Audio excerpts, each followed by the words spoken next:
After concluding his adventures in Alola, Ash is poised to embark on a new journey in the Unova region, only to unexpectedly encounter a binding system from an alternate realm. Unknown missions, mysterious rewards, and formidable foes transcending time and space emerge one after another. How will this journey redefine his career as a Pokémon trainer? The collision of realities and fervent battles is no mere fabrication, but an epic tale awaiting to be witnessed. Behold Ash's new legend. Chapter 1. The Encounter. How should I put this? Is there a deity who could come to my rescue? If help doesn't arrive soon, I fear I shall perish. Hello? Is anyone there? Can anyone hear me? Oh, this spatial storm. Dear brother, could you please cease your tumultuous spinning? If you must continue, then at least let me go. I am but a mere child, merely over 1,000 years old. In a place unknown, a ferocious spatial storm wreaks havoc. Within this tempest, a luminous orb desperately calls for aid. However, despite its frantic pleas, no one comes to its rescue.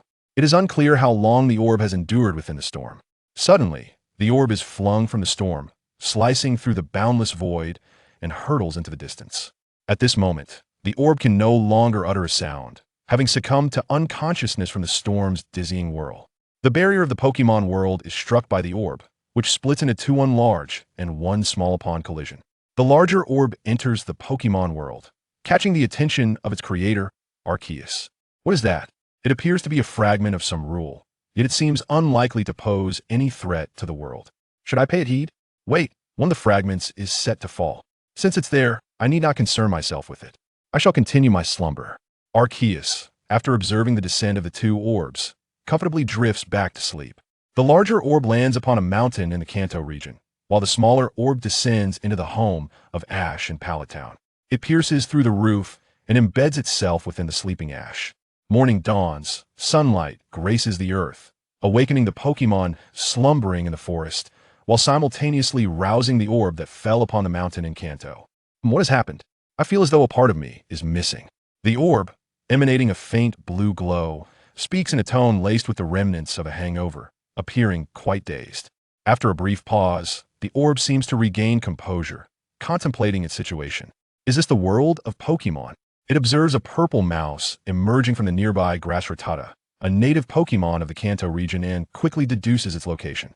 It seems I have lost a fragment. This must be where I am. First, I must retrieve that lost part and then explore this world. Sensing its transformation, the orb determines the location of its missing piece and transforms into a beam of light, racing towards that direction. In Pallet Town, Ash remains soundly asleep in his room, which is adorned with the hand of the Royal Masked Man, a trophy inscribed with Champion of the Alola League, and photographs with companions from various regions. Misty, Brock, Sillin, Iris, Clement, Serena, and others have all been part of Ash's journey, culminating in his triumph as the inaugural champion of the Alola region. Suddenly, the alarm clock in Ash's room blares, yet he continues to slumber, promptly hurling the clock to the ground, shattering it into pieces. It is well known that any alarm clock summoned by Ash only has a lifespan of 1 day upon his return. Even Pikachu's Thunderbolt cannot rouse him. Eventually, it is only when Hanako enters, gently calling Ash to awaken, that he stirs. Professor Oak had informed Ash the previous day that he needed to see him and advised him to rise early. However, Ash's propensity for sleeping has once again prevailed. Once awake, Ash hurriedly dresses and prepares to head to Professor Oak's laboratory. On his way, a luminous orb suddenly descends from the sky, landing directly in front of him.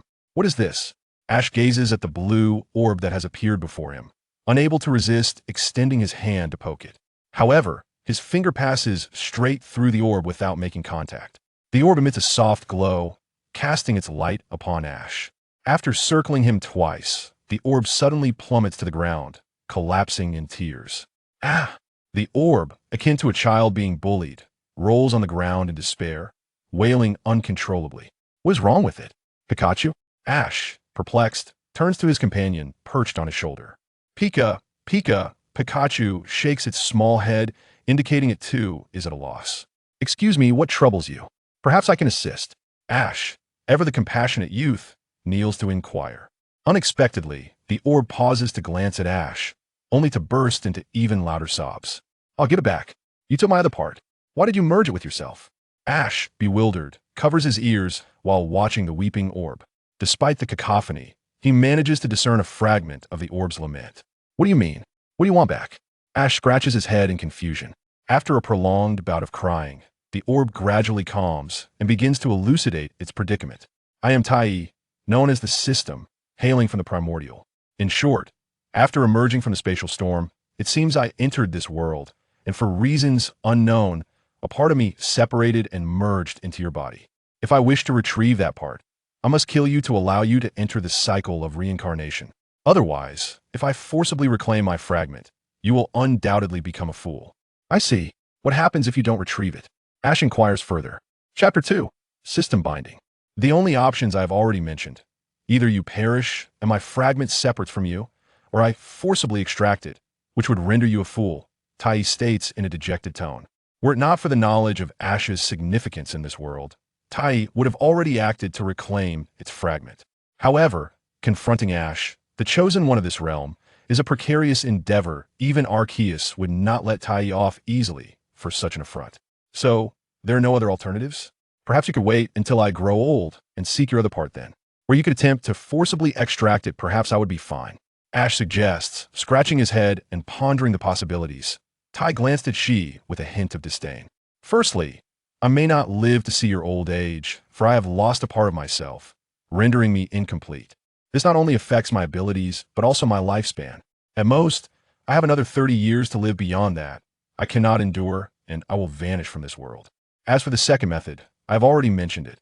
If I forcibly extract that part of me, you will undoubtedly become a fool. Do not harbor any illusions that you will remain unaffected or can recover once you sustain such an injury. Even ARCEUS would be unable to save you. Is there truly no other way? Ji lowered his head, feeling disheartened by the lack of a solution to save Tai. Well, there is a final option, Tai said, observing Ji's crestfallen demeanor, understanding that his sorrow stemmed from his inability to rescue him.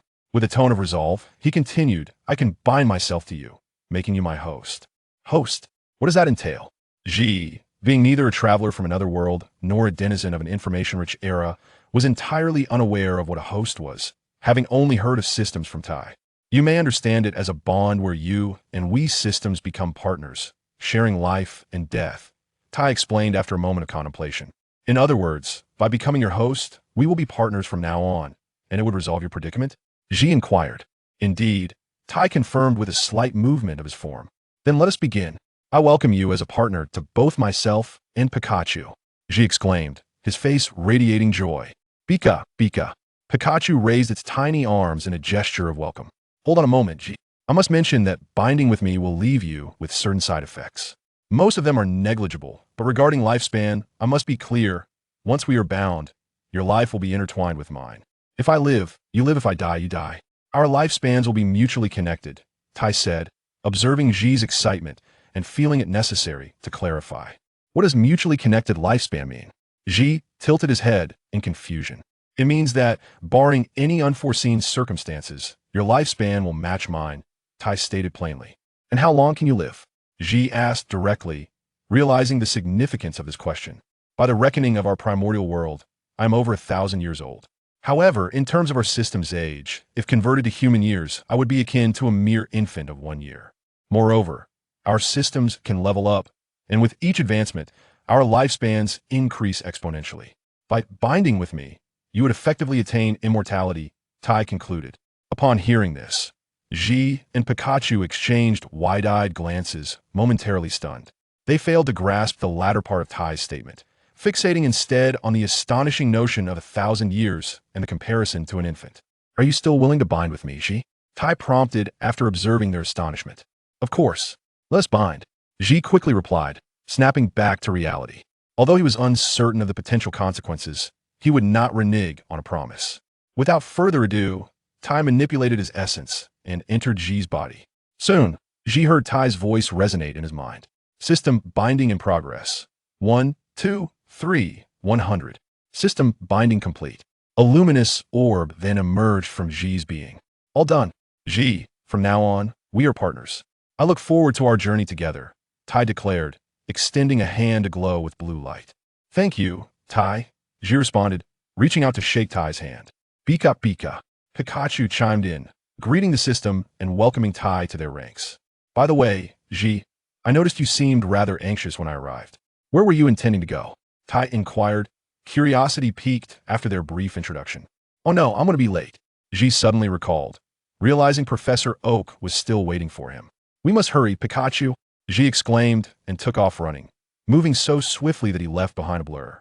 Ah, it seems he has activated high-speed movement, Tai remarked in surprise as he watched Ji dash away. With a resigned sigh, he followed closely behind.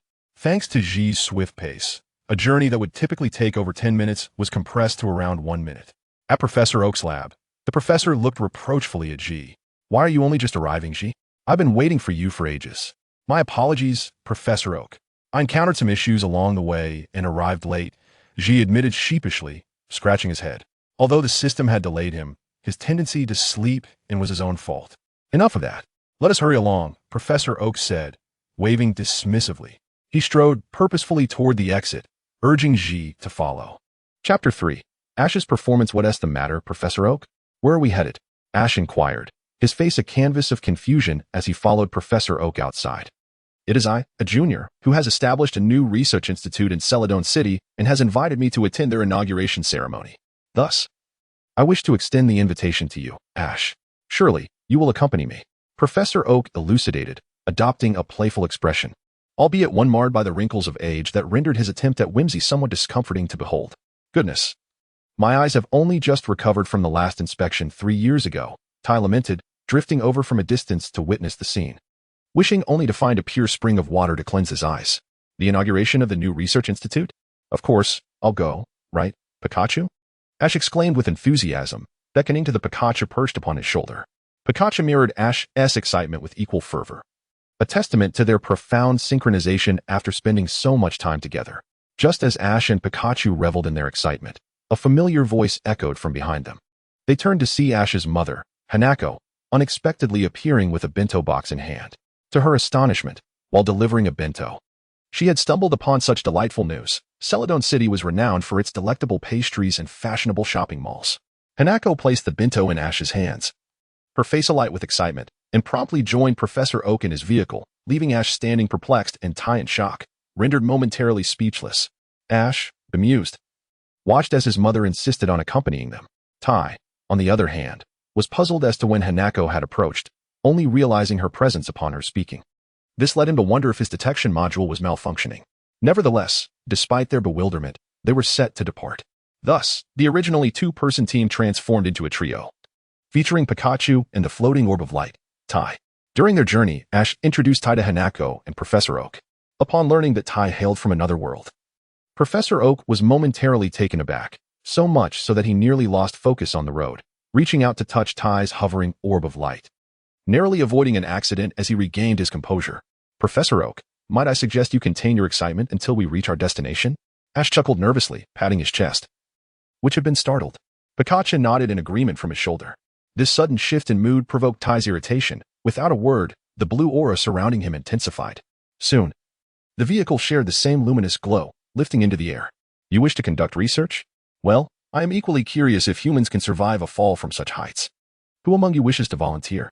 Tai's voice was low, laced with suppressed anger, causing Ash, Professor Oak, and Pikachu to instinctively retract their necks. Ultimately, it was Hanako who managed to soothe Tai's temper, preventing an unintended experience of high-altitude bungee jumping. To lighten the previous awkwardness, Professor Oak turned to Ash and asked, By the way, Ash, are you diligently striving towards becoming a Pokémon master? Absolutely. I will embark on the path to becoming a Pokémon master alongside Pikachu, Ash exclaimed, lifting Pikachu with palpable excitement. Tai interjected, Just a reminder, I am a champion of the Alola League, so let us not act recklessly as we did before. Understood. Ash responded promptly, though whether he would adhere to this advice remained to be seen. Before long, the trio arrived at the Sakura Research Institute. Excited by the prospect of witnessing an inauguration ceremony for the first time, Ash dashed ahead, declaring, I'll go on ahead, and sprinting towards the nearby institute with Pikachu in tow. Goodness gracious, Tai muttered, feeling a sense of urgency as he hurried after Ash, realizing that Ash had paid no heed to his previous admonitions. Upon reaching the steps of the institute, Ash was abruptly halted by an unfamiliar yellow puppy Pokémon. What Pokémon is this? How adorable. What is your name? Ash exclaimed, captivated and unable to move, playfully enticing the creature. The result of this interaction was an unexpected electric shock for Ash. Wait, I was only a moment late, and you collapsed? Tai observed the information on the newly discovered Pokémon while glancing at Ash, now sprawled on the ground, singed and bewildered. Tai's device displayed a small holographic screen with the following details. Name, Electrike. Category, Puppy Pokémon. Type, Electric. Power, Average. Ability, Pickup, Moves, Tackle, Nuzzle, Tail Whip. Howl. After observing Ash, the information, and the happily playing Electrike with Pikachu, the system opted to disregard the situation, leaving it to those who cared to intervene. How could an average Electrike incapacitate a super rookie brimming with electric resistance? Who would believe such a tale? From the system's perspective, Ash was likely performing for amusement. So it chose to remain aloof, quietly observing the unfolding drama, curious to see how long Ash could maintain his act. Note, in this narrative, Ash is no longer the 10-year-old of yore. He is approximately 15 years old. Furthermore, the classification of Pokémon strength is delineated into categories: average, elite, gym leader, champion, and legendary. Champions are further divided into regular champions and ace champions. Legends can be compared to certain mythical Pokémon. Regular champions are on par with second-tier legendary Pokémon, while ace champions can be likened to divine beings. For instance, a champion's Charizard, when Dynamaxed, can match any first-tier legendary Pokémon. However, there exist numerous entities that exceed first-tier legends, categorized as super legendaries, which refers to certain legendary Pokémon surpassing typical first-tier ones, such as Hoopa and Shiny Rayquaza from the movie series. Chapter 4. Koharu, a lovely girl with chestnut hair and green eyes, braided into a stylish plait and clad in a sailor uniform, joyfully skipped home after school.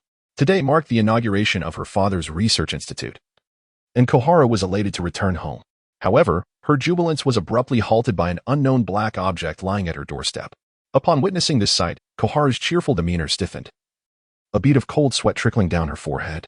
Anyone returning home in high spirits, eager to attend an inauguration, would find the sight of a mysterious black object at their doorstep rather disconcerting, would they not? What is this incoming call? Woof. Woof, woof, woof. Never mind. Let us hurry away. Little Chun, feeling frightened, quickly led the incoming call woof back into the research institute, perhaps due to her overwhelming fear. She failed to notice the Pikachu beside the dark object and the glowing orb floating in the sky. Am I really that inconspicuous? Taichi pondered, watching Little Chun run away. Filled with confusion, the rounded orb of light, akin to a walking light bulb, had gone unnoticed by her, which left Taichi utterly astonished. Shortly after Little Chun's departure, Professor Okito approached. He immediately recognized Ash lying on the ground and exclaimed, "Ash, if you don't get up now, you will miss the opening ceremony of the Sakuraji Research Institute." "Ah, wait for me." Ash shuddered at the mention and instantly shed his singed skin, returning to his previous fair complexion. He then followed Professor Okito into the Sakuraji Research Institute. He must have actually fallen asleep. However, it is unsurprising, as even a champion-level Thunderbolt had no effect on you, let alone an ordinary incoming call woof. Taichi could not resist making a remark as he observed Ash standing up. Within the Sakuraji Research Institute, Professor Sakuraji stood at the center, flanked by his wife and children nearby. When Little Chun spotted Ash, a flicker of suspicion flashed in her eyes, as she felt a sense of familiarity with him, but could not quite recall where she had seen him before. However, her father's speech soon interrupted her thoughts. "Thank you for your patience. I am Professor Sakuraji, the director of the newly established Sakuraji Research Institute. I appreciate everyone for traveling from afar to gather here today. As you all know, Pokémon, also known as pocket monsters, are extraordinary creatures that inhabit this planet. They can be found in the skies, forests, and oceans. Truly, they grace every corner of our world." Professor Sakuraji commenced the opening ceremony with his formal address, introducing all present to Pokémon and the founding purpose of their institute. Just as he delivered his impassioned speech, a large exclamation mark suddenly appeared on the instrument behind him, startling everyone in attendance. Professor Sakuraji promptly approached the device to ascertain the situation and quickly reached a conclusion. "Everyone, I have news to share. There is a strong possibility of a very rare Pokémon appearing at the port of Kuroki City. However, this is merely my speculation." Upon hearing this, Ash immediately shouted with excitement, capturing the attention of everyone present. He was seen sprinting towards the door. "I'm going to the port to check it out. I'll be back shortly," Ash declared, dashing out with such speed that the crowd hardly had time to react. However, he was soon brought back, floating through the air. "I told you before, don't be so impulsive. Why do you never listen, you rascal?" Taichi scolded, gripping Ash by the collar with his small, glowing hands, visibly annoyed. Sorry Taichi.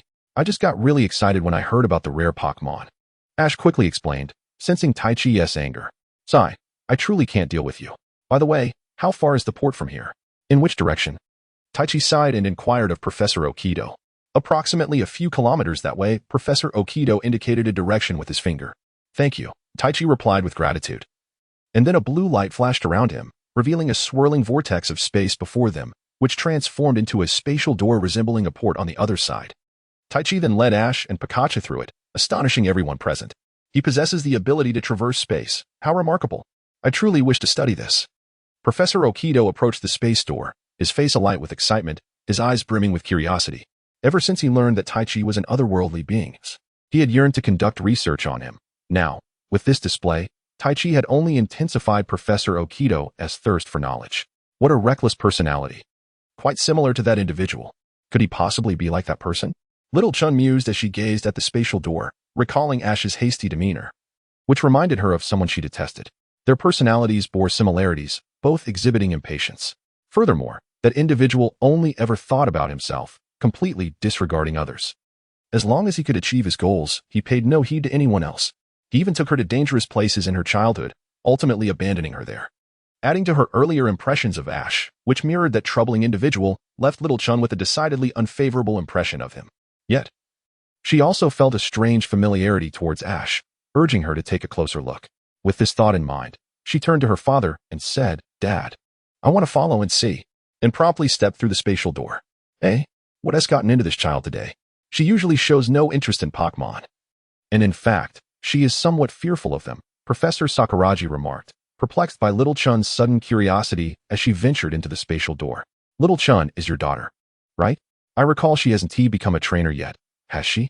Professor Okido turned to inquire of Professor Sakuragi, observing the scene. Indeed, Little Chun is 14 this year and soon to be 15, yet she has not chosen her initial Pokémon. The only creature she is close to is the incoming call if we keep it home. It seems she must have experienced something during that camping trip, Professor Sakuragi acknowledged. Feeling particularly troubled by his daughter's disinterest in Pokémon. Was it that camping trip I accompanied you on? Professor Okido. I remember there was indeed a figure of Little Chun among the campers, Professor Okido recalled. Yes, that was the one. I do not know what transpired. But ever since Little Chun returned, she has shown no interest in Pokémon at all, Professor Sakuragi nodded, equally perplexed by his daughter's aversion to Pokémon. Perhaps what piques Little Chun's interest this time is not Pokémon, but rather people, Professor Okido suggested, glancing meaningfully at the still-open spatial door. At the port of Kuroki City, Ash and Pikachu emerged from the spatial door, instantly capturing the attention of many onlookers. After all, a portal suddenly appeared in the originally tranquil harbor, followed by a luminous sphere from which emerged a person accompanied by a yellow electric mouse named Pikachu. The spectacle left many onlookers utterly astonished. Whose entrance is this?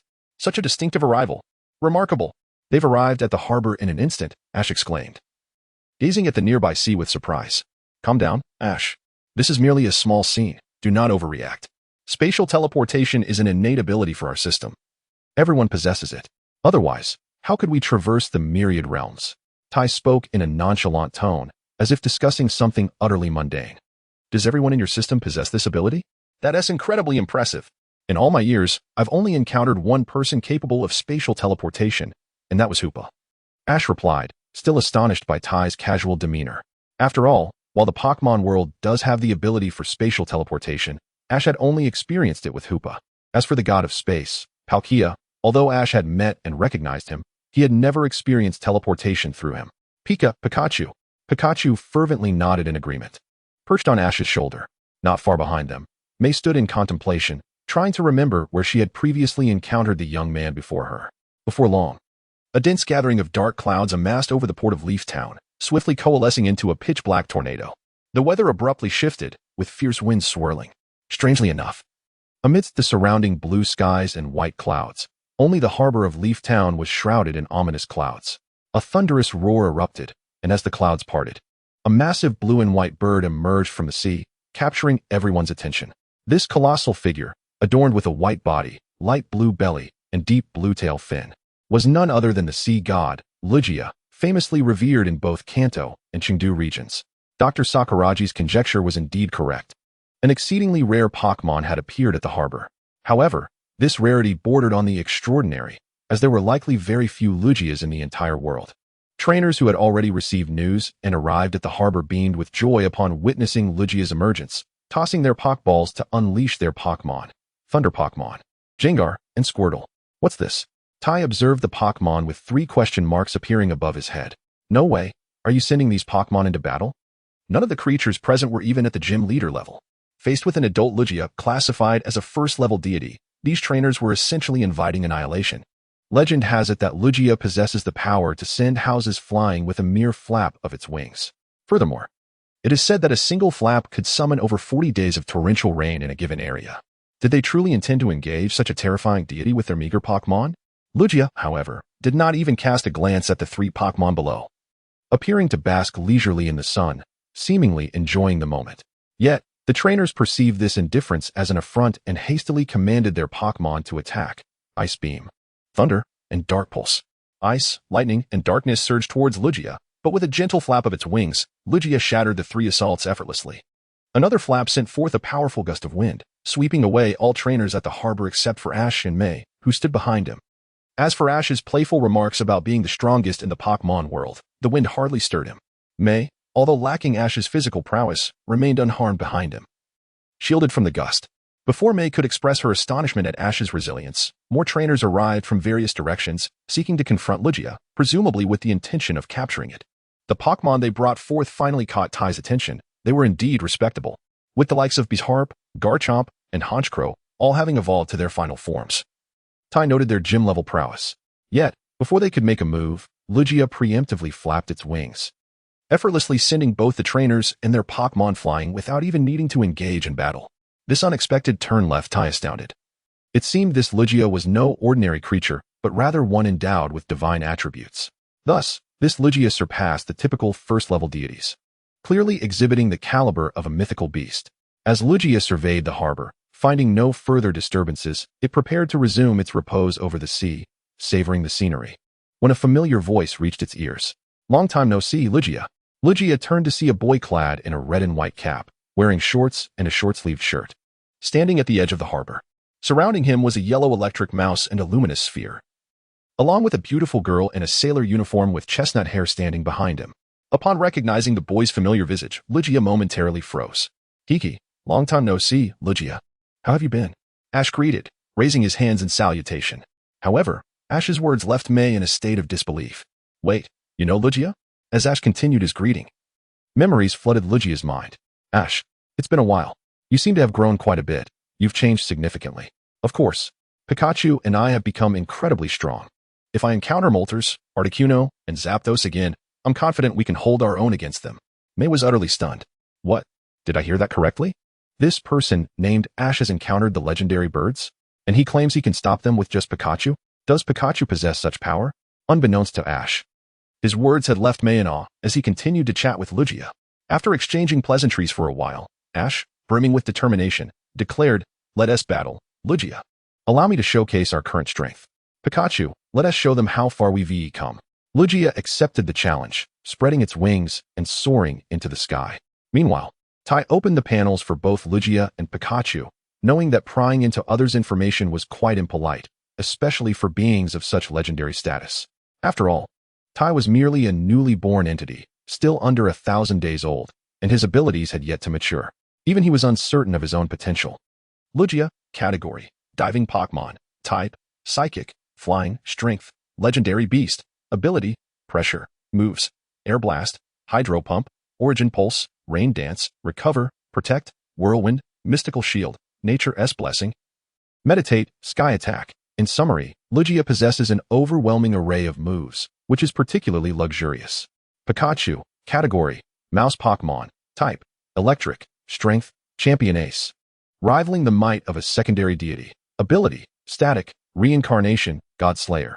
Moves, thunderbolt, quick attack, iron tail, electric net, volt tackle, thunder, nuzzle, shockwave, held item, none. Tai gazed at Pikachu's moves with a hint of dissatisfaction. Aside from its electric moves, it possessed only one steel-type skill, Iron Tail, which rendered its offensive options rather limited. Moreover, lacking a held item left him perplexed as to how Ash had trained Pikachu. Despite this, Pikachu had remarkably attained the status of champion ace, a testament to its undeniable talent. Subsequently, Tai examined the God-Slayer ability, and upon reading its description, he was taken aback. God-Slayer. When facing a stronger adversary, all of its attributes double. If the opponent is a legendary Pokémon, its attributes escalate several levels higher. However, this ability has a downside. If the opponent is weaker, there is a chance that it will trigger, thus having its attributes or even reducing them further. Now the reason behind Pikachu's theatrics is clear. Excellent. Pikachu, let us strike first with Thunderbolt. Ash commanded excitedly, directing his focus towards Pikachu. Pikachu unleashed a terrifying surge of electricity, a golden bolt as thick as a barrel streaking through the sky, directly striking Lugia. With a roar, Lugia was momentarily stunned, its white feathers standing on end from the electric shock. Lugia had not anticipated that the Pikachu he had once known had grown to such formidable heights. Although a gap still remained between them, it was enough to astonish him. After all, Pikachu was a common sight in the forests of Kanto, making it a relatively abundant Pokémon. Lugia, shaken, dispersed the golden lightning enveloping him, then opened its mouth, gathering a torrent of water elements before unleashing them. Hydro Pump. A powerful column of water surged towards Pikachu, threatening to engulf it. No way. Is this for real? Dodge, Pikachu. Ash yelled, aware that a direct hit from that deluge could spell disaster for Pikachu, even if it had 10 lives to spare. Pikachu reacted swiftly, transforming into a flash of white light to evade the hydro pump. The water struck the ground, creating numerous fissures, and the resulting wave of force impacted the surroundings. Fortunately, the nearby populace had already been scattered by Lugia's earlier attack, leaving only Ash and his companion, Xiaochun. Ash's resilient constitution rendered the ensuing tempest inconsequential. Xiaochun, positioned behind Ash, was likewise unaffected by the storm, though her skirt was momentarily lifted, prompting her to hastily press it down. Nevertheless, it was unlikely anyone noticed, as Ash's attention was entirely devoted to the battle. Great, Pikachu, continue using Thunderbolt. Ash's enthusiasm for the battle was palpable. He was determined to make it a decisive contest today. Pikachu mirrored Ash's fervor, releasing arcs of electricity from its cheeks. It launched another Thunderbolt towards Lugia. Lugia, however, effortlessly swatted away Pikachu's Thunderbolt with a flap of its wings. The disparity in their strengths was evident. Incredible! Ash couldn't help but exclaim at the sight. Yet, his expression shifted as he called out to Pikachu, "Let us go, Pikachu." Raising his arms, Ash revealed the powerful bracelets adorning his wrists. Pikachu immediately understood, its eyes brimming with excitement and determination. "Come on, Lugia, let us settle this with one decisive blow." Ash shouted towards the sky, placing his cap upon Pikachu's head. Chapter 7. The Clash of Thunderbolt and Air Blast. All right, let us do this, Pikachu, Ash declared, fist-bumping with his partner and slapping his other hand against Pikachu's tail. They assumed identical stances as Ash proclaimed, "Stronger than Thunderbolt, we unleash the million-volt. No, it's our even more potent and formidable supercharged attack, Pikachu. The 10,000-volt." Pikachu responded enthusiastically, "Pika Pika." As Ash spoke, the previously clear sky darkened ominously, colossal golden currents surged from the clouds, and fearsome thunder rumbled within. Amidst Pikachu's cries, a divine bolt of lightning descended upon it, enveloping Pikachu in a radiant golden aura, empowered by the celestial forces. In a dazzling display, Pikachu twirled and leaped, unleashing the accumulated energy within. 7 colors of thunder erupted forth. Not far away, Lugia sensed the overwhelming threat posed by the 7-colored lightning, its expression turning grave, for it recognized the imminent peril. Yet, a smile broke across Lugia's face as it spun gracefully in the air, its wings lifting slightly to form a triangular formation with its head. A powerful current began to coalesce between its wings, a signature move known as Air Blast.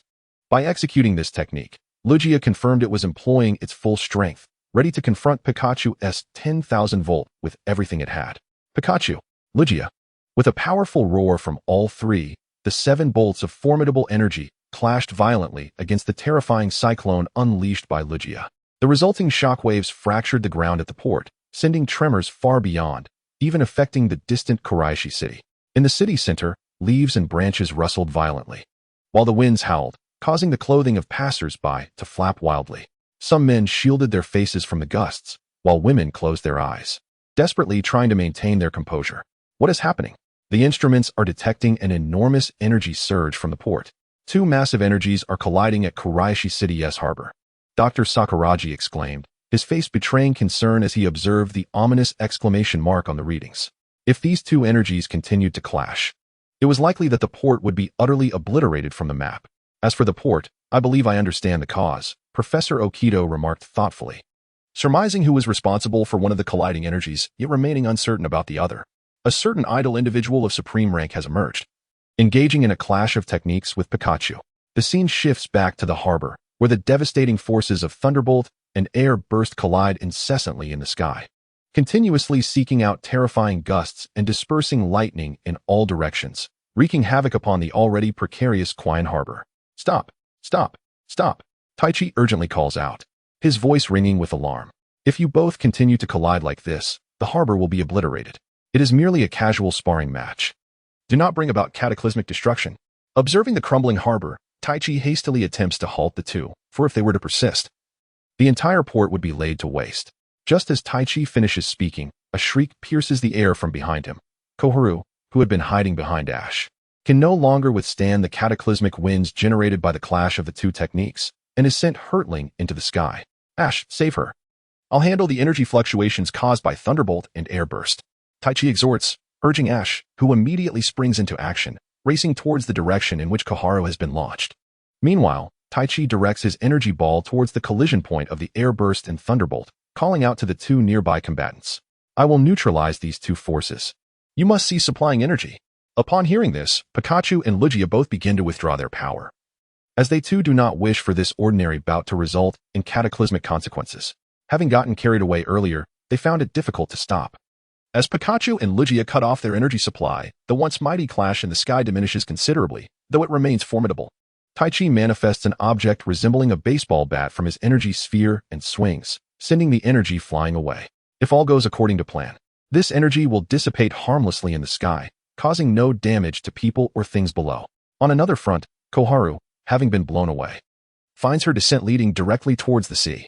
Just as she is about to fall into the water, Ash leaps from the harbor, catching her in a princess carry.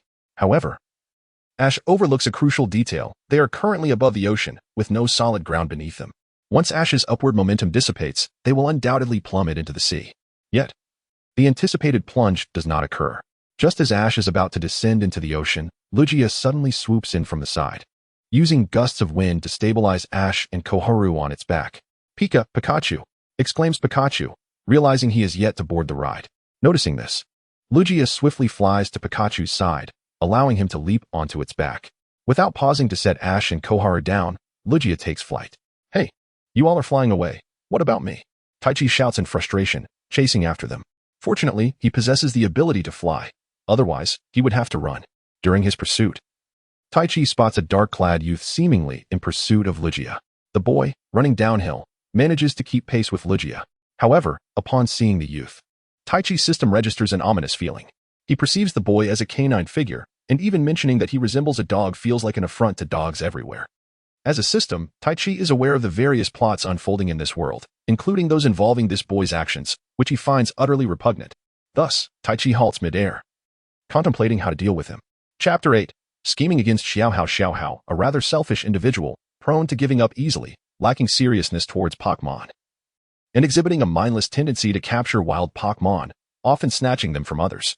While capturing wild Pokémon is not inherently wrong, the issue lies in Xiaohao's utter disregard for others. He often snatches Pokémon from trainers who have worked hard to catch them, seizing the opportunity with little thought.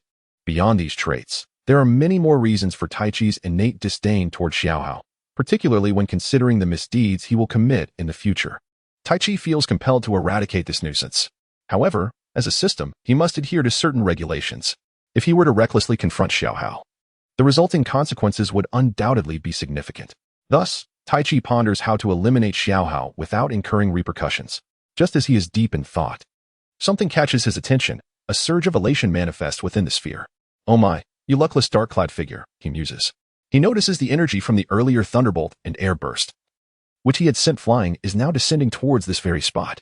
Given the current trajectory, it is highly likely that this energy will collide with the rushing dark-clad youth. As Taichi watches with anticipation, the energy plummets, and the boy, now slowing his pace, appears to lose momentum. Run! Why have you stopped? Just a few more steps and you'll be caught, Taichi exclaims, alarmed. The dark-clad youth, panting heavily and clutching his stomach, clearly struggles to maintain his speed. If he were to stop completely, the energy would land directly in front of him without causing him harm, a scenario Taichi cannot allow. Utilizing his computational prowess akin to a supercomputer, Taichi swiftly devises a method to ensure the youth's misfortune. He quickly descends, picks up a small stone from the ground, and tosses it towards the boy's feet. At that moment, the dark-clad youth, out of breath and oblivious to the stone's presence, trips over it, tumbling down the slope. Coincidentally, just as Tai Chi had calculated, the energy orb from the sky descends rapidly, colliding intimately with the dark-clad youth, igniting a metaphorical spark of chaos. The explosion is quite substantial, creating a crater roughly 2 meters in diameter. The youth, now transformed into a charred figure, lies motionless in the pit, appearing as though he has met his end. Pikachu, did you hear that explosion just now? Ash inquires, sensing something amiss. After scanning the surroundings and finding no source of the noise, he turns to Pikachu for confirmation. Pikachu, donning a puzzled expression, shakes his head in response. Really? Ash muses, suspecting he may have misheard, and shifts his focus back to the lovely girl in his arms. Koharu remains in a dazed state, likely still shaken from being propelled into the air, and clings tightly to Ash's collar, unwilling to let go. The entire figure was pressed closely against Ash's chest, seemingly seeking a semblance of security in this embrace. Ash found himself at a loss, unsure of how to navigate this awkward situation, until Tai flew in from a distance, interrupting the tension.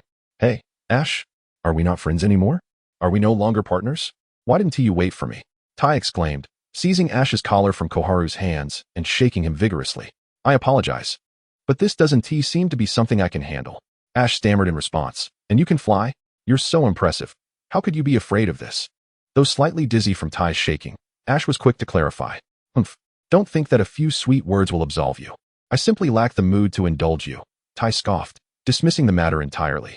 After all, the blame could hardly fall on Ash. The primary responsibility lay with Lugia. Lugia turned to glance at Tai, seemingly realizing for the first time that he had indeed forgotten about him.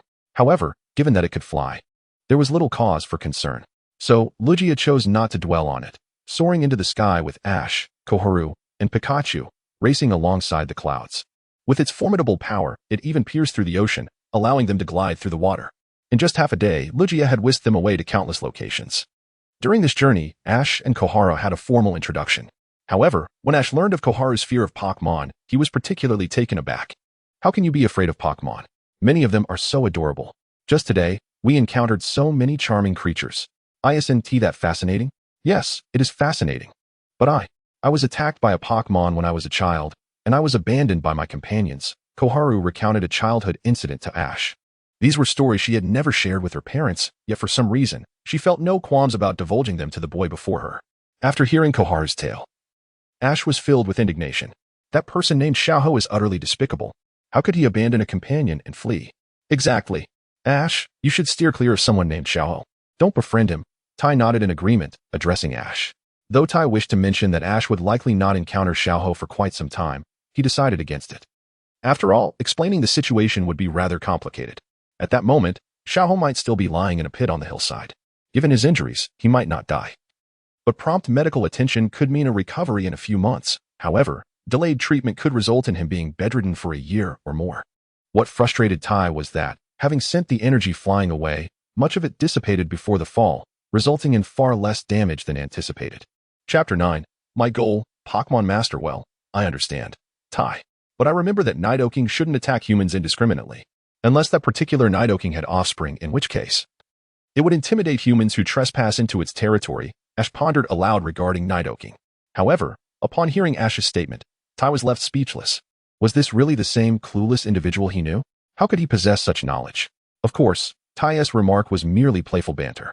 After all, Ash had traveled through 7 regions. While he may not have a comprehensive understanding of Pokémon, he was certainly well informed about most of them. Admittedly, he may not have memorized the type effectiveness chart, but his knowledge had improved significantly since he first set out on his journey. Indeed, at that time, Nidoking did not seem to want to attack or even make contact with me, Koharu reflected, recalling the details she had overlooked. Nidoking hadn't initiated any offensive actions against her, not even a physical encounter. Yet, considering the seismic force it unleashed against Mew, even a casual attack from Nidoking would have left Koharu in no position to remain composed atop Lugia's back. After all, not everyone possesses the resilience of a true hero or the agility of a master trainer. In this world, a person's physical capabilities are generally limited. A casual attack from a Pokémon could result in severe injury, if not worse. Koharu, having been abandoned by a certain dog, was left with a deep-seated fear and anxiety, which clouded her awareness of these details. She had not revisited the incident, burdened as she was with psychological scars. By the way, Koharu, aren't you Professor Sakuragi's daughter? Why don't you know these things? Ash inquired, puzzled. However, to his surprise, upon hearing this, Koharu's expression darkened instantly. Her beautiful face flushed with anger, clearly incensed. What is wrong with you? Did I say something inappropriate? Ash asked cautiously, noticing Koharu's sudden shift in demeanor. Despite Ash's notably low emotional intelligence, he could still discern changes in expression. Koharu made no effort to conceal her displeasure, and it was evident to Ash.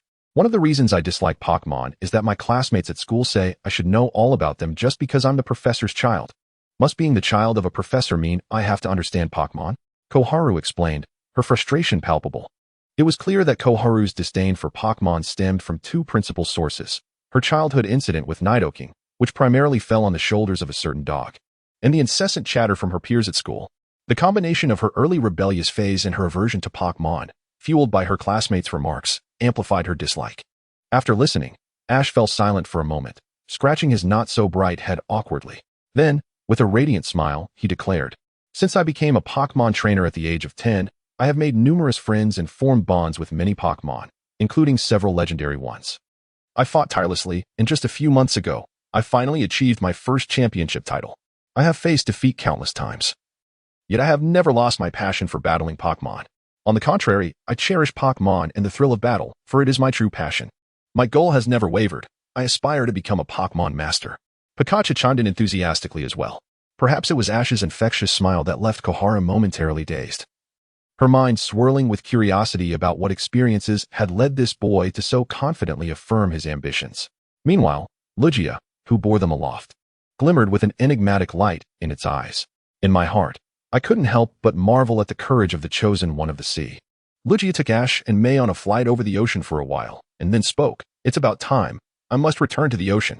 "So soon? I wanted to fly a bit longer," Ash exclaimed. "I only came up for a breath of fresh air.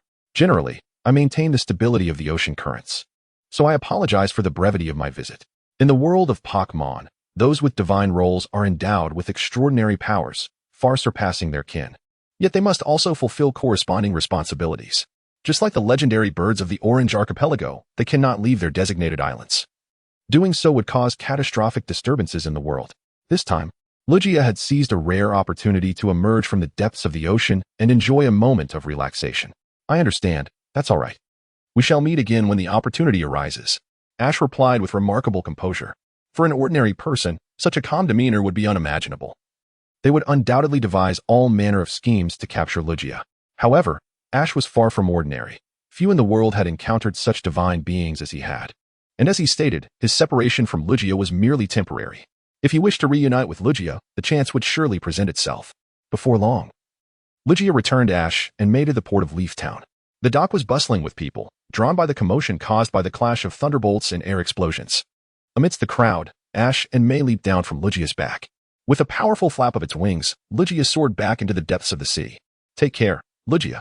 Until we meet again," Ash called out, but before he could finish, Lugia had already vanished into the tumultuous waves. Nevertheless, Ash's voice captured the attention of the curious onlookers. "That boy just came down from Lugia, right? It seems he was waving goodbye to it. He knows Lugia." As the crowd buzzed with excitement, Ash sensed the growing attention and immediately grabbed May's hand, urging her to run. Although many marvelous events had transpired that day, now was not the time for daydreaming. They needed to escape. Upon hearing Ash's words, May snapped out of her reverie and hurried to keep pace with him. Chapter 10. Special Researcher at the Sakuragi Research Institute. Only Professor Sakuragi, Professor Oak, and a few researchers remained, as the crowd had long since dispersed. Ash and May returned from outside. May stepped forward first, handing her phone to her father, Professor Sakuragi, and said, "Dad, we just rode on Lugia. I took some photos from its back, which I believe will aid in your research." While riding Lugia, May had thought of her father's work and captured several images. Despite her personal aversion to Pokémon, it did not equate to a disdain for her father's profession. It was merely her own preference. After conversing with Ash, her feelings towards Pokémon had shifted from distaste to a more neutral stance, although she could not claim to harbor any affection. Professor Sakuragi took the phone, confident that his daughter would not deceive him regarding such matters. He immediately began to examine the images. Witnessing this, Ash felt a bit sheepish and scratched his head. "Oh no, I was so engrossed in the scenery that I forgot to take pictures. What am I to say about you, Ash?" Professor Oak replied, shaking his head in mild exasperation. He had never expected Ash to provide him with materials for research on legendary Pokémon. However, he was fully convinced that Ash had indeed enjoyed the experience of viewing the world from Lugia's back, having witnessed the miracles Ash had created in the past. At that moment, Taichi, who had been silent, produced a small blue card and said, "I have a holographic projection here. Does anyone want it? Holographic projection? Let me see." As Professor Sakuragi was preoccupied with analyzing the photos on May's phone, Professor Oak had already seized the blue card. Taichi demonstrated to Professor Oak how to operate the holographic projection, after which he left the excited professor to his devices. With no other option, Professor Sakuragi resumed his analysis of the images captured by his daughter. The enthusiasm of the researchers was beyond what one could imagine, with the research materials at hand. Professors Oak and Sakuragi dove into their studies. Meanwhile, Ash, May, and Taichi found themselves overlooked by the researchers. These are indeed photographs taken on Lugia. Look at this tail fin, these feathers, this wing. It's absolutely magnificent. Well done, May, Professor Sakuragi exclaimed, his face alight with excitement. However, May did not claim all the credit for herself. Actually, it's all thanks to Ash. Had he not known Lugia, I would never have had the chance to ride on its back. She shared the events that had unfolded at the port with her father, leaving him utterly astonished. The battle between Pikachu and Lugia, and the fierce winds that had swept through Leaf Town, were all consequences of their confrontation. Furthermore, Ash's bravery in rescuing May from a perilous fall into the sea, saved by Lugia, shattered Professor Sakuraki's understanding of the world. He came to believe that Ash and Lugia shared a profound and extraordinary connection. Thus, Professor Sakuragi conceived a bold idea. "Ash, would you be willing to become a special researcher at our institute?" he inquired cautiously. After all, he had learned from Professor Oak that Ash was the champion of the Alola region's first league.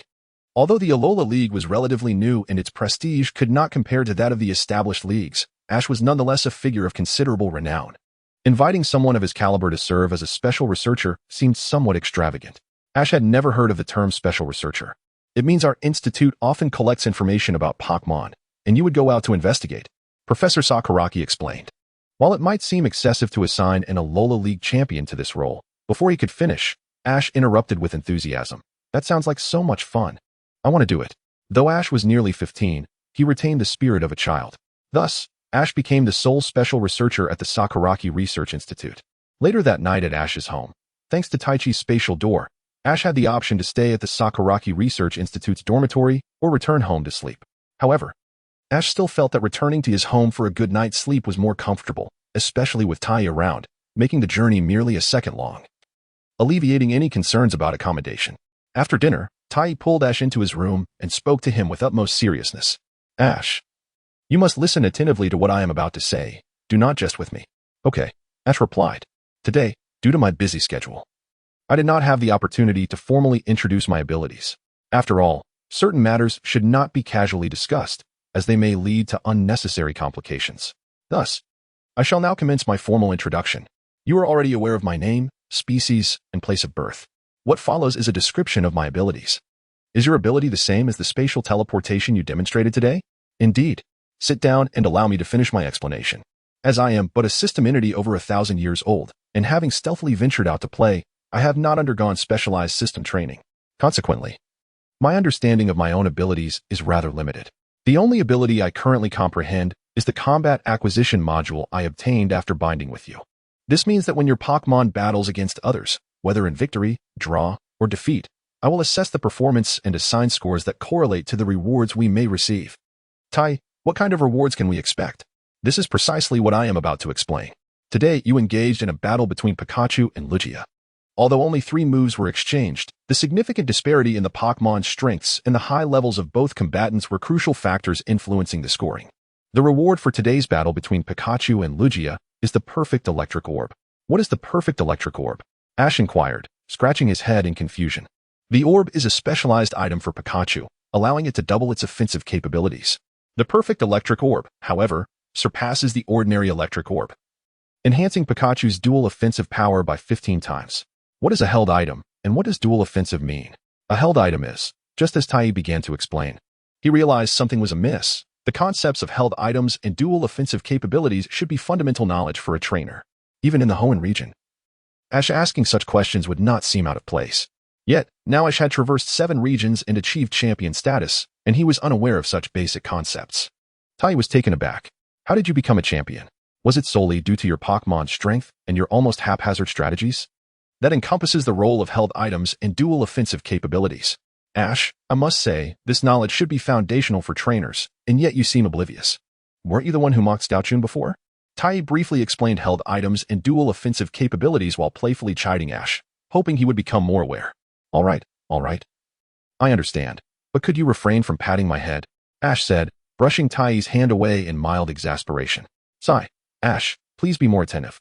At that moment, Tai resembled a concerned father, pondering just how much knowledge Ash needed to catch up on. Once he had finished, Tai placed the electric orb in Ash's hands, allowing him to decide its recipient. However, since Ash had only one Pikachu and only one electric-type Pokémon, the choice was clear. It had to belong to Pikachu. As expected, the moment Ash received the electric orb, he placed it before Pikachu without a second thought. Here, Pikachu, with this electric orb. You shall grow stronger than you are now. Pikachu, brimming with excitement, accepted the electric orb and placed it on its belly, where it promptly vanished before Ash's astonished eyes. How amazing! How did that happen? Ash exclaimed, lifting Pikachu to observe its belly for any sign of the electric orb. But to no avail. Tai, witnessing this, explained with a hint of exasperation, every Pokémon possesses a small space to hold items, except for evolution stones. I see. Ash nodded, though Tai began to question how much Ash had truly absorbed from their conversation. In the following days, Ash explored various locales with Tai. And whenever Xiaochun finished school, she would join their excursions. Throughout this time, Ash and Xiaochun grew increasingly familiar with one another. However, this change puzzled Professor Ingmu, who wondered why his usually obedient daughter had been returning home later than usual, on a day when Ash intended to take Xiaochun to Nibi City to find Xiaojiang. Professor Ingmu suddenly called him over with news of a task for the Research Institute. Reports had emerged of an unusual number of Bulbasaur congregating in the city center, necessitating Ash's investigation into the cause of this phenomenon. To assist with this task, Professor Ingmu provided Ash with a phone, which housed a Rotom. Upon appearing, the Rotom immediately integrated itself into the phone, transforming it into a Rotom Pokédex, capable of both making calls and serving as a Pokédex. With the Rotom Pokédex in hand, Ash set off for the city center to investigate, and Xiaochun, coincidentally having the day off, accompanied him. After a period of observation and a few setbacks, Ash finally deduced the reason behind the gathering of Bulbasaur. They were preparing to evolve. The numerous Bulbasaur assembled at the construction site of a new Pokémon gym were gathering energy in preparation for their evolution.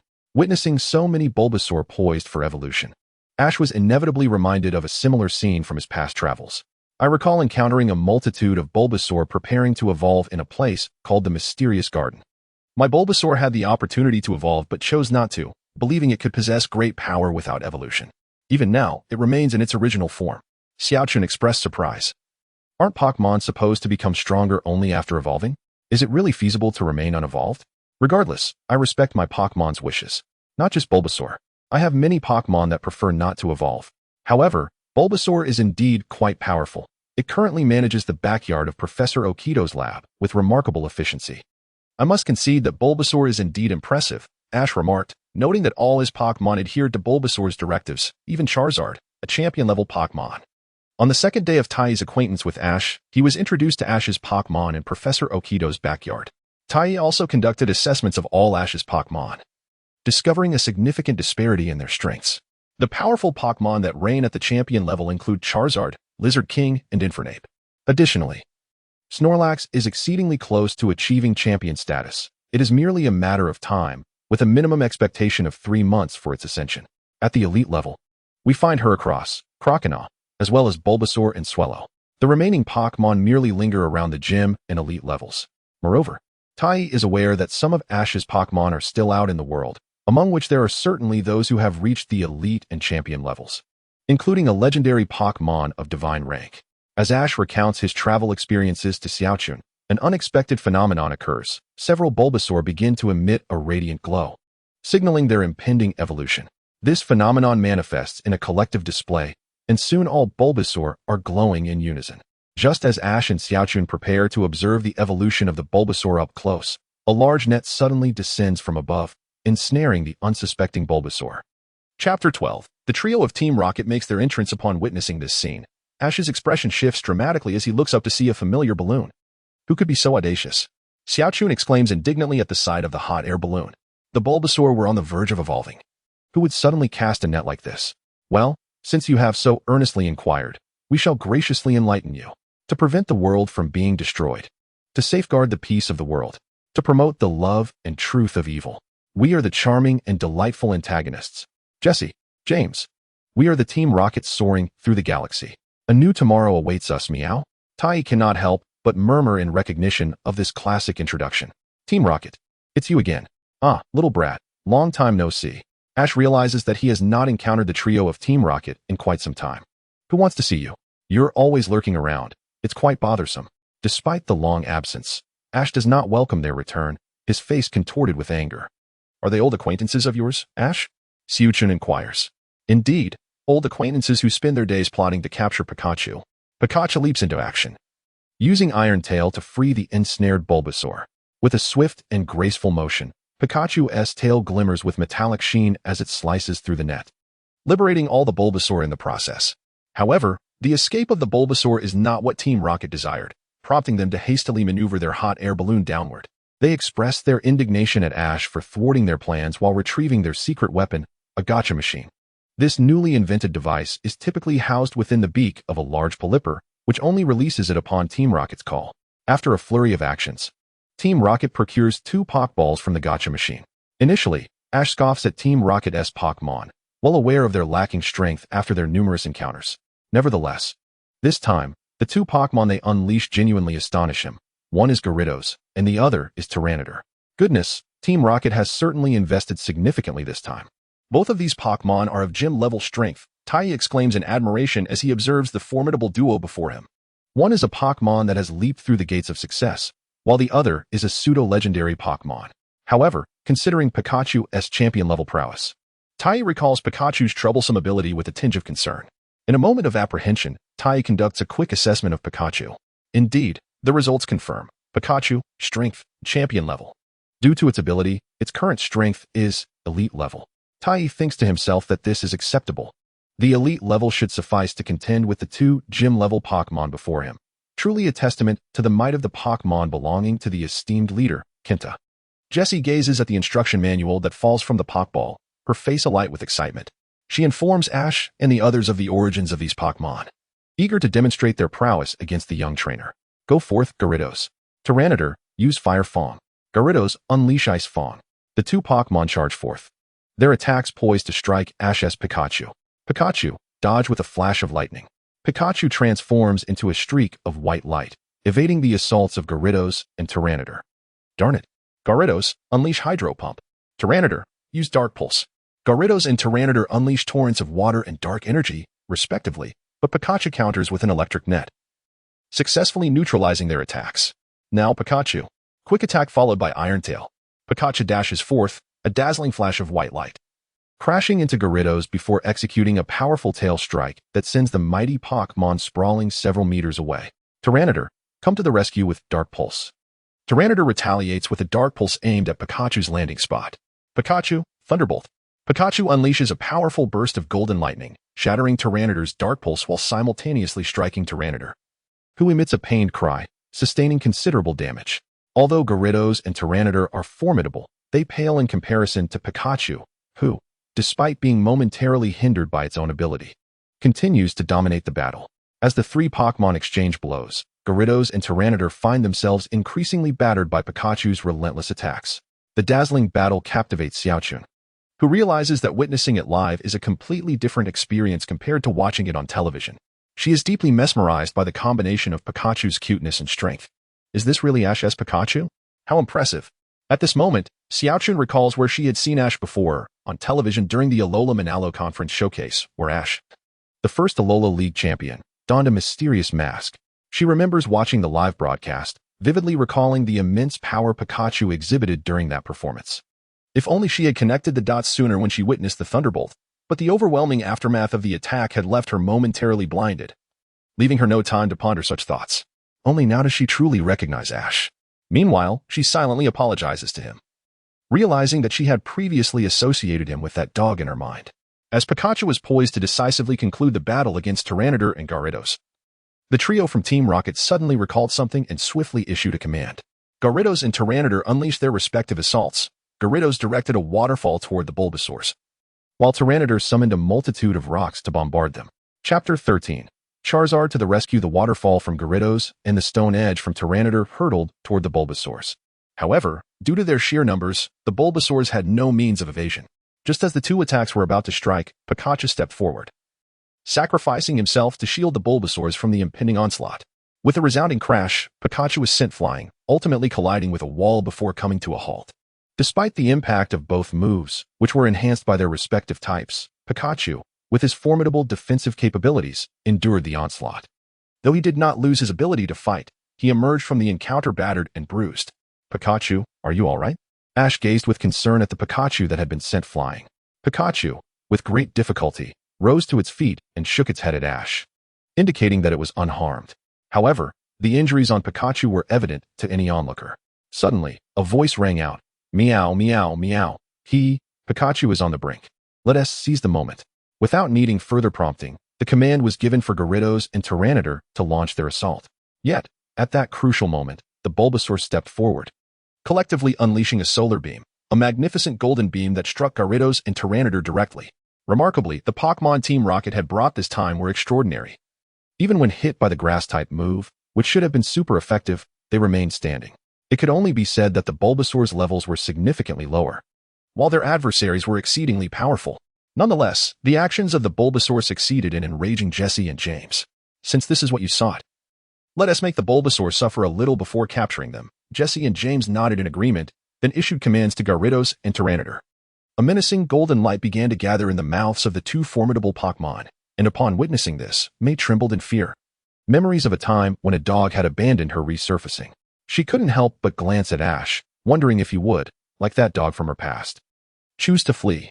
After all, Pikachu had already lost its fighting spirit. However, when May looked over, she was met with a sight that would astonish her for years to come. Ash, with a serious expression, stepped protectively in front of the Bulbasaur, arms outstretched. I will not allow you to harm them. At this moment, the battered Pikachu stood resolutely beside Ash, arms outstretched, displaying no intention of retreat. Zacian gazed at this scene, her eyes shimmering with an inexplicable brilliance. Even in such perilous circumstances, Ash did not flee. Instead, he positioned himself protectively in front of Bulbasaur, using his own flesh and blood as a shield. Pikachu, despite being gravely injured, remained steadfast alongside Ash, defending the vulnerable Pokémon. Comparing you to Zacian, I truly feel foolish, Zacian murmured, overwhelmed by her emotions. She realized the stark contrast between Ash and Zacian was undeniable. Ash is a person willing to sacrifice himself for Pokémon and friends. Time and again, Ash has risked his life for the sake of Pokémon. Upon witnessing any creature in danger, he would rush forward, determined to rescue them regardless of his own injuries. It is precisely this character that has forged countless friendships with legendary Pokémon. And as for Zacian, what does he represent? A mere dog. If one could even elevate it to that status, would be an affront to the noble creature. In comparison to Xiaoji, he is unworthy. It can be stated that Xiaoji is a valiant individual, selflessly devoted to protecting his friends and considering the well-being of others. In stark contrast, Xiao Hao is a selfish being, wholly preoccupied with his own interests. Witnessing this scene, it dawned on Xiao Chun that her previous fears were not of any mythical creature, but rather the treacherous nature of humanity. The despair of being abandoned by companions and the bleak future foreseen by classmates are, indeed, the very things she detests most. After all, in her childhood, Xiao Chun harbored a profound affection for Pokémon, and it was she who had previously persuaded Xiao Hao to join her on their camping adventure. Since you seek your own demise, do not blame me for my lack of courtesy. Go forth, Gyarados. Indeed, unleash your fury, Tyranitar. As Musashi and Kojiro utter these commands, Gyarados and Tyranitar each unleash a formidable golden beam of destruction.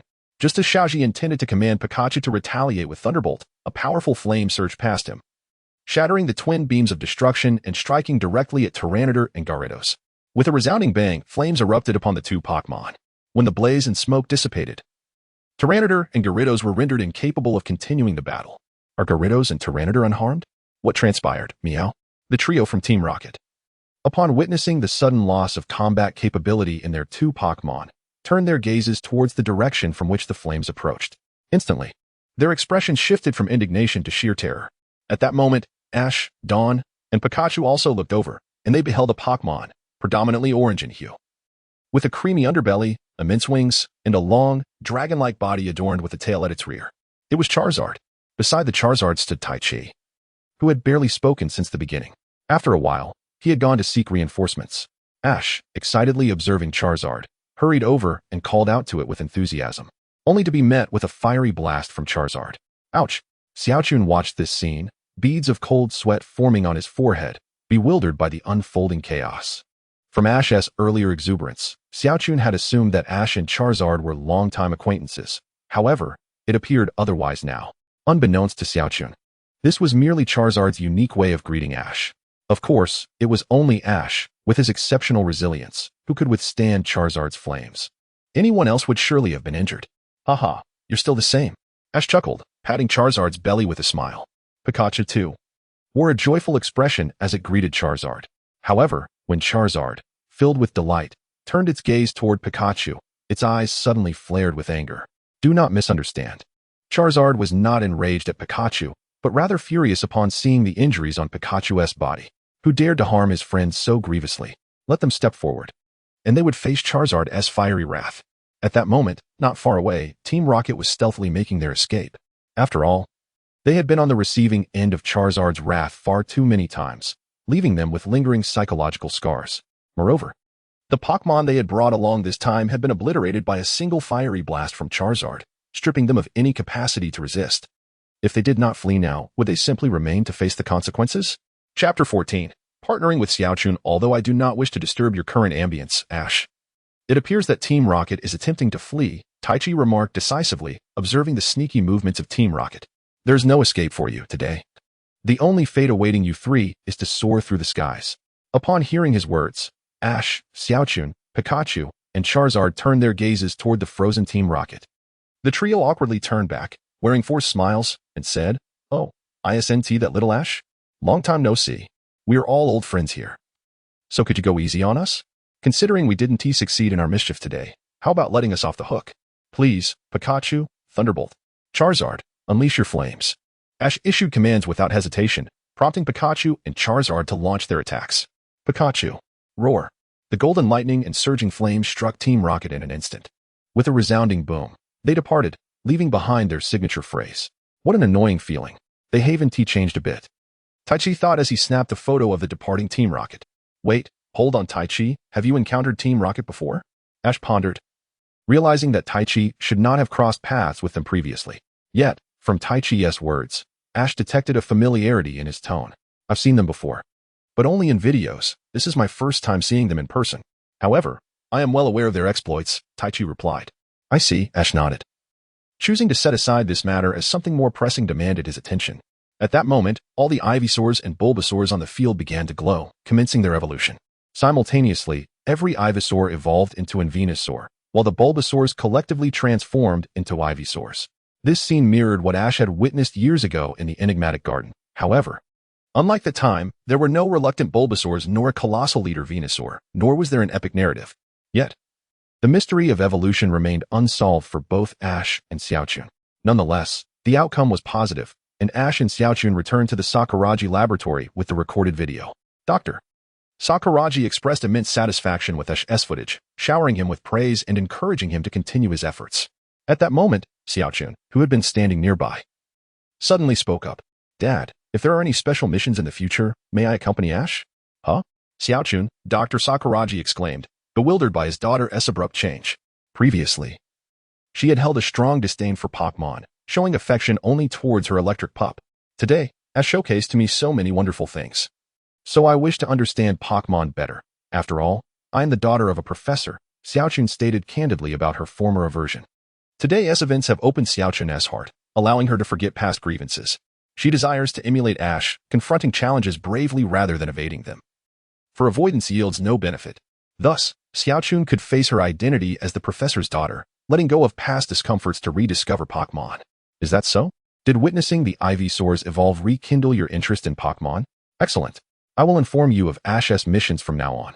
Rest assured, I will handle your leave from school, Dr. Sakuragi remarked, overjoyed by his daughter's willingness to reconnect with Pokémon.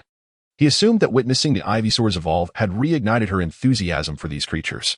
Xiaochun did not refute her father's words. Instead, she simply smiled brightly. Only Taichi sensed something amiss, observing Xiaochun with a scrutinizing gaze. That's wonderful, Xiaochun. From now on, we will be partners, Ash exclaimed joyfully. Xiaochun nodded slightly in response, further deepening Taichi's peculiar feeling. Could it be that Xiaochun? Ah, Ash, you incorrigible heartthrob, Taichi thought to himself, sensing he had unraveled something, yet choosing to remain silent. As everyone prepared to leave with delight, Ash posed a question that had long puzzled him. By the way, why was Charizard there today? This query instantly plunged Pikachu into contemplation. Recently, Pikachu had known that Charizard was supposed to be in Professor Oak's backyard. Indeed, even if it had escaped, it would not have reached Kanto City so quickly and accurately found them. Oh, that? Charizard was brought by me. Ash, have you forgotten that I can open spatial gates? Taichi, observing Ash's confusion, could not help but frown as he clarified. He had been utilizing Taichi's ability to navigate between home and the Sakuraji laboratory in Kanto City, only to forget it in a moment. Oh right, Ash exclaimed, snapping his fingers as realization dawned. He had previously taken Taichi to meet Charizard, and all he needed was to open a spatial gate to Professor Oak's backyard and bring Charizard along. Taichi felt slightly annoyed. Isn't it because of my efforts that you get to stay at home and enjoy your mother's cooking? You forget so easily. It makes me want to hit you. The following morning, Ash, Xiaochun, Pikachu, and Taichi set off for Pewter City, thanks to the electric train. The round trip from Kanto City to Pewter City took merely an hour. This reminded Ash of their previous travels, recalling the arduous journey from Cerulean City to Kanto City, which had taken them over 10 days. The convenience of not having to trek on foot truly saved time. In Pewter City, Ash introduced Xiaochun to his old friend Brock. At this moment, Brock had not changed much since Ash last saw him. He remained robust, boasting a well-defined physique and an impressive six-pack. As two old friends reunited, a spirited Pokémon battle was inevitable. The combatants were none other than old acquaintances, Steelix versus Pikachu. When both sides sent forth their Pokémon, Ash and Xiaochun could not help but chuckle. Indeed, it's Pikachu. You haven't changed a bit, Ash.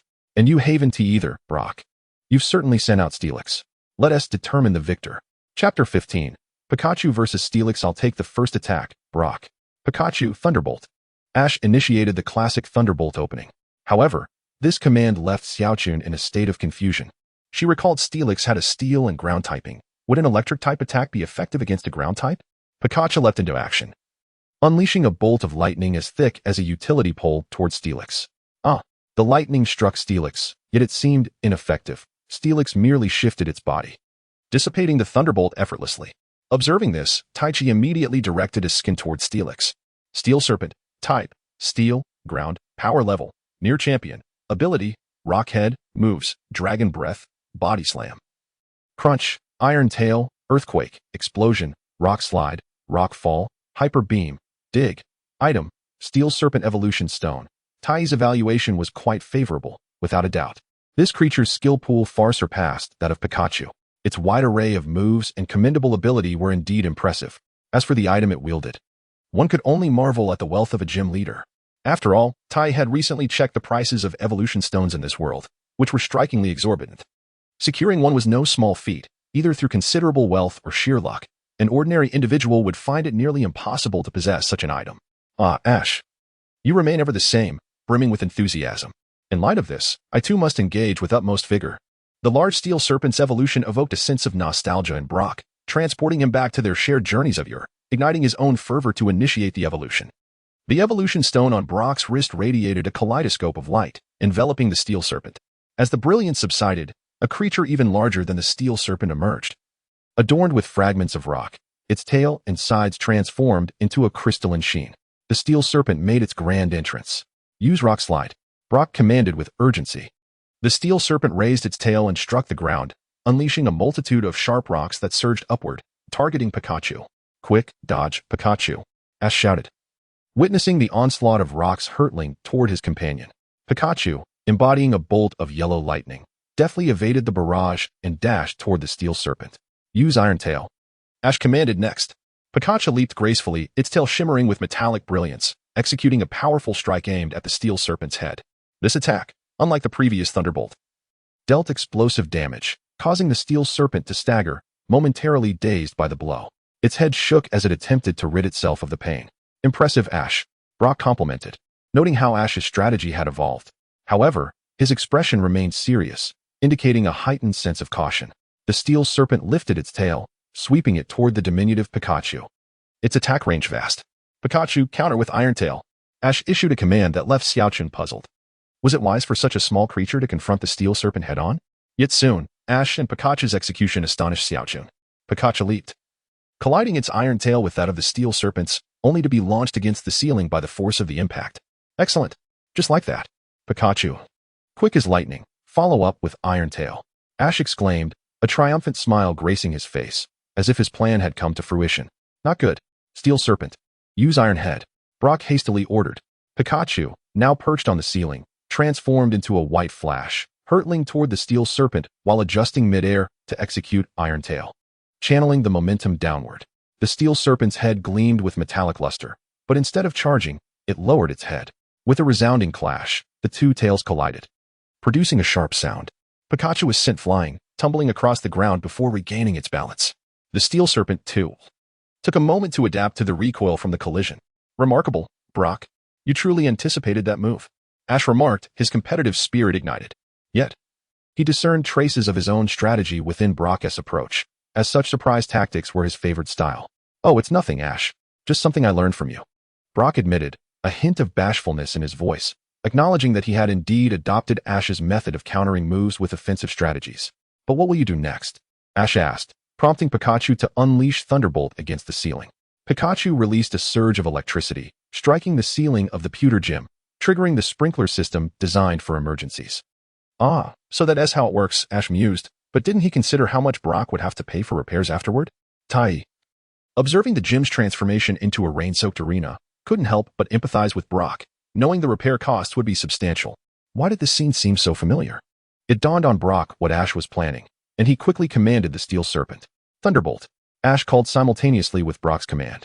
Pikachu's Thunderbolt clashed against the destructive beam emitted from the steel serpent's mouth, resulting in a fierce confrontation in midair. After a tense 5 seconds, the golden lightning overwhelmed the beam, striking the steel serpent directly. The steel serpent, drenched and vulnerable, could not withstand the Thunderbolt's damage, letting out a pained cry. As the electric light faded, the steel serpent reverted to its original form, collapsing in defeat. Well done, steel serpent, Brock said, recalling the fallen creature. His gaze shifting to Ash and Pikachu with a complex expression. You have truly grown since our first encounter, far more than I could have imagined. Chapter 16. Journey to the Galar region. Following the exhilarating showdown between Ash's Pikachu and Brock's steel serpent, the two exchanged pleasantries before departing Pewter City with Xiaochun and Tai. Returning to the Sakuragi Research Institute. The next morning, Professor Sakuragi summoned Ash to the research center, entrusting him with a mission. According to the professor, there had been multiple instances of Gigantamax phenomena occurring in the wilds of the Galar region, and he requested Ash to investigate. To Ash's surprise, he readily agreed. For he had never been to the Galar region, nor had he heard of Gigantamaxing.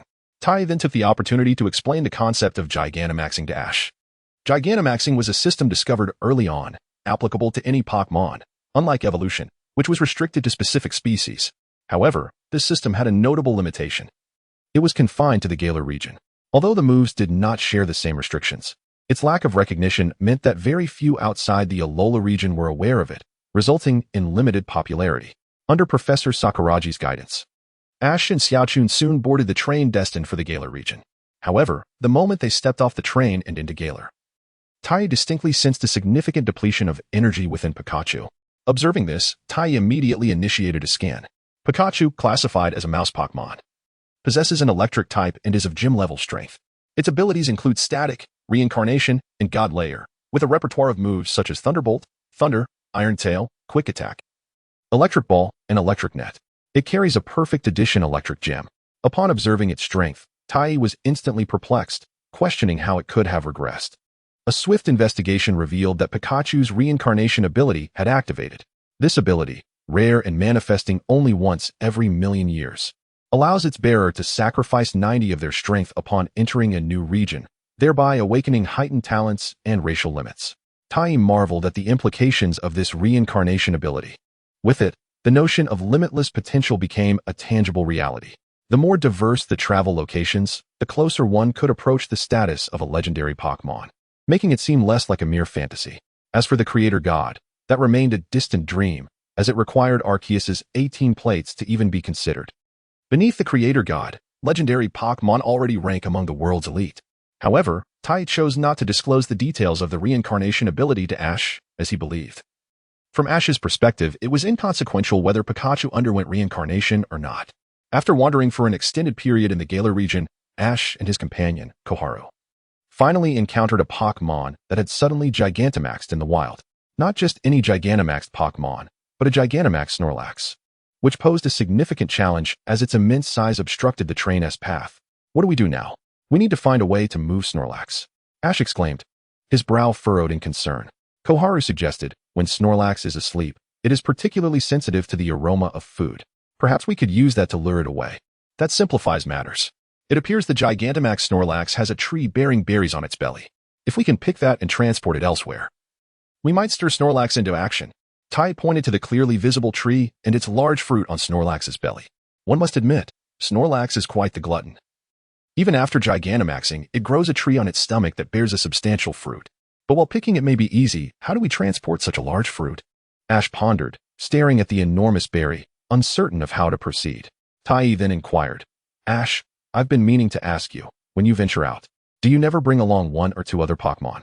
Isn't it enough that I have Pikachu? Ash replied, gesturing to his companion. Do you comprehend my words? I mean other Pokémon. Surely, after that last incident, you should be wary. Why not take along a Charizard or another Pokémon capable of flight? Tai, taken aback by Ash's lack of understanding, felt a surge of frustration. For many years, I have traveled with Pikachu or newly caught Pokémon, rarely taking my older companions. They are content living in Professor Oak's lab, so I haven't thought to bring them along. Ash scratched his head defensively. Humph, a callous man who abandons his companions. Tai scoffed, his expression laced with disdain. How am I callous? Aren't you the one being unreasonable? You capture them, yet neglect their well-being. Believing that after a single journey, you can leave them at Professor Oak's to retire, without considering whether they wish to accompany you on further adventures. You think you treat them well, yet you readily accept new Pokémon while discarding the old ones after a brief journey, only to visit them occasionally at the lab. Tell me, how is that not callous? Ash found himself at a loss for words, realizing the validity in Tai's critique. Perhaps he should indeed include some of his old friends in new adventures. Is now really the time for this discussion? Shouldn't we focus on the Snorlax situation? Koharu interjected, pointing out the still sleeping Snorlax, clearly puzzled by the sudden shift in conversation. The solution to the Snorlax issue is straightforward. I will open a portal and summon Charizard and Heracross. Pikachu can cut down the berry, and Heracross can launch it away, while Charizard catches it and flies it to safety, thus diverting Snorlax, Tai explained. Let us get started then. They quickly transported Charizard and Heracross, executing the plan with remarkable success, effectively resolving the situation. Yet, many questions lingered unanswered. Chapter 17. The Glass Cup. After resolving the Snorlax predicament, Ash and Koharu explored the Galar region for 2 days, returning to Professor Sakuragi's lab with the footage they had collected. However, even with the footage, Professor Sakuragi could not deduce why numerous wild Pokémon were Gigantamaxing, leaving the mystery unsolved. The mission, therefore, had to be deemed inconclusive. The next day, Ash caught a promotional video for the Hoenn region's Glass Cup competition on television, instantly piquing his interest and prompting him to register for participation. He invited Koharu to join him on the trip to the Hoenn region, not for any particular reason, but simply because he had signed her up as well. Koharu was somewhat annoyed by Ash's unilateral decision, yet felt compelled to accompany him to Hoenn. Don't be so upset. Once the battles are over, I will introduce you to some acquaintances in the Hoenn region, Ash soothed, attempting to ease her frustration. Wait, you have acquaintances in Hoenn? Koharu asked, surprised. Indeed. One of them is the daughter of a gym leader, Ash replied with enthusiasm. Given that the registration was now a settled matter, Koharu had no choice but to agree to participate alongside Ash, despite only having her one Pokémon, Yamper, which had never engaged in battle before.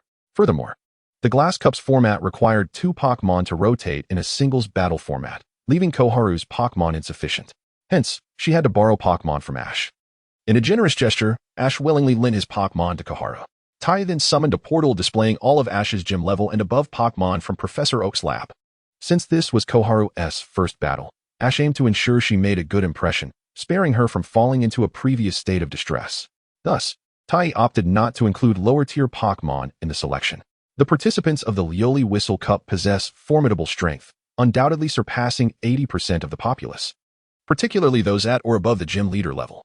Unless one encounters an exceptionally unfortunate circumstance, such as facing a gym leader in the initial match, the odds are significantly in their favor. After some contemplation, Xiaochun ultimately opted for Heracross.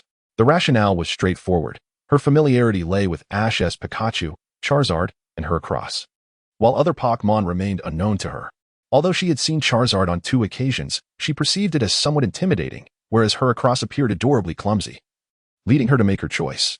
With a reminder from Tai, Ash utilized the Pokédex to present Heracross' skill set to Xiaochun. Heracross, category, Unicorn Pokémon, types, Bug, Fighting, Level, Champion, Ability, Overconfidence, Moves, Mega Horn, Close Combat, Tackle, Horn Attack, Sleep Talk, Fury Attack, Brick Break, Bulk Up, Held Item, None. After Xiaochun familiarized herself with Heracross, they entered the battle arena to compete. The tournament commenced at the quarterfinal stage, and it remained unclear whether only 8 individuals had registered. Regardless, winning 2 matches would secure a place in the finals. Ash's chosen Pokémon were Pikachu and the versatile Mismagius, who proved adept in various domestic tasks at Ash's home. As for its combat prowess, it exhibited a remarkable evasion ability and formidable defense. With its agile moves and psychic prowess, Mismagius effortlessly led Ash to triumph in the first match. Conversely, Xiaochun faced a formidable competitor, and her Electrike was swiftly defeated by their powerful Alakazam. Just as her opponent deemed her a novice, Heracross made its entrance. Presently, Heracross ranked among the top 10 Pokémon in Ash's possession, and its champion status rendered it a formidable contender in this level of competition. Not every champion would deign to participate in such minor tournaments, save for Ash. The modest rewards, exemplified by the glass whistle, lacked the allure to entice top-tier trainers. Hence, with Heracross in the fray, even if Xiaochun's strategic abilities were lacking, Heracross would still decisively vanquish the opposition. With a fighting-type move, it eliminated Alakazam, followed by a Mega Horn to dispatch the opponent's Mitana, thereby securing Xiaochun's first victory in Pokémon battles. Xiaochun, possessing self-awareness, recognized her minimal contribution to the win. Yet the triumph in her inaugural competition sparked a newfound appreciation for battling. The semi-final battles unfolded effortlessly, with Mismagius defeating the first Pokémon of its opponent, while Pikachu, bolstered by its abilities, overcame the second Pokémon despite sustaining minor injuries, successfully advancing to the finals. Meanwhile, Xiaochun, relying on Heracross's prowess, also advanced with ease. As for the finals, Xiaochun conceded, acknowledging her awareness that Heracross belonged to Ash, and it was unthinkable to pit his Pokémon against him. Moreover, she believed she would not stand a chance against a champion-level trainer like Ash. However, if Xiaochun were to share her thoughts with Tai, he might encourage her to take the plunge, suggesting there could be an opportunity. After all, Ash's unconventional tactics were often unpredictable, making him a wild card. Thus, Ash triumphed effortlessly, winning 5 multicolored glass whistles as rewards from the Lioli Whistle Cup. Following the event, Ash took Xiaochun to the Orange League to visit Xiaoao. Unfortunately, upon arrival, they learned that Xiaoao had journeyed to the Kalos region to participate in the Tri-Crown Satellite Tournament. Notably, Xiaoao was accompanied by Xiaoxing, who at 10 years old, had become a trainer. His initial Pokémon was a Trico, but it was rumored that he had acquired a shiny Gardevoir before setting off with his sister. Ultimately, Ash had no choice but to inform Qianli that he would return another time to visit Xiaoao, and he departed with Xiaochun. On their way back, Xiaochun inquired about the Tri-Crown Satellite Tournament. Her curiosity piqued. Ash considered that Xiaochun might excel in the Pokémon contests and the Tri-Crown Satellite Tournament, given that several of his female companions had chosen similar paths. Thus, he shared his insights regarding the tournament and contests with her. After absorbing the information, Xiaochun felt a swell of aspiration, yet trepidation held her back from taking that leap. The pressure of performing in front of an audience was immense, requiring considerable courage to overcome. Rest assured, with me as your seasoned trainer, you have nothing to fear, Ash assured, seemingly attuned to her apprehensions as he patted his chest. Pikachu chimed in affirmatively beside him. In Ash's perspective, it was inconsequential for Xiaochun to hesitate, as all his friends, including Xiaoyao, Xiaoguang, and Xiaolina, had begun as novices. At that moment, Xiaochun's attention drifted from Ash's reassurances to the synchronized movements of Ash and Pikachu, prompting her to laugh. You and Pikachu are truly alike. Indeed. As the saying goes, one who stays close to vermilion will turn red. One who stays close to ink will turn black. The time spent together inevitably leads to mutual influence. After all, they had been together since Ash's journey commenced. Tai nodded in agreement, even contemplating that their bond was so profound that they could achieve bond evolution with just a catalyst. Of course, my bond with Pikachu is as if we are one, Ash replied. As their conversation continued, they soon returned to the Sakuraji Research Institute. Regarding his daughter's participation in Pokémon battles, Professor Sakuraji expressed his enthusiastic support, his smile nearly reaching his ears. It was a remarkable transformation, considering his daughter had once harbored disdain for Pokémon, and now she willingly engaged in battles. Reminiscent of her former self who adored Pokémon. Indeed, Ash's cheerful disposition had the power to inspire those around him, creating one miracle after another. In the days that followed, Ash guided Xiaochun on various excursions, until one day, when they reached the seaside, an unusual sight emerged from the ocean. A Pokémon of an unknown species surged toward the shore at an astonishing speed, creating a tumult of waves. What is that? A Gyarados? Ash gazed intently at the approaching waves and surging water columns, his expression grave. Upon inspection, it does not resemble Gyarados. Its size is simply too diminutive. He asserted. Just take a look, Tai said, placing the screen before Ash. As Ash scrutinized the diminutive figure displayed on the screen, he couldn't help but furrow his brow, unable to discern the identity of the Pokémon depicted. Just as Ash pondered over the screen, Pikachu's urgent voice jolted them back to reality. Suddenly, Ash recalled the Pokémon from the sea that was frantically swimming toward them. They needed to evade it swiftly. However, it seemed that escape was no longer an option, for the Pokémon from the depths had already surged onto the shore. A voice resonated, followed closely by the rapid emergence of the aquatic Pokémon before Ash. It was a gaunt blue penguin, Pachima. Pachima. Bojamin, weak and weary, let out a faint cry before collapsing to the ground, unconscious. Alas, what could have caused such a fainting spell? What has befallen Bojamin? Now is not the time for idle speculation. We must swiftly take Bojamin to the Pokémon Center. Pikachu and Ash hurriedly scooped up Bojamin and rushed towards the Pokémon Center. After an examination by Nurse Joy, it was revealed that Bojamin had merely fainted from hunger due to an extended period without food. Furthermore, Ash discovered that this Bojamin actually had a trainer. After nourishing Bojamin back to health, Ash returned to the Sakuragi Research Institute, hoping they could locate Bojamin's trainer. Thanks to the diligent efforts of the researchers at the institute, they soon identified Bojamin's trainer, Ms. Misaki, and learned that Bojamin had journeyed from the Sinnoh region's Chai Peak City. Thus, Ash, accompanied by Kaharu, set off on the road to Chai Peak City in the Sinnoh region. They quickly found Ms. Misaki in Chai Peak City.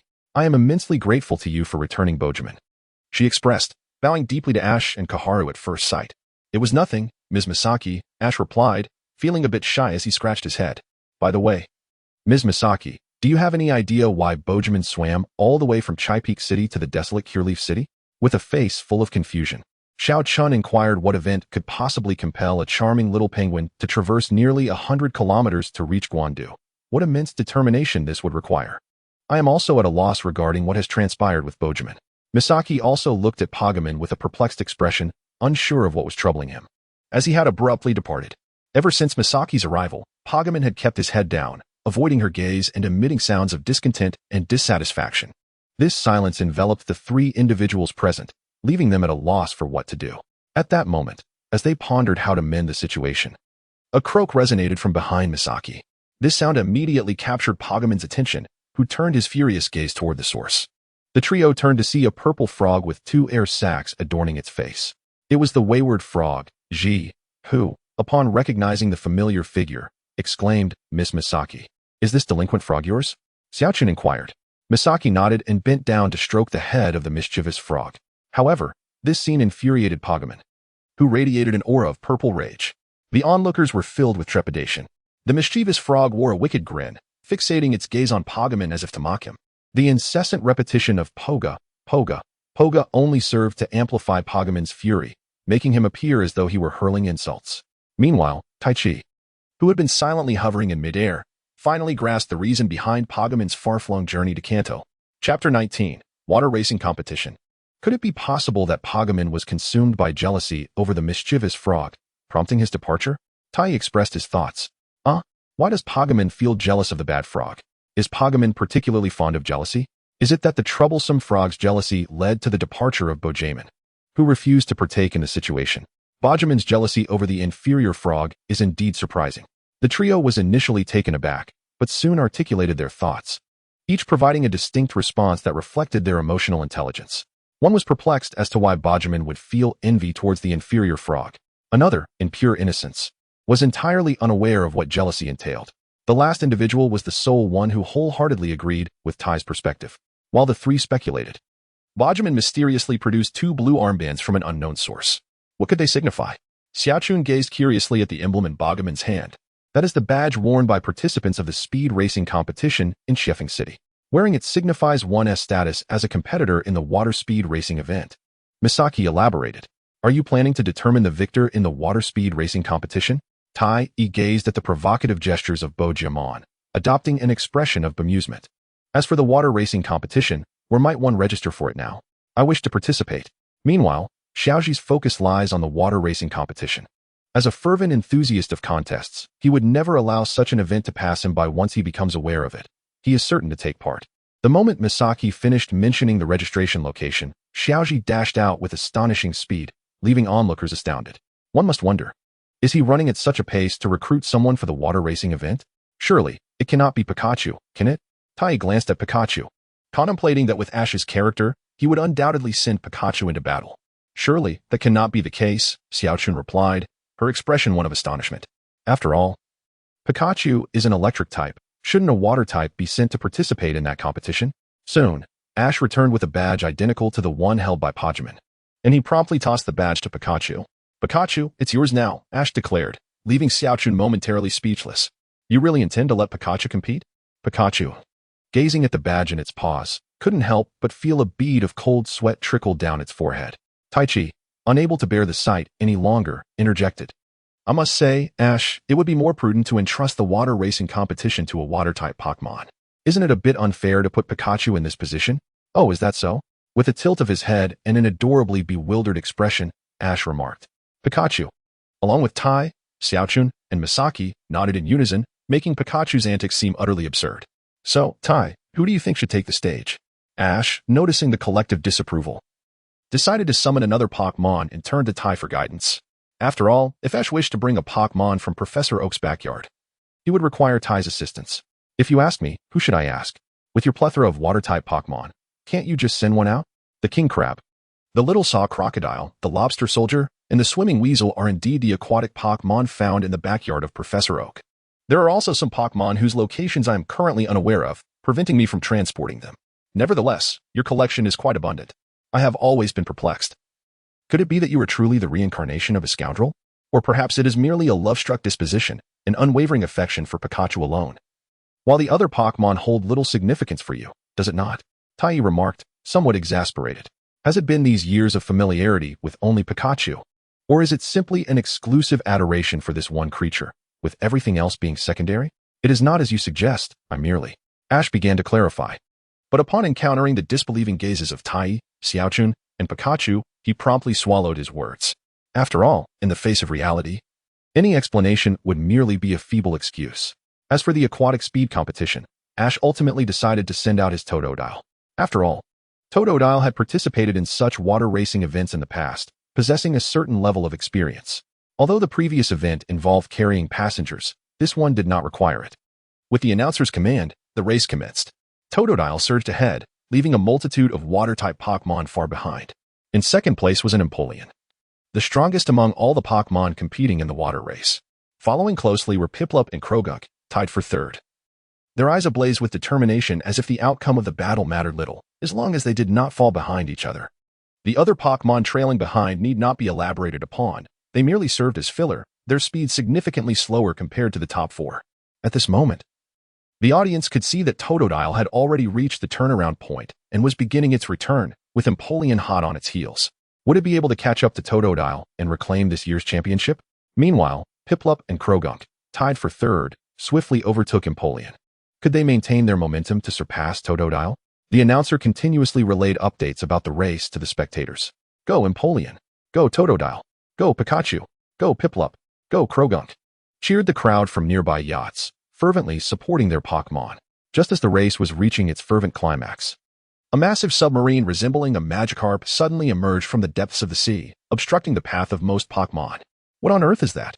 The announcer inquired, his brow furrowed at the sight of the colossal Magikarp.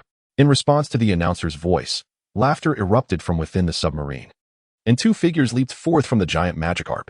Since you have earnestly asked what that is, we shall graciously enlighten you. Team Rocket, Ash gritted his teeth, recognizing them. For the sake of their boss, no matter where they are, we shall capture Pikachu and all competitors, James declared. Meowth pressed a button, and the Magikarp submarine launched a large net, ensnaring all Pokémon except for Totodile, Piplup, and Croagunk. Haha. James, Jesse, and Meowth laughed joyfully at the captured Pokémon. Chapter 20. The Mysterious Water Droplet. Those rascals have turned the competition into chaos, Zacian exclaimed angrily, glaring at the distant, cackling Team Rocket. Meanwhile, Ash, noticing something, smirked and shouted, Totodile, use bite to tear that net apart and rescue everyone. Not far from the net, a blue crocodilian Pokémon emerged from the sea, opening its massive jaws to effortlessly sever the net, freeing all the ensnared Pokémon. Unbelievable, bold and arrogant. Jessie seethed, grinding her teeth as she watched the liberated Pokémon. Don't let them escape, James warned ominously. The two then summoned a capsule machine, extracting a Machoke and a Beartic. Oh, two elite-level Pokémon, not as formidable as the previous gym leaders, Tai commented, observing the profiles of Machoke and Beartic. Elite-level Pokémon, while not commonplace in the Pokémon world, are typically found in the hands of even moderately skilled trainers. Most of Ash's Pokémon belong to this tier, and there are currently two elite-level Pokémon in the water. Machoke, go for it, Jessie commanded. Machoke lifted a massive block of ice with its two hands, using its other two hands to chop it into smaller pieces before hurling them toward the Pokémon in the sea. Beartic, ice pillars. James followed suit, directing Beartic to unleash a barrage of ice pillars at the Pokémon in the water. In an instant, the Pokémon were driven into a frenzy, scattering in all directions. Not on my watch. Pikachu, Thunderbolt. Totodile, Water Gun. Ash quickly ordered, prompting Pikachu and Totodile to retaliate. Golden lightning and torrents of water struck Beartic, Machoke, and Team Rocket, successfully interrupting their assault. How dare that little brat? Jessie fumed, glaring at Ash from the yacht. Beartic, cause chaos on that ship, James commanded, pointing at the yacht. Beartic leaped onto the side of the yacht, launching a series of powerful kicks, causing the vessel to sway dangerously. Maysak, caught off guard, nearly toppled overboard, but managed to grasp the edge just in time. Maysak, Ash cried, witnessing her perilous situation and wanting to help. But Beartic's relentless assault made the yacht rock too violently for him to maintain his balance, let alone rescue anyone.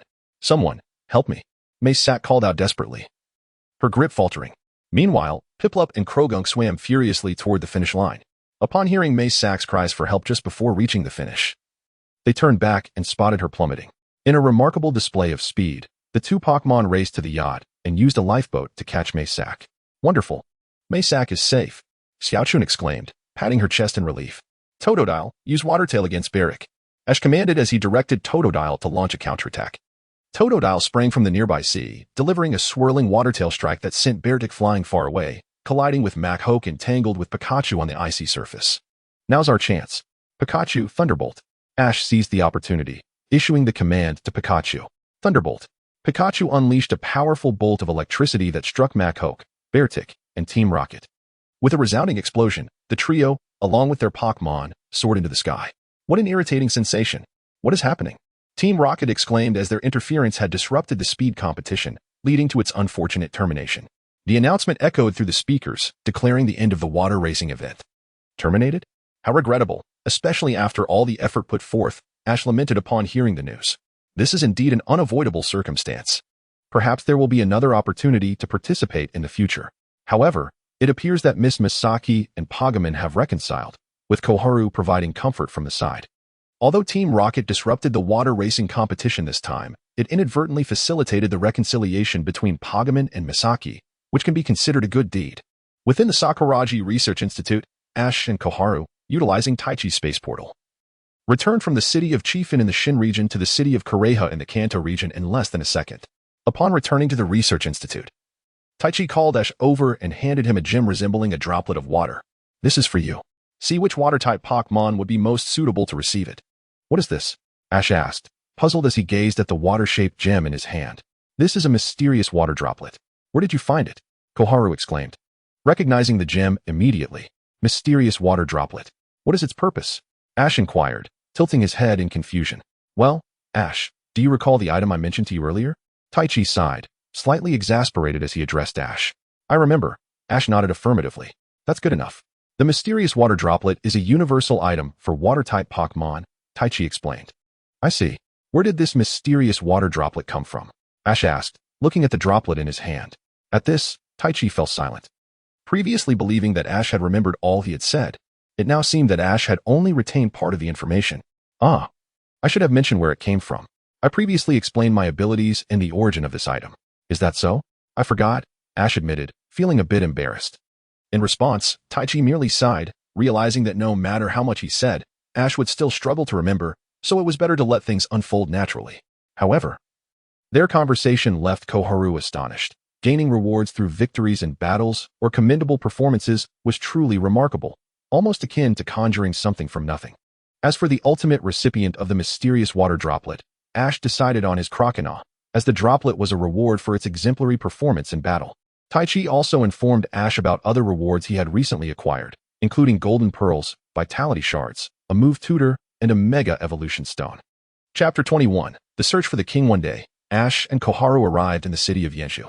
The reason for their visit was the ongoing buzz online about sightings of Ho-Oh near the vicinity of the city. Consequently, Professor Sakuragi dispatched Ash to investigate.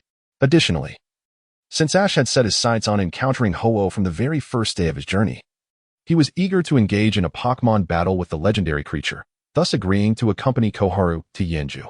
However, Taichi expressed skepticism regarding the rumors circulating online, as Ho-Oh had abandoned humanity in spirit hundreds of years ago and had not appeared before humans since then. Of course, this applied to everyone except Ash.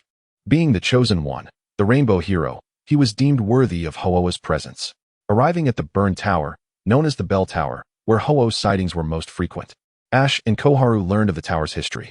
Legend has it that before Ho-Oh fully turned away from humanity, it resided there, receiving offerings and bestowing blessings upon people. However, the original Bell Tower was destroyed in a fire, resulting in the deaths of 3 unknown Pokémon consumed by flames. When the fire finally extinguished, a brilliant rainbow descended from the sky, and Ho-Oh appeared before the people, using its rainbow light to resurrect the Pokémon lost in the blaze, later known as Suicune, Inti, and Raikou. Yet, people feared the power of the Pokémon that could manipulate life and attempted to suppress it through violence. Ho-Oh never retaliated against humanity, choosing instead to depart from the land, seemingly saddened by humanity's response. It is said that Ho-Oh will return when it can once again trust humans. Whether this is true or not is uncertain to Taichi. However, he knows that recorded sightings of Ho-Oh have occurred only once before Ash's encounter, and he is unsure if there have been others since. According to the rumors circulating online, the location of Ho-Oh should be somewhere nearby. Koharu glanced at her phone and compared the surrounding environment. Is that so? I really want to see Ho-Oh soon. I remember the last time I saw it was several years ago, Ash exclaimed with excitement, his enthusiasm unwavering when it came to Pokémon. Ash, did you really see Ho-Oh years ago? Is that true? Koharu asked, astonished, as, aside from this recent surge of online sightings, no one had seen Ho-Oh for nearly a century. Indeed, it's true. I've encountered Ho-Oh since the very first day of my journey, Taichi affirmed confidently. Is that so? Koharu responded, intrigued. Yes, and when I later moved to the Hoenn region, I had another encounter with Ho-Oh. However, I haven't seen it since then. Ash scratched his head, reminiscing. After searching near the Bell Tower for a considerable time, Ash and Koharu were on the verge of giving up when Taichi suddenly spoke up. Hey Ash, Koharu. I believe I found the source of those videos circulating online. Did you find Ho-Oh, Taichi? Koharu asked eagerly. No, Taichi replied. Are you suggesting that the videos online are fake? Ash inquired. Yes, the Ho-Oh in those videos is likely a fabrication. If you don't believe me, just look up. Taichi instructed. Upon looking in the direction Taichi indicated, Ash and Koharu indeed spotted a figure resembling Ho-Oh. Is that Ho-Oh? It looks similar to the images. Ash exclaimed. No. As I mentioned before, that is not Ho-Oh. It is a Dodrio disguised with a Cyndaquil, masquerading as Ho-Oh. Taichi clarified. Is that so? Let's go check it out, Koharu. Taichi, Pikachu. Ash declared, running toward the direction where the Dodrio had landed. Taichi, Koharu, and Pikachu had no choice but to follow suit.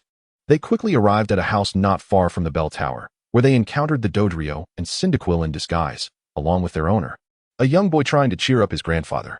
After learning the boy's story, Ash and Koharu discovered that his grandfather had once obtained a rainbow feather from Ho-Oh, which set him on a quest to find the legendary Pokémon. However, after many years, he had seen no sign of Ho-Oh, and due to the influence of those around him, he had grown increasingly pessimistic. To cheer up his grandfather, the boy had his Pokémon, Dodrio and Cyndaquil, disguise themselves as Ho-Oh in hopes of bringing him some joy.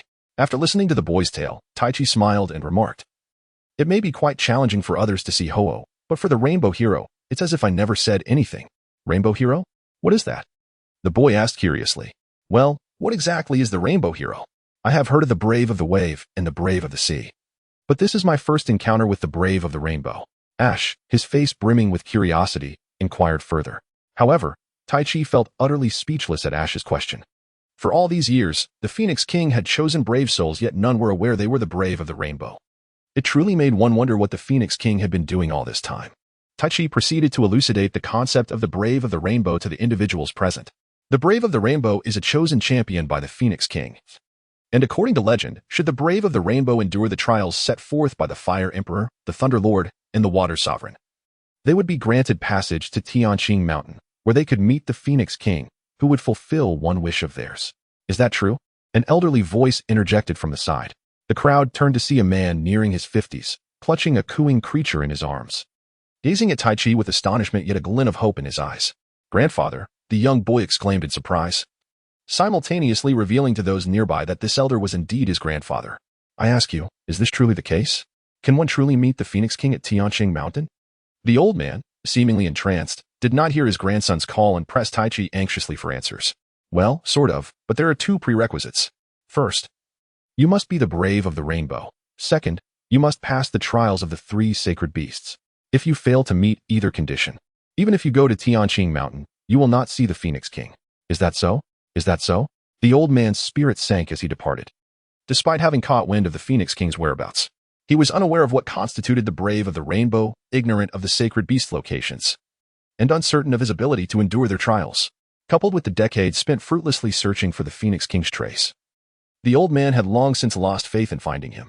Chapter 22. Summoning the Phoenix King. The boy, witnessing his grandfather's despondency, was at a loss for words.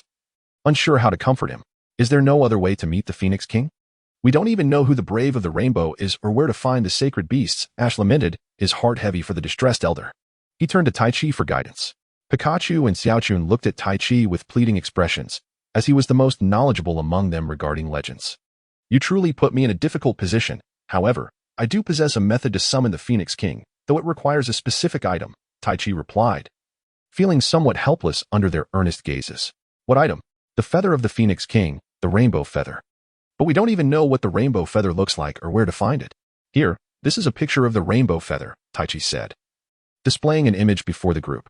Upon seeing the photograph, the young boy leaped with joy, pointing excitedly at the image. "I know where to find this. My grandfather has one." "Ah, indeed. You mentioned before that your grandfather possesses a feather of the Phoenix King. Then this will suffice. Go borrow the rainbow feather from him, and we will summon the Phoenix King. However, I must inform you that once we summon the Phoenix King, the rainbow feather will completely vanish. Remember to communicate this to your grandfather. We wouldn't want him to feel deceived." "Understood. I will go retrieve it now." The boy hurriedly set off to find his grandfather, and soon returned with a colorless rainbow feather. "Is this truly the rainbow feather?" Ash asked, examining the dull feather. "Yes. Although it has absorbed disappointment over time, causing it to lose its former brilliance, it is still usable," Taichi explained. "After all, this item is exceedingly delicate. Even a mere touch could render it completely darkened. The fact that it remains in this condition is quite fortunate. What shall we do next?" Zacian inquired. "First, we must ascend to the highest point of the bell tower. During our ascent, let us hold the rainbow feather. We will wait for the rain to cease, and hopefully, a rainbow will appear afterward. Once the conditions are met, the rest will be left to me," Taichi directed, gesturing toward the bell tower outside. "Let us hasten," Ash exclaimed, already dashing toward the door without realizing it. The others exchanged glances before following suit. They quickly entered the bell tower, encountering a multitude of ghost-type Pokémon residing within, startling everyone momentarily. After a brief adventure, they reached the pinnacle of the tower unscathed. "Finally, we have arrived. It seems the rain is subsiding," Zacian observed, gazing at the diminishing downpour. "Let us hurry. If the rain stops and we miss the chance to summon the rainbow, it would be troublesome," the boy urged from the side. "Taichi, prepare swiftly. This is the rainbow feather," Ash said as he took it out. To his astonishment, the feather had undergone a tremendous transformation, emanating vibrant hues of light. "What has happened?" "Fear not," Taichi reassured. "This is the true form of the rainbow feather. Only in this state can we summon the Phoenix King." Taichi had initially asked Ash to hold the feather to allow his spirited aura to rejuvenate it, restoring its luminescence. After all, Ash was indeed the brave of the rainbow, and such a task was well within his capabilities. "Is that so? What do we do next?" Ash inquired, admiring the feather in his hands. "It is simple. Ash, just hold the rainbow feather. The rest will be handled by me. If all goes well, we shall soon meet the Phoenix King," Taichi replied confidently. In truth, Taichi felt that the circumstances were remarkably fortuitous. Typically, finding the Phoenix King required luck. But with Ash being the brave of the rainbow, it was likely that the Phoenix King had been following him all along.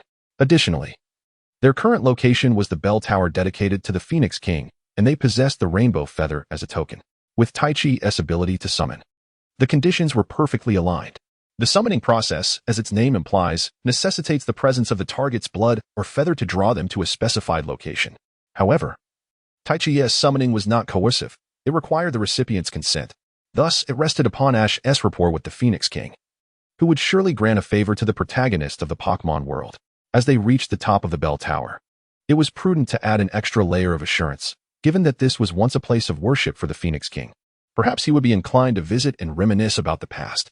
As for the rain, what bird would venture out in such weather? Moreover, the Phoenix King, being of the fire element, would likely wait until after the rain had ceased to emerge.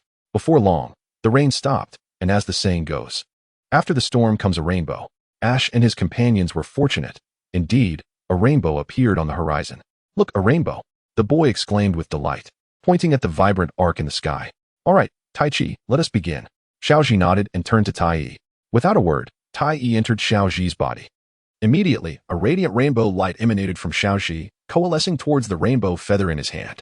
Directing the feather towards the rainbow, Tai Yi's voice resonated within Xiaoji's heart. Understanding, Xiaoji swiftly aimed the rainbow feather at the rainbow. As the rainbow light infused into the feather, it began to float upwards, soaring towards the rainbow before merging with it. With the fusion of the feather and the rainbow, the weather's rainbow became even more resplendent. A thunderous cry of a phoenix echoed from the heavens, followed by the arrival of a magnificent bird, resplendent in golden light and adorned with multicolored feathers, flying towards the bell tower. Indeed, it was the legendary Ho-Oh, emerging from the tail of the rainbow. Chapter 23, The Challenge to Ho-Oh That's Ho-Oh. The old man exclaimed, gazing at the figure of Ho-Oh in the sky, a smile unconsciously spreading across his face. After a lifetime of searching, he had finally witnessed Ho-Oh in his lifetime, fulfilling his dream. At this moment, the old man felt no regrets. The appearance of Ho-Oh sent shockwaves throughout the entire Yuanzhou city, for the resounding phoenix cry was no laughing matter. Everyone in Yuanzhou city looked up to the sky, witnessing the figure beneath the rainbow. The entire city erupted in excitement. After all, it was Ho-Oh, the legend of the Qingdu region, the deity governing life and fortune, renowned far and wide, especially in Qingdu. In fact, there was a dedicated clan in Yuanzhou city that served Ho-Oh, the current dojo master of the city. Hello, Ho-Oh. It's our first meeting. Though I've seen you many times before, this is our first face-to-face encounter, Xiaoji said with a beaming smile, waving at Ho-Oh. Ho-Oh nodded slightly in acknowledgement before shifting its gaze to Tai Yi. While Xiaoji had captured Ho-Oh's interest, it was evident that Tai Yi, who had summoned him, intrigued Ho-Oh even more. Tai Yi sensed Ho-Oh's gaze and met it without hesitation. Do not underestimate Tai Yi just because he is a 1,000-year-old baby. He harbors no fear of Ho-Oh. In a true battle, apart from ARCEUS, Tai Yi fears no one. Moreover, Ho-Oh's arrival required his own consent. Thus there was no reason for Ho-Oh to be angry. He had come willingly, curious to see what kind of being could invoke his essence.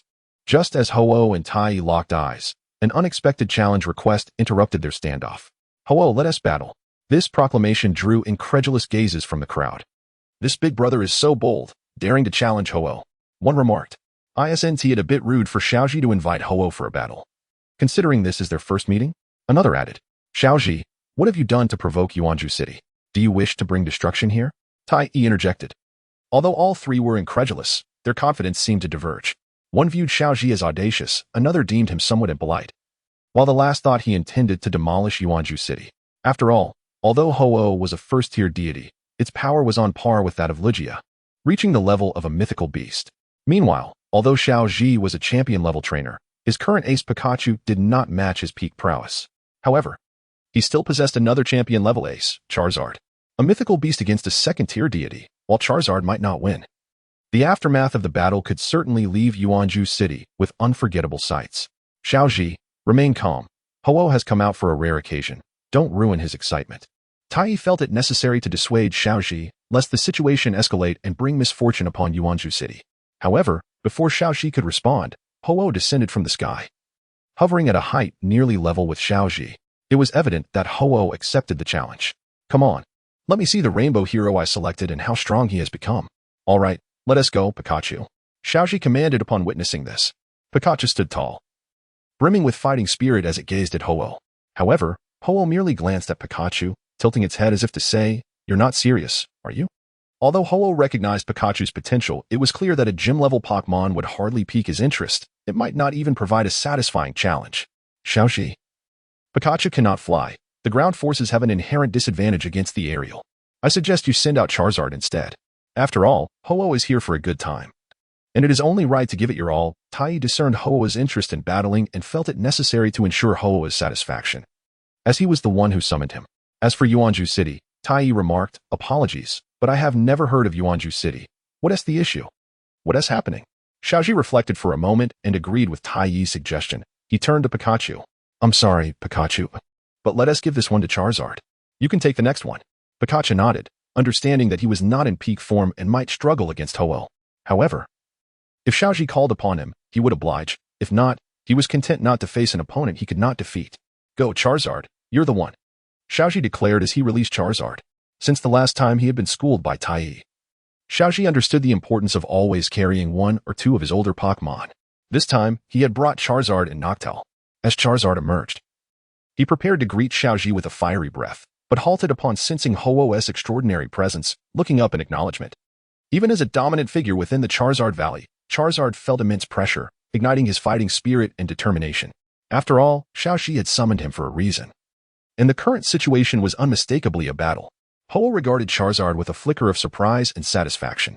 The satisfaction stemmed from Charizard possessing strength equivalent to that of his subordinate, Inti, indicating that this battle would undoubtedly be thrilling. The surprise, however, arose from Ho-Oh's divine ability to perceive the essence of life within Pokémon. He discerned that Charizard's life source bore some damage. This could be interpreted as a congenital deficiency, albeit one caused by external circumstances. Typically, Pokémon with such deficiencies would not rise to prominence. Yet Charizard before him defied this expectation, proving to be a formidable competitor, rivaling even Inti. It was precisely this anomaly that intrigued Ho-Oh further. He was eager to discover how far this Charizard could go. Was this its limit, or could it ascend further to become a being of equal caliber? Charizard, be cautious. For before us stands the most formidable fire-type legendary Pokémon in this world, Ash declared with a fierce determination. Chapter 24, Charizard vs. Ho-Oh classification, Fire Pokémon type, Fire, Flying Strength, Champion Ace ability, Blaze moves, Flamethrower, Dragon Claw, Dragon Pulse, Air Slash, Dragon Breath, Earthquake, Dragon Rage, Fire Spin, Flare Blitz, Steel Wing, Dragon Tail held item, None Ho-Oh classification, Rainbow Pokémon type, Fire, Flying Strength, Mythical Pokémon ability, Regenerator moves, Sacred Fire, Fire Blast, Flamethrower, Sunny Day, Brave Bird, Tailwind, Weather Ball, Origin Pulse, Self-Restoration, Punishment, Feather Dance held item, Life Orb seizing the initiative, Charizard unleashed a Flamethrower at Ash's command. The clash between Charizard and Ho-Oh was imminent. With a mighty roar, Charizard expelled a torrent of searing flames toward Ho-Oh. However, Ho-Oh faced the oncoming Flamethrower without flinching, retaliating with its own Flamethrower. The two streams of scorching fire collided in midair, creating a stalemate for a brief moment before Ho-Oh's Flamethrower overwhelmed Charizard's. With a thunderous explosion, Ho-Oh's Flamethrower struck Charizard, sending up a cloud of smoke. Ash, witnessing this spectacle, shouted in concern. From within the smoke emerged Charizard, its expression grave as it regarded Ho-Oh from a distance. At that moment, Charizard bore some minor injuries, a testament to its resilience against fire-type attacks, which thankfully did not hinder its performance in the impending battle. Alright, Charizard, use Dragon Pulse, Ash commanded, relieved that Charizard appeared relatively unscathed. However, he had overlooked a crucial detail. Charizard did not possess the Dragon type, thus it would not benefit from any Dragon type advantages. And the efficacy of Dragon Pulse might very well fall short of that of Flamethrower. However, Ash's command had already been issued, and Charizard could only comply. It unleashed a wave of purple energy from its mouth, which transformed into a dragon shape in midair, soaring towards Ho-Oh. Meanwhile, the latter emanated a faint pink glow, and Charizard's dragon wave was abruptly halted just a meter away, rendered immobile. Then, the pink luminescence surrounding Ho-Oh intensified, redirecting Charizard's dragon wave back towards it. This was a manifestation of divine power. Xiaochun immediately recognized the skill Ho-Oh had employed. Quick, dodge, Charizard, Ash urged. Charizard swiftly maneuvered to evade the returning dragon wave. Seeing Charizard successfully evade, Ash exhaled in relief, yet his expression remained grave as he regarded Ho-Oh from a distance, fervently contemplating their next strategy. It was evident that Ho-Oh was not exerting itself fully. It had merely utilized a few skills casually, putting Charizard at a disadvantage. Charizard, use Smokescreen. Ash commanded after a moment's thought. Charizard promptly released a thick cloud of smoke, enveloping both Ho-Oh and itself. However, the smoke barely lingered for 2 seconds before being dispersed by a sudden gust of wind. "Now, Charizard!" Ash exclaimed, a smile breaking across his face as the smoke cleared. Charizard had closed the distance to within 2 body lengths of Ho-Oh, gathering Azure Dragon energy upon its claws, which then coalesced into 2 massive Azure Dragon claws. Under Charizard's control, they came crashing down towards Ho-Oh. Yet, Ho-Oh remained unfazed, utilizing its divine power to freeze Charizard in place. The sharp dragon claws hovered perilously close, yet could not reach their target. As Charizard strained to strike Ho-Oh with its claws, Ash's voice rang out, "Flamethrower." Charizard immediately opened its mouth, unleashing a torrent of intense flames that struck Ho-Oh without affording it a moment to react. "Excellent, keep up the flamethrower," Ash commanded as his plan began to take effect. Charizard complied, intensifying its fiery assault. Ho-Oh, caught off guard by this unexpected onslaught, was sent crashing to the ground, unable to recover in time. However, Charizard showed no signs of relenting, descending as it continuously spewed flames upon Ho-Oh. The previous battle had enlightened Charizard to the fact that its flames might not necessarily harm Ho-Oh, and its current position on the ground was merely a result of the force of the flamethrower. Nevertheless, the flames inflicted no damage upon Ho-Oh. Once Ho-Oh regained its senses, Charizard would lose this rare opportunity to attack, thus it pressed on without pause. Ash understood this predicament as well, refraining from urging Charizard to stop. Instead, he focused intently on the raging inferno, searching for Ho-Oh's silhouette amidst the flames. Ho-Oh, having reacted in the fire, unfurled its wings, preparing to ascend into the sky. As for the flames enveloping it, being a top-tier fire deity, Ho-Oh regarded them with disdain. While Charizard maintained its fiery barrage, it also prepared to unleash Dragon Pulse. Observing Ho-Oh's wings spread amidst the flames, Ash realized Ho-Oh had indeed reacted, and he swiftly issued another command. Yet, Ash's order left Zacian in shock. Before she could comprehend, a surge of purple energy materialized from Charizard's mouth, launching forth alongside the flames.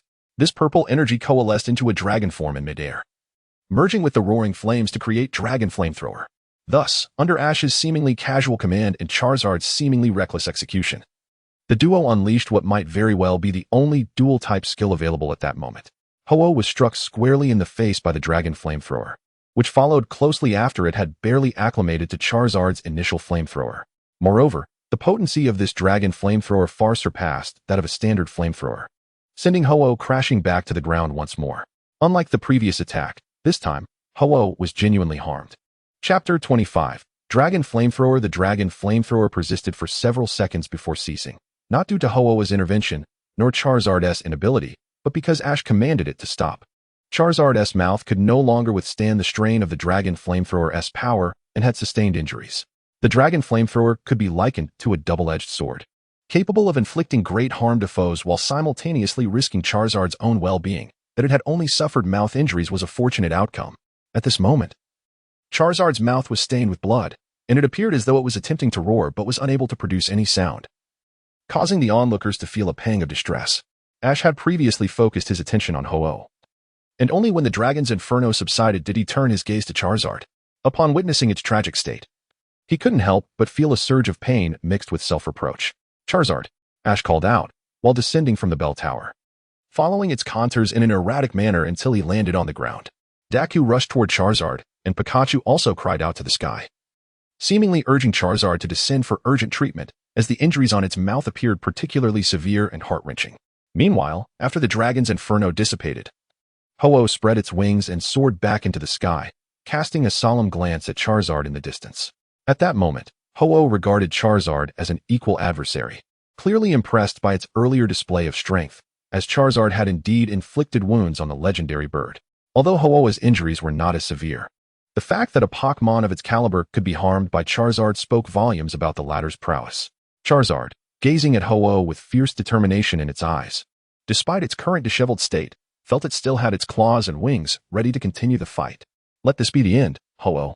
I cannot ascertain whether you enjoyed this bout, but my Charizard is gravely injured and in need of healing. Thus, we shall conclude this battle," Tai interjected, positioning himself between Charizard and Ho-Oh. Ho-Oh glanced at Tai, then at the panting Charizard, clearly exhausted and grievously wounded, and nodded in agreement. Thus, the clash between Charizard and Ho-Oh came to a close. After the battle, Ho-Oh performed a self-restoration, healing all its previous injuries and emanating a radiant spectrum of light that enveloped Charizard, curing its wounds entirely. This left Tai, who had already prepared vitality shards, momentarily speechless, marveling at the divine healing abilities of the life-giving deity. Charizard, you're all better now, Ash exclaimed with joy upon witnessing Charizard's recovery. Pikachu leaped onto Charizard's shoulder, patting it gently and exhaling as if releasing a lengthy held concern, calling out with evident affection. Charizard struck a healthy pose, showcasing its not-so-muscular arms. Ash, relieved, turned to Ho-Oh and expressed, "Thank you, Ho-Oh, for healing Charizard. I am truly grateful." Ho-Oh shook its head in modesty before spreading its wings and soaring into the clouds with remarkable speed, leaving the spectators in awe. By the time they reacted, Ho-Oh had vanished into the sky, prompting several who had hoped to observe the legendary Pokémon up close to sigh in disappointment. Ash's desire to converse with Ho-Oh was thwarted, and just as he planned to reunite with Xiaochun and Tai's voice resonated from above. Looking skyward, Ash observed 3 vibrant feathers cascading down from the heavens. One feather landed in Ash's hand, another in Charizard's, which then absorbed it directly into its being, while the final feather settled in the hands of the elderly man who had summoned Ho-Oh using the rainbow feather. "This is the rainbow feather," Xiaochun exclaimed in astonishment as Tai guided her to Ash's side. Not only did Ash possess a feather, but Charizard did as well, indicating Ho-Oh's acknowledgement of both Ash and Charizard. It seemed Ash could now proudly be referred to as the Rainbow Hero, eliciting laughter from Tai. The title of Rainbow Hero had technically been conferred upon Ash from the moment he encountered Ho-Oh, though he remained blissfully unaware. "Rainbow Hero?" Ash murmured, entranced, as he gazed at the feather in his hand. Pikachu, too, was drawn to the feather, playfully poking it with its tiny fingers before breaking into a smile. Thus concluded their quest to find Ho-Oh. Even if the initial rumors of encountering Ho-Oh were false, Ash and Xiaochun's experience with the legendary Pokémon was undeniably genuine, culminating in the capture of rare footage. It could be said that this mission was more than a success for Ash and Xiaochun. After bidding farewell to the young boy and his grandfather, Ash and Xiaochun returned to the Sakuragi Research Institute, where they recounted the events in Kyubi City to Professor Sakuragi. In the wake of Professor Sakuragi's slightly frenzied pleas, Ash lent him the rainbow feather and the video to commence his research. Tai later learned of this and conveyed it to Professor Okido, who promptly sought out Professor Sakuragi for the feather, resulting in a near altercation between the two. Undoubtedly, if it had come to a real confrontation, Tai would have placed his bet on Professor Okido as the victor, given the former's legendary status. However, Professor Okido lacked Ash's extraordinary prowess, despite being formidable in his own right. Unbeknownst to Ash, he was currently at the Pokémon Center, tending to Charizard. Although Charizard had been healed by Ho-Oh, Ash felt it prudent to have Charizard undergo a thorough examination at the Pokémon Center, particularly since the Dragon's Inferno was an unprecedented phenomenon, and he feared it might have inflicted irreversible damage.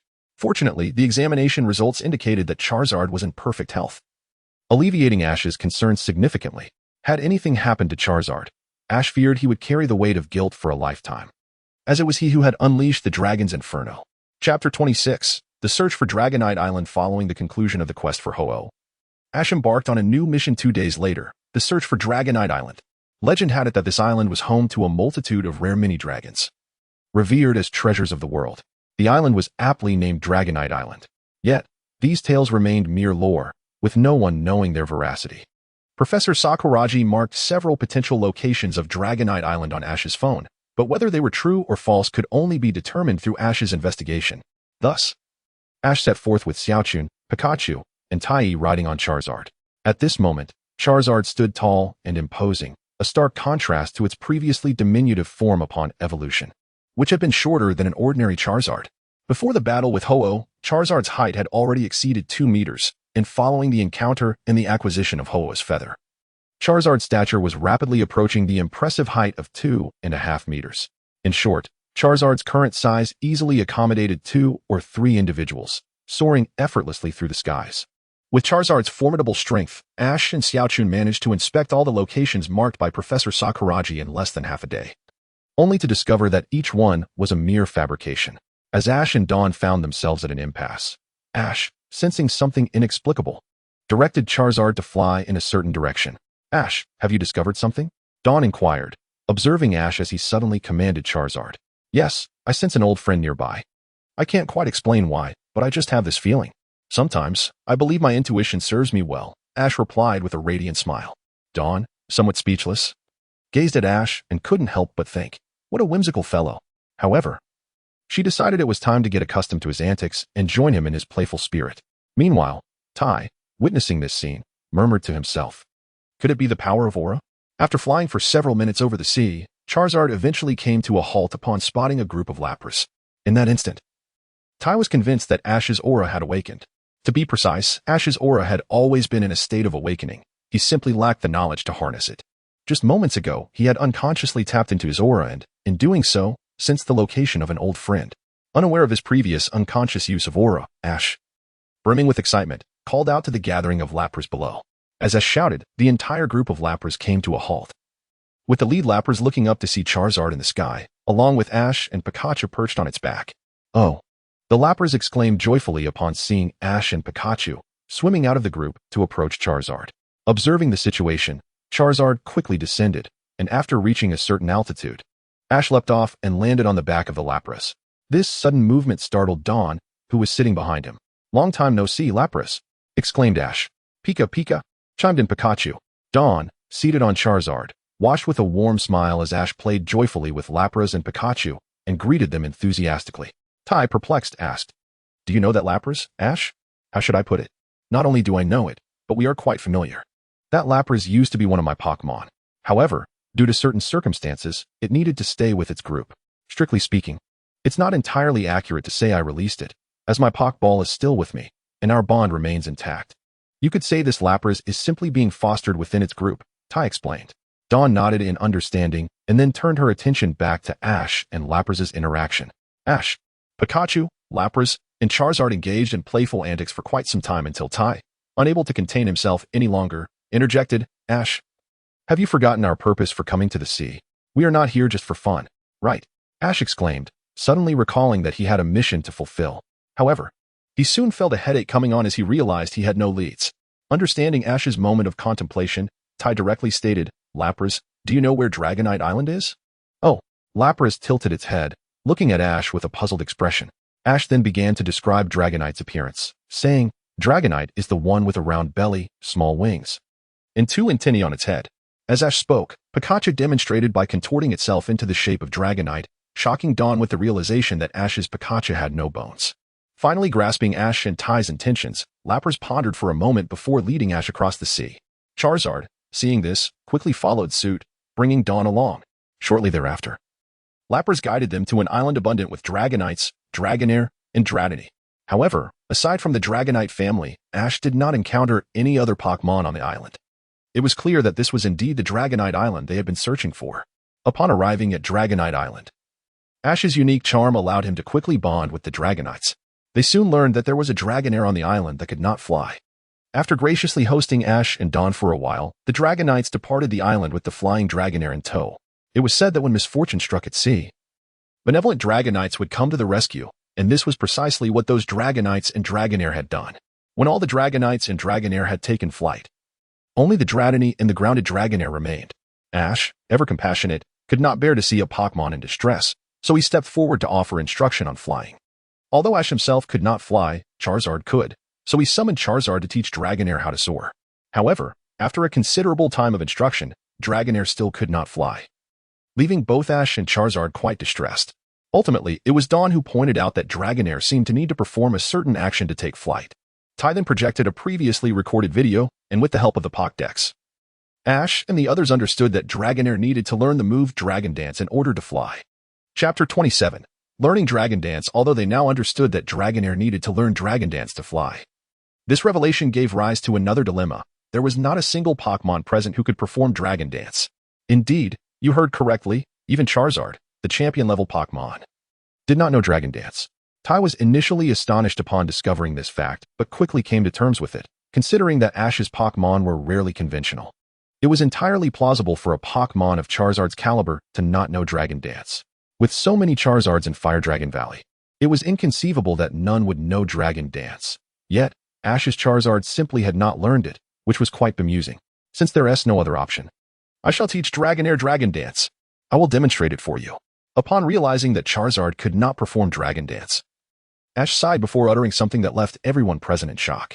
Dawn? Tai? Dawn and Tai exchanged glances. both recognizing the confusion and astonishment reflected in each other's eyes. Do you want to repeat that, Ash? You're going to demonstrate Dragon Dance?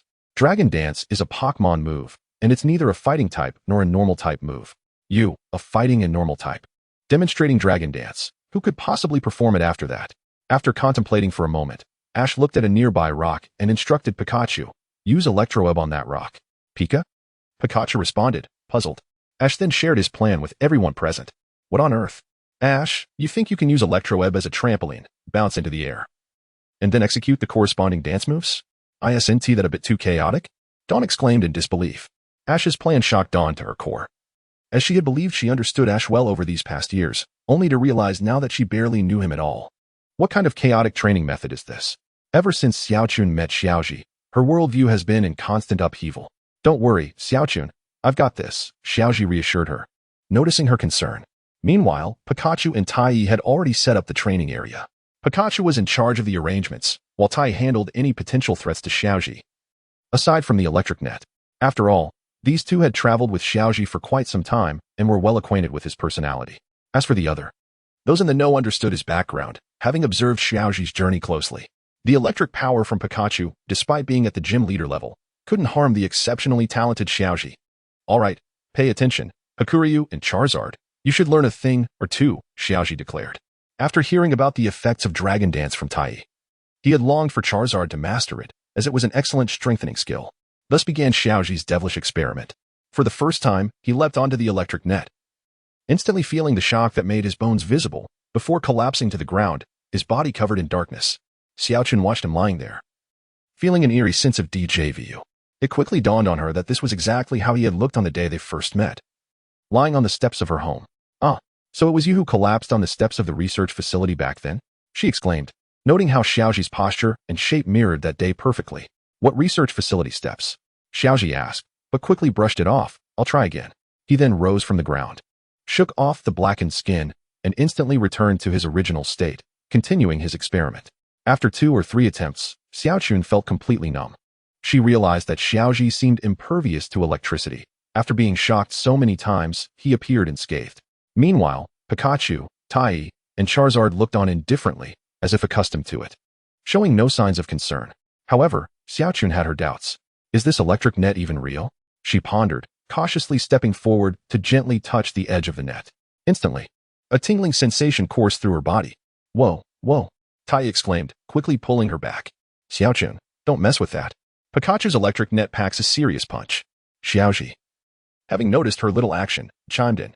At this, Xiaochun couldn't help but internally scoff. So you do know it's powerful, yet you treat it so carelessly.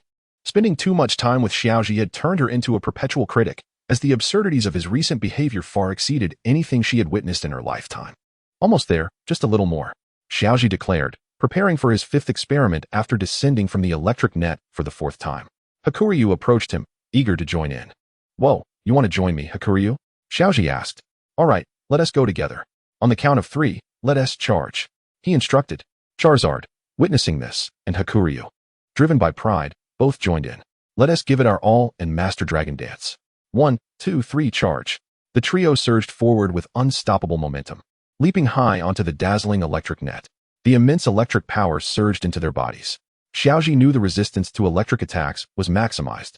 Hakuryu, being a dragon type, had a degree of resistance to electric moves. Although Charizard, a flying type, was generally weak against electric types, its high level meant the electric net's damage was negligible.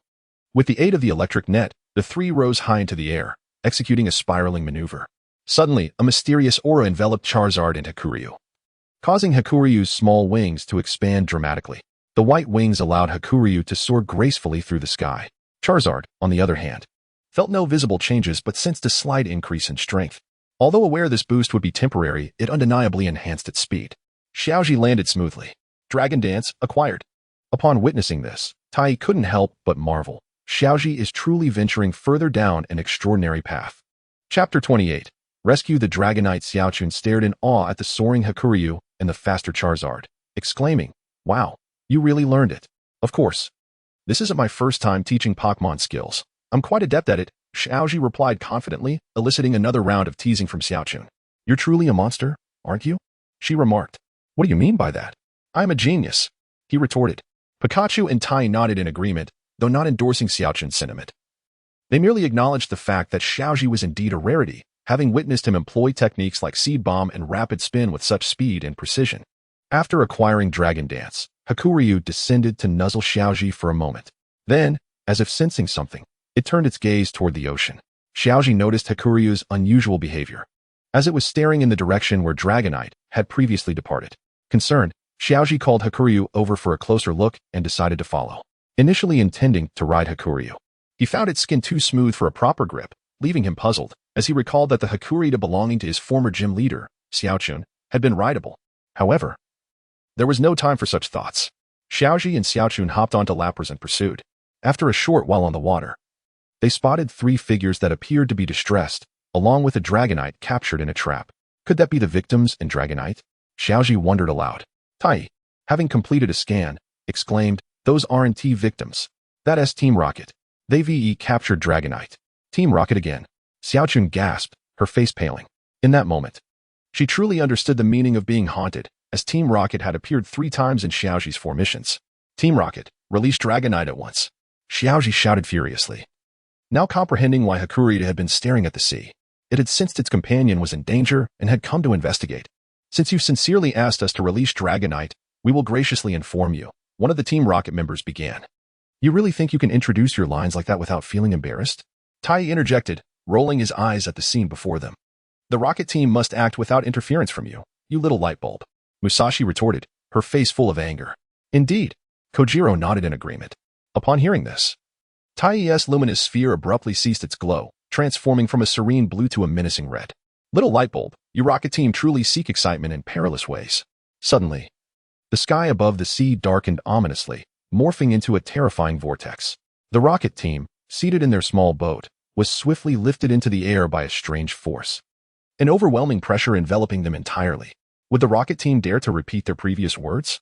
"Who am I?" With each deliberate word from Tai, the trio felt as though they were being crushed, their frantic cries echoing. "What is this? Help! It feels as if my body is being flattened." "I said nothing, meow." Tai's form manifested a colossal light blade, stretching over 100 meters.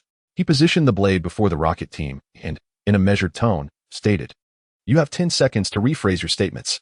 If I find your words unsatisfactory, do you see this blade? You would not wish for it to pierce your neck, would you?" The Rocket team, gazing at the blade before them, swallowed nervously and, with great reluctance, mustered their survival instincts honed over nearly 3 decades, uttering a series of insincere pleasantries. This allowed Tai to refrain from letting the blade descend upon their necks. "Very well, continue," Tai said, lowering the Rocket team back down before silently drifting back to Ash's side. Ash and Kasumi observed the sudden transition from stormy weather to clear skies, glancing at Tai, who floated unharmed in the air. They found it impossible to reconcile the image of Tai they had known with his current demeanor. Neither side knew how long they stood upon the sea, but suddenly a wave crashed against them, jolting them back to reality. The Rocket team hastily released Dragonite. Otherwise, they would not be treated kindly. Ash was the first to react, shouting at the trio. "You little brat, you think you can just order me to release it?" Musashi retorted fiercely. "Indeed." Kojiro, still somewhat shaken, glanced nervously at the indifferent Tai, quickly echoing her sentiments. "Not just Dragonite, but even the Lapras behind you. And Pikachu on your shoulder. We shall take them as offerings to Boss Giovanni." Meow meow. The gazes of the 2 feline-eyed creatures sparkled as they beheld Pikachu on Ash's shoulder and the Lapras behind him, as if they had glimpsed a path to glory. "I am at a loss for words. Do you ever tire of this? Is it so difficult for you to concede?" Kasumi sighed, exasperation evident in her eyes as she regarded the Rocket team in the distance. Out comes the gotcha machine, ignoring Kasumi's complaints. The Rocket team summoned the gotcha machine and drew forth a Wailord. Why is there only one this time, and it only knows one move, bounce? No matter. Wailord's bounce is immensely powerful, meow. So, Wailord, use bounce. Just as Tai was about to caution the Rocket team about using such a colossal Pokémon on the water, Wailord had already commenced its action. Wailord raised its chin and forcefully crashed down onto the sea, sending gigantic waves that swept everyone away, sparing only the airborne Dragonite, Charizard. And Tai, truly impressive, Musashi exclaimed, by the force of the waves. "Indeed." "Meow," echoed Meowth, nodding in agreement. Tai, observing the Rocket team from above, felt utterly speechless. Did you not consider your own situation when commanding your Pokémon to unleash its abilities? At that moment, Lapras swiftly transported Ash, Kasumi, and the others toward the location where Dragonite was held captive. Once within Pikachu's attack range, Ash immediately commanded, "Pikachu, use Iron Tail." Pikachu leaped high, its tail gleaming with metallic brilliance, shattering the iron cage that bound Dragonite. With a triumphant roar, Dragonite soared into the sky, joining forces with ARCEUS. Witnessing their hard-earned capture of Dragonite escaping, Kojiro remained remarkably calm, stating that if this continued, they would surely flee. Meowth quickly interjected, "You shall not escape, Meow." Musashi, seemingly lost in thought, began issuing commands to Wylord. Naturally, Wylord, use bounce on the Dragonite above. Wylord leaped high into the air and then crashed heavily into the sea, creating monstrous waves that sent all grounded entities, including the rocket team, soaring into the sky. "Quick, Charizard and Dragonite, save them. I'll handle Lapras." Tai shouted at the 3 dragons beside him. Ignoring the reactions of the other dragons, he released a blue aura that suspended all Lapras in midair. Dragonite rescued Kasumi, while ARCEUS, moving swiftly, aimed for Ash but struggled to grasp him due to his slippery body. Seeing this, Charizard rushed down to assist. Just then, ARCEUS radiated a brilliant light, its form transforming. When the light faded, what appeared before everyone was a plump, orange-yellow creature that embraced Ash, successfully rescuing him. Upon seeing Ash safely saved, Charizard turned its attention to the rocket team, who were plummeting toward the sea. A burst of flames sent the trio of the rocket team soaring back into the sky. "How unpleasant this feels," exclaimed Meowth. After the rocket team was sent aloft, Dragonite, grateful for Ash's guidance, expressed its desire to become Ash's Pokémon, which Ash gladly accepted. Thus, Ash captured his 3rd quasi-legendary Pokémon. After bidding farewell to Lapras, Ash and Kasumi returned to Professor Oak's research facility, presenting their investigative data and videos. However, they refrained from disclosing the precise location of Dragonite Island. The first reason was to protect the Dragonites residing there. If the island's location were revealed, the consequences could be dire. Ash, Kasumi, and even Professor Oak understood the unpredictable nature of people. The second reason was that their earlier chaotic navigation had left Ash and Kasumi unable to remember the island's exact location. Of course, Tai had memorized it, but he would not disclose it, as referenced in the first reason. With this, the quest for Dragonite Island concluded. Following the events at Dragonite Island, Ash introduced Dragonite to his friends in the backyard of Professor Oak's research facility, as they would soon be companions. Just as Ash was catching up with Dragonite and his former allies, an urgent phone call suddenly came through to the research facility. The message was simple: the research facility was haunted. In this world, ghosts are undeniably real, and they are commonly referred to by humanity as ghost-type Pokémon. When haunting occurs, it is typically the work of these ghostly creatures. Thus, when Ash prompted Tai to open the portal, he brought along a Pokémon specifically adept at countering ghost types. Upon arriving at the Sakuraji Research Institute, Ash was immediately struck by the sight of everyone floating, save for Koharu. Before her, a ghostly creature cloaked in dark purple and black loomed ominously. Koharu trembled in fear, while her Pokémon, Deden, stood protectively in front of her, barking defiantly at the dark creature, determined to shield Koharu from harm. This ghostly being, with its crimson eyes, pointed ears, short limbs, and a tail, was none other than Gengar. Indeed, if there were disturbances in the Kanto region, it was likely the handiwork of the ghastly evolution line. Tai, observing Gengar, confirmed his suspicions. The most renowned ghost Pokémon in Kanto was indeed the ghastly family, with Gengar being its final evolution. "Koharu, are you all right?" Ash inquired as he rushed to her side, positioning himself protectively in front of her. Koharu shook her head. I'm fine. It's Deden that's protecting me, but this Gengar is too powerful," she admitted, her face betraying her fear. Earlier, her father, Professor Sakuraji, had instructed her to command Deden in battle. However, Koharu was apprehensive, fearing that Deden might suffer severe injury in a confrontation against Gengar, especially since she had only participated in 2 battles before, both won thanks to Ash's Heracross, while Deden had already been rendered incapable of fighting in the first match. Thus, Koharu felt utterly at a loss regarding how to engage in battle. "Do not worry, I shall handle this from here on out. Noctowl, you are my chosen one," Ash reassured Koharu, sensing her trepidation, as he summoned his ghost-type countermeasure. Noctowl, a magnificent Noctowl, adorned with golden feathers and red wings, materialized before them. Despite being suspended in midair, Professor Sakuraji gazed at Noctowl with astonishment. "Is that an alternate-colored Noctowl? Is it a shiny Noctowl?" "Professor Sakuraji, is this really the time for such concerns?" Tai floated past, his expression one of disbelief. "I must admit, I feel the same. However, let us move on. Noctowl, use confusion." Ash concurred with Ty's sentiment and refocused on Gengar. With a command from Ash, a glimmer of gold sparkled in Noctowl's eyes as it opened its beak, unleashing a golden whirlwind of psychic energy towards Gengar. Sensing the impending attack, Gengar swiftly evaded the onslaught of psychic energy. As a result, Professor Sakuragi and the others fell from their suspended positions, the suddenness of their descent catching Tai off guard as they plummeted to the ground.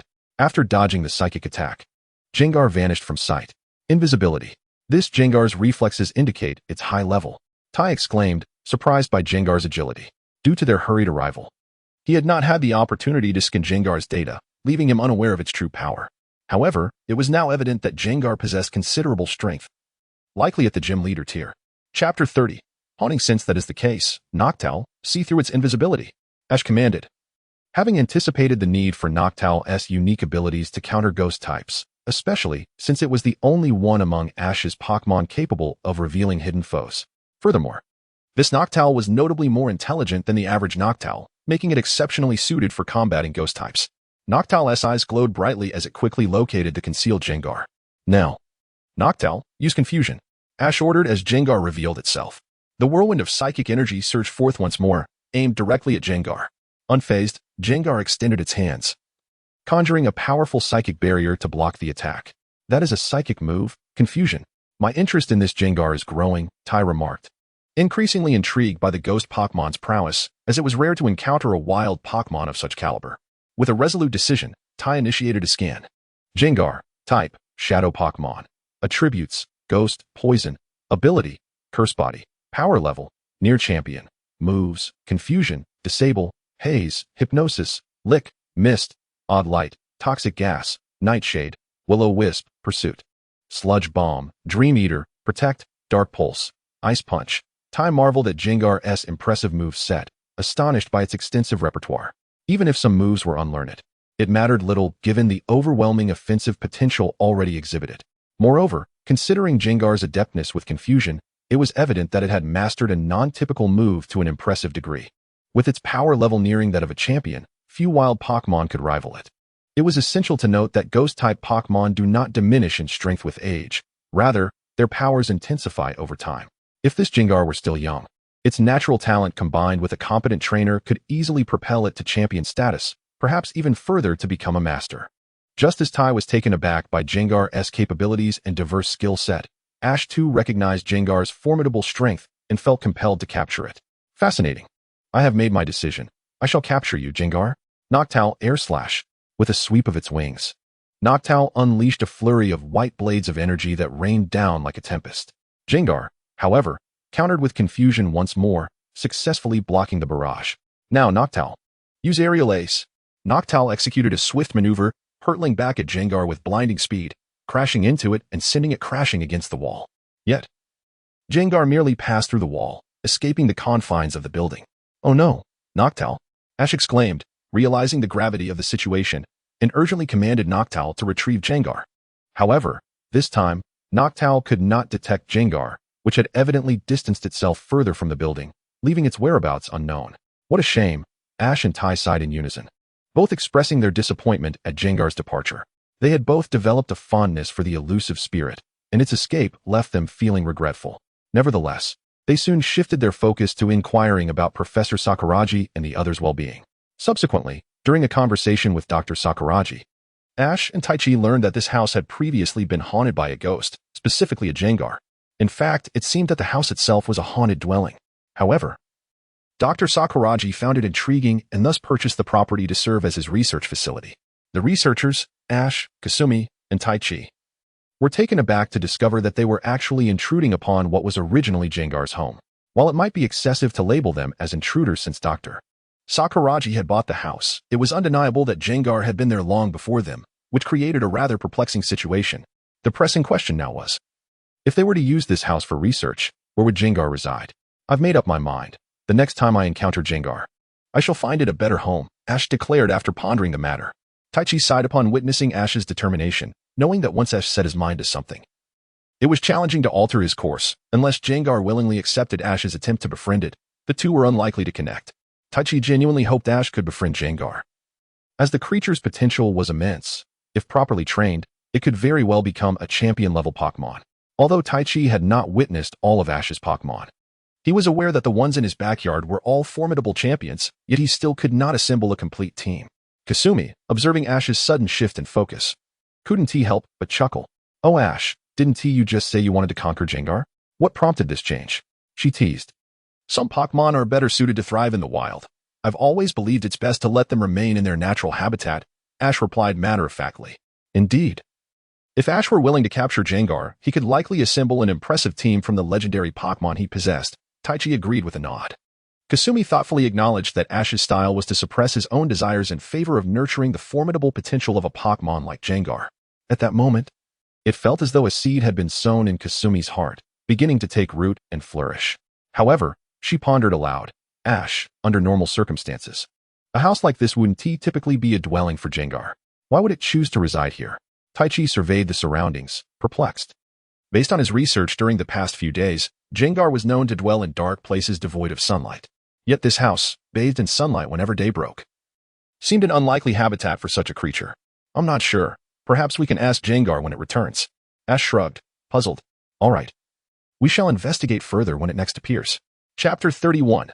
Bond Evolution Gemstone. In the backyard of Professor Oak's laboratory, a thunderous roar erupted from a large platform, stirring clouds of dust. At that moment, an extraordinary battle unfolded, pitting one Pokémon against many.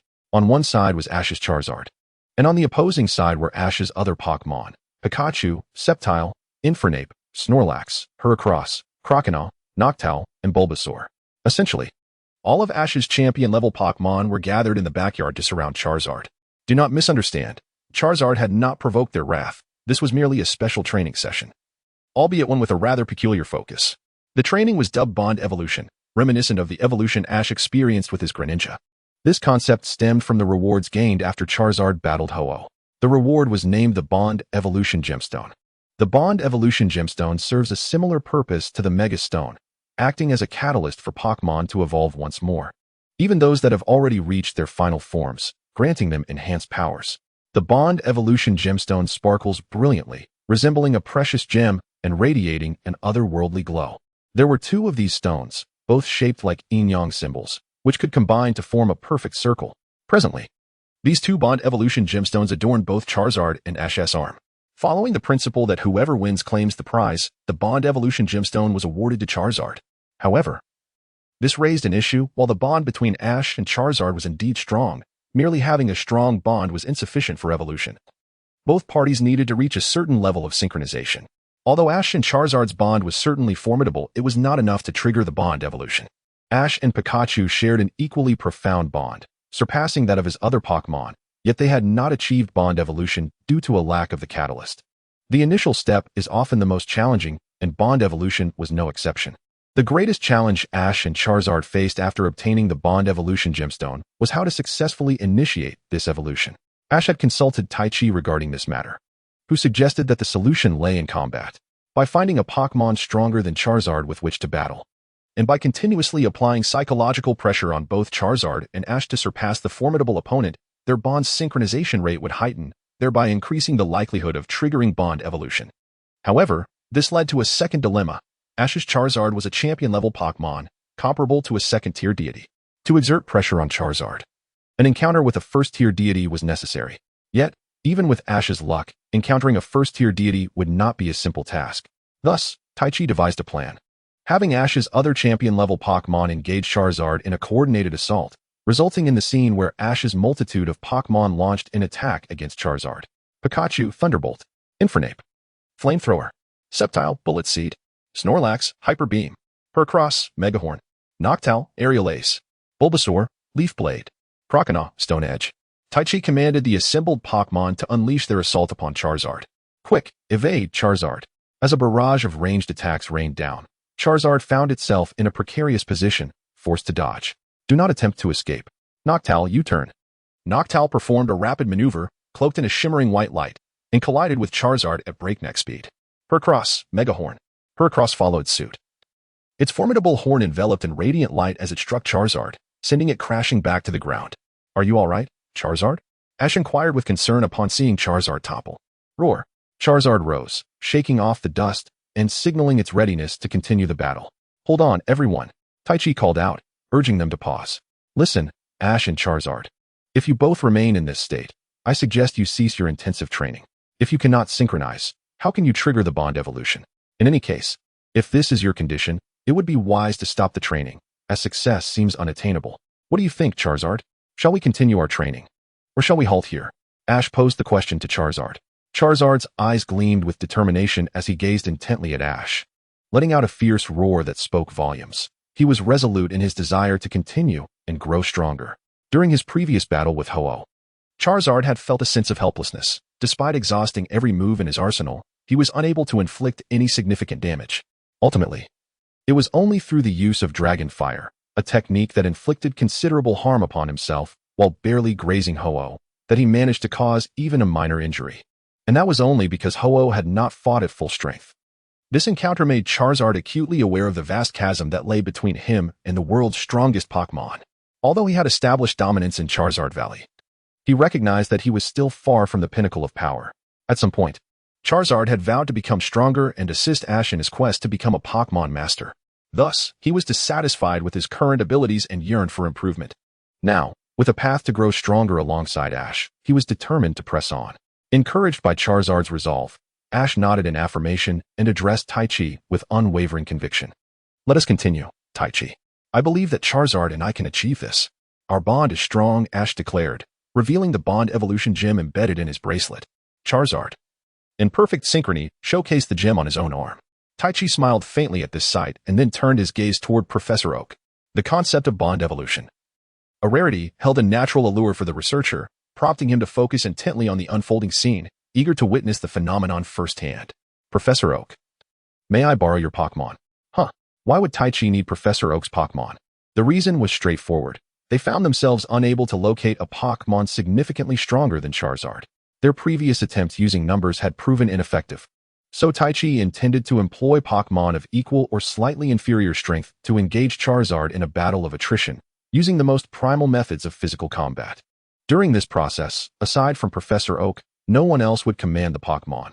They would all focus their attacks on Charizard, while he and Charizard would unite to withstand their onslaught and emerge victorious, thereby growing stronger. After a moment of contemplation, Professor Oak nodded thoughtfully and sent out his trusty companions, 3 dragons, Charizard, Dragonite, and Snorlax, also known as the Bag Dragon. Taichi was taken aback by the sight of these formidable creatures, realizing they were all champion-level Pokémon. He couldn't help but admire Professor Oak, the former champion of the Kanto League, for possessing such a rare trio of champions, despite the inherent disparities in strength among champion-level Pokémon. With the weaker ones comparable to lower-tier deities and the stronger ones rivaling quasi-legendary beasts, Professor Oak's trio stood at the latter tier, all superior to Ash's Charizard. Taichi began to question why they had expended so much effort in seeking out Professor Oak's Pokémon, when these 3 alone would provide sufficient pressure to challenge Charizard. Yet, as Taichi surveyed the eager Pokémon around him, he reluctantly issued the command, "Let the battle commence." With Taichi's voice echoing through the arena, the assembled Pokémon surged toward Charizard. Pikachu was the first to leap into action, brandishing his iron tail for a close-quarters confrontation. Charizard responded by extending his massive claws, deflecting Pikachu's attack with one hand while using the other to send him flying.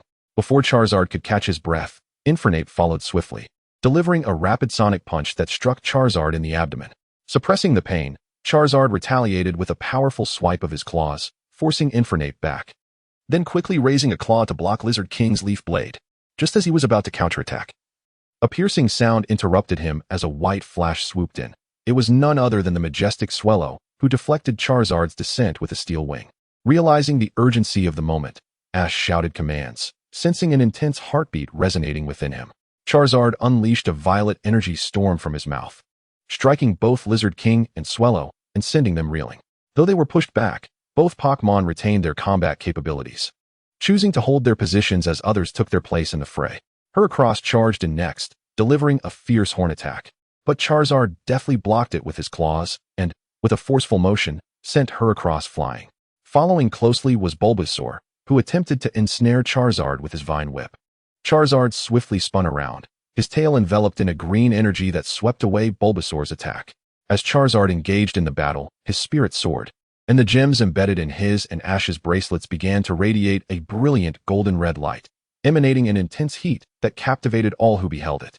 After fending off Snorlax's concentrated assault, Charizard became enveloped in a golden flame, signifying his ascendance to the realm of quasi-legendary beings. Witnessing this extraordinary transformation, Professor Oak and Ash were filled with exhilaration, for the flames radiating from Charizard were unlike anything they had ever encountered, prompting them to rapidly document the event. Charizard refrained from utilizing any skills, simply using his claws to redirect Snorlax's momentum. At that moment, Professor Oak's trio of dragons sprang into action, intrigued and eager to test their mettle against Charizard. The first, Dragonite, engaged Charizard in a display of raw strength, with neither using their abilities, merely measuring their might. Ash, feeling the battle spirit swell within Charizard, was electrified with excitement, as if flames coursed through his veins, invigorating him with energy. In response to Ash's fervent encouragement, Charizard gradually gained the upper hand against Dragonite, overpowering him with relentless determination. Upon witnessing the situation, Damu realized that his strength could not rival that of Lao Peng. With a swift withdrawal, he caught Lao Peng off guard, causing him to fall to the ground. However, Damu did not gain any advantage, as just before Lao Peng hit the ground, his tail lashed out violently, striking Damu squarely on the nose with a fierce attack. "You caused my fall, and I shall inflict pain upon your nose. It is only fair," Damu thought, clutching his nose and retreating, feeling a tinge of embarrassment. He had lost the skirmish, having intended to take down his junior to salvage some dignity, only to find himself outmaneuvered. Bagslong grunted, then advanced with a powerful punch aimed at Lao Peng. In response, Lao Peng clenched his fist, unleashing a punch of monumental weight. The clash of fists generated a terrifying shockwave that rustled the leaves of nearby trees. Bagslong smiled at this, then unleashed a series of concentrated punches. Lao Peng, undeterred, retaliated with his own heavy punches. The two engaged in an intense exchange, neither giving an inch. The surrounding Pokémon and humans were captivated by the spectacle of this fierce combat, a thrilling display of brute strength. As the confrontation escalated, the flames enveloping the Charizard began to swell, ultimately culminating in an enormous fireball. At the moment the colossal fireball took shape, Lao Peng unleashed a devastating punch, sending Bagslong reeling several meters back. Chapter 33. Ash's Charizard. After Bagslong was knocked back, Kiryu let out a mighty roar, channeling azure energy into his claws and charging forward. Lao Peng, undaunted, gathered the same blue energy within the fireball to unleash his own dragon claw. Thus, the two dragons engaged in a fierce contest of strength on the platform, the sound of their clashes echoing like the clash of cold steel. Both Lao Peng and Kiryu displayed a dazzling array of skills, engaging in a heated battle. From the sidelines, Professor Damu urged Bagslong and Charizard to join in, emphasizing that they were on the brink of bond evolution and could potentially achieve it with added pressure. Taichi observed the back-and-forth struggle between Lao Peng and Damu's Kiryu, and quickly addressed the other two dragons alongside Professor Damu. Lao Peng's current state resembled that of a half-bond evolution, akin to that of a Froakie that had not fully transformed into its formidable form. While this state offered a temporary boost in power, it lacked stability. Seeing Professor Damu nod, Damu and Bagslong charged forward to join the fray. The previously balanced confrontation immediately tilted. Lao Peng managed to block the attacks from Kiryu and Bagslong, but he had no time to defend against Damu's tail strike, which landed squarely on his right side, sending him flying. Simultaneously, Ash felt a jolt of pain in his own side, reminiscent of being struck by a mace. This was one of the drawbacks of Bond Evolution, shared pain. Although Bond Evolution provided a slight edge over Mega Evolution, it came with its own set of disadvantages. Pikachu, noticing Ash's pained expression, rushed to his side, anxiously calling out. Ash gritted his teeth against the pain. Having experienced Bond Evolution before, he was aware of the shared sensation. He forced a smile, reassuring Pikachu, "Don't worry about me." He then refocused his attention on Charizard. "You can do it, Charizard. Fly." Theoretically, the airborne Charizard, who had just been struck down, might not have heard him. Yet, within the fireball, Charizard seemed to sense Ash's call, quickly stabilizing its form and soaring into the sky. At that moment, Ash felt his heart race, and he vaguely perceived another heartbeat resonating in sync with his own. He understood that this rhythm belonged to Charizard. In an instant, Ash grasped Charizard's desire to grow stronger, to surpass its current self and elevate Ash to a new level. "Charizard, I sense your yearning for strength. Let us grow stronger together, surpassing our limits. Let us go." With Ash's excited cry, the Bond Evolution gem on his arm and Charizard within the fireball began to radiate an illuminating glow. Simultaneously, the fireball enveloping Charizard erupted, transforming into its majestic wings. Charizard's skin shifted from a reddish-orange to a brilliant golden-red hue, taking on an appearance reminiscent of Mega Charizard, exhaling two streams of golden flames. Its claws evolved from 3 fingers to 5, and intricate red and blue patterns appeared near its eyes, mirroring the design of Ash's hat. Charizard's once dark pupils gleamed with golden brilliance, exuding an aura of striking elegance. Charizard, classification, Fire Dragon Pokémon. Type, Fire, Dragon. Abilities, Flame of Fire. Body of the Dragon, Strength, Weak Level 1 Deity. Moves, Dragon Pulse, Flamethrower. Item, Bond Evolution Gem. Ability, Flame of Fire. Increases the power of fire and dragon-type moves by 50. Each time a fire or dragon-type move is used, there is a 10 chance to double the power of that move. Ability, Body of the Dragon. Immunizes against damage from fire and dragon-type moves. While any hit from these types randomly boosts a stat by 1 level. Taichi gazed in awe at the evolved Charizard and its dual abilities, unable to suppress his amazement. Having never encountered a Pokémon with 2 abilities before, he recalled Pikachu's triple abilities, one of which was a standard trait, while another, though powerful, had significant drawbacks. In contrast, Charizard's dual abilities were purely combat-oriented, devoid of any adverse effects. Lao Peng roared at the 3 dragons below, the fiery determination in his gaze seeming to challenge them to continue the battle and see who would dominate. The 3 dragons exchanged glances, acutely aware of the immense pressure emanating from Charizard, which was alarmingly close to the power of a high-level legendary deity. Although deities possessed varying levels of strength, Charizard had only recently entered the realm of a level 1 deity, still rather unstable, thus classified as a weak level 1 deity. Nevertheless, it was undeniably more powerful than Professor Demu's 3 near-level 1 deities, who still faced uncertainty in making that leap. Ash, hold Charizard back for now. Let me observe and take some photos, Professor Demu urged, swiftly retrieving his camera to capture the moment of Bond evolution, the culmination of their lengthy battle. As a champion-level trainer, Professor Oak could discern that Charizard had unmistakably crossed a threshold, attaining a level of strength akin to that of high-tier legends. He was acutely aware of his Pokémon's capabilities. In a genuine battle, they might not necessarily be defeated, yet the risk of a thorough thrashing was quite plausible. He certainly did not wish for his Pokémon to endure such blows, prompting him to intervene swiftly. Charizard, please hold on a moment. Let Professor Oak complete his analysis before we resume, Ash requested of Charizard. He harbored no objections to Professor Oak's suggestion, as his visit was primarily to study the intricacies of Bond evolution. Therefore, Ash was quite amenable to the delay. As for Charizard, he found it difficult to counter Professor Oak's authority, especially since he had been residing in the professor's backyard since completing his intensive training in Charizard Valley. With all his needs and training supplements covered by Oak, reluctantly, Charizard remained in place, maintaining his Bond evolution while allowing the professor to examine him. Once Professor Oak gathered the desired information, he promptly returned his trio of dragons, leaving Charizard momentarily bewildered. With the dragons gone, what was there for him to fight? Chapter 34. The World Championship. Charizard, visibly agitated, glared at the departing Professor Oak and vented his frustration by unleashing flames into the sky. Meanwhile, Ash was engrossed in the data and characteristics of Charizard's Bond evolution that Tai had provided, which would facilitate Charizard's seamless integration into his battle strategy, allowing Ash to swiftly grasp Charizard's prowess and plan for the upcoming training. Indeed, while other Pokémon could be trained with a more casual approach, Charizard had recently regained his former prowess thanks to Ho-Oh, and with the Bond evolution, he had ascended further into the ranks of divine beings.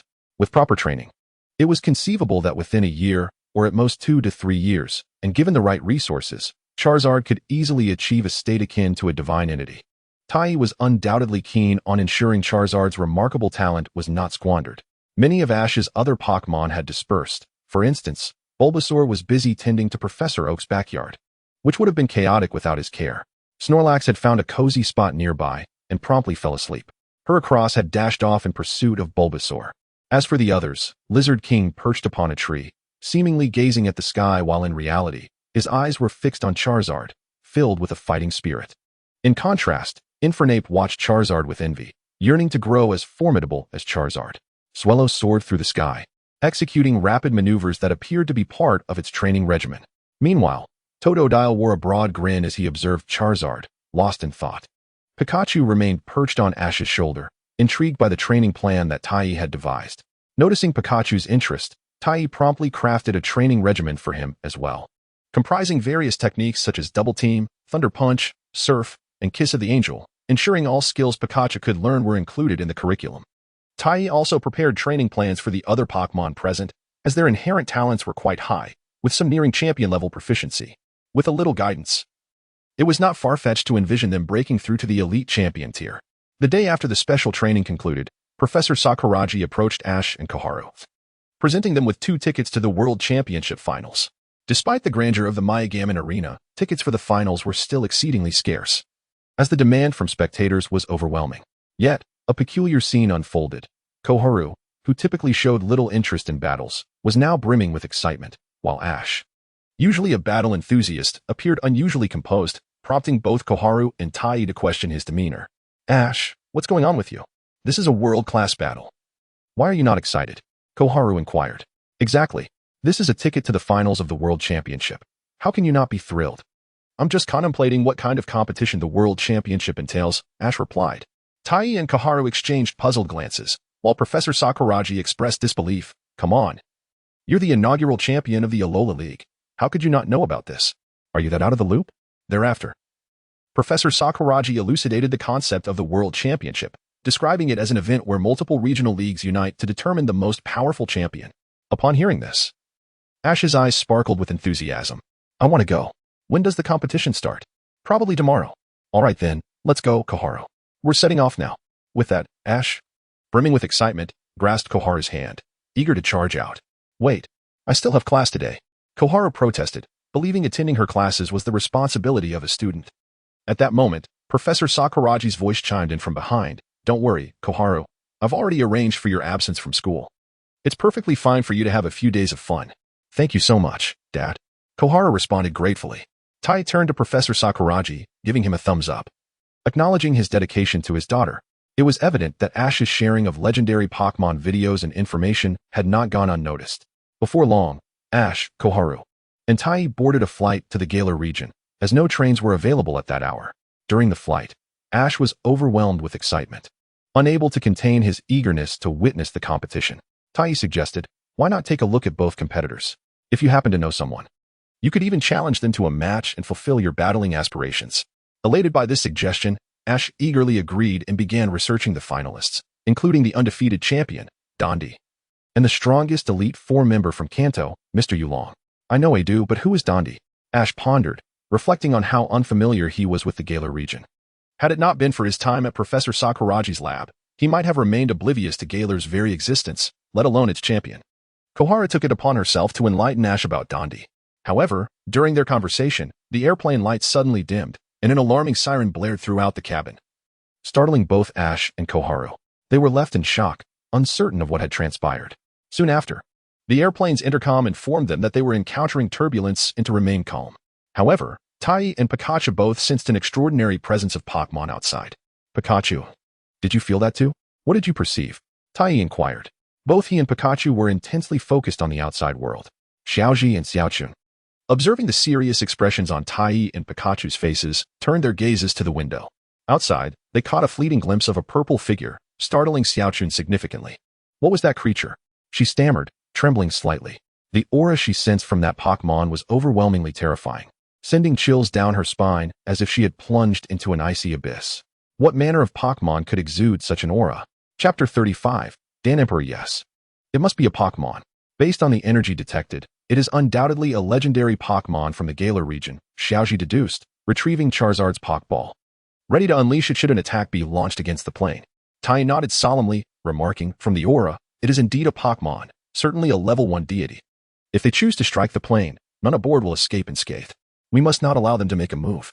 In the high altitude, there was only Charizard at Xiaoji's disposal, perfectly suited to confront a level 1 deity. Aware of the gravity of the situation, Xiaoji gripped Charizard's Pokeball tightly, remaining vigilant. Soon, the lights on the plane flickered back to life, and the elusive purple figure had vanished without a trace. Xiaoji breathed a sigh of relief, the crisis seemingly averted. Despite the minor setback, Xiaoji and Xiaochun arrived in the Galar region. They spent the night at the Pokémon Center, and the following morning made their way to the Palace Gate Arena. It must be said, the Palace Gate Arena was indeed larger than any venue Xiaoji had previously attended. Its grandeur left even someone seasoned like Xiaoji in awe. They quickly found their seats, and the arena was already packed to capacity, the stands overflowing with eager spectators. After all, this was a world-class event, a showdown to determine the ultimate champion. Soon, the two battling sides entered the arena. One was the Elite Four from Kanto, the champion of the Chengdu Alliance, Edu. The other was the undefeated king of the Galar region, the champion of the Galar Alliance, Dan Emperor. However, to Xiaoji and Tai's astonishment, this championship battle was not a 6-on-6 but rather a 1-on-1.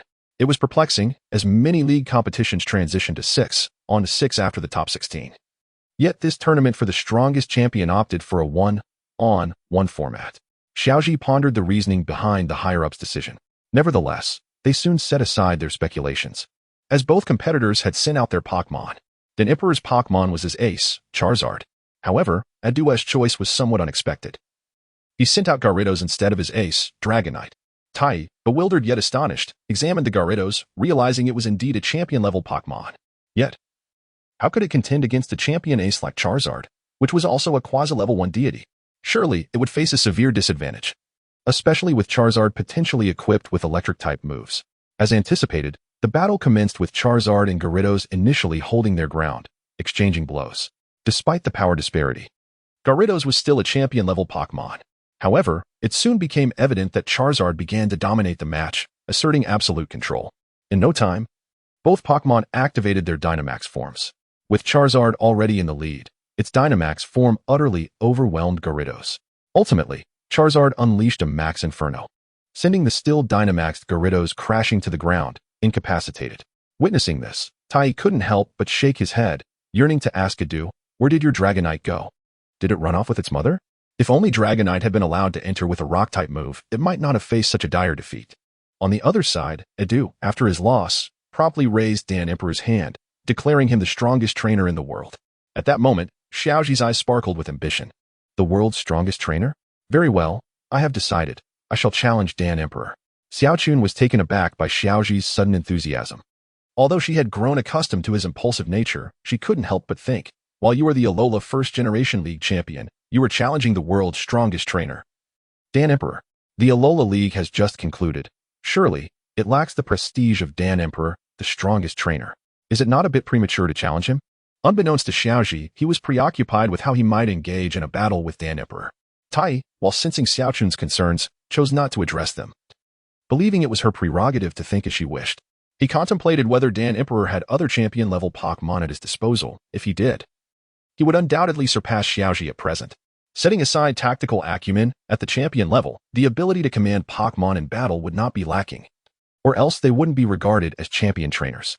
At this level, most battles hinged on the Pokémon's strength. Currently, Xiaoji's only champion ace was Charizard. While he once had Pikachu, it would take approximately 6 months for it to return to its peak form. Moreover, Xiaoji could not assemble a complete team of champion-level Pokémon, and he was troubled by the type advantages: 2 fire types, 1 grass type, and a quasi-champion normal-type Snorlax, leaving only the Elite Four. Facing Dan Emperor with such a lineup would likely result in substantial odds against him. With Xiaoji pondering how to challenge Dan Emperor and Tai contemplating how to ensure Xiaoji's victory, they departed the Palace Gate Arena amidst the throngs of spectators. Meanwhile, on the opposite side of the Palace Gate Arena, the Team Rocket Trio, under the orders of their leader Giovanni, sought to assess the strength of Dynamax Pokémon, ostensibly on a funded vacation. Before leaving, they managed to capture a Guzzlord. However, their antics provoked Guzzlord, which inexplicably underwent a state of max Dynamax. In this state, Guzzlord appeared to lose all semblance of reason, wreaking havoc around it, causing the audience to scatter in terror. Yet many remained trapped inside the arena, unable to escape. At that moment, a brilliant bolt of golden lightning sliced through the sky, striking Guzzlord and capturing its attention. The assailants were none other than Pikachu and Xiaoji. They stood in front of the rampaging Torterra, determined to halt its relentless destruction of the surrounding environment and safeguard the people nearby. Chapter 36. Gigantamaxing. At the moment Ash and Pikachu stepped forward to intervene against the Gigantamax rampaging Torterra, Dan, the arena's champion, keenly sensed the tremors beneath his feet and hurried outside. There, Pikachu was unleashing a torrent of thunderbolts upon the rampaging Torterra. However, Pikachu, having regained its quasi-champion status, found its thunderbolts merely tickled the colossal creature, failing to inflict significant damage. After enduring several thunderbolts, the furious rampaging Torterra launched its counterattack, delivering a tremendous blow that caused the very ground to quake. The floor beneath Pikachu cracked under the force. This devastating strike expelled all the Gigantamax energy from the earth, which surged into Pikachu's body. Pikachu began to transform, swelling in size until it became an enormous, rotund Gigantamax Pikachu. Ash, Koharu, and Taichi were taken aback by this sudden transformation. At that moment, Ash found himself at a loss, completely unfamiliar with the mechanics of Gigantamax battles. Nevertheless, he decided to act without hesitation. Pikachu, use Quick Attack. Koharu exclaimed, Huh? How did you become the Alola League champion without knowing that Gigantamaxing changes moves? And look at Pikachu now. Can it even use Quick Attack? Despite its massive form, Gigantamax Pikachu retained its sanity and, upon hearing Ash's command, decisively executed Quick Attack. Yet, its massive size rendered the move painfully slow, akin to a leisurely crawl. The rampaging Torterra seized the opportunity and unleashed a Gigantamax Hydro Pump. The torrent of water erupted from the ground like a waterfall, sending the now bulky Pikachu flying and crashing into the arena. At the same time, a light rain began to fall. Ash, remember that Pokémon moves change to Gigantamax moves after Gigantamaxing. The original moves can no longer be used, Taichi quickly reminded Ash. Observing Pikachu's predicament. Is that so? Koharu nodded in agreement. Then what moves can Pikachu use now? Ash asked with genuine curiosity, unaware of what Gigantamax moves entailed. Pikachu's electric-type moves transform into G-Max Volt Crash, and Steel-type moves become G-Max Steel Spike, Taichi explained. Ah, I see. Pikachu, use G-Max Steel Spike. Ash commanded, leaving Koharu perplexed. As this strategy seemed difficult to comprehend, Pikachu grasped its tail, resembling a bolt of lightning, and swung it fiercely against the ground. Numerous steel spikes erupted from the earth, extending towards the rampaging Torterra. Given their massive sizes, neither Pikachu nor the rampaging Torterra could evade each other's attacks. The G-Max Steel Spike struck the rampaging Torterra, inflicting considerable damage, leaving Koharu utterly astonished. Who could understand such commands? Truly, Ash and Pikachu are remarkable. At that moment, Dan had sprinted out of the arena. Witnessing the colossal Gigantamax rampaging Torterra facing off against the equally gigantic Pikachu, along with a man, a woman, and a glowing orb standing nearby, he began to grasp the situation unfolding outside. Meanwhile, after enduring Pikachu's G-Max Steel Spike, the rampaging Torterra, having regained its footing, bent low and stomped forcefully onto the ground. A massive stone wall materialized before Pikachu and then toppled down upon it. Watch out. That's a G-Max move. Ash, tell Pikachu to counter with G-Max Volt Crash. Taichi quickly recognized the ground-type move transformed into a Gigantamax attack and urged Ash. Ground-type moves are super effective against electric types, and being struck by such an attack would spell trouble. Understood. Pikachu, G-Max Volt Crash. At Ash's command, Pikachu leaped into the air, its body crackling with electricity, and then landed heavily on the ground, sending arcs of lightning skyward. As the lightning soared into the clouds, a massive thundercloud formed, crackling with energy. A colossal bolt of lightning descended from the heavens, shattering the G-Max move while simultaneously striking the rampaging Torterra, with the G-Max Volt Crash impacting the rampaging Torterra. This extraordinary Gigantamax incident came to a close. Thank you for your hard work, Pikachu, Ash said, placing Pikachu back on his shoulder, preparing to leave with Koharu and Taichi. Are you both all right? Dan approached, inquiring about their well-being. Yes, we're perfectly fine. Thank you for your concern, Mr. Dan, Ash replied, stepping forward. Not at all. I should be the one thanking you. I genuinely appreciate your efforts in resolving this incident and protecting the public. Dan expressed his heartfelt gratitude to Ash and Koharu. Without their intervention, while Dan would have ultimately resolved the situation, casualties would have been inevitable. I'm Ash from Pallet Town. I'm Koharu from Leaf Town. I am Dan. We are aware. You are the strongest champion, the mightiest trainer in the world. Ash, Koharu, and Dan exchanged introductions, while Taichi remained silent, floating quietly in the air. Mr. Dan, I have a request, Ash said, addressing Dan. What is it? I would like to challenge you to a Pokémon battle. Ash boldly invited Dan to battle. This declaration sent ripples of astonishment through the crowd. Although many had already dispersed, numerous onlookers remained, eager to witness the champion Dan, only to hear Ash's challenge. Despite Ash being hailed as a hero for resolving the crisis, he was now daring to challenge the strongest champion, leading to murmurs of disbelief and ridicule among the spectators, with some openly mocking Ash for overestimating himself. Few knew of Ash's status as the inaugural champion of the Alola League, resulting in many assuming he was merely an ordinary trainer. The audacity of an ordinary trainer challenging the mightiest champion inevitably sparked thoughts of arrogance among the crowd. Chapter 37. He is the inaugural champion of the Alola League. Koharu, feeling the weight of the gazes upon them, instinctively tugged at Ash's shirt and stepped back behind him. Such a spectacle of being scrutinized by countless eyes was overwhelming for someone as shy and timid as Koharu. Taichi cast a cold glance around at those who mocked Ash's audacity or whispered in the background, then focused his attention back on Dan, ready to support Ash. Mr.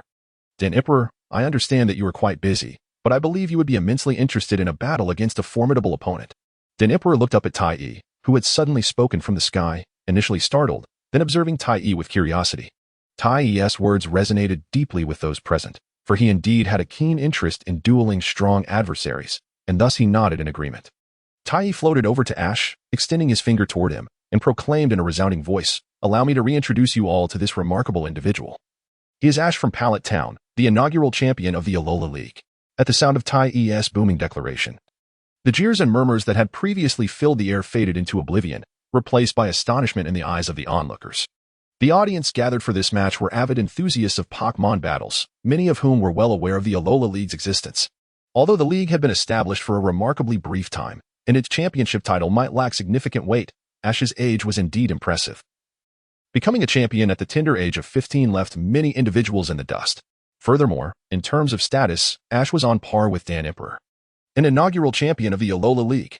Dan Emperor gazed incredulously at Ash, having heard whispers of a remarkably young champion from the newly formed league. However, he never expected the champion to be this youthful boy, appearing not yet 15, which left Dan Emperor in a state of disbelief. Indeed, Ash nodded, affirming his identity as the champion of the Alola League. Upon hearing Ash's confirmation, Dan Emperor's interest was instantly piqued. "Very well, Ash, follow me. I shall arrange the battle." Even though the Alola League had not yet officially connected with the Pokémon League, a champion remains a champion. As a fellow battle enthusiast, Dan Emperor would never refuse a challenge from another champion. Dan Emperor led Ash and his companion, Zacian, back to the arena of the palace gates. Although the exterior had suffered some damage, the interior remained intact, and with a little preparation, they could commence the battle swiftly. Some spectators who had not yet departed also returned to the arena, finding seats closer to the action. At this moment, the audience had diminished by over 90% compared to before, as many were still unfamiliar with the Alola League due to its brief establishment. However, a considerable number remained curious about the clash between champions and thus returned. Zacian sat in a forward position within the arena, cradling Pikachu, while Tai floated beside her. Pikachu had been brought over by Tai, who was genuinely concerned that Ash might send Pikachu into battle against Dan Emperor's Charizard. The disparity in strength between a quasi-king level battle and a champion's ace was significant, and although the audience present was less than before, a fair number remained. When Tai announced Ash's identity, it signified that Ash was challenging Dan Emperor with the prestige of the Alola League behind him. This battle could see Ash emerge victorious, given that his opponent was currently the strongest trainer. However, it was unacceptable for Ash to be utterly overpowered, having no chance to retaliate or even compel Charizard to unleash its full power. Therefore, rather than deploying Pikachu, an unpredictable combatant, it would be more prudent to send forth Charizard, who had a better likelihood of success, to prevent Ash from sending Pikachu or any other Pokémon into battle. Tai confiscated all of Ash's Pokémon aside from Charizard. Before long, the battleground was prepared, and both Ash and Dan Emperor stepped into the arena. Prior to the commencement of the match, Tai not only confiscated Ash's other Pokémon but also equipped him with a powerful bracelet and a Bond Evolution Gem. Dan Emperor may not be particularly skilled in Dynamax battles, so we shall employ both systems against him. Soon, the match officially began. Dan Emperor sent forth his ace, Charizard. He would not underestimate Ash. Regardless of the Alola League's lower standards compared to other leagues, a champion is still a champion, and one misstep could lead to disaster. Ash, with no other option, was compelled to send out his Charizard in response. As both Charizards took their positions, they immediately sensed the presence of one another, feeling an undercurrent of pressure from their opponent. With a slight curl of their lips, they displayed their unrestrained battle spirit, unleashing a roar toward the heavens. "Excited, are we, Charizard?" Dan Emperor noted the roar from his old companion, indicating that Ash's Charizard was undoubtedly formidable. Meanwhile, Ash cheered on his Charizard, further igniting its fighting spirit. "Charizard, do you understand? The one standing before us might be the strongest Charizard in the world. By defeating him, we shall claim the title of the strongest." Upon hearing this, Charizard's enthusiasm soared, its eyes gleaming with excitement as it yearned to challenge the so-called strongest Charizard. "Excellent, that's the spirit. Charizard, strike first. Use Flamethrower," Ash commanded. Initiating the attack, Charizard unleashed a torrent of high-temperature flames. "In kind, Charizard, we shall respond with Flamethrower," Dan Emperor commanded, his Charizard retaliating with a stream of flames. The two torrents of fire collided mid-air, erupting in a dance of sparks as flames leaped outward from the point of impact. The two flamethrowers sustained their equal intensity before dissipating into the air. Dragon Claw. Ash's Charizard summoned two massive Dragon Claws, spreading its wings and lunging toward Dan Emperor's Charizard. swiftly closing the distance to strike. Thunder Punch. Dan Emperor's Charizard summoned golden lightning on its orange hands, launching a fierce counterattack. A claw and a punch clashed in midair, generating visible shockwaves that spread outward. Observing that one of its claws had been thwarted, Ash's Charizard quickly followed up with another strike. Dan Emperor's Charizard, sensing this, lifted its other hand, unleashing another burst of golden lightning that collided with Ash's Charizard's remaining claw. Chapter 38. Ash's Charizard vs. Dan Emperor's Charizard. Xiaochun watched anxiously as the two Charizards battled below, tightly clutching Pikachu in her arms, causing Pikachu to appear somewhat distressed. Sparks of electricity flickered at Pikachu's sides, suggesting it was ready to unleash a thunderbolt at any moment. Tai Yi, witnessing the tension, urged, Xiaochun, please release Pikachu. And Pikachu, hold on, try not to discharge electricity. Your actions could inadvertently affect Ash's battle. Apologizing, Xiaochun hastily let go of Pikachu, offering her sincerest apologies. At that moment, Pikachu's face was slightly flushed, evidently having been squeezed a bit too tightly. Once freed, Pikachu glanced back at Xiaochun before hopping onto a chair. Unwilling to disrupt Ash's battle, and given Xiaochun's apology, Pikachu graciously chose not to hold a grudge. You needn't be so anxious, Xiaochun. The combatants in the arena are unperturbed. Why should you be? Tai Yi, relieved that the crisis was averted, sought to alleviate Xiaochun's nervousness. However, Ash's opponent is none other than the mightiest champion of the world. Are you not feeling anxious? Anxious? Ash is also a champion. Moreover, based on my predictions, the victory probability for Ash and Dan is 6-4, with Ash at 6 and Dan at 4. Is that truly the case? Of course, just watch closely. Charizard. Use Dragon Tail. With a commanding voice, Ash ordered as his Charizard unleashed a powerful strike, sending Dan's Charizard tumbling back. Swiftly turning, it executed a formidable Dragon Tail attack. Fly up to evade, and then use Origin Pulse. Dan's Charizard soared into the sky, maintaining a safe distance from Ash's Charizard. As it ascended, numerous rocks converged around it before being launched downwards towards Ash's Charizard. What remarkable reflexes! Charizard countered with Air Slash. Ash was slightly taken aback by Dan's Charizard's speed, but quickly shouted orders to his own. Charizard flared its wings and swiftly unleashed a multitude of white energy blades. The rocks and energy blades collided mid-air, resulting in an explosion that shrouded the arena in thick smoke. Tai perceptibly noticed a glimmer of white light emanating from Dan's Charizard after using Origin Pulse. An all-around enhancement. How troublesome. What's wrong? Xiaochun, hearing a faint voice beside her, quickly turned to inquire. Nothing. Dan's Charizard has fortuitously triggered an enhancement from Origin Pulse. It's no problem. Xiaochun nodded, returning her focus to the match. Dan, noticing the white glow on his Charizard, decided to launch an aggressive attack. He commanded, Charizard, unleash the Flare Blitz. Seizing the opportunity, Ash's Charizard skillfully maneuvered through the gaps in Dan's Flare Blitz using Dragon Dance, immediately following up with Flame Charge. Dan exclaimed, What? That command seems rather peculiar. Seeing the openings in Flare Blitz, Ash's Charizard soared up and executed a complete 360-degree spin, darting through the gaps before releasing a tremendous burst of flames that struck Dan's Charizard with incredible speed. With a thunderous explosion, both Charizards emerged from the smoke. Dan's Charizard had sustained minor injuries, and Ash's Charizard was similarly affected, as Flame Charge is a move that inflicts damage on both the opponent and the user. Haha, Ash. Your command is quite unexpected. It's truly fascinating. Dan couldn't help but express his admiration, as Ash had indeed provided him with a delightful surprise. With that, Dan withdrew his Charizard. Allow me to show you the champion's moment, Gigantamax. As Dan's words resonated, he hurled a colossal Pokeball into the arena. Once again, Charizard took to the field, radiating purple energy, its form expanding rapidly, soon transforming into a towering crimson figure with flames billowing from its wings, the Gigantamax Charizard. Gigantamax? Ash gazed at the enormous Gigantamax Charizard before him, his eyes gleaming with excitement and joy. He exuberantly declared, Now it's our turn to respond with full force. Charizard, let us show them our true power. As Ash spoke, he revealed the Bond Evolution Gemstone on his left arm, while Charizard simultaneously displayed its own on the right. In unison, both gemstones emitted a blazing golden red light, and two streams of fire erupted from Ash and Charizard, intertwining in the air. Charizard was enveloped in a massive fireball, which exploded a second later, revealing magnificent golden-winged flames behind it. Charizard, what is this? Dan gazed in astonishment and curiosity at this unprecedented evolution of Charizard. Mr. Dan, this is the bond evolution formed between Charizard and me, symbolizing our unwavering connection. Ash solemnly introduced the bond evolution to Dan, akin to a child proudly showcasing their most cherished possession. Chapter 39. super strong limitless blazing inferno, although the explosive flames are immensely powerful. They leave Charizard immobile for a period after use. However, the Gigantamax move can be executed 3 times within a single battle without any immobilization constraints. Ash. You've let your guard down. The next Gigantamax move must be endured, and if the opponent uses a powerful attack, it could be troublesome. Especially since he is a champion-level trainer. The next move could be critical, Tai thought nervously, observing the battlefield. Charizard Gigantamax. As expected, Dan commanded Charizard to execute a Rock-type Gigantamax move. Dan's Charizard stomped heavily on the ground, causing a massive stone wall to erupt from the arena floor, hurtling towards Ash's Charizard. Oh no, Charizard, quickly evade. Ash ordered frantically. Due to the aftermath of using Blazing Inferno, Charizard's reaction seemed slightly sluggish. But it soon regained its composure, soaring towards the edge of the stone wall. Indeed, after using Blazing Inferno, there is a brief period of immobility.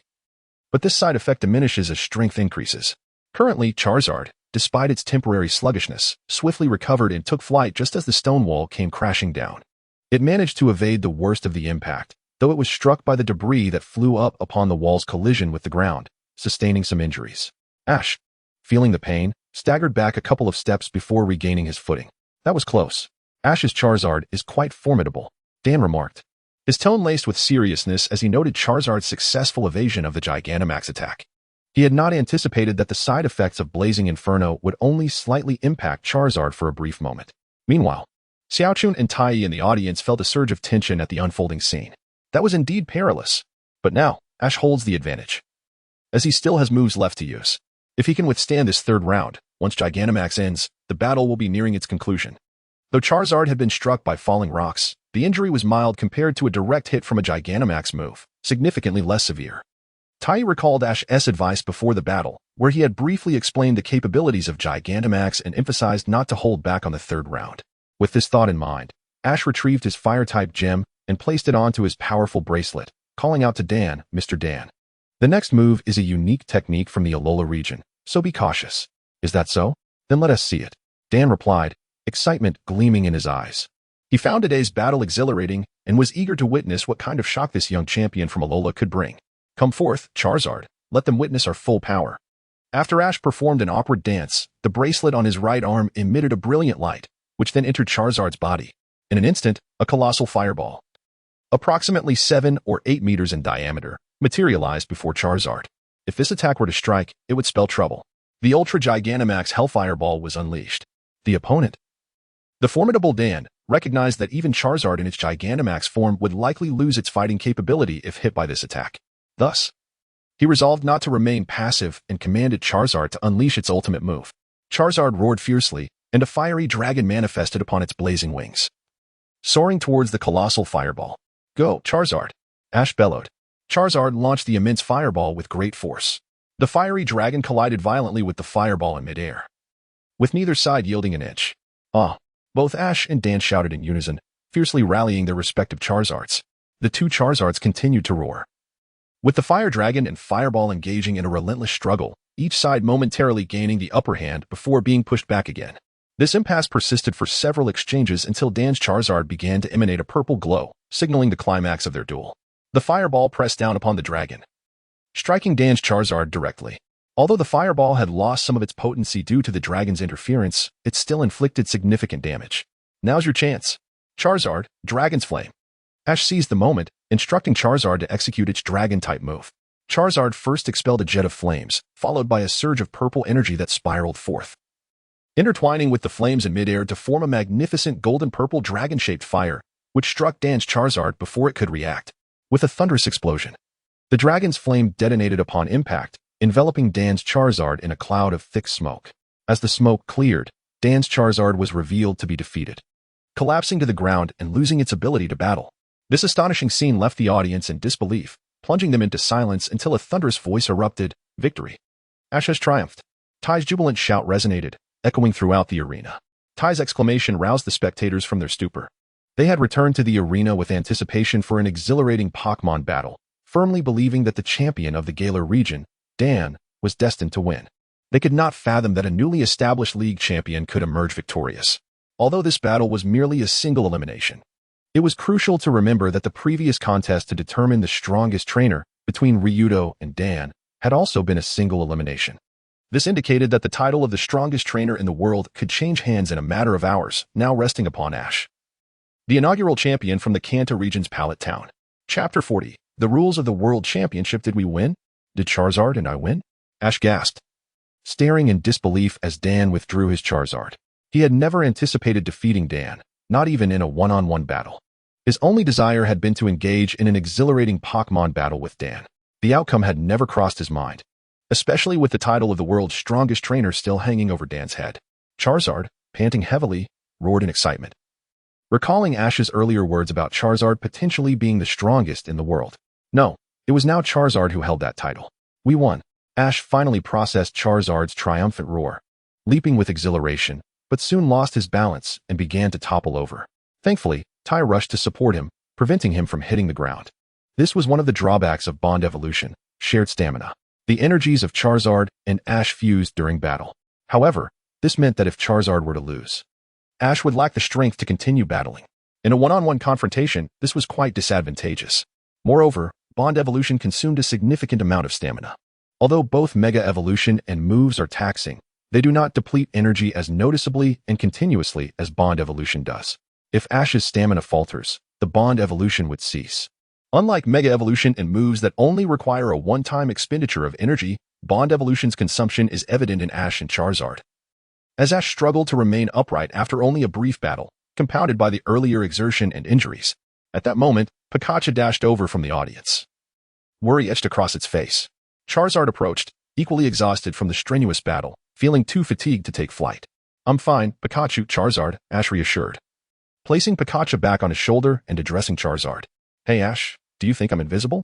Tai remarked with a hint of discontent, having felt overlooked while supporting Ash. Upon hearing this, Ash quickly apologized. Sorry, Tai, I completely forgot about you. Just as Tai was about to express his frustration at Ash's oversight, Dan approached from the other side. Congratulations, Ash. It seems the title of the strongest trainer now rightfully belongs to you. Oh no, Dan. I was just lucky this time. And Tai had informed me about Gigantamax's weaknesses. Otherwise, the outcome could have been quite different, Ash humbly replied, scratching his head. No, a loss is a loss. And a win is a win. Luck is sometimes part of strength, don't you think? Next time, I will reclaim my victory, Dan stated, shaking his head. Indeed. I too look forward to our next battle, Dan, Ash nodded, agreeing to their future showdown.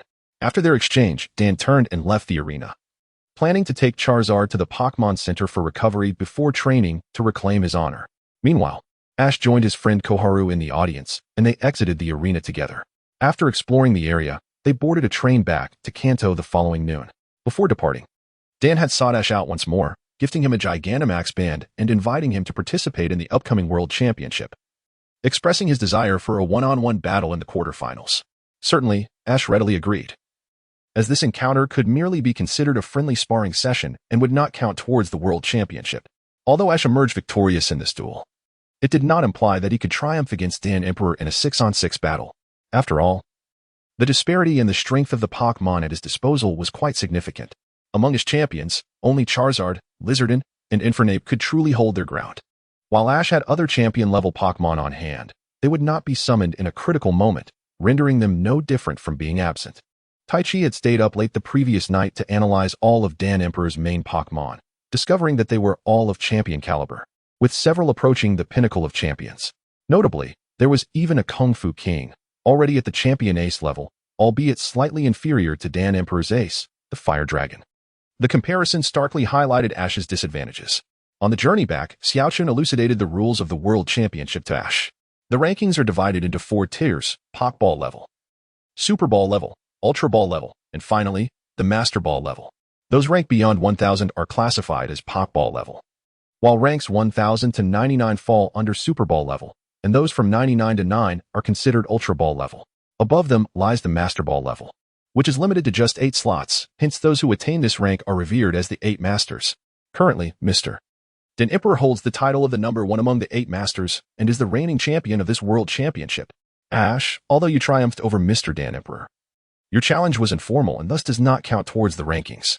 If you aspire to engage Mr. Dan Emperor in a legitimate 6-on-6 match, you must reach the rank of the 8 Masters before the season concludes to qualify for the Master Ball tournament. The victor of this tournament will be recognized as the strongest trainer in the world. What did you say? Repeat that. Ash, what are you planning? Taichi exclaimed, gripping Ash's collar with a mix of frustration and disbelief. Calm down, Taichi. I merely wish to capture new Pokémon to participate in the World Championship. Imagine the thrill of embarking on this journey with newly captured Pokémon. Ash, seemingly oblivious to the gravity of his situation, continued on his reckless path. And what about your other Pokémon? Taichi pressed. What other Pokémon? Ash replied, tilting his head in confusion. I mean, what about those who are not in your backyard? Are they not participating? Taichi's face turned a shade of red in exasperation. Initially, he thought that the World Championship would pose little challenge for Ash before reaching the 8 Masters, only to be taken aback by Ash's decision to escalate the difficulty to a nightmare level. What are you doing? Seeking unnecessary thrills for yourself? Taichi sighed, pulling Ash toward the portal. In the backyard of Professor Oak's laboratory, all of Ash's Pokémon convened for a critical discussion. I have summoned you all today for one purpose. A world-class event is approaching, the World Championship. The champion of this tournament will be hailed as the strongest trainer. I wonder if any of you would be interested in showcasing your prowess and helping Ash secure the championship? Taichi addressed Ash's Pokémon, seeking their opinions rather than simply trying to persuade Ash, who often struggled to comprehend straightforward reasoning. Upon hearing Taichi's words, all of Ash's Pokémon buzzed with excitement. Many had settled into a leisurely retirement, having not battled in quite some time. The notion of becoming champions felt distant, with only the Alolan team having tasted victory at that level. The rest had yet to experience what it meant to be a champion or what it felt like to conquer the league. Yet, they all shared a common aspiration, to reclaim the title of champion. If another opportunity to compete for the championship arose, they would undoubtedly rally to assist Ash in achieving victory. Excellent. It seems everyone is quite enthusiastic. Ash, do you have anything to add? Taichi turned to Ash, raising an eyebrow in challenge. Taichi, if you suggested I travel to the Galar region to capture Galar Pokémon and participate in the Galar League, that would make sense. However, the World Championship is a global event. Are you really planning to compete with Pokémon you've only captured for less than half a year? What do you expect, Pikachu to bleed out? Then I humbly request everyone to lend me your strength. Our goal this time is the World Championship. Ash, unaware of Taichi's challenge, spoke passionately to his friends, who were eager to join the tournament. Taichi felt a mix of annoyance and amusement, but then an idea struck him, and a mischievous grin spread across his face. Ash, sensing the sudden shift, felt a chill run down his spine as he turned to see Taichi's impish smile. What is going on, Taichi? Nothing much, just a thought crossed my mind. Something that could be immensely beneficial for us right now. What is it? Ash inquired, intrigued.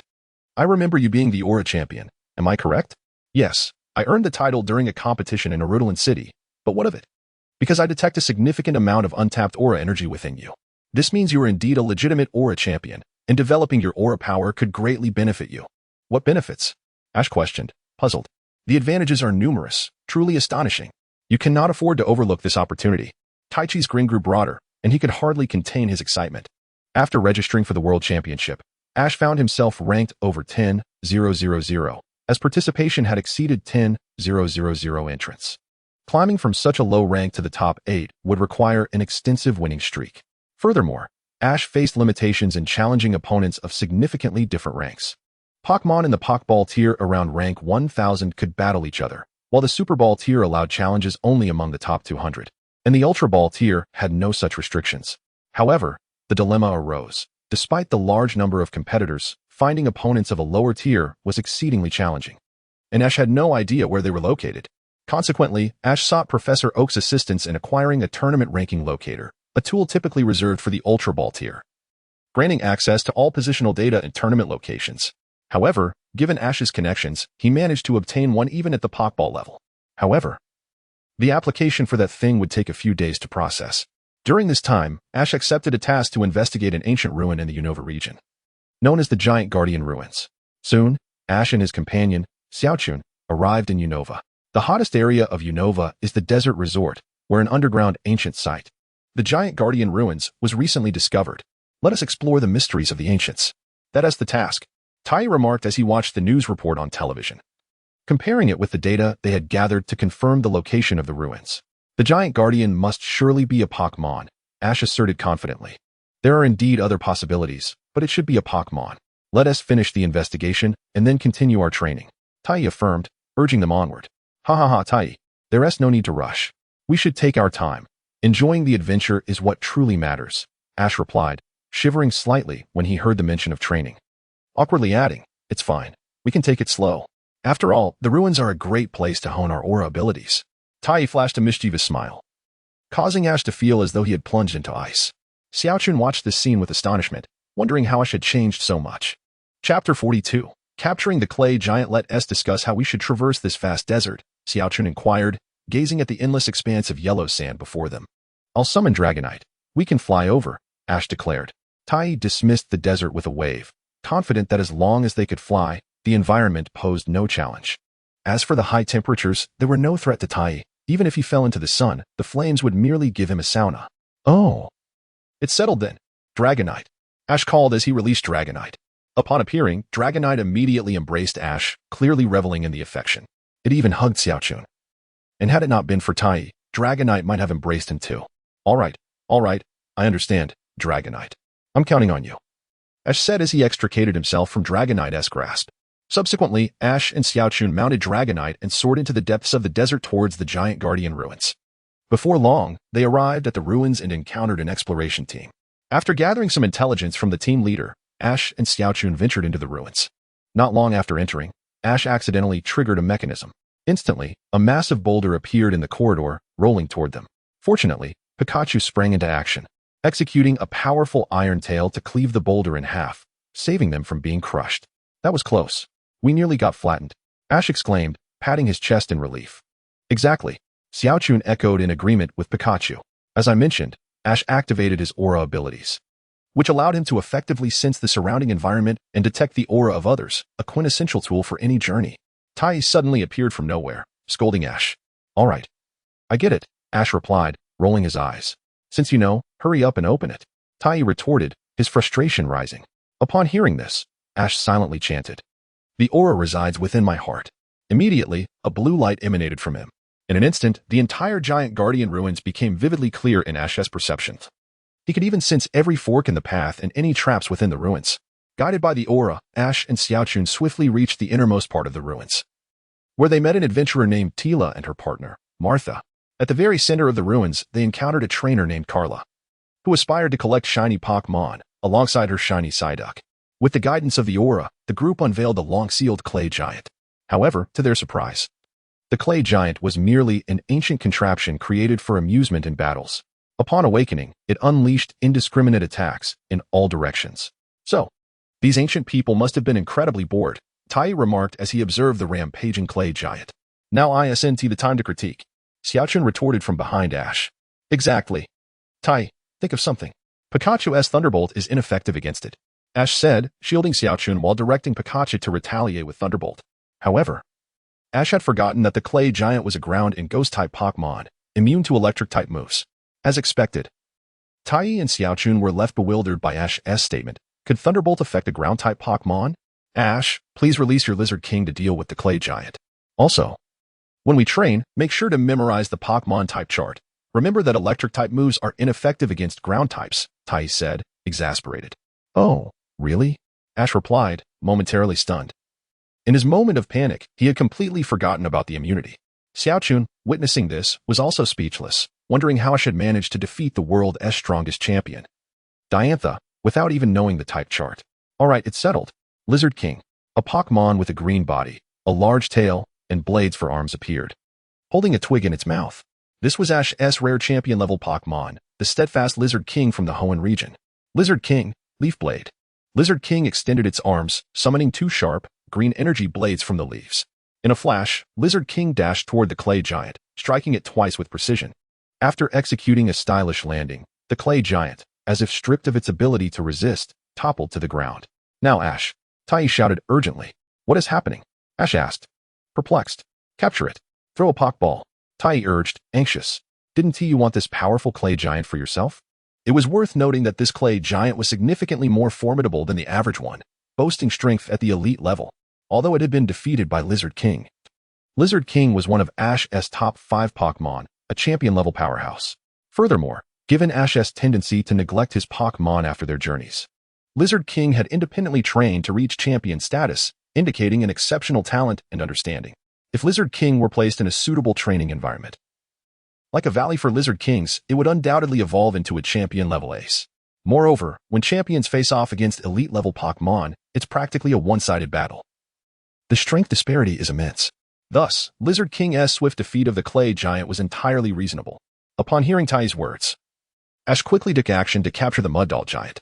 He threw a Pokeball towards the giant, successfully ensnaring it. Likely due to the creature having been defeated and lacking the strength to resist, the Pokeball locked with certainty, signifying Ash's triumph. Fortunately, the three individuals nearby did not make any attempts to intervene, had they seized the moment to persuade the mud doll giant, while Ash was momentarily distracted. The outcome could have been different. However, they were aware of the unspoken rule that only Ash, as the victor, had the right to capture the creature.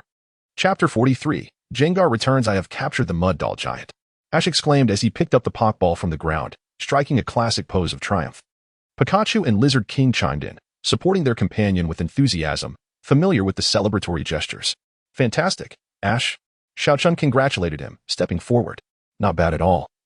We can add another Pokémon to the roster for the 8 Masters tournament. Tai floated over, visibly elated. To prevent any foolish antics, Tai had implemented a ranking system, clearly informing the Pokémon in Professor Okito's backyard that only those on the list could participate in the prestigious tournament. Those not on the list would have to settle for competing in one of the 3 lower-tier contests. To secure a place on that list, one must possess sufficient strength. Only Pokémon of the elite or champion levels would qualify. However, Tai had only disclosed the champion-level Pokémon, hoping to inspire the elite Pokémon to elevate their training and reach the champion tier. If they succeeded, it would greatly benefit Ash. If not, he could simply add those who reached the elite level to the list, allowing them to still compete in the 8 Masters tournament.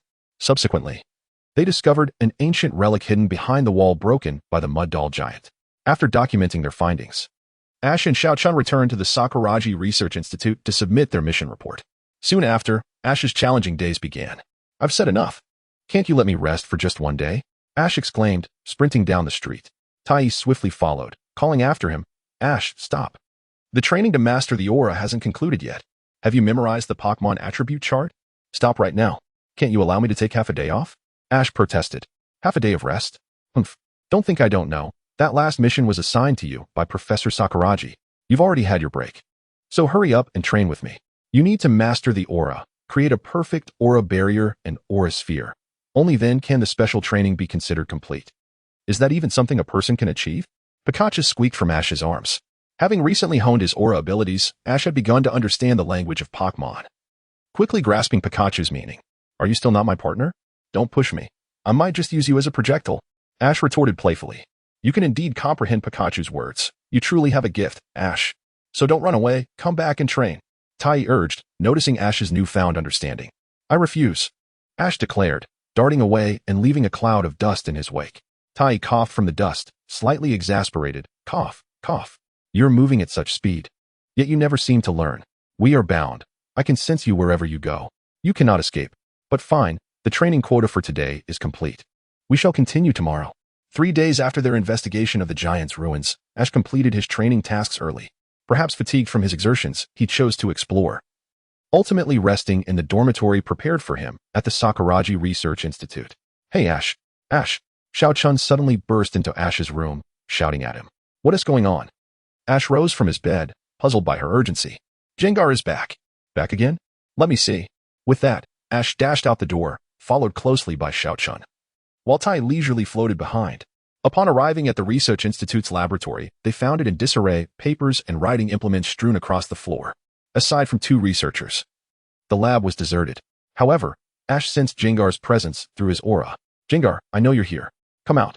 Ash called out. As he spoke, Gengar suddenly materialized, launching a shadow ball at Ash. Pikachu quickly leaped into action, generating an electric net to intercept the attack. Seeing Gengar's appearance, Ash earnestly addressed the ghostly Pokémon. Gengar? We mean you no harm. I understand you reside here, but this place has been transformed into the Sakuragi Research Institute, so we cannot leave.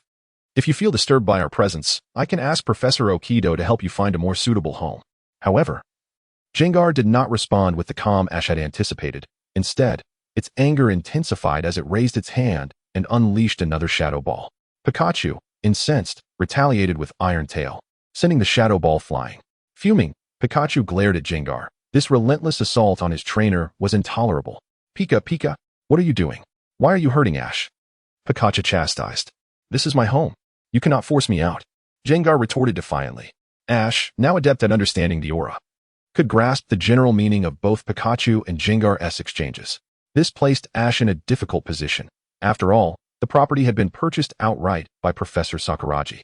While he could empathize with Gengar's loss of its home, it did not justify attacking others or driving them away. Moreover, the building rightfully belonged to Professor Sakuragi. Gengar unleashed another barrage of Shadow Balls, this time targeting the newly arrived Professor Sakuragi and the two researchers. Fortunately, the trio reacted swiftly, evading the attacks. Had they been struck, their physical condition would have likely landed them in the hospital. Gengar, you are going too far. No one here means you any harm. Attacking others indiscriminately is your misstep, Ash admonished. Had Gengar aimed at him, Ash might have brushed it off. But the assault had now endangered the research facility and others present, igniting a flame of anger within Ash. Chapter 44. Unfortunate Ash at that moment. The aura emanating from Ash instilled a sense of terrifying pressure upon Gengar. Gengar momentarily froze, captivated by the formidable aura emanating from Ash. Overcome by an instinctual urge, it chose to vanish from sight. Following Gengar's disappearance, a radiant blue light enveloped Ash. Through the power of aura, he discerned Gengar's exit from the research facility, assuring everyone present that the situation was now under control. Rest easy, everyone. Gengar has departed for the time being. Dr. Sakuragi and the other researchers instantly felt a weight lift from their shoulders, relieved by the absence of the specter that might have otherwise incapacitated them with a shadow ball, potentially leading to a hospital visit that would keep them away from work for an extended period. How did you know Gengar had left? Koharu inquired. Her brow furrowed in confusion. After all, Gengar was known for its ability to vanish without a trace. Without a skill to unveil it, one could hardly ascertain its whereabouts. Could it be that Ash possessed such a skill? I've been diligently honing my control over aura lately, Ash explained. Now, I can sense all nearby auras. Although Gengar was invisible, its aura couldn't elude my perception. This was the culmination of his rigorous training over the past few days. Taichi, standing nearby, nodded in agreement, contemplating whether to intensify Ash's training regimen, recognizing his remarkable talent in mastering aura so swiftly. Koharu's astonishment was palpable. Since meeting Ash, her worldview had been repeatedly challenged, often forcing her to rethink her understanding of humanity. The concept of aura was entirely new to her, and she was astonished to learn of its existence. Dr. Sakuragi, being knowledgeable about aura, blinked in surprise. I never imagined you could harness aura, Ash. That's a legendary power, rarer than most abilities. I've heard that mastering such power requires immense talent and innate aptitude. Moreover, the secrets to cultivating it are thought to have vanished. How did you come to master it? Forgive my curiosity, I shouldn't pry. Realizing he might have overstepped, Dr. Sakuragi felt somewhat apologetic, acknowledging that Ash's mastery of aura was a testament to his own capabilities. Whether through a guide or sheer fortune. It's fine, Dr. Sakuragi, Ash replied, waving away the concern with a smile. Taichi has been teaching me about aura recently. As for the specifics, he shared an abundance of information that I couldn't quite retain. However, he encouraged me daily to harness the aura within me, and gradually, I learned. Through this, I've also been able to sense the auras of my former companions, like Butterfree, Lapras, Infernape, Greninja, Dracovish, and Solgaleo. Although I cannot fathom why. I can perceive their auras and the locations of all those I once traveled with. I plan to visit them soon. It has been far too long since we last met. As Ash spoke, nostalgia washed over him, particularly for Butterfree, the first Pokémon he had ever caught. It had been nearly 5 years since he released it, and according to his senses, Butterfree seemed to be returning from the Kanto region. Once Butterfree returned, Ash intended to take Pikachu, Koharu, and Taichi to reunite with this long-lost friend. However, there were some companions, such as Dracovish and Solgaleo, whom he could not meet at will, as they resided on the other side of the Ultra Wormhole, not easily accessible. Ash's revelation left Dr. Sakuragi utterly astounded. Not only was he amazed that Ash had awakened the power of aura with such varied applications, but he was also shocked that Ash had released so many Pokémon into the wild. Goodness, how many have you let roam free? Moreover, Lapras and Greninja are exceedingly rare Pokémon, and Dracovish and Solgaleo, I've only heard whispers of them, legendary creatures from Alola. In other words, you've captured legendary Pokémon and set them free? That is quite a generous act. Koharu was pleased to see her father's astonished expression. He couldn't possibly remain in shock forever. As for Ash's multitude of captured Pokémon, particularly the rare ones, Koharu had grown accustomed to being astonished. The morning following Gengar's departure, Ash awoke to an inexplicable streak of bad luck. Whatever he attempted seemed to go awry. Even a simple act like drinking water resulted in him getting food stuck in his teeth. Furthermore, he felt a chilling sensation, as if something were clinging to him. Concerned, Koharu approached Ash. Ash, do you think you've caught Gengar's bad luck? I've heard that Gengar tends to bring curses to trainers. Though you aren't its trainer, your encounter might have had an effect. After a moment of contemplation, Ash replied, Koharu, please don't speak ill of Gengar. Ghost-type Pokémon naturally appear as they do. It's not their fault. Some trainers blame their misfortunes on ghost types, but I believe it stems from their own mistreatment of their Pokémon, leading to unfortunate outcomes. Moreover, I don't believe in curses. If they truly existed, I would shatter them one by one, so don't worry. Seeing Ash's earnestness, Koharu chose not to pursue the topic of curses further. By the way, Ash, all your misfortunes occurred at the research facility. How about we take a break and go out? Perhaps a change of scenery will improve your luck, she suggested, recalling how Ash's misadventures had all transpired within the lab. But I still have training to do today. Ash replied, a hint of disappointment in his voice. He too wished to venture outside, but he hadn't yet begun the training regimen that Taichi had set for him. Just then, Taichi floated in from outside, glancing at Ash and then at his shadow. Ash, today's training is cancelled. Let us go have some fun. Really? Ash exclaimed, eager to confirm he wasn't hearing things. Indeed, Ash. Today, you deserve a proper rest. Taichi affirmed, nodding. He added silently in his mind, if you don't recognize the issues you face today, tomorrow's training will triple. Chapter 45. Unleashing the Aura Sphere. Ash, accompanied by Koharu and Pikachu, joyfully prepared to depart from the Sakuragi Research Institute. Just as he was about to step through the door, Gengar, lurking within Ash's shadow, opened its crimson eyes. It had overheard Ash's earlier remarks and felt a sense of camaraderie, deciding against further mischief. However, Gengar had another pressing matter. It was reluctant to leave the research facility, as it awaited someone. Yet, when Gengar attempted to exit Ash's shadow, it encountered a grave issue. It found itself unable to escape. A powerful blue energy restrained it within Ash's shadow, rendering it incapable of departure. As Ash emerged from the research facility, his smile grew ever brighter. As Tai observed the scene, he couldn't help but chuckle. Ash had finally matured, demonstrating an understanding of utilizing his abilities for investigation. Gengar was ensnared by an unknown energy, which Scoutchun failed to discern, yet Tai recognized it immediately. It was the power of Aura. As a champion of Aura, he suddenly felt a chill, sensing something unusual with Gengar. If Ash had not employed his Aura to survey his surroundings, Tai would have been tempted to double his training regimen to instill a lesson in him.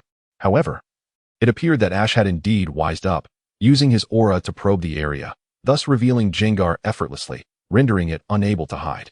As for why Ash did not expel Gengar, it was likely due to his previous perception of Gengar as less than friendly, which led him to willingly endure its antics during their time at the research facility. Furthermore, Ash had intended to seek out Tai, using his misfortunes as an excuse to clear his mind. Unbeknownst to him, Tai had seen through Ash's plan and consented. Thus, such a rare opportunity could not be missed.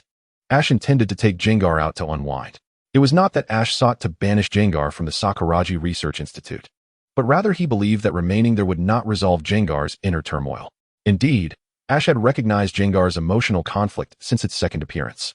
Gengar's reluctance to leave the Institute hinted at an underlying story. Unsure of how to proceed, taking Gengar out for some fresh air emerged as a commendable choice. In essence, Gengar was inadvertently led by Ash.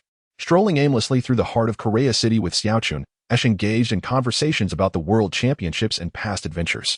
Professor Oak's tracking device would arrive the next day, signaling that Ash could commence his challenge in the World Championships. While wandering with Xiaochun, Ash accidentally collided with a boy with yellow hair. Ash remained unscathed, given his robust constitution, but the boy was not so fortunate, landing hard on the ground.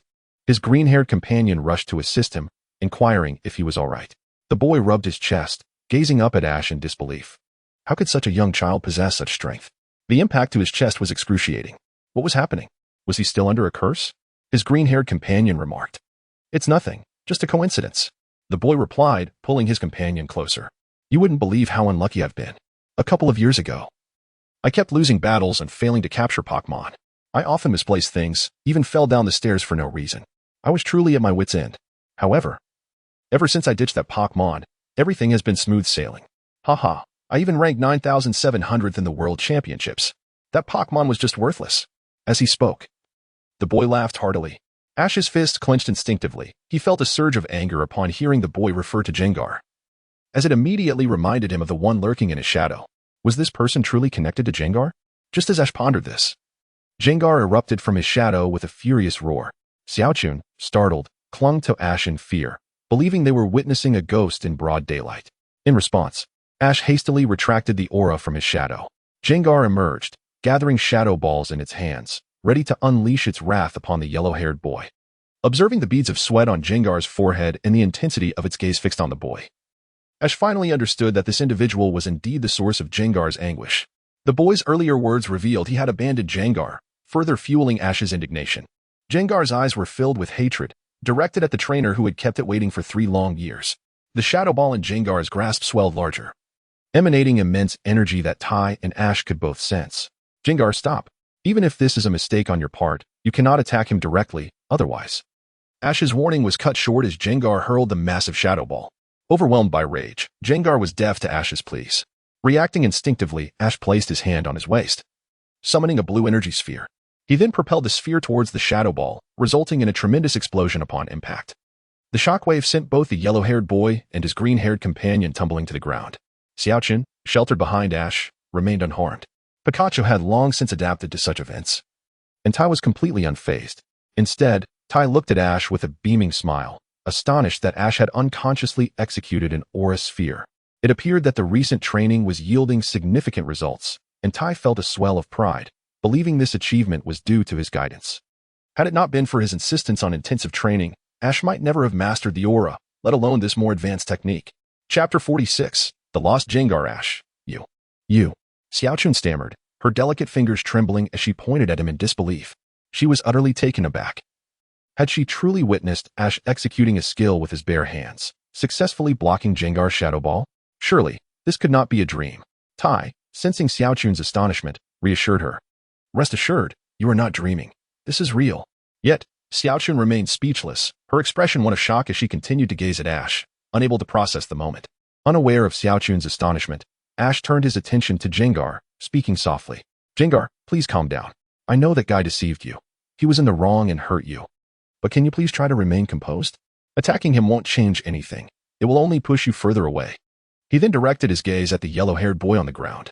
You, who deceives and abandons Pokémon, will never become a true trainer. Who cares? I didn't want that Pokémon anyway.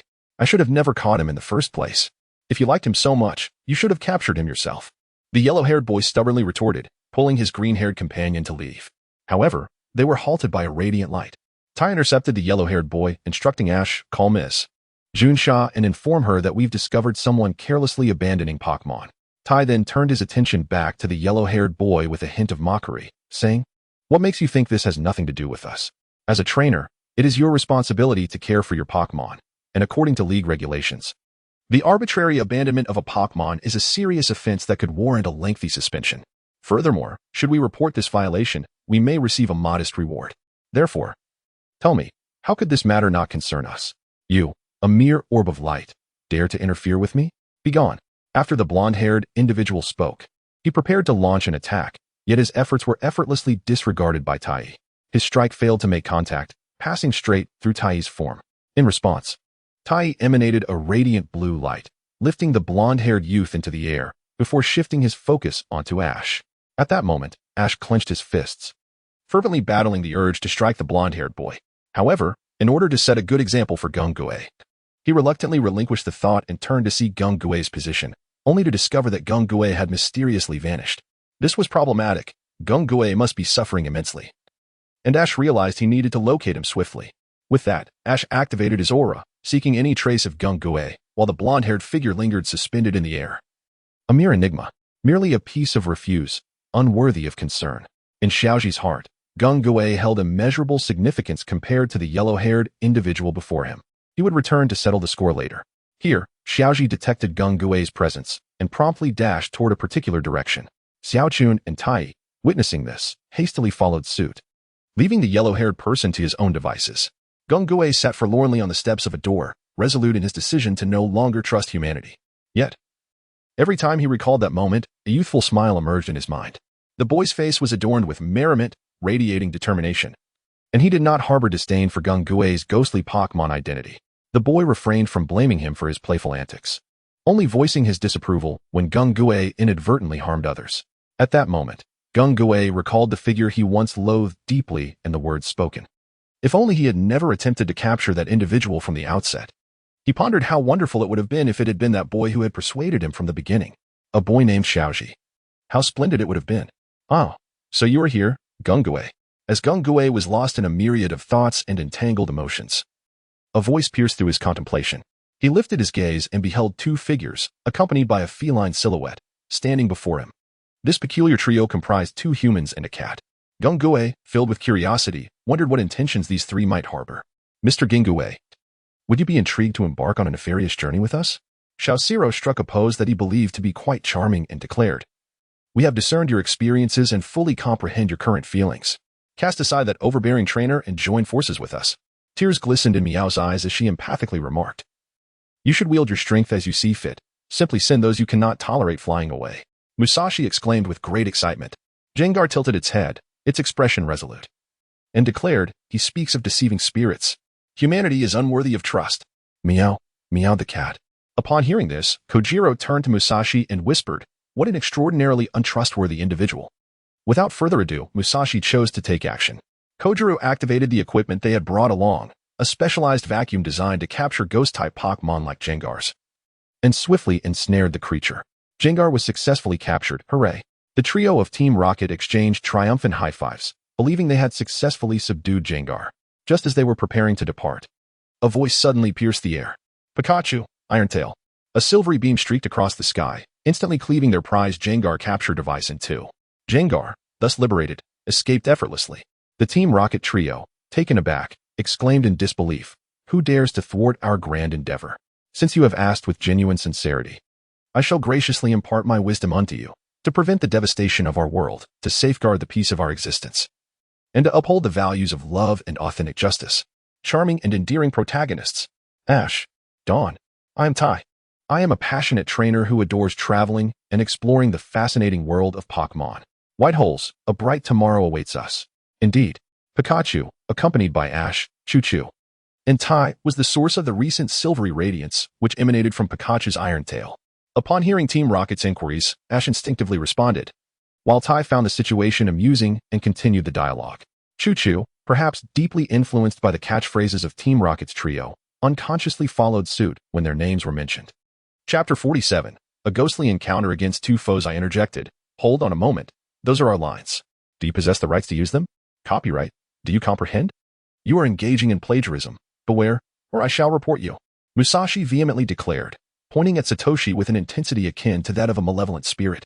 The trio from Team Rocket was utterly incensed at the thought of their lines being appropriated, with Musashi displaying the most extreme reaction.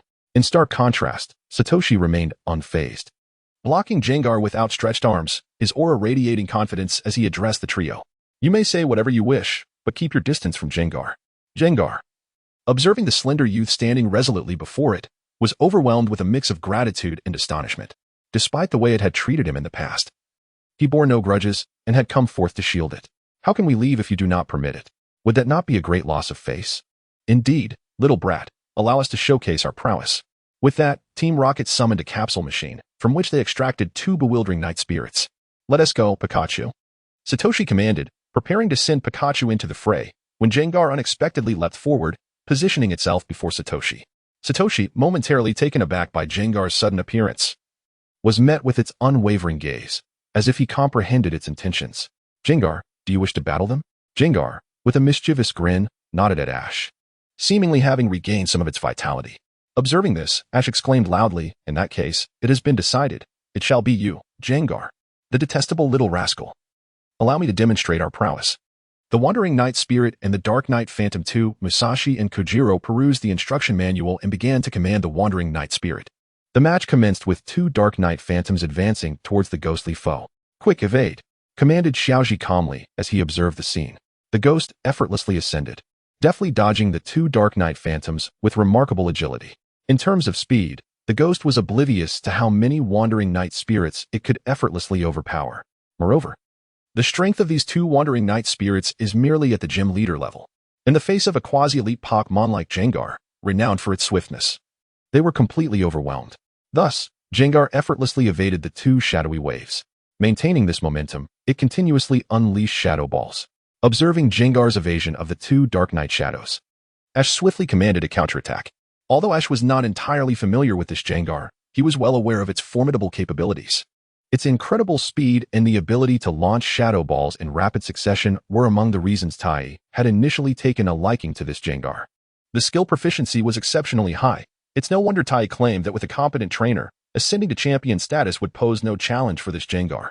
In midair, Gengar raised its hands, two dark purple energy spheres appearing at its fingertips. With a flick of its arms, Gengar hurled 5 or 6 dark purple energy orbs into the fray. These shadow balls, as if guided by an unseen force, locked onto all potential evasion routes of the wandering night spirits. The Rocket Team, seasoned veterans in battle, despite their persistent failures. After all, failure is the mother of success, had accumulated considerable experience over the years. Although they were not as formidable as the most skilled trainers, they were certainly stronger than the average trainer. Realizing they could not evade, they decided to nullify their skills entirely. The sounds of skills clashing echoed, and the collision resulted in a massive cloud of smoke enveloping the battlefield. Zacian, witnessing this scene, voiced her concern. Ash, isn't it a bit too much for Gengar to take on 2 at once? Shouldn't we let Pikachu join in? Ash, with a cunning smile, replied, too much? It's already over. They have fallen into my trap. Gengar, charge into the smoke and use hypnosis. Hearing the command, Gengar accelerated into the smoke, drawing near one of the wandering night spirits, and executed a hypnosis move. As the smoke began to dissipate, it swiftly found the second wandering night spirit and put it to sleep with the same technique. When the smoke cleared, only the 2 slumbering wandering night spirits remained. Excellent. Gengar, deliver the final blow with Shadow Ball, and Pikachu unleashed Thunderbolt on the Rocket Team. Ash directed, seeing both wandering night spirits succumb to slumber, instructing Gengar to prepare for the final strike, while also commanding Pikachu to deliver a surprise to their old adversaries.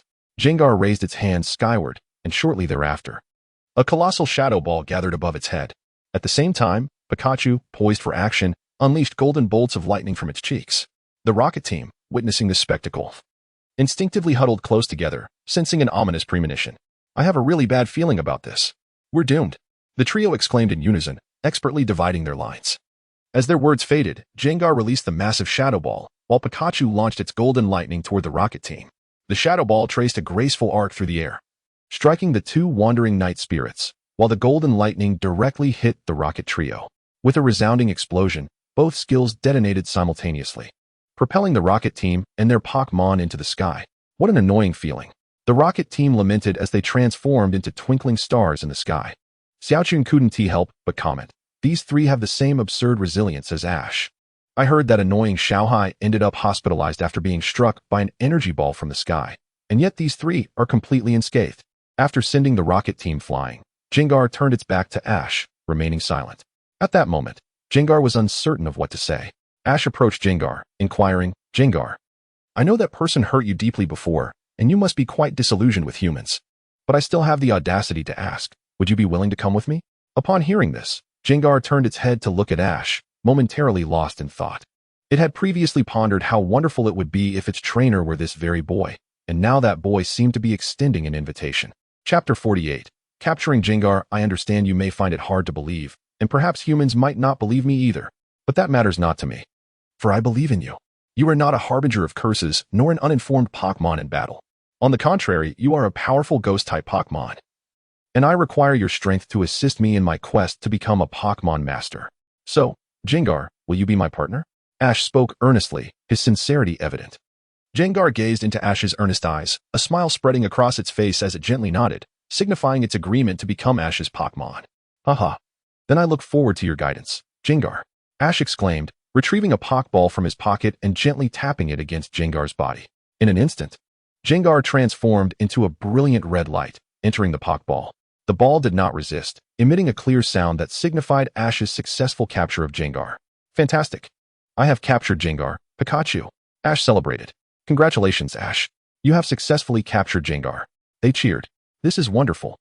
Ash capturing Gengar is akin to gaining a powerful ally for the upcoming Master 8 tournament. Upon Ash's capture of Gengar, Tai and Zacian were the first to express their congratulations, especially Tai, who was particularly elated. As a system without any major tasks, Tai's goal was to support his partner's dreams. Achieving that goal was Tai's philosophy of life, and Ash's ambition to compete in the Master 8 tournament and win the World Championship aligned perfectly with this. Thus, the stronger the Pokémon Ash possessed, the more assured his victory would be. Tai's role was to assist Ash in becoming the champion of the Master 8 tournament. With the addition of a Gengar with champion-level potential, Tai was naturally delighted, as it provided more assurance during battles. Until now, Ash had not possessed a single Ghost-type Pokémon, and Gengar perfectly filled that gap. Moreover, Gengar's current strength was at the quasi-elite level, not the kind that merely grazed the threshold of the elite status. According to Tai's estimations, Gengar might have been at the quasi-elite level 3 years ago. In other words, had it not been abandoned in that research facility for 3 years, it could have long surpassed the elite level or even achieved champion status. Nevertheless, it mattered little. This Gengar had an excellent foundation, and Tai was confident he could elevate Gengar to champion level within a year. This was the aspect that brought Tai the most joy, as Ash's roster of champion-level Pokémon had been somewhat lacking thus far. In the afternoon following the capture of Gengar, Professor Oak sent a message to Ash, informing him that the locator had arrived and to return to collect it. With the assistance of Tai, Ash quickly received the locator just a minute after Professor Oak's message arrived. Utilizing this device, the roughly 10,000 competitors of the World Championship in the city of Koreha appeared as luminous dots on Ash's phone. By touching these dots, Ash could access their information in precise locations. Initially, Ash was indifferent about whom to challenge, believing that it hardly mattered whom he faced. After all, with over 10,000 participants, how formidable could the trainers be? The elite level was already pushing it, and the gym leaders were likely just novices barely crossing the threshold of their gyms. However, this morning, Ash had developed a strong desire to defeat a particular target. He soon found the information and location of a trainer with blonde hair, rank 9, 752nd. Although Ash's own ranking was outside the top 10,000, it thankfully did not exceed the 1,000 mark, placing it within his challenge range. After confirming the location of the blonde-haired trainer, Ash set off with his companion, Zacian, to locate him while shopping, and with the help of the locator, they swiftly found him. The blonde-haired trainer had regained his earlier spirited demeanor, as if the fright he had experienced from Gungue that morning had never occurred.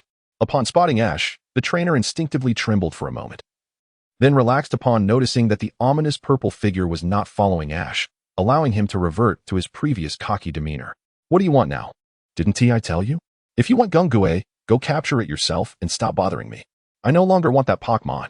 Tai could not help but cast a disdainful glance at this trainer. He was far worse than the one who discarded the Charmander, though the name had escaped his memory after all this time. I am here to challenge you to a battle, Ash declared, revealing his true intention. A battle? What is your ranking?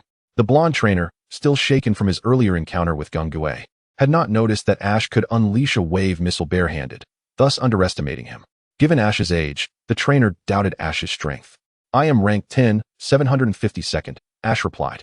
Indeed, his ranking was precisely 999 places lower than that of the blonde trainer. If Ash were to climb 2 more ranks, he would no longer be able to challenge him. Rank 10,000? Huh, are you joking, kid? The difference in rankings in this championship is substantial. Do you know my rank? I am 9, 700th. That's a difference of about 1,000 places. Are you sure you want to battle me? The blonde trainer's expression was rife with disdain. Of course. Need you even ask? Ash responded with calm confidence. The top-ranked trainer of the championship had previously lost to Ash in a match, so he had no fear of facing a competitor ranked over 9,000. With that, Ash took out his Rotom Pokédex to register the battle.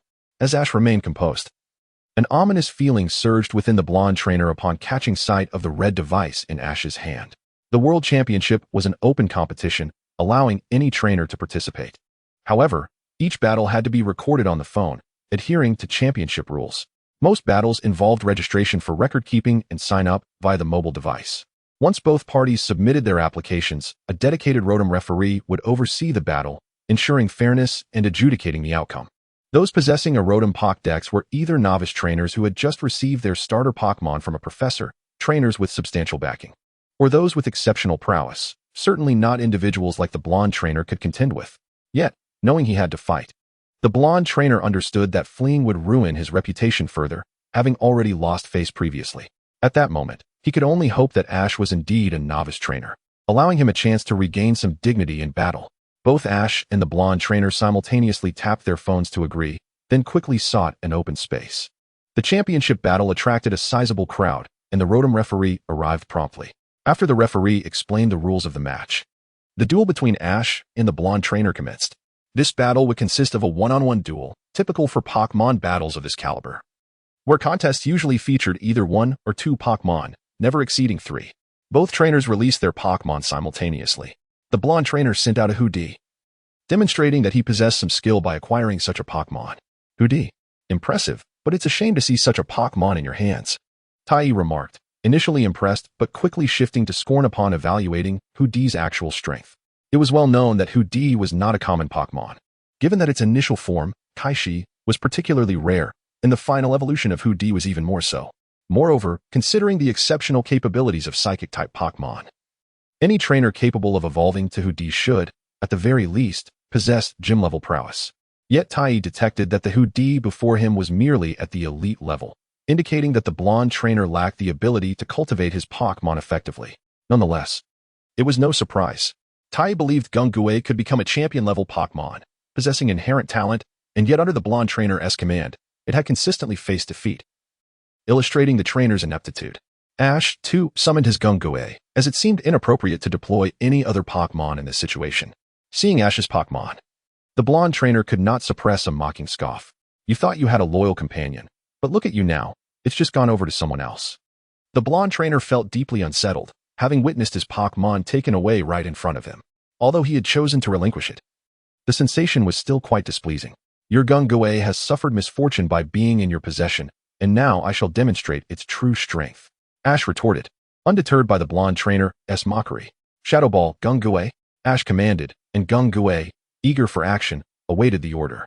Fueled by a mix of past grievances and newfound determination, Gungue conjured a large, perfectly spherical shadow ball. Hoodie used Psybeam. The blonde trainer, perhaps eager to vindicate his choice, commanded Hoodie to confront Gungue head-on. The vibrant, serpentine rays of light clashed with the dark purple energy sphere in midair. A tremendous sound reverberated across the open space, causing the surrounding spectators to feel as though a tempest had swept past them. After a brief moment of confrontation, the dark purple energy sphere began to overpower the colorful, twisting light. The blonde-haired boy's face displayed an expression of disbelief. How could this be? How could that Gengar possess such strength? It was no wonder he was incredulous. After all, whenever Gengar was in his possession, it had consistently faced defeat, winning hardly ever. Yet, Gengar was a pseudo-legendary Pokémon, meaning that even a typical elite gym leader would only have one such ace Pokémon. How could its strength be so lacking? Gengar had never been weak. On the contrary, it was the trainer who was evidently inadequate. Tai pointed at the blonde-haired boy, his tone serious. Indeed, when a Pokémon and its trainer are united in purpose, the Pokémon can unleash its full potential. Ash chimed in, affirming this notion, as it had always been his experience. Because of this bond, the Pokémon he trained often managed to battle beyond their level. Although there were instances of miscalculation, leading to moments of chaos, numerous battles had proven the truth of his assertions. Now Gengar, Ash declared, striking a pose identical to Gengar's. Go for it. In an instant, the Shadow Ball expanded exponentially, swiftly suppressing the illusion ray and crashing down onto Hoot. With a deafening explosion, the Shadow Ball detonated upon impact. Hoot, being a high-attack but fragile Pokémon, succumbed to the super-effective move, and the significant disparity in strength was undeniable. In an instant, Hoot collapsed, rendered unable to continue the battle. Witnessing this scene, the blonde-haired boy slumped to the ground, his eyes vacant. His once proud Pokémon had been dispatched in a single blow by the very creature he had previously abandoned. There could be no greater blow to his pride. Ash and Gengar approached the fallen boy. Instinctively, he raised his hands to shield his face, fearing another attack from Gengar. You, Huangla, have made the gravest error by deceiving Gengar. Pokémon are inherently innocent beings. Your actions have caused him more pain than outright abandonment would have. Gengar is a testament to this truth. Treat them well, and they will reciprocate. However, you have deceived Gengar for 3 long years, and it is only natural that he seeks retribution. This has nothing to do with his ghost-type nature. It is a universal trait among all Pokémon. Thus, this matter solely reflects your character. This battle was Gengar's decisive confrontation with his former self. From this moment forth, Gengar will be reborn anew. You shall witness his ascent to greatness, while you dwell in a lifetime of regret. With that, Ash turned to leave. Gengar, arms crossed, cast a disdainful glance at the blonde-haired boy before following Ash's lead. As they departed, an unsettling thought crept into the boy's mind. He seemed to have forsaken someone truly remarkable. However, he quickly found himself with little time to ruminate on this, as a voice echoed from behind him. Huangla, right? We have received reports of your illegal abandonment of Pokémon. Please accompany us for an investigation. Miss Junsh's voice rang out. Chapter 50. Consecutive victories in the World Championship after Ash and Gengar turned to leave. A piercing wail echoed behind them. When they glanced back, they saw that Huang La had already been taken away by Miss Junsha. Ash and Gengar exchanged a look, both reflecting a shared confusion. Why was Miss Junsha here? And what had Huang La done to warrant his removal? Eventually, Tai provided an explanation, clearing Ash's mind of uncertainty. He felt no concern for Huang La's impending fate. After all, he had brought this upon himself. Subsequently, Ash returned to the Sakuragi Research Institute with Koharu. Upon hearing that Gengar had been captured by Ash, Professor Sakuragi felt genuine happiness for Gengar. After spending time together, he had come to understand Ash's character very well. Gengar had found an exceptional trainer in Ash. Indeed, a worthy home. Simultaneously, upon learning that Gengar had been abandoned by its previous trainer, Professor Sakuragi was filled with anger, promptly reporting Huang La's information. Following Miss Junsha's apprehension of Huang La, he might face 1 or 2 years of detention, and with Professor Sakuragi's involvement, his sentence could very well double. The future awaiting him was unlikely to be bright. However, Huang La's fate was no longer a concern for Ash. For now, Ash focused his attention on the World Championship. In the following days, he, along with his newly acquired Gengar, Dragonite, and several previous companions, initiated a rampage through the lower tiers of competition. Numerous trainers across several cities fell before him, propelling his ranking from over 10,000 to a remarkable 2,456. Over the course of this endeavor, Ash participated in more than 20 battles. Recently, it had become clear that winning battles alone did not guarantee a high rank. The ranking system would only slightly elevate one's position with victories. To effect significant change in ranking, one needed to compete at the Super Ball level or higher. For those in lower tiers, it was best to accumulate victories steadily. Upon reaching the vicinity of rank 2000, Ash finally encountered trainers of a commendable caliber, with their Pokémon all at gym leader levels. As Ash approached the rank of 2,456, he learned that the gym leader of the Korea City Gym, Majishur, was ranked around 1,500 in the Pokémon League. Without delay, he and Koharu made their way to the Korea City Gym to challenge it.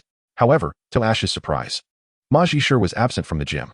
The current acting gym leader was his deputy, Pikachu, who was ranked around 2,100 in the Pokémon League. Unfortunately, due to a lack of participation in the World Championship battles, his ranking remained relatively low. After all, it would be somewhat excessive for both the gym leader and the acting leader to be absent.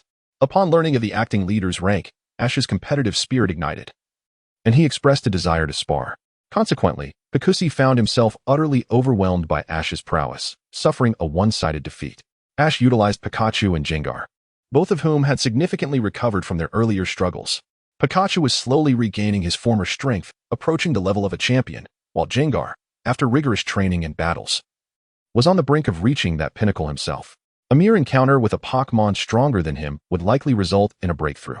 In summary, an insurmountable chasm existed between champions and gym leaders. A mere acting leader stood little chance against Ash.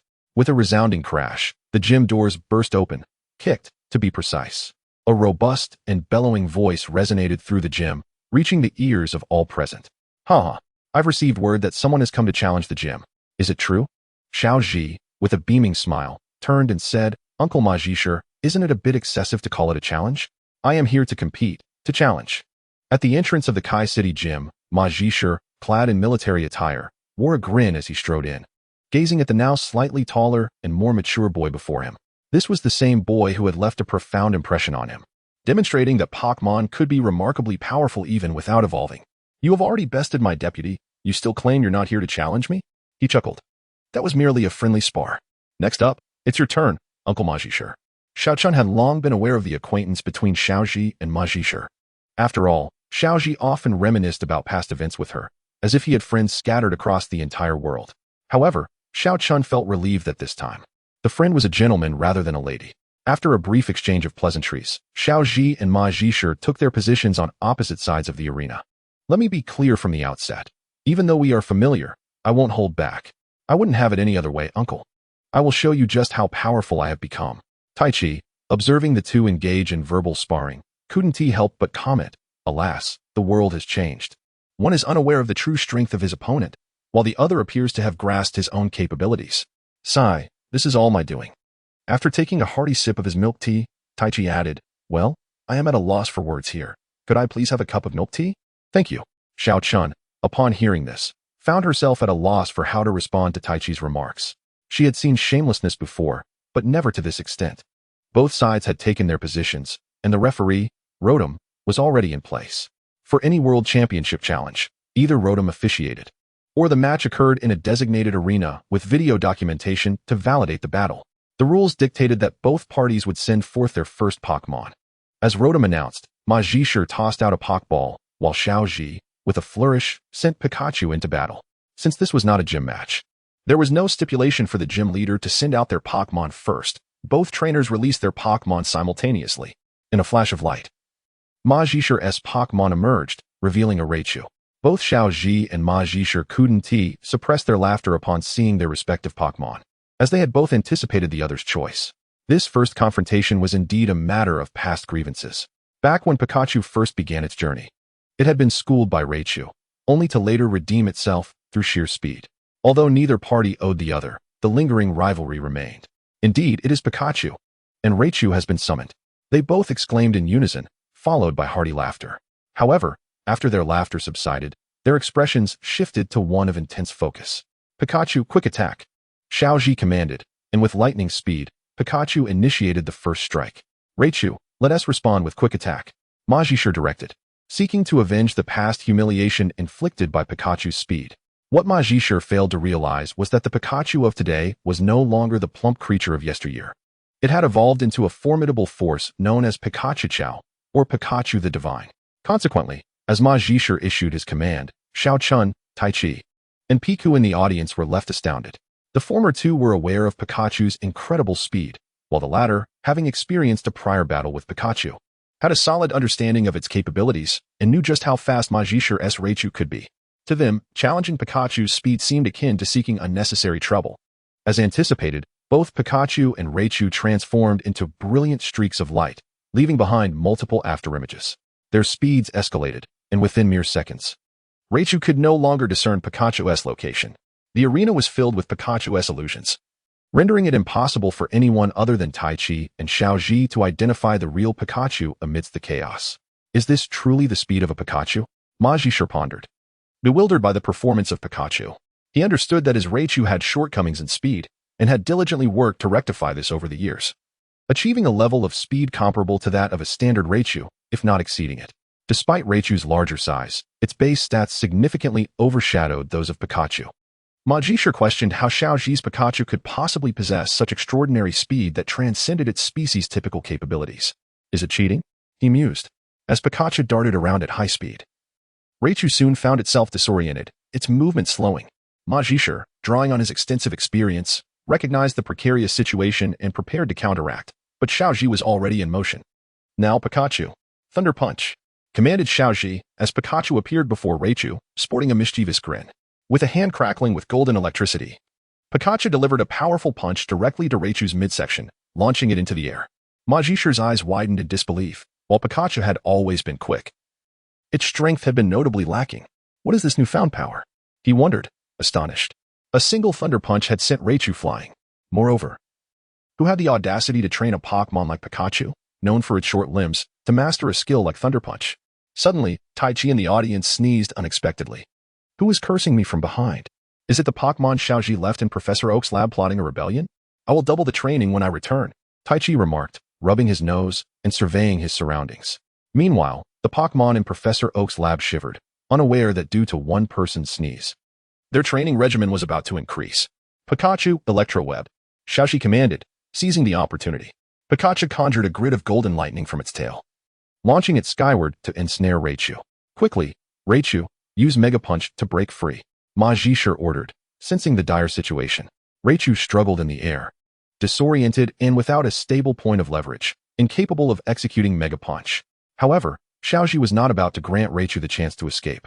The seemingly ineffectual uncle, along with the lack of opportunity, watched as Pikachu executed its Shadow Clone technique, combining it with a swift Thunderbolt and a powerful Thunder Punch. Countless Pikachus appeared on the battlefield, collectively unleashing a barrage of Thunderbolts towards Raichu, their paws gathering golden lightning. This resulted in a multitude of golden arrows of light raining down upon Raichu, striking it in waves and forcing it against the dojo wall, which, despite its formidable strength, bore numerous cracks from the onslaught.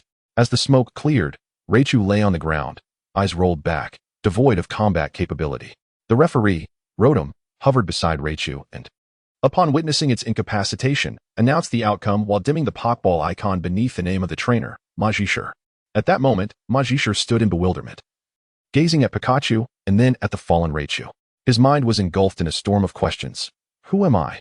Where am I? What am I doing? Who could explain the source of Pikachu's extraordinary power and speed? And which trainer could be so idle as to teach Pikachu the Thunder Punch? Was that yellow mouse truly named Pikachu? Had Pikachu in this world undergone a mutation to surpass even his evolved Raichu? Despite the myriad of doubts swirling in his mind, Magishur's professionalism compelled him to suppress his curiosity. He recalled Raichu and sent out his second Pokémon, Electabuzz. This was the evolution of the Electabuzz he had previously captured. As an electric-type gym leader, he certainly had more than just Raichu as his ace. In the past 2 years, under his guidance, Electabuzz had developed strength rivaling that of Raichu. However, facing Pikachu now, Magishur felt a lack of confidence. The impressive display of power from Pikachu had made it evident that none of his Pokémon could contend with it. Return, Pikachu. Let another partner take the stage, Ash declared, retracting Pikachu and deciding to send out another Pokémon. He realized that he had previously relied too heavily on Pikachu without considering his other Pokémon. A lesson imparted by Tai. Ash was determined not to be lectured by Tai again, so under the right circumstances, he would allow his older Pokémon to take the field. Chapter 52. Garchomp. The all-consuming beast you shall be the one, Garchomp. Ash exclaimed as he sent out his second Pokémon, the late bloomer he had first captured, the quasi-legendary Pokémon, Garchomp. Garchomp was small in stature, with a gray-blue skin tone, a rotund body, a wide mouth, and round eyes, exuding an air of adorability. Yet, beneath this cute exterior lay a formidable strength. Even in its initial form, it had reached the elite level, and in the Sinnoh region, its exceptional abilities had helped Ash triumph over numerous adversaries. Although it ultimately fell to Darkrai, this did not reflect Garchomp's weakness, for Darkrai's power was truly overwhelming. Furthermore, Ash had not fully harnessed Garchomp's potential. Should it evolve into its final form, Mega Garchomp, it might possess the strength to single-handedly defeat Darkrai. Thus, Garchomp was among the Pokémon Tai focused on training. Tai did not expect to cultivate Garchomp into a champion-level Pokémon before the Master Tournament commenced, given the limited time remaining, less than 6 months. However, achieving a level worthy of the Elite Four was still within reach, especially given Garchomp's 2 evolutionary stages and inherent talent. Observing Garchomp on the battlefield, Tai felt an itch to urge Ash to revisit the fundamentals of training. It had been 2 to 3 years since Ash had captured Garchomp. And aside from the initial training period in Sinnoh, Garchomp had mostly remained in the backyard of Professor Oak's lab. Coupled with Garchomp's mischievous nature, it would not train autonomously like Charizard or Infernape when someone was watching, resulting in its strength stagnating at the initial level.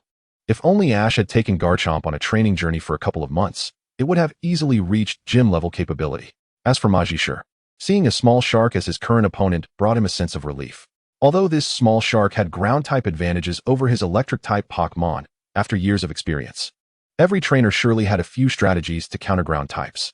Moreover, the fact that this late bloomer Pokémon, Garchomp, was not yet evolved meant its strength would not be overly formidable. As the gym leader, he recognized that the small shark was indeed Garchomp from the Sinnoh region. Let's turn the tide, Electabuzz. Use Sonic Boom, Magishur commanded, as Electabuzz opened its mouth and emitted a piercing, powerful sound that caused everyone in the arena to instinctively cover their ears. The broad range of the attack was undeniable. Garchomp dig, Ash shouted loudly, covering his ears, and even utilized his aura to ensure Garchomp heard his command. Upon receiving the order, Garchomp swiftly burrowed underground, where the piercing sound was significantly diminished. Electabuzz, stay alert. Once the opponent emerges, use Ice Punch. Magishur had intended to use Sonic Boom to disrupt Garchomp and seize the opportunity for a decisive strike. However, he was astonished to find Garchomp able to hear Ash's command amidst the cacophony, and its digging speed was remarkably quick. With no other option, Magishur shifted to a reactive strategy. Garchomp, maintain this position and use Dragon Rage, Ash commanded, channeling his aura to convey the order to Garchomp underground. Crackling fissures spread beneath Electabuzz's feet, and its extensive training prompted it to retreat instinctively. Yet, immediately as it leapt back, a purple energy blast erupted from the ground where Electabuzz had just stood. What? Dragon Rage? When did Ash give that command? No, Electabuzz, watch your feet, Magishur exclaimed, surprised, but quickly noticed something amiss beneath Electabuzz. Unfortunately, it was too late, as Garchomp burst forth from beneath Electabuzz. delivering a powerful punch infused with ground-type energy directly to Electabuzz' chin. "Hang in there, Electabuzz," Majishar shouted, urging his Pokémon to withstand the tremendous force from the dig. Electabuzz managed to brace itself against the impact, regaining its footing. "Good job. Now, Electabuzz, use Ice Punch and finish it off." Electabuzz tightened its fist, which radiated a chilling aura, and struck upward at the airborne Garchomp, unable to evade the assault. As he consumed the food, Xiaoji calmly issued a command that left the majority of those present utterly perplexed. The Roundland shark opened its cavernous maw and bit down on the incoming Ice Punch. The piercing chill erupted within the Roundland shark's mouth. Yet it was absorbed by its seemingly bottomless stomach. Although the Roundland shark suffered some damage, it was certainly preferable to being struck directly by the Ice Punch. The Roundland shark lifted the electric beast and unleashed a Dragon Star attack. With a powerful descent, the Roundland shark destabilized the electric beast, gathering a formidable energy of destruction within its mouth as it stood firmly on the ground, its jaws raised skyward. Electric beast, run. At this moment, Majishar was utterly despondent. What had the young boy experienced to summon such devilish Pokémon, transforming an electric flash into the swift Pikachu? And now this Roundland shark capable of swallowing an Ice Punch. The dire situation was that the Roundland shark was poised to unleash a Dragon Star attack while still clamping down on the electric beast. If it were to absorb this attack directly, it would undoubtedly lose its fighting capability. Not only was Majishar in despair, but the electric beast was also engulfed in hopelessness. It found itself unable to escape the Roundland shark's gaping maw and could feel the cataclysmic energy forming within. Excellent. Now, launch the Dragon Star attack, Xiaoji commanded, sensing that the time was right. In this arena, devoid of any innocent bystanders, there was no cause for concern. Finally, the Roundland shark released the electric beast. Yet, the electric beast had no time to rejoice, for it was struck by a projectile infused with destructive power, slamming it against the gym's ceiling. The energy exploded, raining down like meteors upon the gym floor. As the smoke cleared, the battered gym floor was revealed, alongside the incapacitated electric beast. The prior dig attack had already inflicted considerable damage, and this close-range Dragon Star attack had rendered it utterly defeated. Majishar stared blankly at the electric beast, unsure of what to say, utterly stunned by the onslaught. Having faced 2 consecutive battles without the capacity to retaliate, he was easily overwhelmed, and by a former trainee at that. Meanwhile, in the audience, Xiao Chun sat in stunned silence, having just emerged from her defensive posture with hands clasped over her head. The Dragon Star attack had been nothing short of terrifying, akin to an apocalyptic assault. Taichi cast a disdainful glance at Majishar and the adjacent Pixis. While it was understandable that Xiao Chun, as a student, might not have encountered such scenarios, for the two of them, one a gym leader and the other an acting leader, not to have witnessed such events before was quite disconcerting. Xiaoji, on the other hand, looked at his phone, pleased to see his ranking had risen to 2012. What a delightful battle. He chuckled. Do I look like I am enjoying myself? Boy, I suspect you're mocking me, and I have evidence. Majishar had initially hoped for a satisfying revenge match, only to find himself facing a brutal defeat, leaving him in a rather poor state. After exchanging a few words with Majishar, Xiaoji prepared to recall the Roundland shark and depart with Xiao Chun when the creature began to emit a dazzling glow, an indication of evolution. As the light enveloped the Roundland shark, its form began to transform. When the radiance subsided, before the onlookers stood a slender figure, its one small tail now robust, adorned with spikes resembling fangs, exuding a formidable aura of aggression. This was the Roundland shark's second evolution, the Sharp-Toothland shark.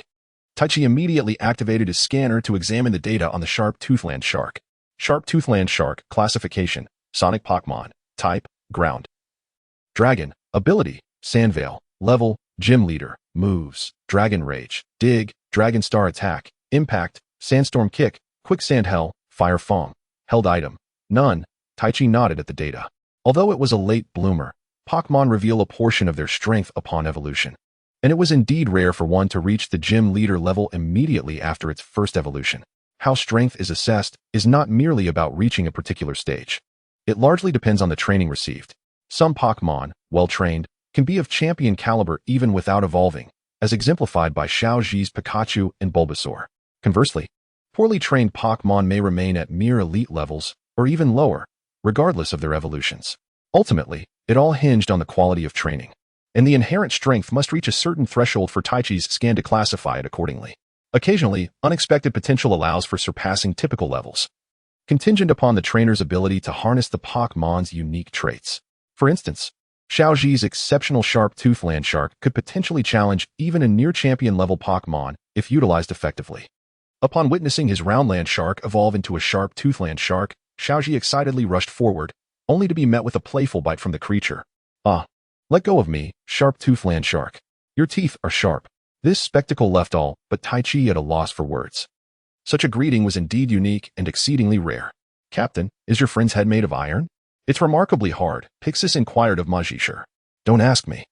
"I don't know," Majishur replied, shaking his head while shifting his gaze to Xiao Chun, who simply shook her head in disbelief. She genuinely could not comprehend how Xiaoji's head could be so resilient. Of course, it primarily stemmed from the fact that the sharp-toothed landshark had grown accustomed to playful interactions with Xiaoji while it was still a round landshark, allowing it to gauge the appropriate force. Otherwise, without the aid of aura, Xiaoji's head, no matter how tough, would undoubtedly have been bitten into a bloody mess. In any case, Xiaoji had experienced considerable success that day, witnessing his ranking in the World Championship improve while his round landshark evolved into a sharp-toothed landshark, a double triumph.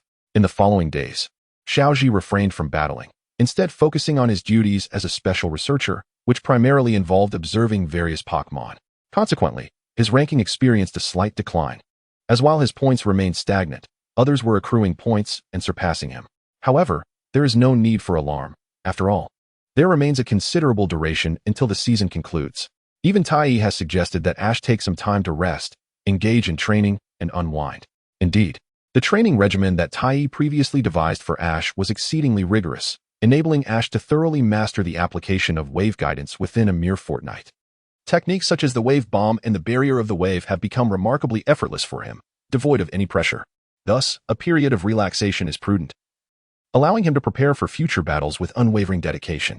For instance, today Ash has undertaken a task to locate a missing Ditto. The reason for this quest stems from the disappearance of an actor portraying Ditto in a film crew. This Ditto possesses commendable acting skills, but becomes imperfect in its transformations when anxious. During a reprimand from the director, Ditto fled. Now, the director has a new film requiring Ditto, and should Ditto perform well, it may ascend to the status of a formal actor, embarking on a career in the entertainment industry. Consequently, Ditto's manager has enlisted Ash and his companion, Kasumi, to expedite the search for Ditto. Yet, despite their exhaustive search through every nook and cranny, Ash and Kasumi find no trace of Ditto. Ultimately, it is Tai who consults Ditto's manager, seeking an item imbued with Ditto's essence or perhaps its Pokeball, which allows them to pinpoint Ditto's location. Chapter 54, The Good Deeds of Team Rocket within the clandestine headquarters of Team Rocket, which is little more than a sewer. The trio is engaged in training a Ditto they encountered during their aimless wanderings, rather than having captured it. Through Meowth's translation, they learn that this Ditto was expelled from the film crew due to its inability to transform adequately. Unbeknownst to Team Rocket, however, Ditto is actually concealing the truth, not wanting others to know it had sneaked away. What follows may be attributed to Ditto's deception striking a chord within the innermost hearts of Team Rocket, prompting them to embark on an endeavor unrelated to their usual pursuits, assisting Ditto in achieving a flawless transformation. They even justify their actions by claiming that a perfected transformation would facilitate their capture of Pokémon. However, their plan is doomed to failure. Just as they revel in their initial success, a flashbang suddenly detonates at their feet. A blinding light engulfs them, rendering Team Rocket momentarily incapacitated as they shout in alarm. "Ah, my eyes! Who did this? I can't see. Who carelessly tossed a flashbang? What is happening?" Then, a familiar voice resonates within the chaos. "Since you have so earnestly inquired, I shall graciously enlighten you. To prevent the world from destruction, to safeguard peace across the globe, Ash, Tai, and Kasumi proclaim the iconic entrance lines of Team Rocket, even to the extent of having procured a sound system from an unknown source. Once again, you pesky little brats. You wretched child, and that accursed light." Tai interjects, "Here, I'll give you a hint. Reflect on your words and seize this opportunity to reorganize your thoughts. Ah, there you are, soaring in the sky. Do not presume that your ostentatious appearance intimidates me. Do you comprehend the concept of copyright? That belongs to us. So beware of our impending legal action, and let this be the second warning. There shall not be a third." Musashi, in a fit of rage, declares, "Indeed. Do you grasp the notion of copyright?" Kojiro echoes in agreement. Meanwhile, Ash, appearing unfazed, retorts, "Who cares about you? Just return Ditto to its manager. You speak of returning it, yet it is we who took it from the film crew. Now that we have taken it in, it is ours," Musashi asserts, her expression one of self-righteousness. Observing this interaction, Tai realizes that Ditto has indeed lied. Having watched countless episodes featuring Musashi and Kojiro, he knows their demeanor well. They would not display such expressions if they were being deceitful. Team Rocket, you may not be aware, but that Ditto beside you has a golden opportunity, should it seize it. It can embark on a career as a bona fide actor. Moreover, it was not expelled. It left out of self-doubt and concern for its manageress worries. Therefore, Musashi, considering your own unfulfilled dream of becoming an actress, I implore you to release Ditto. Allow it to seize this chance to achieve its aspirations. Consider it a benevolent act for today. Should you persist in your obstinacy, do not blame me for taking matters into my own hands. For this pertains to Ditto's future and its dreams. Tai communicates these thoughts solely for Team Rocket's ears, recognizing that they have undertaken a commendable deed today. If he were to resort to severe measures, he would feel remorseful. Thus, he wishes to grant them an opportunity, should they choose to act violently after his words. He would find some solace in the knowledge that he tried. Team Rocket, upon hearing this, is momentarily taken aback, exchanging glances with one another. They understand that Tai would not deceive them over such matters. After all, aside from the previous incident with Dragonite, where their words led to a reprimand from Tai, he has consistently maintained a neutral stance, aiding Ash without directly intervening. Tai's words now suggest authenticity, not mere trickery. The trio shares a silent exchange with their signature looks. And ultimately, Musashi, moved by compassion, decides to allow Ditto to pursue its dreams. After all, as Tai previously noted, Musashi once harbored ambitions of becoming an actress, but relinquished her dream for various reasons. Witnessing a Ditto with the same aspirations, she cannot bear to see it suffer the same fate. Ha ha ha, you little brat, how naive you are. To think you could persuade us to relinquish Ditto without a fight. If you wish to defeat us, you must unleash a powerful move, like Thunderbolt. Although even Thunderbolt may not suffice, for we are quite formidable. The trio of Team Rocket declares in unison, winking at Ash, leaving him bewildered and uncertain of their intentions. Musashi, exasperated by Ash's confusion, shouts, "Did I not make myself clear? Use Thunderbolt. Can you not comprehend?" In response, Ash's expression shifts from bewilderment to indignation as he retorts, "Though I may not understand your words, if you insist, then Pikachu, unleash Thunderbolt." Pikachu. With a resounding cry, Pikachu releases a powerful golden bolt of lightning, sending Team Rocket soaring into the sky. How splendid, yet how detestable it feels. Ah, Sonus. Xiaochun gazed at the 4 stars in the sky, her face a picture of confusion as she turned to Ash and inquired, "Ash, don't you think the trio from Team Rocket is rather peculiar?" Ash, also fixated on the stars above, reflected, "I must admit, I was unaware of their intentions. But when they mentioned 100,000 volts, it became clear to me that they wished to distance themselves from Ditto. Honestly, if they weren't so fixated on my Pikachu, we might have forged a decent friendship." Chapter 55, Pokémon Wilderness Activities. After returning Ditto to its agent, the agent rushed over, embracing Ditto warmly and showering it with affection. Following their farewell to the agent, Ash and Xiaochun made their way back to the Sakuragi Research Institute. Upon their return, Tai informed them that he needed to step out for a bit, but would soon return, and then he took flight. In a forest just outside the city, the blasted Team Rocket found themselves landing amidst the trees, lamenting how Ditto had achieved its dreams. At that moment, Tai descended from the sky, gently bringing them down from the branches and presenting each of them with a gift. This is the self-cultivation of an actor, and it is of the highest caliber. My goodness, so many rare bottle caps. I can't be dreaming, can I? Coins, coins, give the cat coins. This is simply delightful, the trio exclaimed, their eyes shining with joy at their newfound treasures. Observing their elation, Tai tossed them a few discount coupons, uttering a brief farewell. "These are coupons for the 3-star restaurant in Dryleaf City. With these, you can enjoy several complimentary meals, and those 3 items are rewards for your good deeds. A token of my appreciation." At that moment, Team Rocket's focus shifted entirely to the coupons. These are truly 3-star restaurant coupons.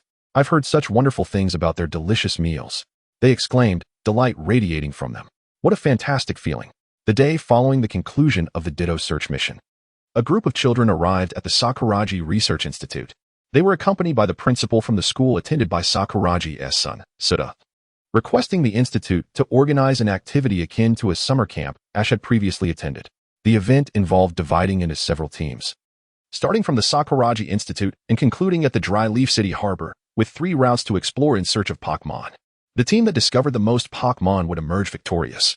Invited by Professor Sakuragi, Ash, Tai, and Xiaochun each led a team. As this was merely an activity, Tai had no reason to show mercy toward Ash, leveraging his extensive knowledge of Pokémon habitats and species.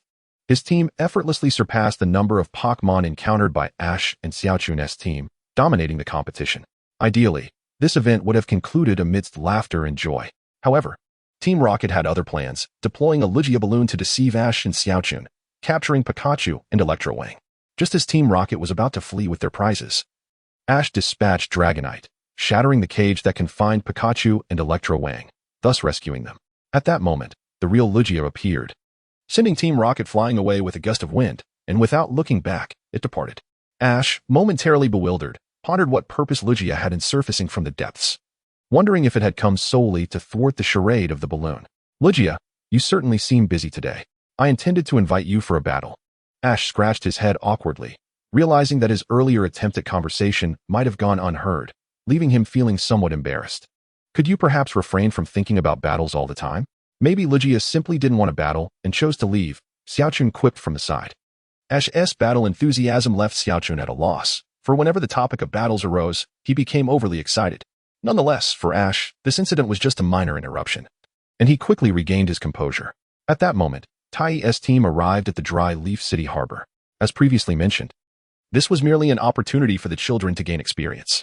Under the setting sun, everyone shared tales of the Pokémon they had encountered and the events that transpired along the way before cheerfully dispersing to return home. However, these were merely everyday occurrences. And the day after, Ash resumed his challenges in the World Championships. His first opponent, from a pool of over 1,800 contenders, hailed from Macon City. Xingye utilized the final evolution of Chikorita, the majestic Bayleaf, while Ash called upon Torterra, the final evolution of Sinnoh's grass-type starter. However, Tai discerned that Ash struggled to wield Torterra effectively as a heavy artillery Pokémon. Had Ash opted for the Johto grass-type starter, Bayleaf, the battle might not have posed such difficulty. After an intense clash, the battle stretched for quite some time. Had Ash used Pikachu, he would have undoubtedly secured multiple victories by now. Ultimately, Ash's Torterra, leveraging its stamina, triumphed over Xingye's Bayleaf, concluding the contest with a dramatic leaf storm, achieving a narrow victory. After witnessing the battle, Tai's expression darkened. Without allowing Ash to check his ranking, he pulled him aside to a secluded area for a friendly yet stern lesson. Ash, please tell me, what was that command you just issued? With that level of direction, do you think even the elite trainers outside would respect you? No, not even the gym leaders would take you seriously. Torterra is a large Pokémon.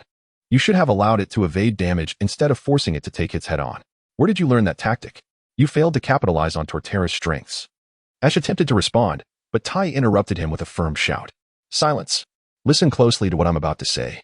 For a Pokémon like Torterra, which is powerful yet slow with high stamina, you must utilize it as a fortress. It should block attacks when possible, evade when feasible, and withstand when necessary, not just stand there like a fool absorbing damage. Did you not see how many attacks Bayleaf dodged? You're trying to engage in a turn-based battle, but the opponent doesn't even want to play that game with you. Do you understand, Ash? Chapter 56, The Stone of Transformation. The evolution of Bulbasaur in response to Tai's words. Ash nodded fervently, though the extent of his comprehension remained uncertain. Nonetheless, Tai did not harbor unrealistic expectations that Ash would retain every detail.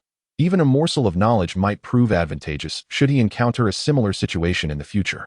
As for instructing Ash on how to command a Torterra, that notion was utterly ludicrous. Given Ash's typical tactical approach, he was more suited to rapid assaults rather than strategizing for a defensive powerhouse. Tai had little hope that Ash could master such a style. It would be far more beneficial to alter the status quo of the Torterra itself. Fortunately, Torterra had just received a reward for its victory, which was quite fitting for such a transformation. The Stone of Transformation bestowed upon its bearer the ability to freely choose their form. In the case of Torterra, for instance, as long as it possessed the stone, it could switch between its previous forms, Bulbasaur, Ivysaur, and Torterra, without compromising its inherent strength. Of course, while its internal energy and skills would remain unaffected, attributes such as defense and speed would inevitably be influenced by the change in size. However, Tai was reluctant to employ this stone on a Pokémon that had already completed its 3 stages of evolution yet remained at a gym-level prowess. Ultimately, the stone would grant Torterra the mere ability to transform its shape freely, offering no additional benefits. Yet, if bestowed upon Ash's powerful Pokémon that chose not to evolve, this stone could serve as a means to retain its current state while simultaneously allowing for evolution, resulting in a remarkable enhancement of its energy levels. Indeed, the Pokémon Tai yearned to gift the Stone of Transformation to his none other than Ash's esteemed Bulbasaur. With its unwavering choice not to evolve, Bulbasaur had reached a king-level standard solely through its initial form. Should it ascend 2 more stages, it might very well transcend this limitation and attain champion status, becoming Ash's 4th champion Pokémon, readily summonable at any moment. It might even surpass Charizard and Infernape, emerging as Ash's 2nd champion ace. Thus, Tai refrained from discussing this matter with Ash and instead facilitated the exchange of Bulbasaur. Ash released the green bulb, or rather, Bulbasaur, who surveyed its surroundings, confirming the absence of foes before approaching Ash to engage in playful affection. Observing their camaraderie, Tai eventually spoke up. Bulbasaur, I have a question for you. If you could maintain your current form, would you be willing to evolve and gain greater strength to assist Ash in winning the World Championship? Seed. Bulbasaur expressed its curiosity regarding Tai's proposition. The term instructor was the unified address for Tai among all Pokémon residing in Professor Oak's backyard, as he had crafted tailored training regimens for them, often pushing them to their limits. This had earned him the endearing title of Hell Instructor among Ash's Pokémon. Tai nodded and presented the Stone of Transformation, explaining, by carrying this stone, you will have the freedom to switch your form. I understand you wish to prove that one can grow stronger without evolving, and I assure you, your current strength is commendable. While it may not yet reach the world-class tier, you have touched the peak of ordinary Pokémon, a realm many will never enter. Should you enhance your power further, you would find yourself in the company of legendary Pokémon. Bulbasaur, I believe in your talent. Under my training plan, it won't be long before you reach that level. However, we are pressed for time. Only about 6 months remain until the championships. There will be many formidable opponents, potentially stronger than you, and you may not be able to assist Ash as much as you would like. So, I ask you, Bulbasaur, will you abandon your notion of growing stronger without evolving, and instead embrace the opportunity to aid Ash on his path to becoming the champion, becoming a cornerstone in his quest to be the world's strongest trainer? Or will you remain steadfast in your current beliefs? Upon concluding his remarks, Tai placed the Stone of Transformation before Bulbasaur and quietly awaited its decision. His prior discussion bore a hint of moral coercion. After all, Ash's Pokémon were willing to sacrifice everything for him. Previously, Ash had respected their desires, allowing them ample choices without undue pressure. Tai, however, was singularly focused on helping Ash secure victory, paying little heed to the wishes of his Pokémon. Even if they had their own aspirations, Tai would artfully steer them toward his objectives, as he was doing now. He suggested that Bulbasaur could maintain its current state, though, in truth, the intention was to evolve and subsequently revert to its original form. The desire of Bulbasaur to grow stronger without evolving was fundamentally at odds with this proposition. Nonetheless, Tai had a point. Bulbasaur had indeed demonstrated that it could grow stronger without evolving, achieving a level that few Pokémon could attain. It's alright, Bulbasaur. If you choose not to evolve, we won't pressure you. There are other companions who can take the stage. You need not force yourself, Ash reassured, cradling the bewildered Bulbasaur. Seat. Bulbasaur gazed up at Ash, its heart already made up. Suddenly, it radiated a brilliant light, its form gradually expanding. As the glow subsided, it transformed into a much larger form, an Ivysaur, with a budding flower in place of its former bulge, and noticeably larger than the average Ivysaur. Yet, mere moments after its evolution, Ivysaur again emitted a dazzling light, initiating yet another transformation. Chapter 57, The Ascension of Bulbasaur to Champion Status. Ash, Xiaochun, and Pikachu were left in awe at the extraordinary sight of Bulbasaur's consecutive evolutions. After all, none of them had previously witnessed a Pokémon evolve multiple times in succession. This was a first for them. However, the only one unfazed by the spectacle was Tai. For evolution to occur, one merely needed sufficient strength, and to meet the necessary criteria, consecutive evolutions were certainly feasible. Yet, in the vast world of Pokémon, it was rare for a Pokémon to suppress its evolution, making Bulbasaur's situation an exceptional case. After all, Bulbasaur is already a Pokémon of the elite level even before its evolution, having long met the criteria. Its reluctance to evolve was merely a matter of personal choice. Now, having unleashed its potential, the prospect of evolving twice in quick succession is entirely reasonable. The evolved Bulbasaur should not be referred to as Venusaur, as its height has nearly reached 3 meters, giving it an impressively massive appearance. Tai watched as Venusaur received the evolution stone from him. Upon touching the stone, a brilliant light enveloped its body once more. However, this time, instead of growing larger, it shrank back to its original Bulbasaur form. At this moment, Tai took a moment to observe. Bulbasaur, category, Sea Pokémon, type, grass, poison, ability, chlorophyll, strength, champion level, moves, Vine Whip, Seed Bomb, Leaf Blade, Solar Beam, Poison Powder, Toxic, Protect, Growth, Sleep Powder, Petal Blizzard, Tackle, Takedown, Frenzy Plant, Leaf Storm, Photosynthesis. Held item. Evolution Stone. The newly evolved Bulbasaur had successfully transcended the boundaries of the elite level, stepping into the realm of champions. Ash was eager to discover just how formidable this Bulbasaur had become. He took out his Pokédex connected to a locator and began searching for his next opponent, the next victim, in the World Championship. Eager for a thrilling match to test the strength of his Bulbasaur, to allow the opponent to experience a match against a champion, a most one-sided encounter, making them the first to witness Bulbasaur's ascent to champion level. Soon, the Pokédex chimed, and Ash followed the directions to locate his next adversary, victim. Yuchai of Shallow Red City. When the two trainers locked eyes, the battle was poised to commence. They found a vacant space, and the wandering referee, Tom, flew over to announce the match rules. Following the referee Rotom's command, a one-sided showdown began. Yuchai's Pokémon was a Tauros, while Ash had already decided on using Bulbasaur, which had just undergone 2 evolutions before reverting back. As for the battle, it was a complete domination. Ash directed Bulbasaur to unleash Seed Bomb, hitting Tauros and draining its energy. Even when Tauros attempted to charge at Bulbasaur, the latter responded with its powerful move, Frenzy Plant, keeping Tauros at bay. It seemed Ash had absorbed all of Taiyi's previous advice. During this battle, Ash utilized Bulbasaur as an artillery unit, relentlessly bombarding Tauros with attacks, preventing it from closing the distance. Ultimately, Bulbasaur unleashed Leaf Storm, a terrifying whirlwind of leaves that completely defeated Tauros. Ash emerged victorious once more. Yuchai, the trainer of Tauros, was left utterly stunned. Initially, he perceived Ash as a mere youth, accompanied by a Bulbasaur and a Pikachu, thinking him easy to defeat and hoping to earn some points. However, he was subjected to a brutal onslaught. Bulbasaur was overwhelmingly strong. And how many Bulbasaurs have you seen capable of learning Frenzy Plant? This particular Bulbasaur was, without a doubt, breaking the rules. After a most amicable handshake between both trainers, Ash felt a deep sense of satisfaction with today's battle. He then set off toward the Pokémon Center. As both Torterra and Bellossom had sustained injuries during the previous battle and required healing.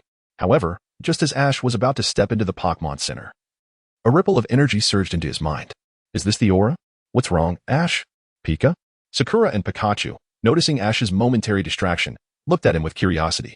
It felt like something was calling me just now. Huh, but there's no one around here. Don't scare me, even in broad daylight. Encountering a ghost would be frightening, especially for Sakura, who was already afraid of them. Indeed, someone had called Ash, but it was through the power of aura, thus inaudible to them. From their location, it seemed to be emanating from the Pokémon Center, and they decided to investigate. While Sakura and Pikachu could not sense the aura, Taiyi, like Ash, was able to perceive it and even see it. Moreover, with a faster cognitive ability than Ash, Taiyi quickly pinpointed the source of the aura. Ash and Sakura exchanged glances, then, along with Pikachu, strode purposefully toward the Pokémon Center. After all, their original intention was to visit the Pokémon Center, and this was a fortuitous opportunity to uncover the mystery behind the aura calling Ash. Before long, Ash and Sakura arrived at the Pokémon Center. Ash first handed Torterra's Pokeball to Nurse Joy. Just then, another subtle wave of energy surged forth, causing Ash to freeze once more. Even Taiyi sensed something unusual. This new wave of aura resonated with Ash's own. In an instant, Taiyi's interest was piqued. Ash and Taiyi exchanged a knowing glance. Ash could now determine the general location of the aura, while Taiyi had already pinpointed its exact source. With a shared understanding, they moved in unison toward a direction deep within the Pokémon Center. Ash followed the call that beckoned him, moving slowly, while Taiyi floated behind him, observing the ripple. Perhaps due to their intense focus, they failed to notice Nurse Joy, who had just finished treating Torterra, and Sakura trailing behind them. It was as if they had forgotten their presence entirely, as they gradually made their way deeper into the center. Chapter 58. An egg of Pokémon with aura. Nurse Joy and Sakura exchanged glances before quickening their pace to match Ash and Taiyi. Before long, they arrived at a door that opened automatically, revealing a room filled with numerous Pokémon eggs, a breeding facility. However, among them lay a particularly unique egg. Connected by 2 metal wires and encircled by a ring, its color a striking blue and white. Ash approached the blue-white Pokémon egg. And though the calling voice had faded, both he and Taiyi were certain that the entity that had called Ash was this very egg. Ash, what brings you to the breeding facility? Sakura stepped forward, chiding Ash for wandering off, but her attention quickly shifted back to the extraordinary egg before them. All the other eggs were neatly placed within their incubators, while this one stood out, secured in a large box, connected by wires and a ring, clearly under constant monitoring. Ash turned to Nurse Joy, inquiring, Nurse Joy, why is this egg like this? The child you speak of is indeed remarkable. Before Nurse Joy could finish her sentence, The blue and white spirit egg within the incubation chamber began to tremble unexpectedly. It then broke free from the constraints of the iron ring and rolled to Ash's side, though it was only able to move a short distance due to the barrier of the incubation chamber. Nevertheless, this was astonishing, for what lay before them was not merely a spirit, but an egg. Upon witnessing this scene, Tai turned to Nurse Joy and remarked, "It seems that the spirit within this egg is quite extraordinary." Ash interjected, "You are mistaken. This spirit is not an ultimate beast.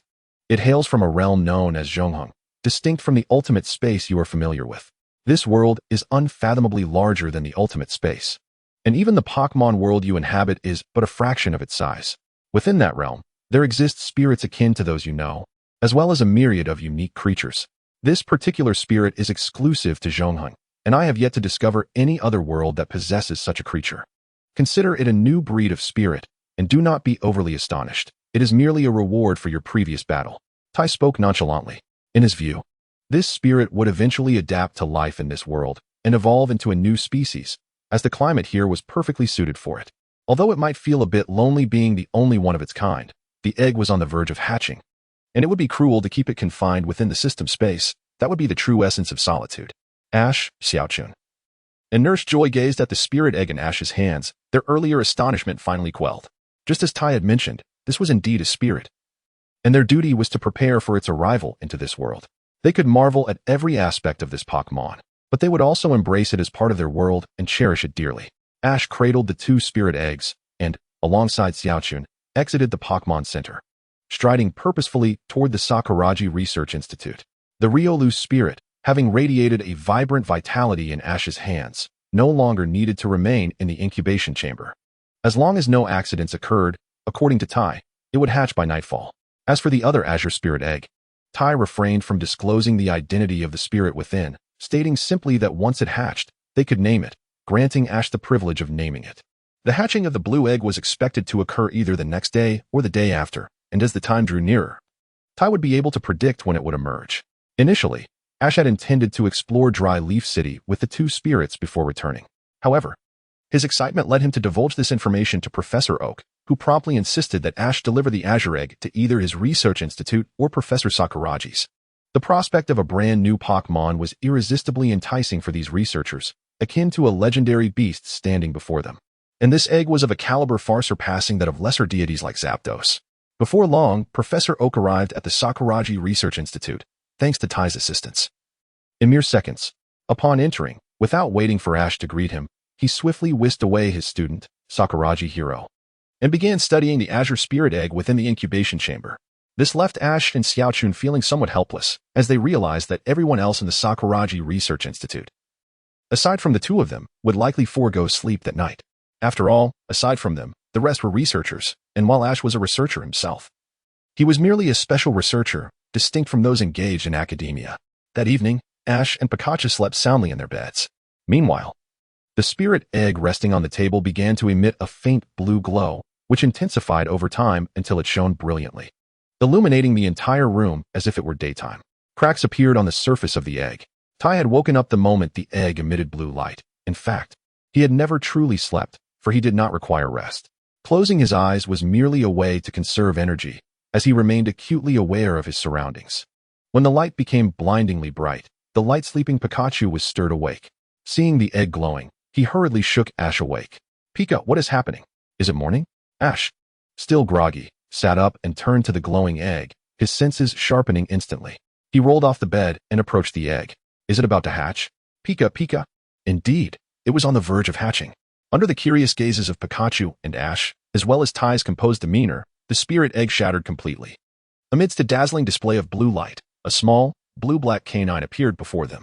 Just as Tai had predicted, this was the Aura Pokémon, Riolu. Ash and Pikachu were filled with joy at this sight. Simultaneously, a voice echoed in Ash's mind. A memory from years past when a certain blue canine had spoken to him. "Ash, one day you too shall encounter your own Lucario." Although years had passed, Ash's recollections of Pokémon remained vivid. Occasionally, he might forget, but a mere prompt would swiftly bring those memories rushing back, and he had never forgotten this particular phrase. Throughout his travels, he had encountered many Riolu and Lucario, yet none had evoked such feelings within him. It was as if he had been waiting for this very Riolu to appear before him, his destined Riolu, his Lucario. At that moment, The small Riolu finally opened its bright, inquisitive eyes, gazing around with curiosity. When it spotted Ash, its expression shifted to one of wariness, as though it were not the one who had called out to Ash previously. Suddenly, it struck out with its paw, unleashing an invisible wave that sent Ash flying several meters back onto the bed. Whoa, why did it attack right away? Tai was momentarily taken aback, confused as to why this Riolu, which had previously called out to Ash, seemed not to recognize him and instead launched an unprovoked attack. Pikachu rushed to Ash's side. Concern etched across its face. Ash climbed back onto the bed, waving his hand dismissively at Pikachu while holding his abdomen. Cough, cough, don't worry, Pikachu, I'm fine. Just a bit winded, I'll be alright. Soon, Ash recovered, lifted his head, and praised Riolu. I didn't expect you to learn Vacuum Wave right after hatching. That's impressive. Chapter 60. Riolu, I am Xiaoji, and this is my companion Pikachu. This individual is Tai. Could you please calm down for a moment? Xiaoji, unperturbed by Riolu's sudden aggression, patiently introduced his companions in the room. After all, Riolu had only just been born and was understandably wary of its surroundings. However, Riolu did not respond to Xiaoji and chose instead to leap through the window, shattering the glass as it descended from the second floor and swiftly disappeared into the nearby forest. Witnessing this, Xiaoji hastily donned his clothes, preparing to pursue. He encountered Zacian, who had rushed over upon hearing the commotion. What happened, Xiaoji? The Pokémon egg has hatched, and it turned out to be Riolu. Perhaps my sudden movements startled it away. I must go find it, Xiaoji exclaimed in one breath before darting outside.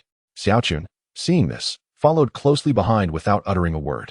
Tai, observing the scene, could not help but sigh as he retrieved a light panel inscribed with a training regimen for advanced aura manipulation. Xiaoji's eagerness had caused him to overlook a crucial detail. He could sense Riolu's aura with his own. Nevertheless, Tai decided to let it slide this time, resolving to continue training in the morning. Meanwhile, Xiaoji and Xiaochun rushed into the vast forest, uncertain of where to begin their search. They opted to split up in their quest. However, traversing a forest of such magnitude posed its own dangers. After all, they might encounter forest bullies like Beedrill.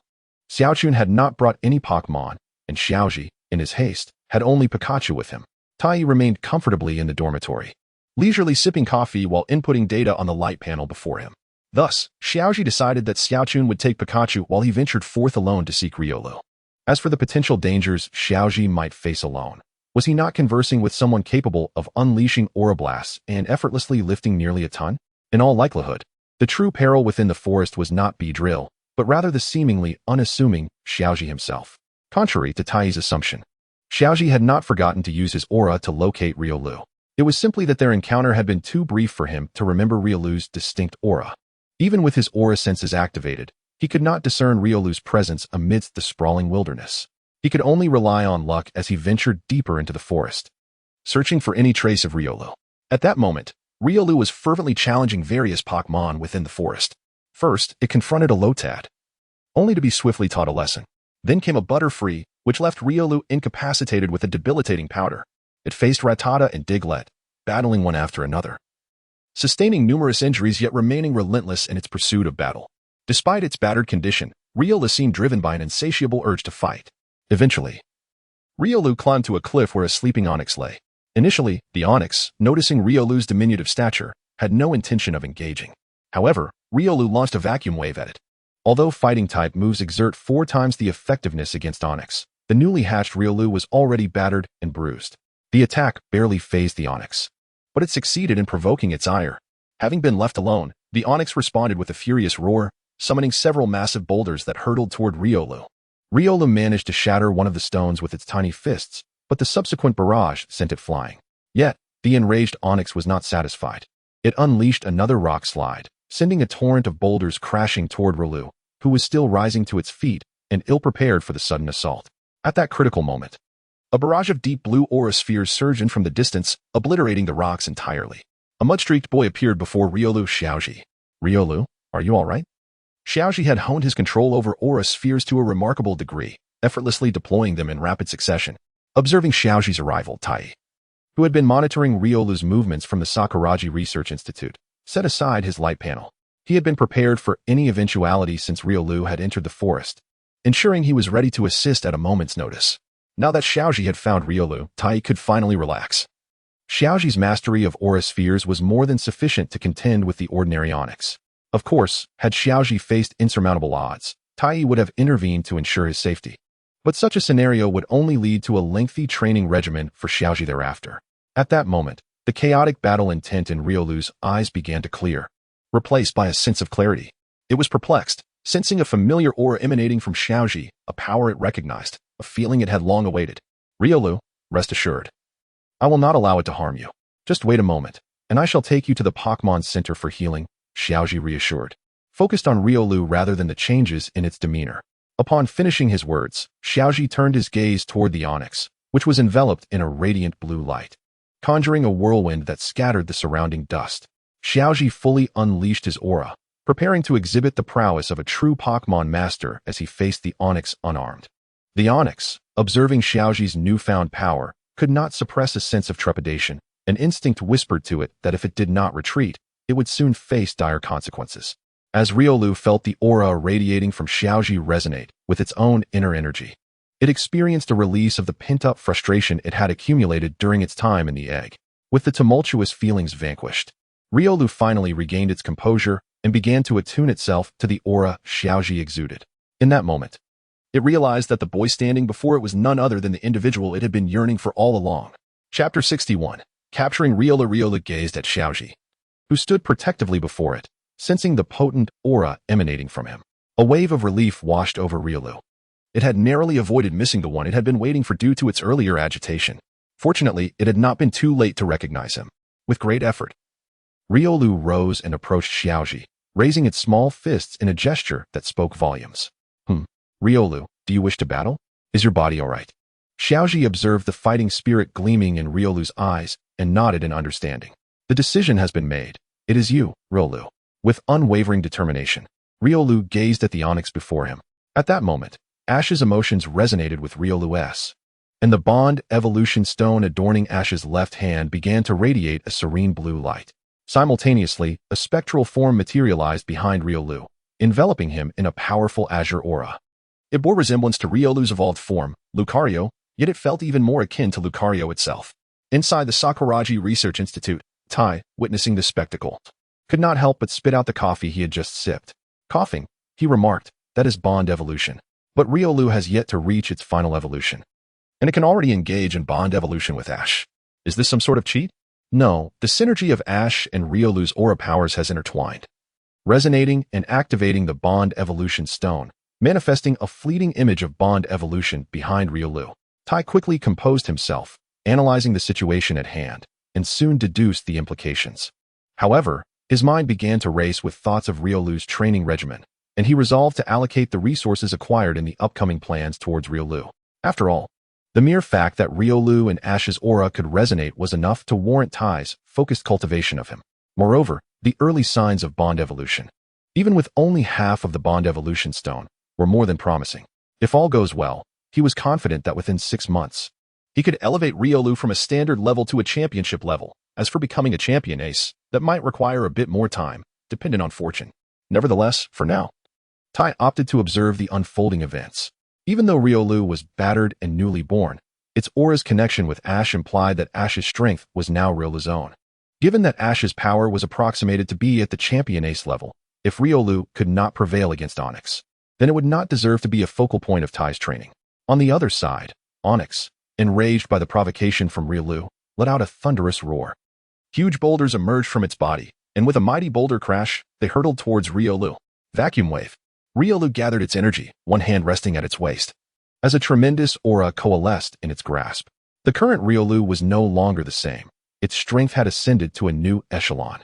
As the boulders approached, Riolu unleashed a palm strike, sending a terrifying gust of wind surging forth, instantly obliterating the oncoming boulders.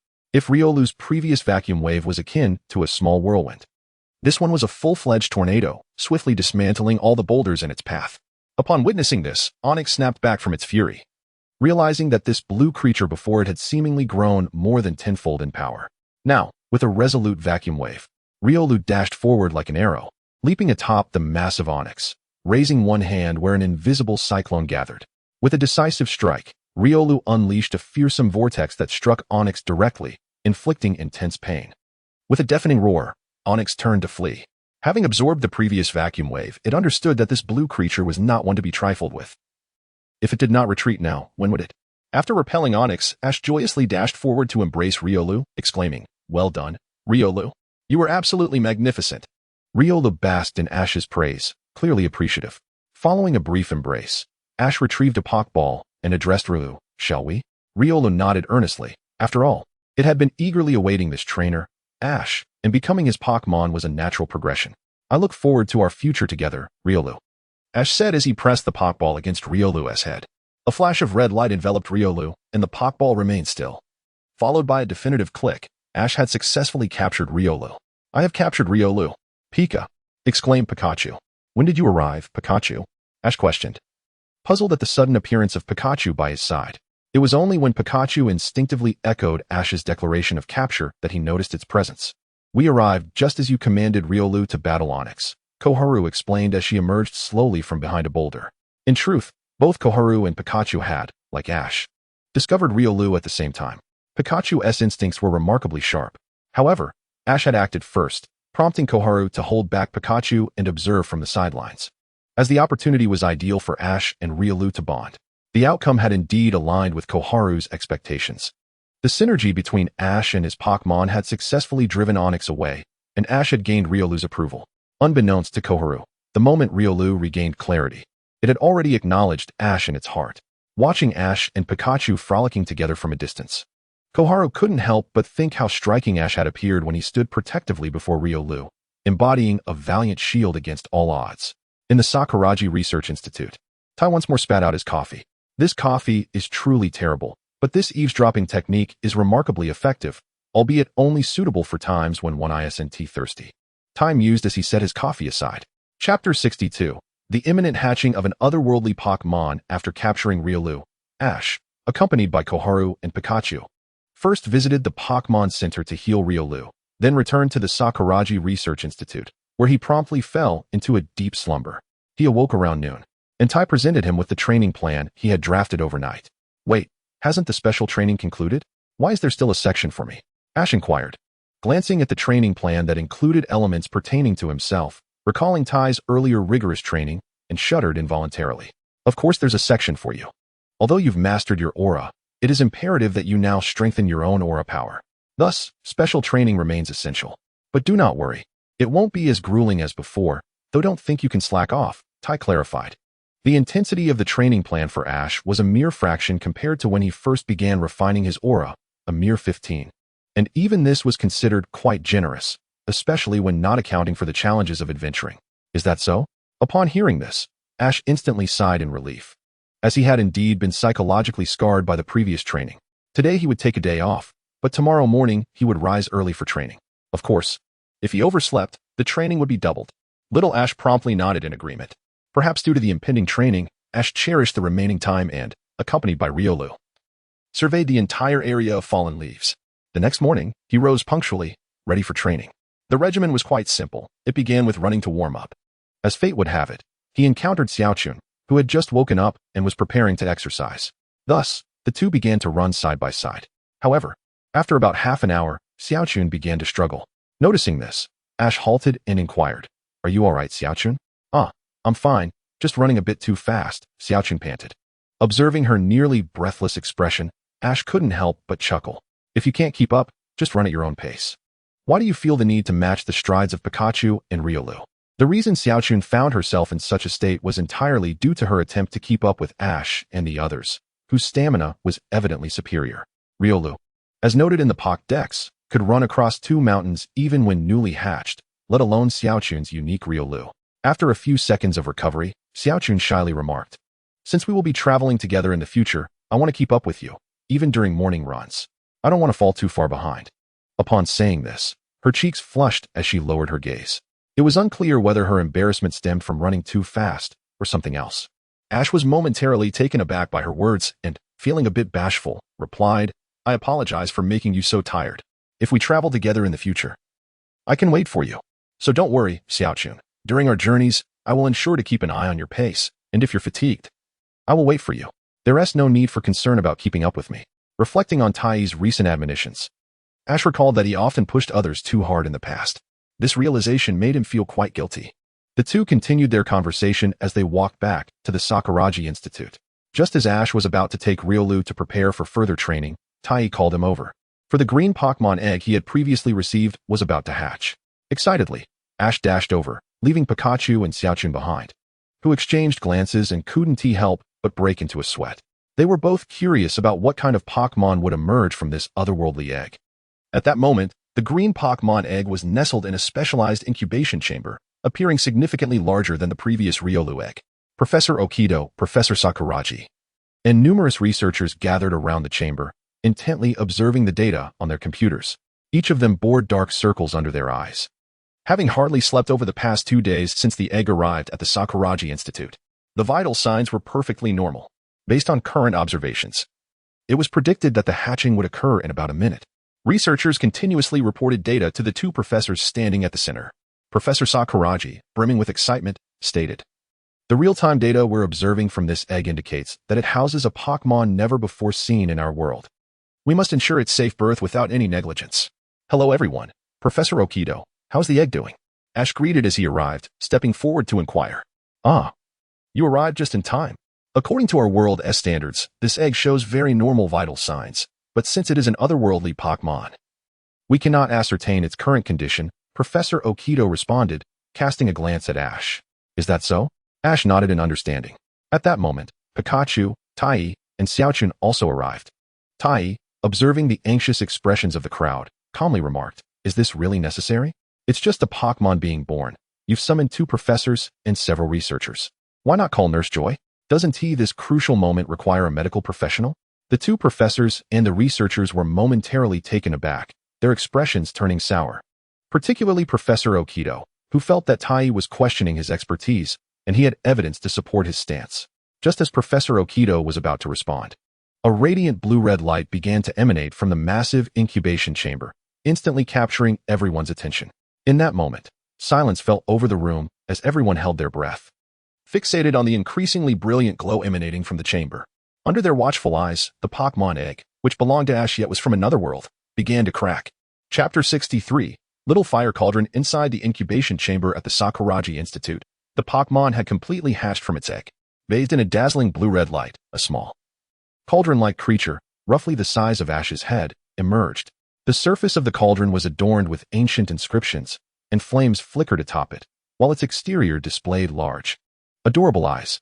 The newly hatched cauldron, feeling slightly intimidated by the presence of Professors Okido and Sakuragi, took a few cautious steps backward, colliding with the edge of the incubation chamber, producing a crisp sound.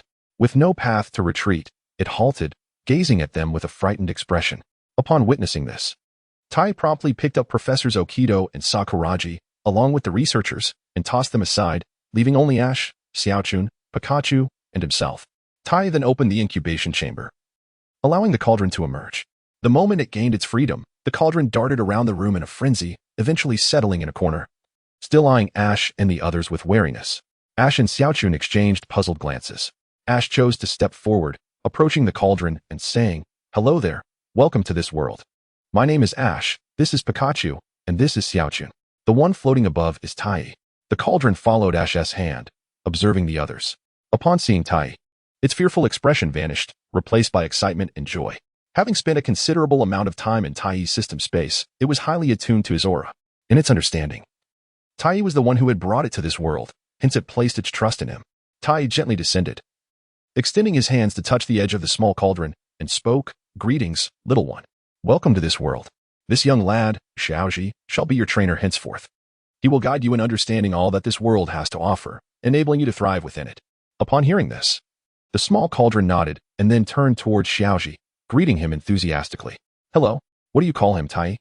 Xiaoji was about to greet the creature, but realized he did not know its name, prompting him to hurriedly inquire of Tai. "Xiaoji, as I mentioned earlier, I entrust you with the naming of this Pokémon," Tai replied. He held no particular interest in bestowing a name upon the creature. His only concern was having brought it to this world as a reward, thus he felt obligated to ensure it had a capable trainer. And Xiaoji was undoubtedly the finest trainer in this realm. As a trainer, Xiaoji possessed the authority to name it. Subsequently, Xiaoji and Zacian found themselves in a quandary over what to name the newly encountered Pokémon. Ultimately, it was Professor Okido and Professor Imu who entered from outside and suggested a name, thus bestowing the creature from another world with an official title in Xiaoji's universe. Little Fire Cauldron. With the naming conundrum resolved, Tai revealed the data of the Little Fire Cauldron to Professors Okido and Ingmu, while simultaneously discussing a minor plan with Professor Okido. Tai's plan was rather straightforward. He hoped that the champion-level Pokémon in Professor Okido's possession would engage in battles with Xiaoji's Pokémon, thereby enhancing their strength and potentially earning some rewards. After all, the strength of the battling Pokémon would influence the rewards received. Initially, Professor Okido was reluctant to have his Pokémon battle against Xiaoji's, especially since Xiaoji's Charizard had long desired to confront the three dragons under Professor Okido's care. He was not keen on seeing his Pokémon suffer defeats. However, upon learning that rewards would be granted regardless of the battle's outcome, and with a chance to acquire Pokémon eggs from other worlds, Professor Okido promptly agreed, deeming it a friendly spar rather than a mere beating. As Tai and Professor Okido reached an agreement, Xiaoji simultaneously summoned the Little Fire Cauldron into a Pokeball. Declaring its capture, Tai floated over and transferred the data of the Little Fire Cauldron to Xiaoji. Little Fire Cauldron. Category: Fire Cauldron Pokemon. Type: Fire. Steel. Ability: Fire Starter. Power level: Ordinary. Moves: Alchemy, Ember, Tackle. Items: None. The Little Fire Cauldron possesses the skill of Alchemy, a supportive ability that, when used, doubles the effects of any berries or herbs it carries. Furthermore, it can transform these berries and herbs into potions, enhancing their efficacy by approximately 30%, and allowing them to be preserved for an extended duration. This capability was what Tai valued most, as possessing the Little Fire Cauldron equated to a continuous stream of financial gain. After all, no matter what formula the opponent had, the efficacy of their medicines would surely be inferior to those produced by his own. Moreover, once the Little Fire Cauldron evolves, the effectiveness of the alchemy would only improve. Thus, Tai regarded the Little Fire Cauldron with great importance, as it could potentially become one of Xiaoji's sources of income in the future, enabling the acquisition of more resources to train Xiaoji's Pokémon.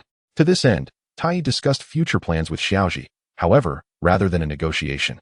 It was more of a briefing, as the implementation of the plan was assured, with only minor adjustments to be discussed as necessary. One day, after Xiaoji captured the Little Fire Cauldron, he and Xiaochun received news of a sighting of the majestic Gyarados at a renowned tourist destination in the Sinnoh region. Consequently, Professor Ingmu requested Xiaoji to investigate. Thus, Xiaoji and Xiaochun set off for the Sinnoh region. Notably, Xiaoji donned the outfit he wore during his previous travels in Sinnoh, a black and white jacket. Each year, as Xiaoji grew older, his mother, Hanako, would purchase him a larger set of clothing. Xiaochun, on the other hand, changed into a light pink dress and a white sun hat, and their appearance suggested to those who knew them that they were on a quest to investigate the legendary Pokémon. To the unacquainted observer, they might have appeared to be on vacation. However, considering the uncertainty surrounding the existence of the Gyarados from the video, one could hardly blame them for wanting to fish while investigating. Nevertheless, given that the location was a well-known resort, it was indeed more fitting to dress in a relaxed and cheerful manner. Chapter 64. Investigating the legendary Pokémon. To investigate the legendary Pokémon, the Gyarados, Xiaoji and Xiaochun arrived at the famous tourist destination in the Sinnoh region. However, the vastness of the site made it quite challenging for them to locate the lake where the legendary Pokémon resided. Ultimately, it was with the guidance of the disguised Team Rocket trio that they found the location of the legendary lake. Of course, this time, Team Rocket was not pursuing Xiaoji. Had they been, they would not have offered assistance. They were merely acting on orders from their leader, who had commanded them to take a day off and refrain from any activities, insisting they enjoy a leisurely day without engaging in any missions. Thus, they were there solely to embrace the vacation spirit. Despite seeing Pikachu, they could only suppress their urges and refrain from action, as it was essential to maintain the appearance of being on holiday. Meanwhile, Xiaoji and his companions encountered a minor predicament, or rather an embarrassing situation. Upon arriving at the lakeside, they realized they had forgotten to purchase fishing rods. Consequently, they had no choice but to return and acquire the necessary equipment. Unfortunately, this led them to cross paths once more with Team Rocket. When Kojiru learned that Xiaoji and Xiaochun were in search of fishing rods, he became instantly exhilarated, as it is known that 9 out of 10 men are avid fishermen. Kojiru, acting like a shop attendant, began enthusiastically presenting various fishing rods to Xiaoji and Xiaochun, categorizing them as beginner or advanced. This left his companions, Musashi and Nyarth, quite speechless at his sudden enthusiasm. What has gotten into him? Mused Musashi. Perhaps it was the encounter with fellow enthusiasts that brought about such a transformation. Just then, a person zoomed by on a skateboard. Pikachu, who was standing by the roadside, barely avoided being struck, thanks to Musashi's quick reflexes in scooping Pikachu out of harm's way. You reckless driver. Did you not see you nearly ran someone over? Musashi yelled at the skateboarder, only to suddenly realize that she was now holding Pikachu. Amidst the commotion outside, Ash and Dawn swiftly emerged from the store. Upon learning the circumstances, Ash bowed deeply in gratitude to the trio of Team Rocket. Thank you ever so much. By the way, Haven T, we met somewhere before? You all look quite familiar.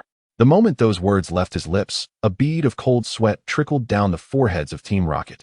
Jesse's partner, James, hastily snatched Pikachu from Jesse's grasp and handed it over to Ash, before departing with a forced chuckle. How infuriating. Pikachu was right in our grasp.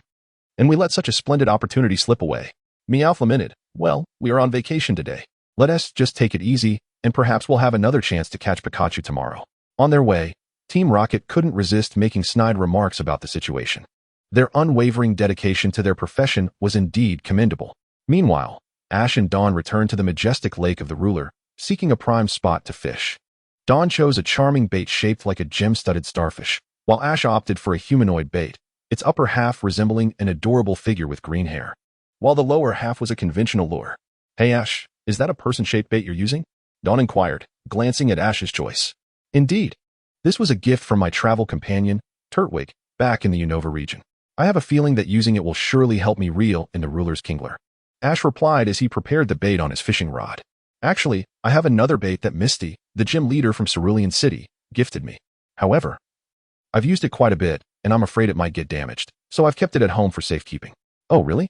After this mission, how about I accompany you to Cerulean City to see Misty? Sounds great. Let us channel our energy, Dawn. The ruler Pokémon is ours, Ash proclaimed, striking a battle pose as they commenced their fishing endeavor. Dawn, still adjusting to the shift in conversation, paused momentarily before casting her line.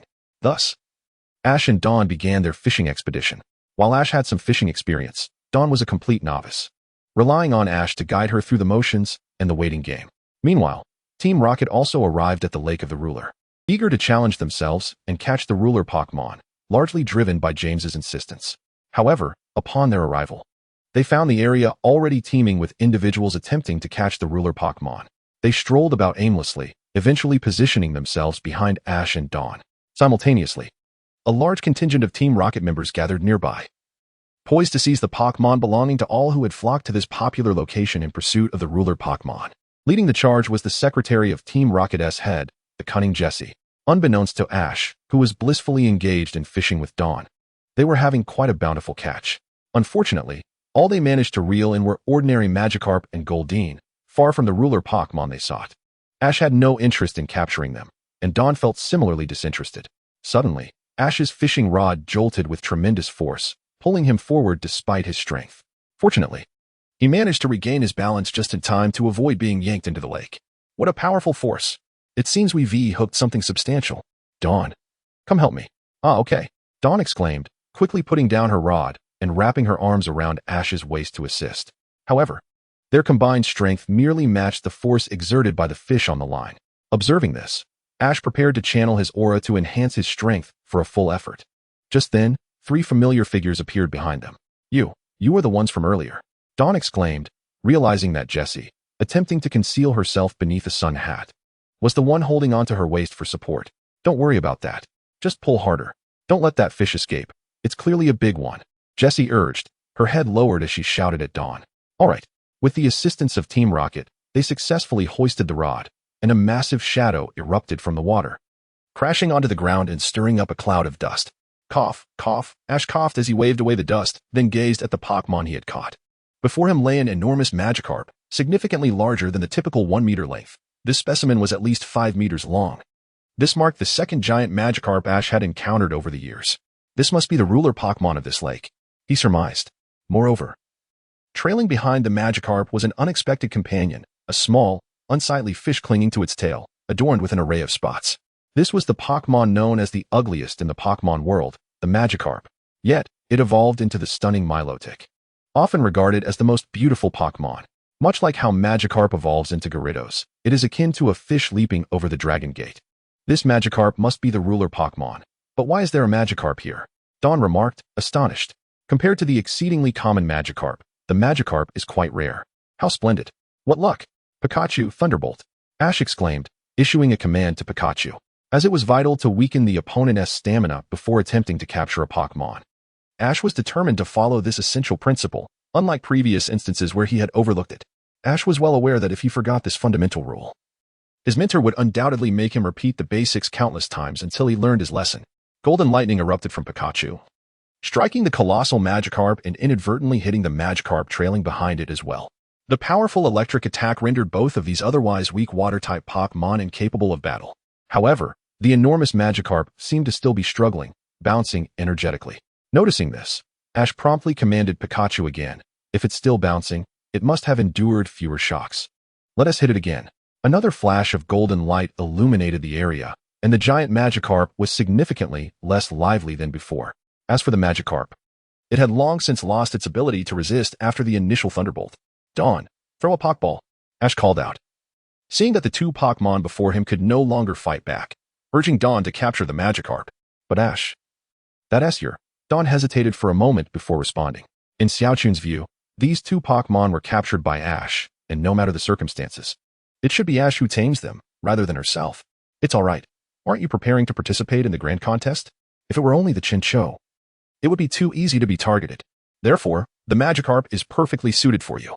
Moreover, my goal this time is to capture the dominant Pokémon, and the Chinchou is merely a delightful surprise. Thus, it must be obtained.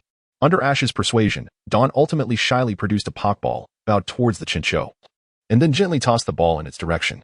Meanwhile, Ash forcefully threw his Pokeball, successfully capturing the enormous Magikarp. The two Pokeballs shook symbolically, accompanied by a crisp sound that signaled their capture success to both Ash and Dawn. I have captured the dominant Magikarp, Ash exclaimed joyfully, while Dawn's voice, in contrast, was much softer. She barely whispered, I have captured the Chinchou, and quickly stowed the Pokeball away. After all, the commotion had attracted nearby anglers, and shouting in front of so many people made Dawn feel rather embarrassed. If she were around 11 or 12, it would be considered normal, but at 15, it felt different.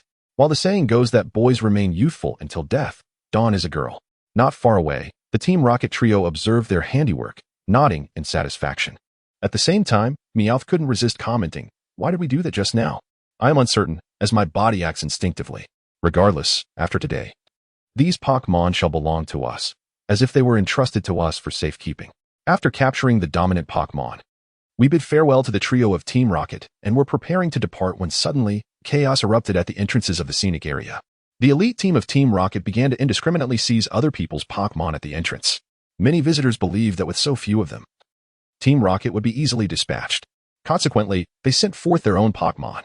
However, to their astonishment, the elite team of Team Rocket did not engage in traditional battles. Instead, they employed advanced technology to capture the majority of the Pokémon. The remaining few stood no chance against the elite team. By the time we arrived, the elite team had already finished capturing all the Pokémon and was preparing to retreat. Stop right there. Release everyone's Pokémon at once. Ash shouted angrily at the elite team of Team Rocket. The leader of Team Rocket, the true bird, looked at Ash's youthful face and could not help but scoff. A mere child dares to interfere with Team Rocket's affairs. Let's show him a little lesson. With that, one of the Team Rocket members stepped forward and sent out his Pokémon, a Nidoking, intending to demonstrate the futility of underestimating Team Rocket, especially when faced with a child accompanied by a Pikachu. Yet, Pikachu unleashed a devastating move, showcasing what it truly means to be a champion. With a swift Iron Tail, Pikachu sent Nidoking flying, rendering it incapable of battle.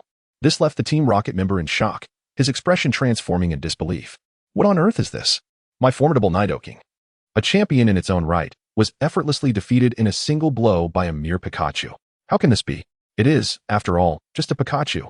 A Pikachu, utilizing a move not of its own type, effortlessly defeated a Nidoking in a single strike.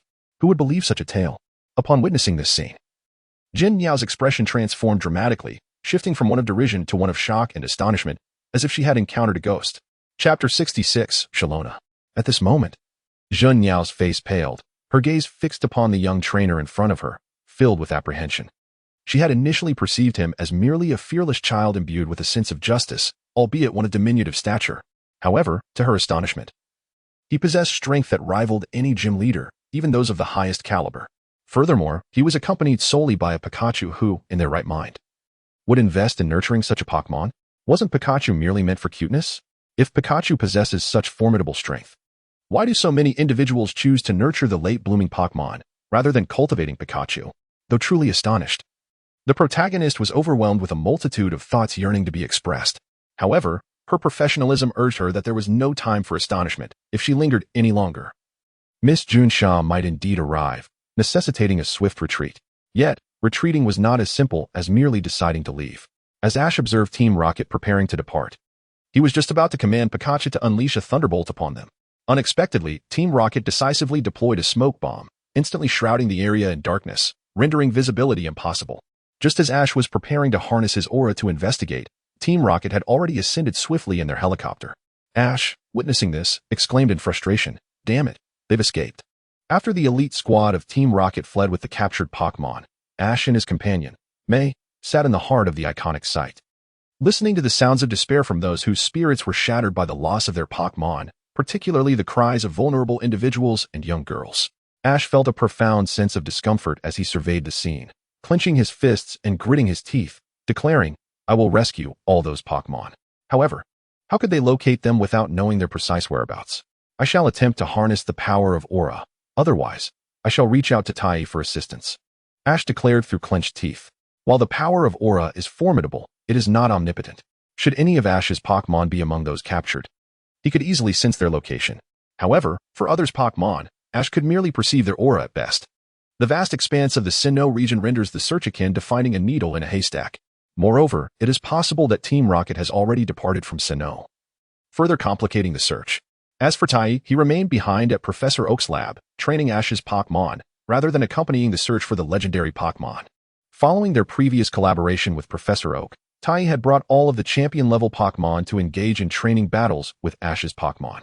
However, due to Professor Oak's commitments and Ash's own responsibilities, coupled with the potential for intense training leading to real conflict, Tai opted to stay behind. But how shall I contact him? Should I call? No need. Tai once told me that as long as I call out to him in my heart, he would be able to hear me, open the portal, and swiftly arrive. Ah, is it truly that convenient? Then swiftly summon him over. Ash nodded and subsequently called out to Tai in his heart. After all, Ash and Tai are bound together, sharing their very lives. It would not be an exaggeration to say they are one and the same. There exists no distance between them, and their connection allows for effortless communication of the heart. At that moment, as Ash called out to Tai, Pikachu seemed to sense something, dashing swiftly in a particular direction. Before Koharu could inquire, a gentle voice resonated behind Ash and Koharu. "Pikachu? Ash, what are you doing here?" Upon hearing the voice, Ash turned to see a mature woman clad in a pure black dress coat standing before them. Her silky golden hair cascaded down her back, adorned with charming headgear resembling the fins of a Garchomp. One of her shimmering eyes was partially obscured by her golden locks, yet it could not conceal her breathtaking beauty. She was none other than Cynthia, the champion of the Sinnoh region. At that moment, she gazed in astonishment at the Pikachu in her arms and the young boy before her. "Is that really Cynthia, the Sinnoh champion?" Koharu exclaimed, her disbelief evident as she stared at Cynthia's visage. Compared to Ash, who lacked significant fame, even if he were to defeat the champion, few would recognize him. In stark contrast, Cynthia is renowned worldwide, not only for being a female trainer of exceptional beauty, but also for her status as the second-ranked trainer in the World Championship. With the allure of an Ice Queen, unmatched tactical prowess, and a team of Pokémon that are all at champion level, she commands respect and admiration. "Tai," he shouted towards the nearby bushes. "It seems we need not complicate matters. Team Rocket, Jesse, James, and Meowth, I have 3 vouchers for a day at a 5-star hotel. How about a collaboration?" However, the bushes remained still, leaving everyone puzzled. Noticing their confusion, Tai continued, "The fact that Team Rocket didn't call you for their mission indicates they are dismissing you. They look down on you. Don't you want to teach them a lesson?" Then, a rustling sound emerged from the bushes, and the casually dressed Team Rocket trio emerged, approaching Tai to accept the vouchers. "Boss, we're on board for this collaboration.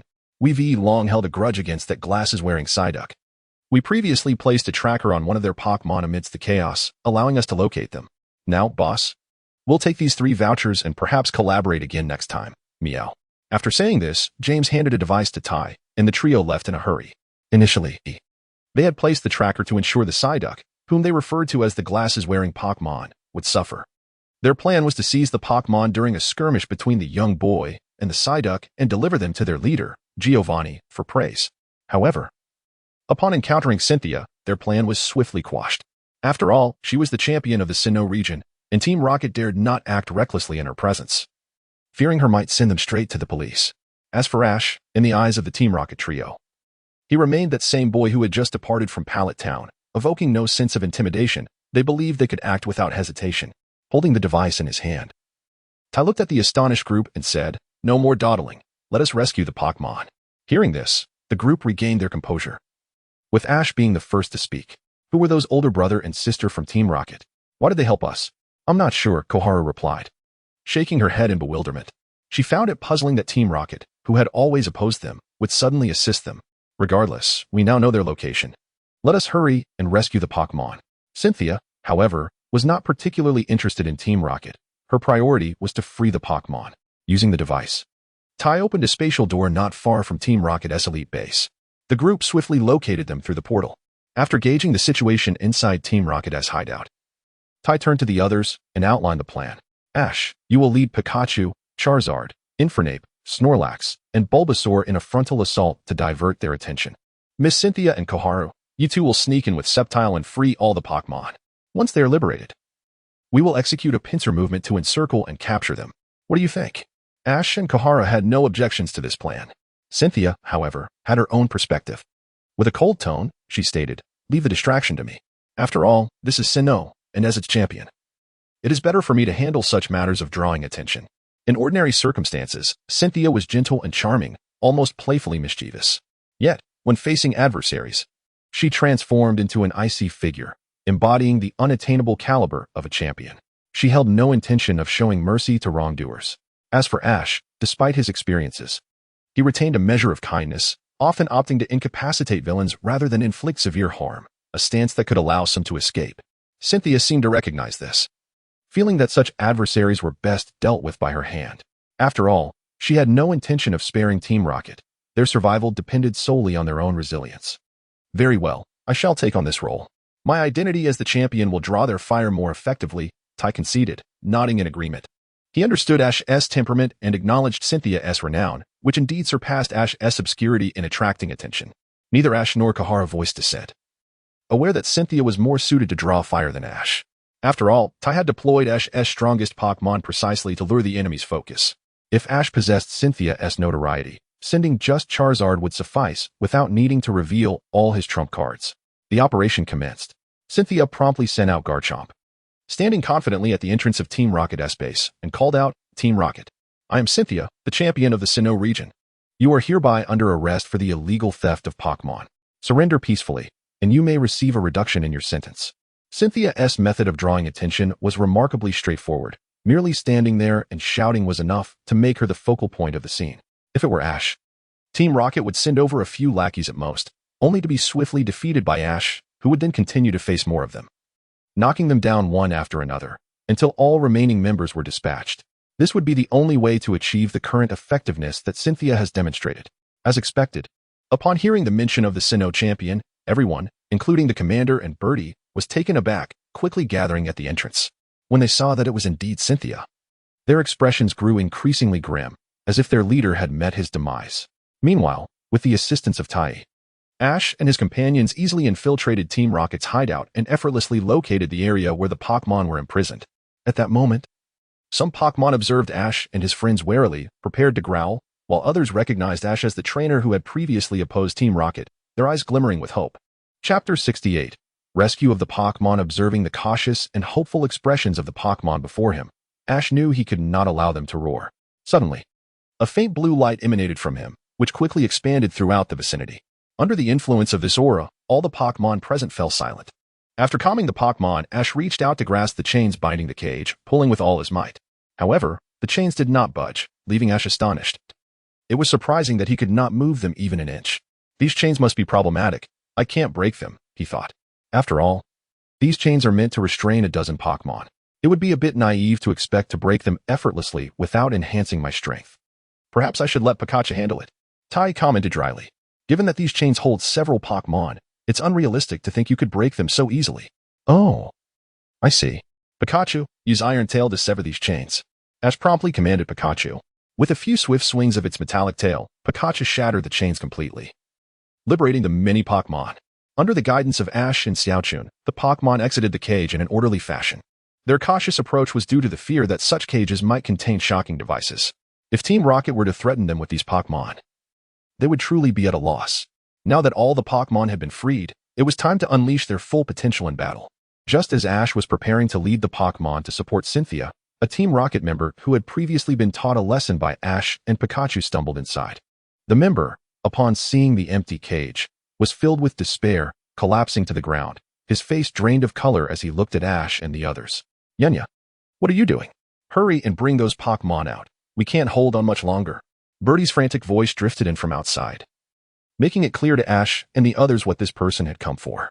It turned out that they were desperate outside and intended to use the Pokémon as leverage to compel Cynthia to relent. However, they did not anticipate that Ash had preemptively thwarted their strategy, which explained the expression of hopelessness on the Team Rocket member's face. They had lost any means of resistance. A resounding explosion echoed from outside, followed by a barrage of Team Rocket's Pokémon, such as Weezing, Skuntank, and Nidoking, being sent flying inside, along with numerous Team Rocket members and Birdie. Soon after, a spirited Garchomp appeared at the entrance, surveying the incapacitated Pokémon on the ground before retracting its aura. Cynthia slowly walked in from behind, her face icy and her presence commanding, gazing at the fallen Team Rocket members nearby. Is this the strength of Team Rocket's elite forces? Birdie and the other members of Team Rocket's elite felt like crying upon hearing this. Are you not embarrassed to say that? You, a champion, comparing yourself to their elite forces, which are akin to gym trainers. You should be battling their leader, Steven. Birdie lifted her gaze toward the Team Rocket member who had entered earlier, recognizing him as their only chance for a comeback. If they could control the captured Pokémon, there might still be hope. However, upon seeing that the member was kneeling before Ash, she realized that they had lost entirely, their plan in ruins. Retreat. All units, retreat. Birdie gritted her teeth, reluctantly issuing the order. After all, they could neither win nor recover their trump card. Staying would merely invite punishment. Yet Cynthia would not allow them an opportunity to escape. You think leaving will be that easy? Garchomp roared, unleashing a devastating sandstorm that enveloped the area, trapping all Team Rocket members in place, rendering them immobile. In their current state, it was not just escaping that was impossible. Even taking a single step proved immensely challenging. Beneath the terrifying storm, any escape plan was futile. Moreover, not far away stood a champion-level Charizard, awaiting their fate. There was no chance of escape. The elite members of Team Rocket were swiftly taken away by the arriving Miss Junsha. Whether they would ever emerge again depended on whether their leader was willing to pay the price. Of course, aside from Cynthia, Ash and the others were unconcerned with such matters. After returning all the Pokémon to their rightful trainers, Ash and his friends finally had the opportunity to engage in a proper conversation with Cynthia. They casually found a bubble tea shop, seated themselves, and began to chat. By the way, Miss Cynthia, where have you been? I participated in the ranking tournament of the Elite Four. I am currently ranked second. Ash and Xiaochun were somewhat astonished to hear this. They had speculated that Cynthia had reached the Elite Four, but they hadn't expected her to be so high up. The next rank above her would be the strongest champion in the Galar region, Leon. Of course, Leon was once known as the undefeated champion, although this title seemed to have faded after Ash's Charizard defeated Leon's Charizard. Regardless, Cynthia could now be considered one of the top trainers in the Pokémon world. Really? That's impressive. You're just one rank away from Mr. Leon. Indeed, but unfortunately, I faced him in a match and lost. Leon's strength is still formidable. However, if I devoted more time to training my Pokémon instead of my archaeological pursuits, perhaps I would stand a better chance. Cynthia shrugged, speaking with a hint of detachment. Perhaps in her heart, she believed that had she not divided her time between battling and training Pokémon and her archaeological endeavors, Leon might not have been her match. Mr. Leon is truly remarkable, to have even bested Miss Cynthia, Ash remarked, filled with admiration. Upon hearing this, Xiaochun looked at Xiaoji with a face full of confusion. Why did his words sound so peculiar, as if he was not praising others but rather extolling himself? After all, it was a fact that Xiaoji's Charizard had triumphed over Dandy's Charizard. Moreover, were his words not a bit harsh? What did he mean by eating a defeat? Did he not know how to speak properly? Chapter 69, the challenge to Sharona that Miss Sharona. Xiaoji was not implying that, rather. Xiaochun was quite helpless regarding Xiaoji's careless remarks and hastily began to explain, but before she could finish, Sharona waved her hand and, with a cheerful smile, said, "It's all right. I understand Xiaoji's manner of speaking, and I know he harbors no ill intentions. Actually, during my participation in the Master Tournament, I fought 3 matches, losing one to Dandy, while winning the other 2. Xiaoji's eyes sparkled with excitement upon hearing this. Who were your opponents?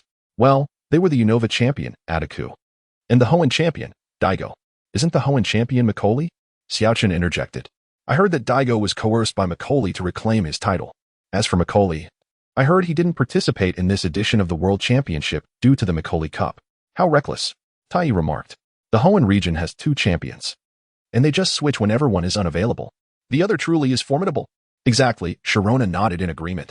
Afterward, Xiaoji and Sharona engaged in light conversation until Sharona suddenly remembered something and asked, "By the way, Xiaoji, you are participating in the World Championship, right?" "Yes. My goal is to battle Mr. Dan D, and of course, you, Miss Sharona. However, I am currently only at the Pokeball level and cannot challenge you." Sharona smiled gently at this and pulled out a flyer. "Xiaoji, if you wish to battle me, you can do so at any time. Although it won't be recorded in the ranking matches. I am also quite curious about how formidable the boy rumored to have battled Dan D truly is. But let us postpone the match for a bit. First, take a look at this. The Sinnoh champion would certainly not accept just any battle. However, if the challenger was also a champion and had defeated the current world championship leader, Dan D of the Galar region, it would be a different matter altogether. After all, strong individuals are always eager to challenge others of equal caliber." Xiaoji accepted the flyer and was instantly intrigued by the words Kalos Battle Festival emblazoned upon it. Eagerly flipping it open, minutes later, he exclaimed, "I want to go. Miss Sharona, can I sign up now? I want to participate." Sharona looked at the excited Xiaoji with a fond smile and nodded. "Don't worry about the registration. I'll take care of it. You just need to show up tomorrow." "Hooray." Xiaoji jumped up in excitement. Xiaochun, witnessing this, sighed in resignation, knowing she would have to take another day off. The so-called Kalos Battle Festival was essentially a large-scale event held last year specifically for the World Championship. Only contestants of the World Championship could register for the Kalos Battle Festival. All competitors would be there, allowing them to find opponents of similar rankings to battle and improve their standings. It was undoubtedly a prime opportunity to gain significant points, especially for Xiaoji, who had T-battled since he had previously taken advantage of a victim using his Bulbasaur. His current ranking stood at 1600, however, due to the long absence from battles, his rank might have dropped. Nevertheless, it mattered little. Tomorrow promised an excellent opportunity for point accumulation, and he was determined to attend. Although registration for the tournament was typically closed, Xiaoji, being well-connected, had the beautiful and gracious Miss Sharona assist him in finalizing his registration. Once the registration was handled, Xiaoji invited Sharona for an 11-point match. After all, she was a champion-level trainer and an old friend. Not sparring felt quite unsatisfactory for Xiaoji. They found a relatively open area, while Tai reinforced the surroundings, aware that a battle at the champion level could easily cause significant damage.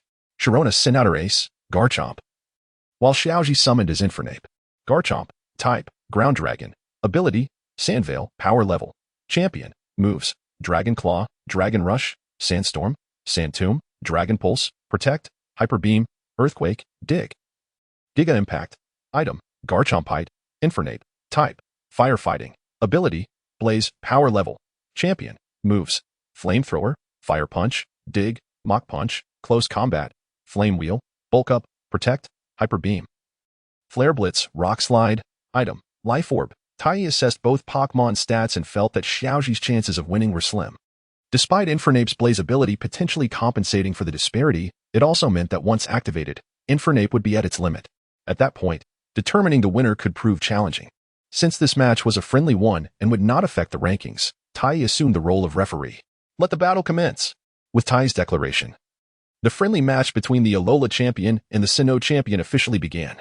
Infernape, use Flamethrower, Xiaoji commanded. With a mighty roar, Infernape unleashed a torrent of scorching flames that engulfed the arena. Garchomp, use Stealth Rock. Sharona countered, opting for a direct confrontation. At that moment, she stood with the poise of a Valkyrie, her previous gentle demeanor replaced with fierce determination.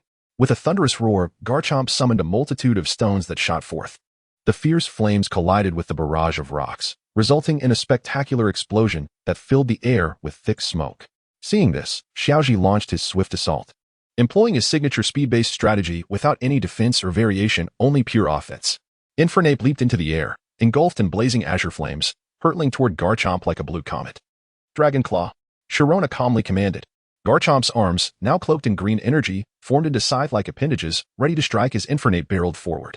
Chapter 70, Garchomp vs. Infernape. The two Pokémon collided. Infernape's Flare Blitz met Garchomp's Dragon Claw in a fierce clash, resulting in a momentary stalemate. Only the sound of flames clashing with claws echoed continuously in the arena. This stalemate persisted for quite some time until the blue blazing flames, and the green dragon claws accumulated energy within the standoff, culminating in a rapid expansion of power that ultimately erupted. A thunderous roar resounded across the open space, audible even to tourists at a considerable distance. The explosion generated a terrifying gale that nearly swept away Ash's hat. Meanwhile, Xiaochun clutched her skirt tightly, preventing it from being lifted by the wind and causing any unintended exposure. Even Sharona's coat was caught in the gust, billowing dramatically. As the storm subsided, the fierce land shark and the blazing monkey created distance between them once more. Observing the situation, Sharona resolved to take the initiative, issuing an order to the fierce land shark. Fierce land shark, use Dragon Starfall. The fierce land shark opened its mouth, harnessing a formidable dragon-type energy before unleashing a devastating energy projectile into the sky. The projectile exploded mid-air, transforming into a multitude of meteor-like projectiles that descended with cataclysmic force towards the ground. Blazing monkey, dodge! Ash shouted urgently, aware that if the blazing monkey were to take the brunt of this attack, it would either be rendered unable to fight or gravely injured. The sound of meteoric impacts echoed across the arena as the blazing monkey, a fiery blur, navigated through the rain of meteors, skillfully evading the onslaught while rapidly closing the distance to the fierce land shark. Blazing monkey, engage in close combat. The blazing monkey roared, its entire form radiating with a brilliant white light. It charged towards the fierce land shark like a tempest. In response, the fierce land shark, enveloped in white energy, swiftly countered with a series of slicing strikes. The two Pokémon engaged in a fierce physical confrontation, their movements incredibly swift and precise, mesmerizing onlookers like Xiaochun. The cacophony of their clashes resonated throughout the arena, and in a moment of overwhelming offense from the blazing monkey, it landed a powerful punch on the fierce land shark, sending it reeling.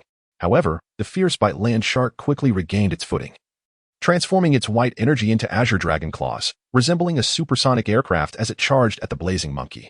Caught off guard, Ash and the blazing monkey had no time to react as the fierce land shark's claws struck, sending the blazing monkey crashing to the ground. Despite the impact, the blazing monkey swiftly rose again.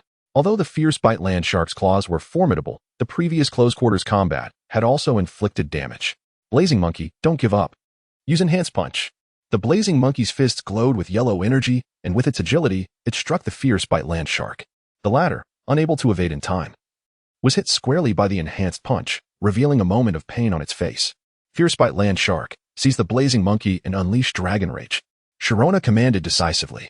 With remarkable resolve, the fierce land shark absorbed the impact of the enhanced punch, grasping the blazing monkey to prevent its escape.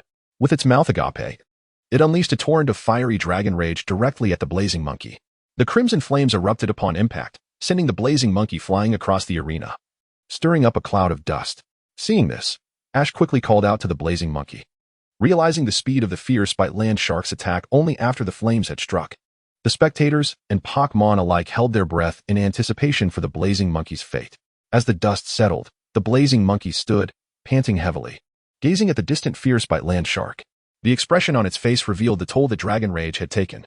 It stood there only because it had quickly regained its footing before the smoke cleared, but the pain prevented any further action. Sharona regarded the standing blazing monkey with a look of satisfaction, reminiscing about the once weak little fire monkey that had now grown strong enough to confront the fierce land shark. Ah, Ash, blazing monkey, you have truly grown stronger, she remarked.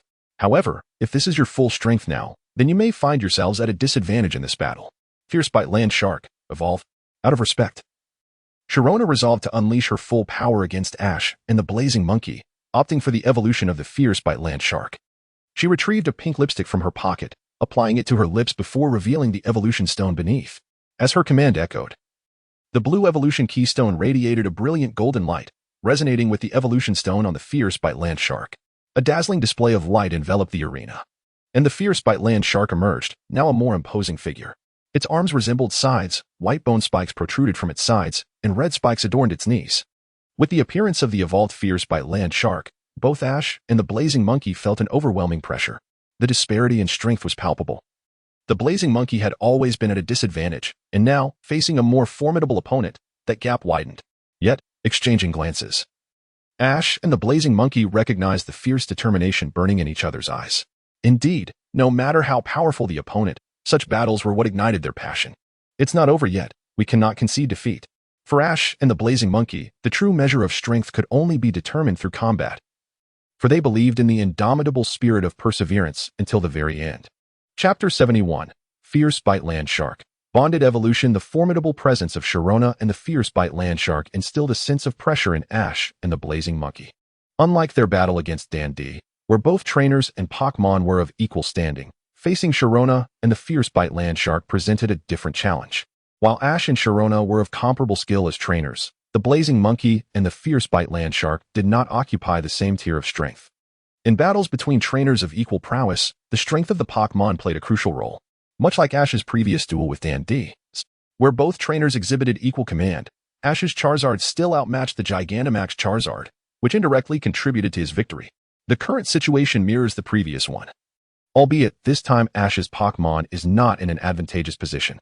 However, as the saying goes, pressure can lead to motivation.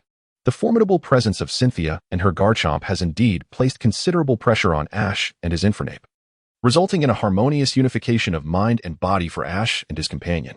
The Bond Evolution Stone adorning Ash's left arm radiates a brilliant crimson glow at this moment. Upon witnessing this spectacle, Taichi instantly comprehends the unfolding events and turns to his observing Charizard, instructing, "Charizard, lend your Bond Evolution Stone to Infernape." "Why?" Charizard queries, somewhat perplexed by Taichi's request. While Ash possesses the ability to understand Pokémon speech through the power of Aura, Taichi similarly has the capacity to grasp the meanings behind the words of other Pokémon. "What do you mean, why? Just do it quickly," Taichi urges, his tone tinged with urgency. Charizard, upon hearing this, refrains from further questioning and promptly removes the Bond Evolution Stone bracelet from its right arm, tossing it directly to Infernape. The shout from Taichi had drawn the attention of both trainers and their Pokémon, causing Infernape to catch the bracelet with ease. As the bracelet landed in Infernape's grasp, the Bond Evolution Stone embedded within it emitted a radiant crimson light. A colossal crimson fireball enveloped Infernape in an instant. "I understand now. Thank you, Taichi and Charizard," Ash declared, immediately grasping Taichi's intention and expressing his gratitude with a smile, his eyes ablaze with determination as he called out to Cynthia in the distance. "Miss Cynthia, allow me to continue this battle, Infernape, and I will demonstrate the depth of our bond to you." Upon hearing this, Cynthia regarded the fiery Infernape with an icy demeanor and replied, "Then let it commence, Ash." "Infernape, use Sonic Punch," Ash commanded with conviction, and Infernape, now adorned with the Bond Evolution Stone bracelet, emanated a white glow from its hands. With remarkable speed, it lunged at Garchomp, delivering a powerful punch to its abdomen, sending Garchomp flying several meters away. Cynthia's expression darkened at this sight. The speed and strength exhibited were markedly superior to before, indicating a significant enhancement in other aspects as well. She realized that she could not afford to underestimate the situation any longer. "Garchomp, use Earthquake." Garchomp steadied itself and suddenly stomped the ground, creating a brown shockwave that radiated outward from its center. "Infernape, leap and unleash Flamethrower." Infernape soared into the air, evading the ground-based shockwave, transforming into a blue comet as it hurtled towards Garchomp. "Dragon Pulse."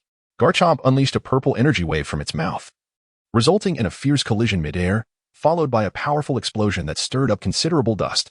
"Now, Dragon Dive." Garchomp roared and leapt into the sky, plummeting rapidly while enveloped in a purple energy that formed a dragon shape, akin to a meteor racing towards Infernape on the ground. The overwhelming pressure from Garchomp's descent momentarily stunned Infernape, rendering it seemingly immobile. Yet, that purple meteor-like Garchomp appeared formidable from a visual standpoint. "Infernape, do not concede. Use your utmost strength to execute Flamethrower," Ash shouted, noticing Infernape's dazed state. Upon hearing Ash's voice, Infernape snapped back to attention, enveloping itself in blue flames before rushing towards the descending purple meteor. The clash of their immense energies resulted in a catastrophic shockwave that swept across the entire area. Had this battleground not been previously reinforced by Taichi, it would have likely been reduced to a landscape riddled with craters. The ferocity of the shockwave was unmatched, far surpassing the impact of conventional max moves. As the shockwave dissipated, the battlefield lay in ruins, with numerous fissures marred across the ground. At this juncture, Garchomp and the flame-clad Infernape had distanced themselves from one another. Garchomp appeared visibly injured, while Infernape, though shrouded in flames, bore the brunt of immense pain, which Ash could distinctly sense. The previous confrontation had inflicted considerable damage on both sides, but it was evident that Infernape had endured more severe injuries. Infernape not only had to withstand the shockwave's harm, but also the recoil from Flamethrower, compounded by its inherent disadvantage in stamina against the Dragon-type Garchomp. "Do you wish to surrender, Infernape?" Ash asked, feeling the agonizing pain coursing through him. With a determined glance, Infernape turned its head, and though engulfed in flames, Ash could see its unwavering spirit and refusal to yield. Indeed, it is not the time to concede until the final moment. Ash understood Infernape's resolve and nodded in affirmation. He harbored no thoughts of surrender. His previous inquiry had merely been to gauge Infernape's sentiment. Now aware of Infernape's determination, they would continue to fight until their strength was entirely expended. Chapter 72. Ash and Infernape. Let us press on, Infernape, and show Miss Cynthia and Garchomp the full extent of our power and tenacity. Go, Sonic Punch. Give it your all, Infernape. You can do it. Pika Pika. Roar. Amid the cheers of Ash and his companions, Infernape bore a smile, reinvigorated, and charged towards Garchomp. Though its speed had diminished compared to before, it still rapidly approached Garchomp. Garchomp, use Dragon Claw. Cynthia calmly commanded Garchomp to retaliate, curious to see what surprises her young champion friend might still unveil. Infernape, with a powerful punch accompanied by the sound of rushing wind, struck at Garchomp. Garchomp responded with its jade green claws, and both engaged in an intense melee, countering each other's blows with fervor. Ultimately, Infernape's fist collided with Garchomp's face, while Garchomp's claw struck Infernape's chest simultaneously.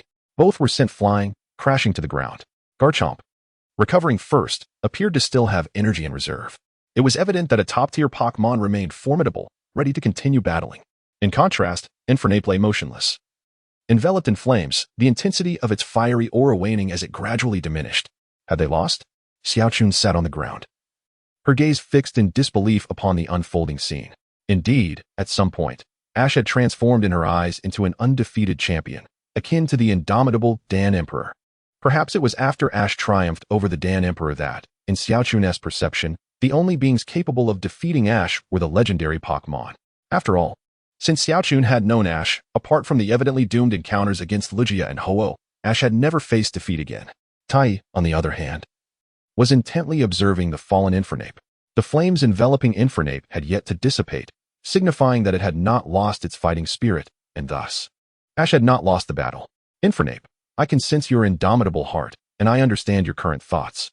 However, on this journey to becoming a Pokémon master, it is not merely you who clears the path for me. We shall advance together. So, accept my power, and let Miss Sharona witness the true bond we share through evolution.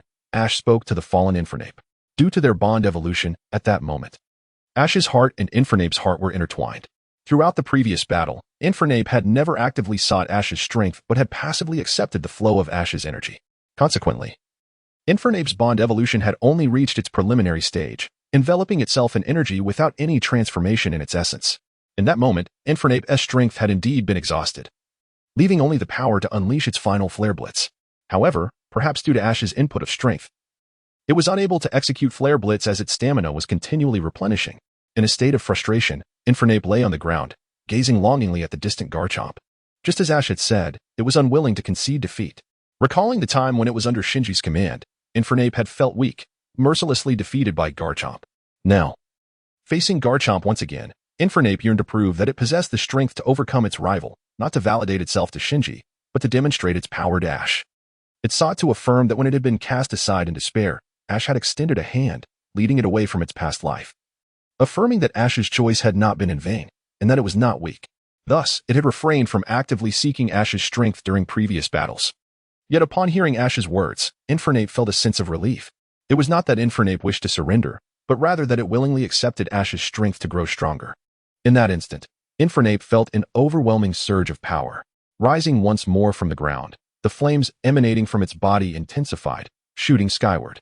Simultaneously, Infernape's form began to transform. Before the spectators could fully comprehend the change, the blazing flames receded, revealing Infernape's new silhouette. Its body was now significantly larger than before. Ash's Infernape, originally around 1.4 meters tall, now stood at least 1.6 meters. Its once crimson fur now bore golden patterns, while the white tufts on its chest and legs were adorned with crimson markings. The patterns coalesced, forming a suit of armor upon Infernape. A fiery scarf appeared around its neck, while its tail flame billowed behind like a cape. The flames atop its head blazed more fiercely than ever, and a golden band resembling a circlet emerged on its forehead, curling upwards like two prongs, mirroring the color of Ash's cap. In this moment, Infernape exuded an aura of majesty and power, with flames dancing wildly atop its head. Tai, observing Infernape's new appearance, immediately initiated a scan. Ash's Infernape, category, Fire Pokémon. Type, Firefighting. Ability, Blaze, Fighting Spirit, Strength, Champion Ace, Quasi-Divine level. Elevated to Low Divine level, due to Flare Blitz. Moves, Flare Blitz, Quick Attack, Inferno, Flame Burst, Held Item, Momentum Cloak, Bond Evolution Gem, Blaze. When receiving a near-fatal blow, it retains a small amount of stamina and activates Flare Blitz mode, significantly enhancing both offensive and defensive capabilities. This ability may also trigger when stamina is critically low, but once Flare Blitz mode is activated, the ability to retain stamina during a near-fatal state ceases. Fighting Spirit. Each battle randomly accumulates a layer of attributes, growing stronger with each encounter. Flare Blitz, a unique skill of Ash's Infernape, utilizing flames and fighting energy to form a dual-type attack, with a chance to inflict an additional 10 of previously dealt damage upon striking an opponent. Chapter 73. The battle concludes, victory and defeat revealed. Unique skill. That of Charizard's Bond Evolution. Wait, could it be Dragon Pulse? Tai pondered, momentarily perplexed by Ash's Infernape's data. Upon noticing the unique skill, he recalled something and quickly opened the panel for Charizard, searching for its skills. Indeed, Dragon Pulse was absent, indicating that it was a skill unique to Ash's Charizard. Tai, comparing the data on Charizard's panel with that of Ash's Charizard, quickly came to terms with the situation. Previously, due to Ash's chaotic maneuvering, Dragon Pulse had been unleashed once, leading Tai to mistakenly believe it was a skill learned by Charizard afterward and thus had not paid much attention. Now, it was clear that it was entirely Ash's Charizard's exclusive skill. Meanwhile, Sharona, witnessing Infernape after its Bond evolution, was instantly captivated by the aura it exuded. At this moment, due to the Bond evolution and Flare Blitz, Infernape's strength had surpassed that of Garchomp, altering the dynamics of the battle. The pressure now rested upon Sharona and Garchomp. However, just like Ash's Infernape before, this pressure ignited their combat fervor. Be cautious, Garchomp, Stone Edge. Sharona commanded, intending to strike while Infernape was still acclimating to its newfound power, planning to catch both Ash and Infernape off guard. With a fierce roar, Garchomp summoned a multitude of earthy stones that surged forth toward Infernape. Infernape evaded the attack and retaliated with Flare Blitz. Although Ash had never witnessed Infernape using Flare Blitz before, he felt an intuitive connection with it. He understood every skill Infernape possessed. Moreover, it was essential to showcase the newly acquired skill from its Bond evolution. With a clap of its hands, Infernape summoned a fiery staff, red with golden energy patterns and flames at both ends, manifesting before it. Grasping the staff, Infernape deftly dodged the incoming stones while swiftly closing the distance to Garchomp. In the climactic moment, the fiery monkey swung its arm with great force, delivering a powerful blow to the sharp-toothed land shark. The damage inflicted this time surpassed all the previous injuries combined, sending the land shark flying through the air. The speed and strength of the fiery monkey had evolved beyond comparison with its earlier performance. The sharp-toothed land shark landed heavily on the ground, taking a considerable amount of time to regain its footing. Seeing this, Sharona understood that she could no longer afford to adopt the same strategy as before, where the fiery monkey's attacks were traded blow for blow. Such an approach would undoubtedly lead to the sharp-toothed land shark succumbing first. Drawing on all its strength, the land shark unleashed a colossal wave of impact. Sharona quickly assessed the situation and opted for the most effective battle strategy, defeating the fiery monkey with a swift and decisive strike. She noticed that the fiery monkey was panting heavily. Despite the Bond evolution that had enhanced its abilities, its stamina had been thoroughly depleted. The optimal choice was to prevent the fiery monkey from recovering, aiming for a single decisive move. The sharp-toothed land shark released a roar reminiscent of a dragon, enveloped in a pale yellow-purple energy, transforming into a shooting star that surged toward the fiery monkey with overwhelming momentum. Meanwhile, Ash sensed Sharona's intentions. Yet both he and the fiery monkey were unwilling to evade. They were determined to confront the challenge head-on. The fiery monkey was shrouded in blue flames, morphing into a blue meteor that collided with the pale yellow-purple meteor formed by the land shark. The two meteor-like forms collided in mid-air, generating a terrifying storm that left the onlookers shielding their eyes from the force of the wind. Amidst the chaos, Ash's voice rang out, urging the fiery monkey onward. Although many spectators were blinded by the ferocious winds, including Sharona, Ash remained focused.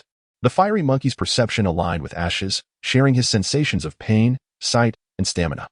As Ash shouted in fury, the two meteors met in a cataclysmic clash, resulting in a tremendous explosion that engulfed the arena in thick clouds of dust. Once the smoke cleared, it revealed the land shark and the fiery monkey, both motionless on the ground, having reverted to their original forms and rendered incapable of continuing the battle. The confrontation had concluded in a draw. A tie? Xiaochun murmured, gazing at the scene. Indeed. A tie. but it was an exceptionally thrilling duel. Tai nodded in agreement. Come back, sharp-toothed land shark. You've done remarkably well, Sharona said, calling her Pokémon back. You too, fiery monkey, Ash added, recalling his companion. The two trainers exchanged glances before heading towards the nearest Pokémon Center. After all, it was imperative to treat their injured Pokémon promptly, a fundamental responsibility of any proficient trainer. After some light conversation, the two parted ways. Ash accompanied Xiaochun back to the Sakura Research Institute, while Tai took Ash's Pokémon to the backyard of the Ohm Research Institute, ensuring they trained, rested, and discussed strategies in an orderly manner to prepare for the upcoming Master Tournament. Early the next morning, Ash and Xiaochun boarded a plane bound for the Kalos region, one of the farthest areas from Kanto. Had they chosen to travel by boat, Ash would have missed the opportunity to battle Sharona the previous day, necessitating immediate departure for the harbor with uncertain prospects of arrival. For this battle festival, Ash had meticulously prepared, and Tai ensured that the other Pokémon were ready for training, especially those like the sharp-toothed land shark that possessed talent but lacked experience due to infrequent training or other factors impeding their evolution. Tai aimed to transform this battle festival into a grand training ground, allowing Ash's Pokémon to gain ample experience. Of course, some exceptionally gifted Pokémon would also receive preferential resources. Chapter 74, The Kalos Battle Festival on the flight to the Kalos region. Ash spoke to Xiaochun about the friends he had met there. I've made quite a few good friends in Kalos, especially Citron and Yuyika, who traveled with me. Yuyika? Xiaochun responded, sensing it was a girl's name. Indeed, Yuyika is Citron's younger sister. She is not yet 10 years old, far from the age of traveling. Xiaochun felt a wave of relief wash over her. A girl under 10 was hardly a cause for concern. Even if Ash had many female friends, it was unlikely they all traveled together in every region. I wonder how Serena is doing, Xiaochun pondered. Serena? Who is she? Please don't tell me you also have a crush on her in Kalos. Xiaochun exclaimed, bewildered by the growing list of girls she had heard about from Ash.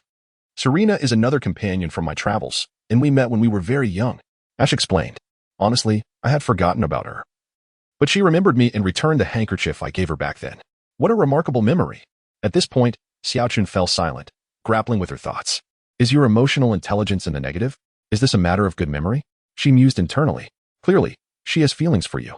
Meeting as children, exchanging handkerchiefs, and then traveling together again. This is the quintessential childhood romance. As Ash and Xiaochun engaged in conversation more accurately, Ash spoke while Xiaochun listened in bemusement. The plane swiftly approached the Kalos region. Upon disembarking, Xiaochun felt a whirlwind of confusion and mixed emotions. At 14 or 15, she was at the age of budding romance. Given that Ash had repeatedly stood in front of her during perilous moments and they had spent considerable time together, it was impossible for her feelings not to evolve. However, the plethora of potential rivals left her in a state of perplexity. Each region seemed to have its own contender, if not more. Although Xiaochun had not encountered Misty, May, or Dawn, she could discern from Ash's previous remarks that Serena was undoubtedly interested in him. The more Xiaochun thought about it, the more she questioned her own existence. What was her next move? Should she decisively withdraw or make the first move and express her feelings? The more she contemplated, the warmer her face grew, resembling a ripe apple. What's wrong, Xiaochun? Your face is so red. Do you have a fever? Ash noticed her unusual demeanor and placed his hand on her flushed forehead, assessing her temperature. A single utterance from Ash was akin to a bucket of water, rousing the shy Xiaochun from her stupor. It's nothing. Let us hurry. We might miss the bus. Xiaochun urged, gently pushing Ash's hand from her forehead as they made their way toward the distant bus. They were bound for Sualua City, where the Kalos Fighting Festival was to be held. Before long, the duo arrived at the competition venue for the fighting festival. The arena was a magnificent structure. Though it did not rival the grandeur of the Galar region's gym, it was nonetheless impressive when compared to typical league venues. Ash soon entered the arena with his Pock decks in hand, and since competitors were allotted 2 seats, Xiaochun benefited from the privilege of watching the match from the stands without charge. In no time, it was Ash's turn to compete, and his first opponent was announced. Now entering the arena, contestant 346, Ash, against contestant 147, Xiangtai. Upon hearing the familiar name, Ash was momentarily taken aback. Xiangtai is here too? He mused. Xiaochun inquired if Xiangtai was an acquaintance. Indeed, he was one of my formidable rivals during my travels in the Kalos region. He possesses a formidable Sceptile. By the way, Tai, could you summon Sceptile for me? Ash was eager to engage in battle with this former rival, confident that Xiangtai would deploy his Sceptile against him, given its status as his ace. Very well. Tai nodded and promptly called forth Sceptile's Pokeball. After all, They had prepared in advance, and all the Pokémon were ready in their respective Pokeballs. Ash merely needed to switch out his Pokémon. However, Tai felt that sending out a champion-level Sceptile might be somewhat extravagant for this battle. Indeed, recent training and resources acquired had enabled Sceptile to ascend to champion status, entering the realm of demigods, thus becoming Ash's second champion Pokémon. Tai expressed his concern that Xiangtai, being a worthy rival, would possess equally strong Pokémon, and he hoped Ash would use a Pokémon of elite or gym leader caliber to gain experience rather than giving such a valuable opportunity to Sceptile, who had just recently achieved a breakthrough. While battling could indeed solidify one's strength, the quality of the opponent mattered significantly. Unless Xiangtai's Sceptile was also at the champion level, this opportunity for experience might be squandered. Pika Pika. At that moment, Pikachu called out as Ash prepared to take the stage. With his connection to the aura, Ash easily understood Pikachu's intention. Do you wish to battle too? Pikachu nodded eagerly. It was a rare chance to reunite with an old friend, and he wanted to showcase his abilities. However, it was evident that Tai would not allow him to compete, as Pikachu, despite the burden of his abilities, was nearing the strength of a quasi-champion. Moreover, even without battling, his experience was considerable. He merely needed time to restore his energy. Thus, Pikachu approached Ash, knowing that only Ash could persuade Tai to let him participate, as he was Ash's first Pokémon, and it was not unreasonable to gain a bit of battle experience. In the end, after Ash's earnest plea, Tai reluctantly consented, allowing Pikachu to join this battle. Soon, Ash stepped onto the battlefield, where he faced a green-haired Xiangtai clad in a student uniform. Upon seeing Ash, Xiangtai's face broke into an excited grin. Ash, indeed, it's you. I was wondering if it was just a coincidence. I didn't expect you to participate in the Carlos Fighting Festival. Ash replied with equal delight. Yes. I recently participated in the World Championship, and now is the perfect time to improve my ranking. However, let us catch up after our match, Xiangtai. For now, let us settle the score. Xiangtai nodded in agreement. Now, from the Hoenn region, we have trainer Xiangtai against Ash from the Kanto region. According to our sources, Ash previously defeated Xiangtai in the semifinals of the Miele League. This is truly a rematch. Will Ash claim victory again, or will Xiangtai succeed in his revenge? Let us await the outcome. The commentator from a distance analyzed the historical records of both competitors, igniting fervor among the onlookers.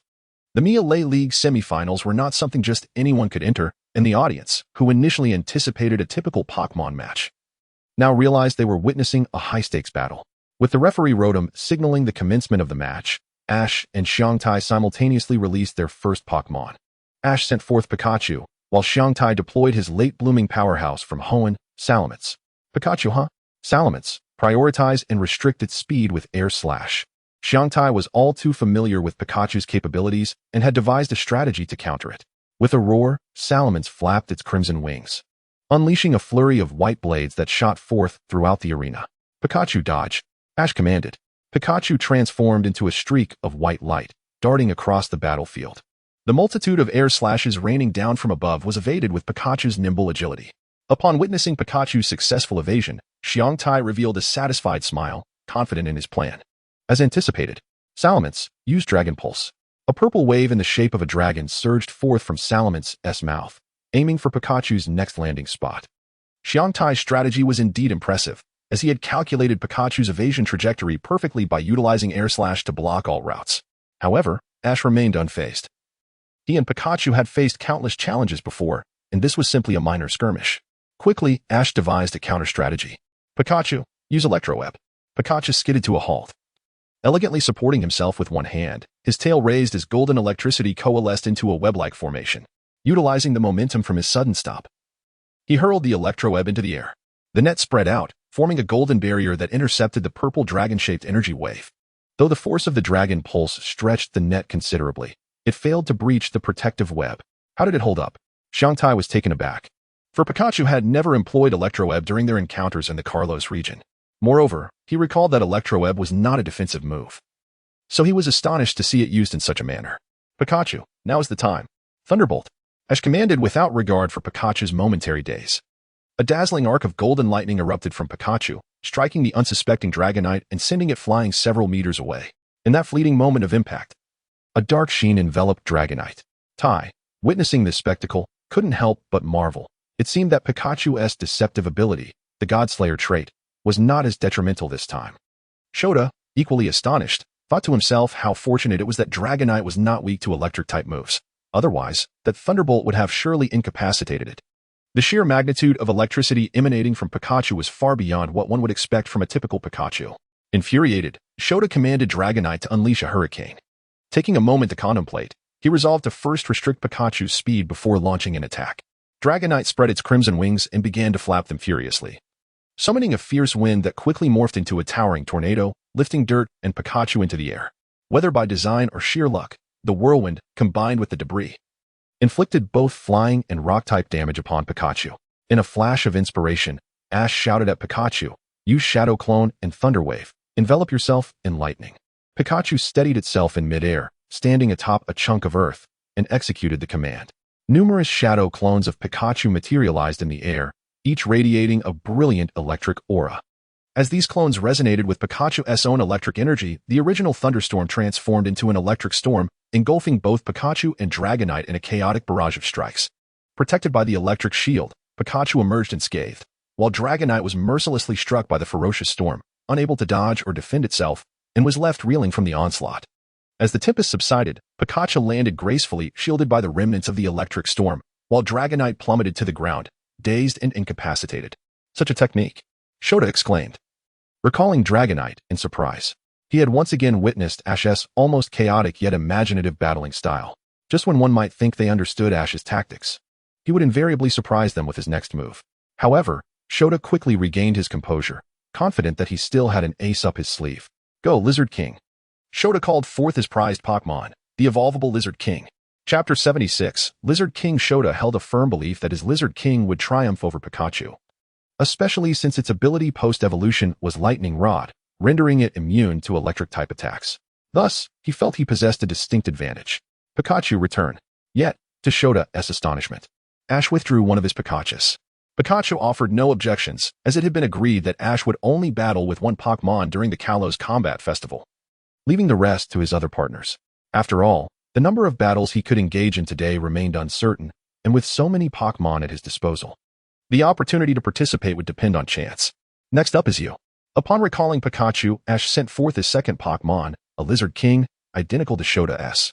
However, Shota's Lizard King sported a scarf adorned with an evolution stone, while Ash's Lizard King held a stick in its mouth, exuding a charmingly rebellious aura.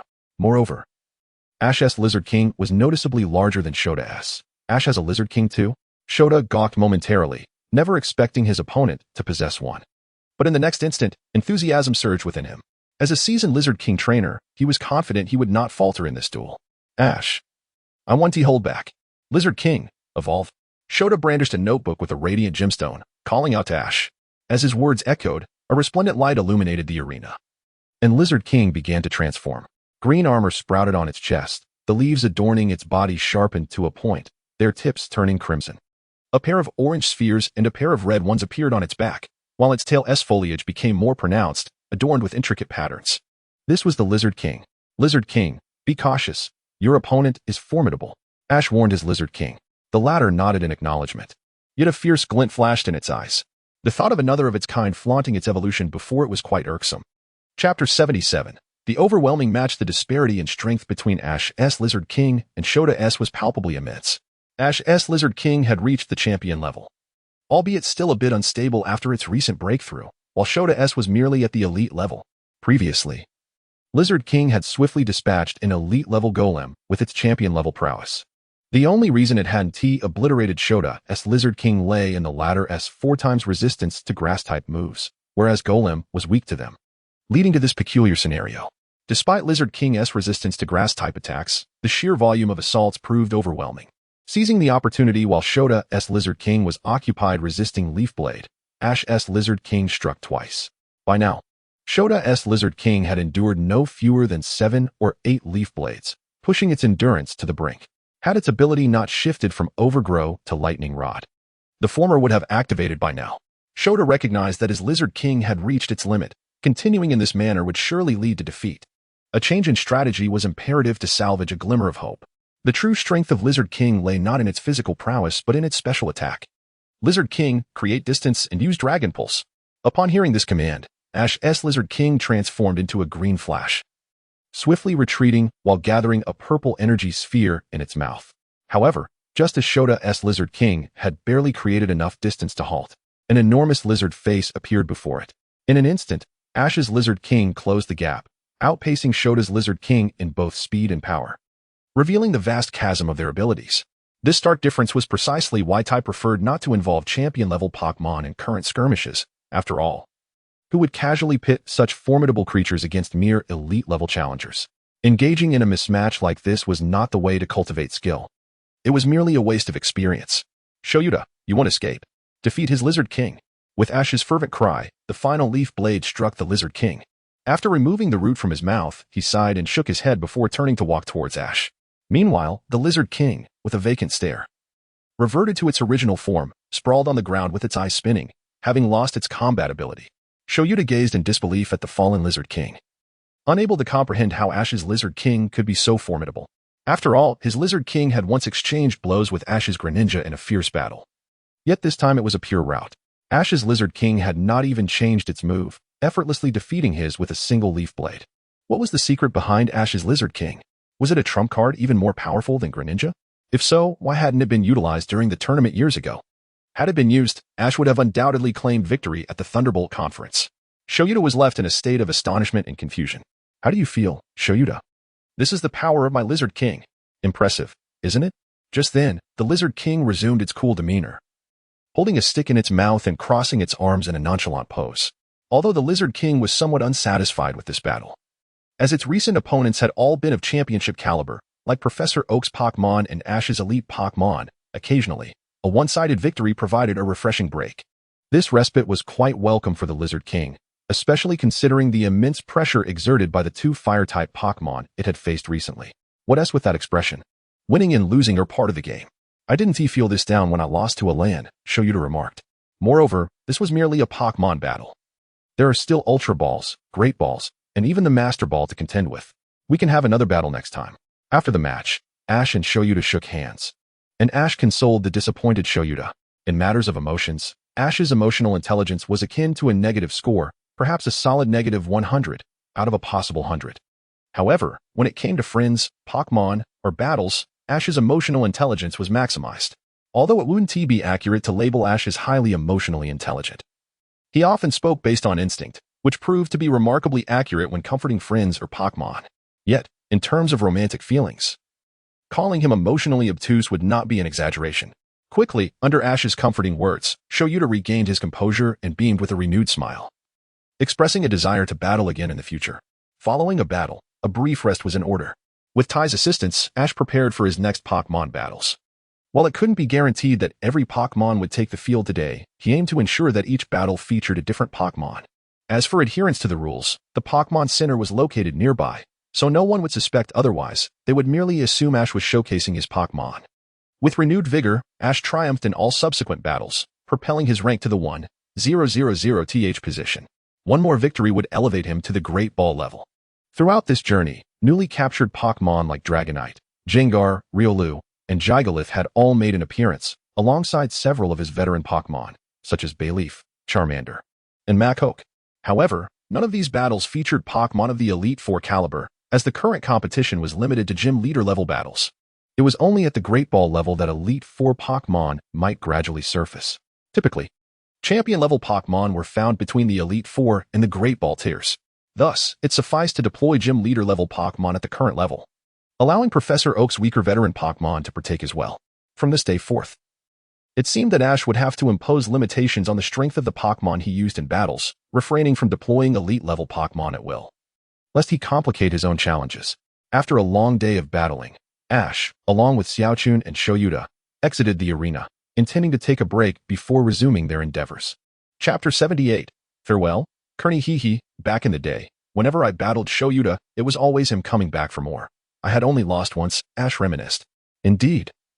Ash is incredibly strong, but each time I lose to him, I gain a wealth of experience. This time was no different. I never imagined the Lizard King could excel in physical attacks. It must be a matter of talent. Ash's Lizard King is incomparable to a regular one. I suggest you don't pursue that path. It won't lead anywhere. Outside the arena, Ash and Shoyuta shared stories of their past travels with Xiaochun. Tai occasionally chimed in with a word or two. During their casual conversation, Riolu, resting nearby, seemed to sense something and dashed off in a particular direction. Riolu, where are you going? Ash called out, but before he could inquire further, he felt a familiar surge of aura power rising within him. Quickly, Ash followed Riolu's lead, while Xiaochun and Shoyuta, confused by the sudden turn of events, followed suit. Although Tai understood what was happening, he felt indifferent and simply trailed behind them. In no time, Riolu arrived at the presence of its summoner. However, it wasn't a person calling Riolu, but another Pokémon, one strikingly similar to Riolu, yet its evolved form, Lucario. Riolu sensed the powerful aura emanating from Lucario, its eyes shining with admiration and fighting spirit. The admiration stemmed from its longing to evolve into a larger, stronger, and more formidable form. The fighting spirit, naturally, arose from the instinctual desire of a battle-hungry Pokémon to test its mettle against its evolved counterpart. Indeed, it was Lucario. At that moment, Ash arrived behind Riolu, observing Lucario with a knowing expression. Pikachu perched on Ash's shoulder, curiously sniffed the air, and then exclaimed with excitement, Pika. Yes, Pikachu. It's her Lucario. Ash confirmed, understanding Pikachu's meaning with a nod. However, this left Xiaochun and Shoyuta, who couldn't comprehend Pikachu's speech, even more bewildered than before. Just then, a warm and cheerful voice rang out from behind Ash and his friends. Turning around, they spotted a charming girl gliding towards them on rollerblades. The girl wore a helmet and sported a red and white tracksuit, complemented by black leggings that accentuated her curvaceous figure. Her beautiful golden ponytail and sparkling big eyes added to her captivating allure. Kearney, it is indeed your Lucario. It has been quite a while since we last met. Ash was not surprised by the appearance of Corona. After all, upon encountering Lucario here, he instinctively sensed through the aura that this Lucario belonged to Corona. In the past, before mastering the power of aura, Ash had traveled alongside Corona, and the aura of her Lucario had long been etched in his memory. It is only now that I am able to recognize you so easily. It has been a long time, Ash. By the way, Pikachu is here as well. Kearney approached she, affectionately stroking the Pikachu perched on his shoulder. The Pikachu seemed to revel in Kearney's gentle touch. However, this interaction left Xiaochun with an unsettling feeling, prompting her to ponder inwardly, Kearney and she do not appear to be mere ordinary friends. Certainly, this thought resided within Xiaochun's mind, unbeknownst to others, except for Tai. Tai possessed an eavesdropping module, enabling him to hear the innermost thoughts of anyone. However, if an individual harbored the ability to shield their thoughts, Tai would be unable to listen. Nevertheless, such abilities are quite rare in the world. Upon perceiving Xiaochun's inner musings, Tai could not help but scoff internally. How amusing. He thought, akin to Ash, a romantic arsonist, scarcely any female who traveled with him remained unaffected by his charm. Meanwhile, as Tai indulged in his inner musings, Ash and Corny exhibited no signs of the estrangement often felt after long separations. Rather, they appeared remarkably close. They engaged in light-hearted conversation. Corny expressed her astonishment at Ash having captured a Riolu, gently stroking its head as she said, Riolu, you must strive to grow stronger. Ash is an exceptionally skilled and remarkable trainer. Leo nodded in acknowledgement, fully aware that Ash was an exceptional trainer. After all, even before his own birth, he had been eagerly awaiting Ash's arrival. Presently, Leo aspired to become a formidable partner, akin to Charizard, Infernape, and Sceptile, serving as Ash's ace. Moreover, Leo possessed the innate talent for such greatness. Ah, Ash, who is this beside you? Kearney then shifted her gaze towards the figure of Xiaochun, standing not far from Ash. This is Xiaochun, my companion on this journey. My ambition is to compete against the esteemed 8 masters, alongside Mr. Dan Emperor and Miss Hyrona, in an all-encompassing battle of 66. Meanwhile, Xiaochun aims to participate in the grand contest, aspiring to secure a qualification for the prestigious celebration of the event. Indeed, in addition to Ku, Er, and I, there is also a celestial being known as Tai Yi, who, like Pikachu, is my companion. Xiaochun, Tai Yi, allow me to introduce you to Ku, Er, and I, a companion with whom I once journeyed. She is now the esteemed master of the Shaluo Dojo in this city. Xiaoji took it upon himself to introduce Tai Yi, Xiaochun, and Ku, Er, and I to one another. Greetings, Tai Yi said politely, nodding respectfully at Ku, Er, and I. Hello, Ku, Er, and I replied, also acknowledging him with a nod, before redirecting her attention back to Xiaoji. So, you are a companion of Xiaoji, she remarked with a smile. By the way, Ku, Er, and I continued, glancing at Xiaoji with a playful grin. I witnessed your previous battle. You have become significantly stronger since our encounter. That Lizard King is incredibly cool, isn't it? Shall we engage in a battle in the next round? Kearney has also signed up for this combat festival, hasn't she? So, you also participated in the World Championship? Xiaoji's words left Tai speechless beside him. as you previously introduced this person as the gym leader of Sorrow City.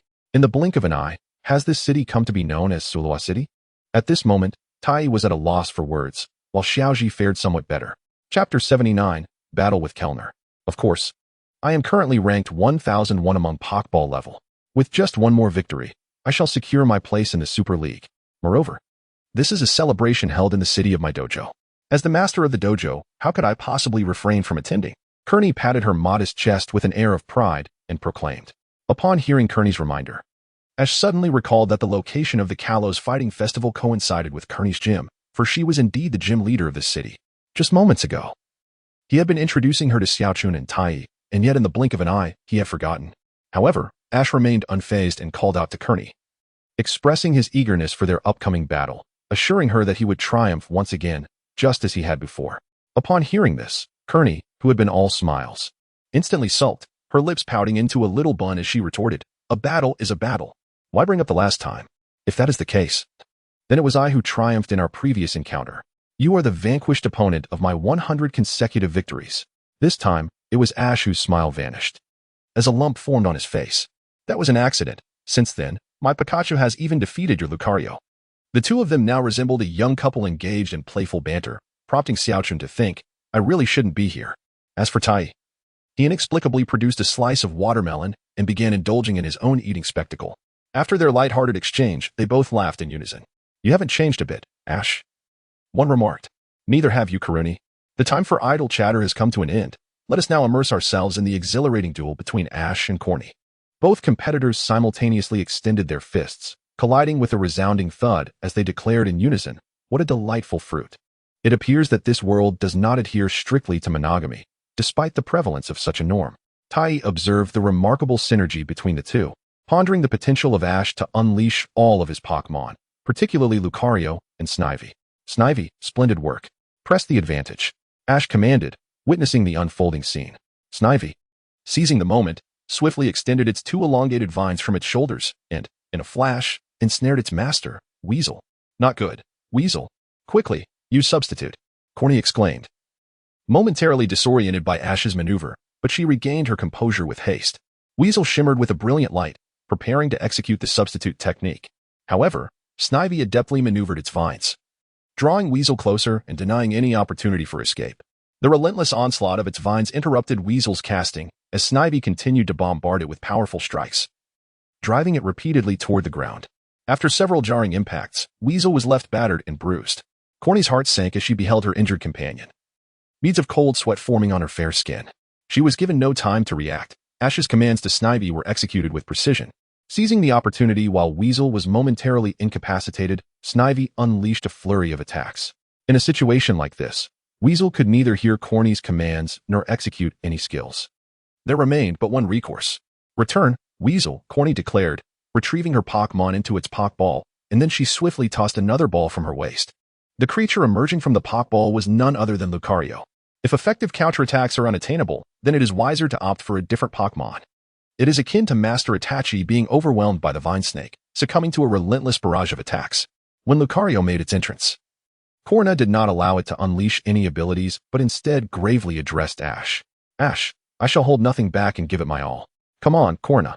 I have been waiting for this moment for a long time," Ash replied, calling out to Lucario, who was seated in the audience behind him. Though Lucario appeared somewhat perplexed, it remained attentive, eagerly observing the developments in the arena. Meanwhile, the Vine Snake's demeanor darkened upon seeing Lucario, as if haunted by a long-buried memory. It fixated on Lucario with an intensity that suggested it was ready to tear him apart. Corna unleashed two powerful strikes, followed by a stylish spin and a kick, exclaiming, "Life Force Unleashed. Lucario, evolve." She then placed her finger on the evolution keystone resting on the back of her right hand. A dazzling light emanated from Corna's hand, and simultaneously, the evolution stone strapped to Lucario's left arm began to glow brilliantly. The two streams of light intertwined, and Lucario's form began to transform. With a resounding roar, the light dissipated, revealing a brand new Lucario before the onlookers. The intricate black markings on Lucario's body multiplied. Its hair at the back transformed into 4 strands resembling a headband, and its skin deepened in hue, with its feet turning red and spikes adorning its palms and soles. "This is Lucario. At last, it has evolved." Ash's expression shifted to one of exhilaration as he gazed at Lucario in the arena. No matter how many times he witnessed this transformation, he always found Lucario to be undeniably cool. Battling alongside it ignited a fervor within Ash.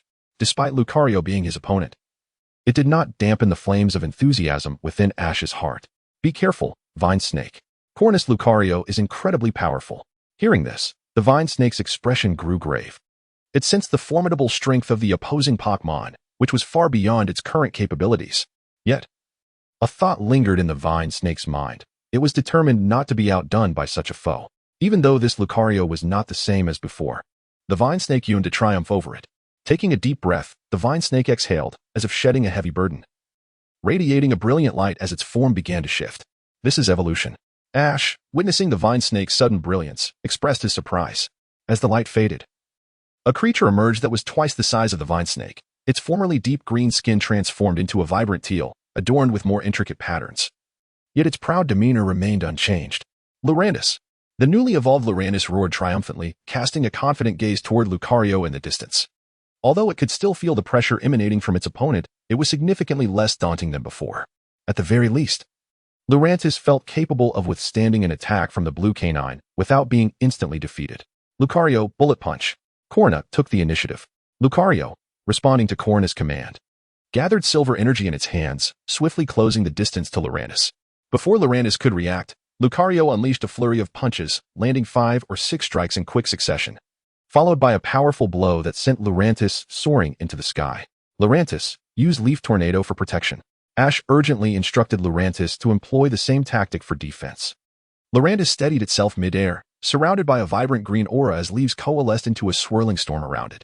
When Lurantis descended, a substantial amount of leaves mitigated the damage it sustained.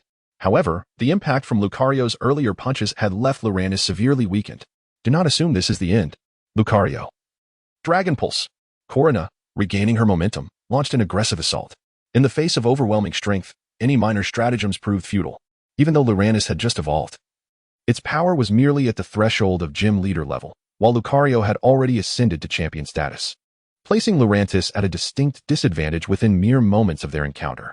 It should be noted that clever tactics were not entirely ineffective. For instance, the Vine Snake had previously caught Master Itachi off guard, gaining an advantage in subsequent encounters. However, such ploys appeared rather feeble against Lucario's absolute might. Lucario gathered purple energy spheres in its hands, subsequently launching them to form a dragon-shaped wave of energy in the air. Observing this, Lurantis instinctively manifested a protective glow. As the purple wave obliterated the leaf tornado shielding Lurantis, it was met with the brilliant aura surrounding Lurantis, causing it to ricochet back and strike Lucario, resulting in an explosion. Lurantis. Ash was taken aback by the sudden turn of events. Did it learn Mirror Code during its evolution? Corona, witnessing the unexpected development, quickly connected the dots regarding Lurantis' newly acquired move. It was indeed Mirror Code, capable of reflecting any special attack. Corona's expression darkened.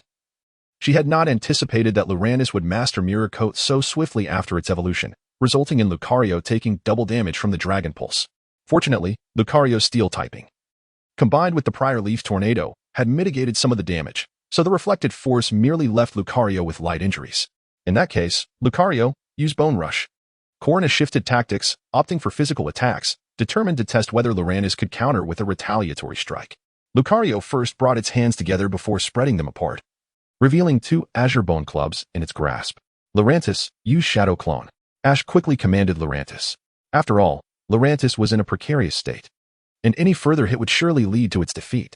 The field was soon filled with numerous Lurantis duplicates. Lucario, wielding the Azure Bone Clubs, moved with remarkable speed, targeting the myriad of Lurantis clones and swiftly dispatching them all, ultimately locating the real Lurantis and hurling the Bone Club in its direction. The verdant Vine Serpent, upon witnessing the demise of its doppelganger, instinctively sought to evade, yet it was already too late. The formidable Bone Club struck her abdomen with a resounding impact, sending her hurtling away, where she collided heavily against the rocky terrain. In an instant, the mountains trembled and dust billowed into the air. As the dust settled, the Vine Serpent lay on the ground, her eyes swirling, utterly devoid of combat capability. In less than a few exchanges, the recently evolved Vine Serpent faced a disheartening defeat. Lucario's terrifying prowess was undeniably formidable. Come back, Vine Serpent. You've exerted yourself admirably. Rest now, for the next phase is entrusted to this fellow. Ash declared as he recalled the Vine Serpent into her Pokeball and simultaneously retrieved another one from his pocket. Furthermore, after stowing away the Vine Serpent's Pokeball. Ash produced an evolution key from his pocket. It has been decided. You shall be the one, Heracross. Ash exclaimed, casting the Pokeball to summon his second Pokemon. The powerhouse Heracross. As Heracross, adorned with a striking blue hue, materialized on the field, he bore a notable distinction. An evolution stone was affixed to his mighty horn. This particular stone held immense significance, for it was the very first evolution stone Ash had ever acquired, and until today, the sole one in his possession. Is that an evolution stone? Coney remarked, her surprise palpable as she recognized the stone atop Heracross's head. She had not anticipated that Ash possessed a Pokemon capable of evolution. Coney, your Lucario has grown stronger. In response, I too must summon my full strength. Heracross. Let Coney witness our might. Ash declared, revealing the evolution key. A radiant light emitted from the key, simultaneously igniting the evolution stone atop Heracross's horn. The two beams of light intertwined, merging into a singular brilliance, as Heracross's form began to undergo a remarkable transformation. He grew more robust. His appearance reminiscent of a formidable polearm. His forehead horn morphed into a stout, pointed spike, while his forearms became significantly more muscular. Most of the original spines vanished, leaving only a few at the knees, and orange markings emerged on his head, hands, thighs, and shoulders, with his back turning a vibrant yellow, devoid of wings. Is this Heracross? Return, Lucario. Take a moment to rest. It is time for Master Weasel to take the stage, Coney stated as she recalled Lucario. Opting to send forth Master Weasel once more, she sensed the extraordinary nature of the Heracross before her, recognizing that even a fully recovered Lucario may struggle against it, especially considering Lucario's current injuries. Thus, she resolved to recall Lucario for recuperation and let Master Weasel engage to deplete Heracross's stamina. Master Weasel? Heracross, be cautious. Master Weasel's speed is exceptionally swift.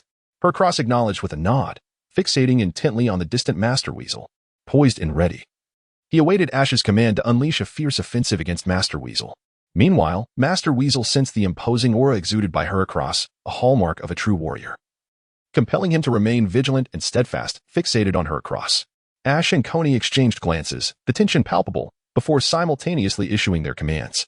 Heracross, charge forth with a concentrated strike. Ash commanded. Master Weasel, burrow. Coney instructed. Heracross gathered white energy in his hands and surged towards Master Weasel. In response, Master Weasel swiftly burrowed into the earth, causing Heracross to miss his target entirely. Realizing he had struck nothing but air, Heracross remained alert, scanning his surroundings for Master Weasel's potential emergence. However, Ash remained unfazed. He had encountered burrowing techniques countless times before. Heracross, utilize Earthquake to unearth Master Weasel. Ash ordered. Coney's expression shifted dramatically as she shouted. Master Weasel emerged swiftly. Unfortunately, her command came too late. Heracross stomped down heavily, unleashing a wave of yellow energy that wreaked havoc across the battlefield, causing the ground to tremble and fissures to form, ultimately dislodging Master Weasel from his subterranean refuge. Now, Heracross, follow up with a concentrated strike. Ash urged, seizing the opportunity for a decisive attack. Heracross, channeling white energy in his right hand, rapidly closed the distance to Master Weasel and delivered a powerful punch to his abdomen, sending him crashing against the wall of the arena, where he finally came to a halt. Master Weasel succumbed to the blow, rendered incapable of continuing the fight. Impressive. Ash's Heracross is incredibly strong, Coney remarked, watching her defeated Master Weasel with a mix of admiration and concern. She promptly recalled Master Weasel and retrieved Lucario's Pokeball once more. I never anticipated that you possess such a formidable Heracross, Ash. Indeed. Yet my Lucario is even stronger. This round will be mine. Go forth, Lucario. Lucario re-entered the fray, and at that moment, Coney commanded Lucario to evolve again. That statement should be mine. Charge, Heracross. With a concentrated strike, Ash declared. Heracross, once more gathering white energy in his hands, charged at Lucario. Lucario, counter with Bone Rush. Coney commanded. Lucario wielded two Azure Bone Clubs and launched himself towards Heracross. In the center of the arena, both combatants swung their fists and weapons in unison, with Lucario striking first, landing a blow with his Bone Club against Heracross. Heracross, however, appeared unfazed by the impact, disregarding the damage from the Bone Club as he retaliated with a fierce punch, striking Lucario in the abdomen and forcing him back. Lucario staggered backward, regaining his footing after absorbing the force of the blow. Ash's Heracross exhibited tremendous strength. Recognizing this, Coney swiftly altered her strategy. Lucario, utilize Quick Attack. She commanded, opting for speed to gain the upper hand. Lucario, enveloped in white energy, propelled himself forward like a streak of light, repeatedly colliding with Heracross. Yet, Heracross found himself unable to counter, as Lucario's velocity rendered his attacks ineffective, leaving him to endure a relentless barrage of strikes. Such speed. Heracross cannot land a hit, Ash thought, furrowing his brow in deep contemplation for a solution. Suddenly, a spark of inspiration ignited within him. Heracross, employ Earthquake, he commanded. Heracross, responding promptly, stomped down powerfully, sending a yellow shockwave rippling across the ground. This tactic is futile. Ash, Lucario, leap and use Quick Attack to dash forward, Coney urged. Lucario crouched, leaping forth, transforming into a flash of white lightning as it charged towards Heracross. This is the moment I've been waiting for. There is no room for evasive maneuvers in the air, commanded Ash. A slight smirk gracing his lips as he directed Heracross to unleash a powerful attack. Not good, Kearney exclaimed, realizing too late that even the swiftest of movements could not evade the impending strike. With premeditated distance, Lucario could still be struck, but the moment had passed. Lucario surged forward, unable to alter its aerial course. Heracross, with its right hand gathering yellow energy, Heracross aimed precisely at the comet-like Lucario and delivered a fierce punch. The two attacks collided, and with its formidable strength, Heracross effortlessly sent Lucario hurtling away, crashing down to the ground. Now, Heracross, charge in and engage in close combat. Heracross sprang into action, swiftly reaching Lucario's side.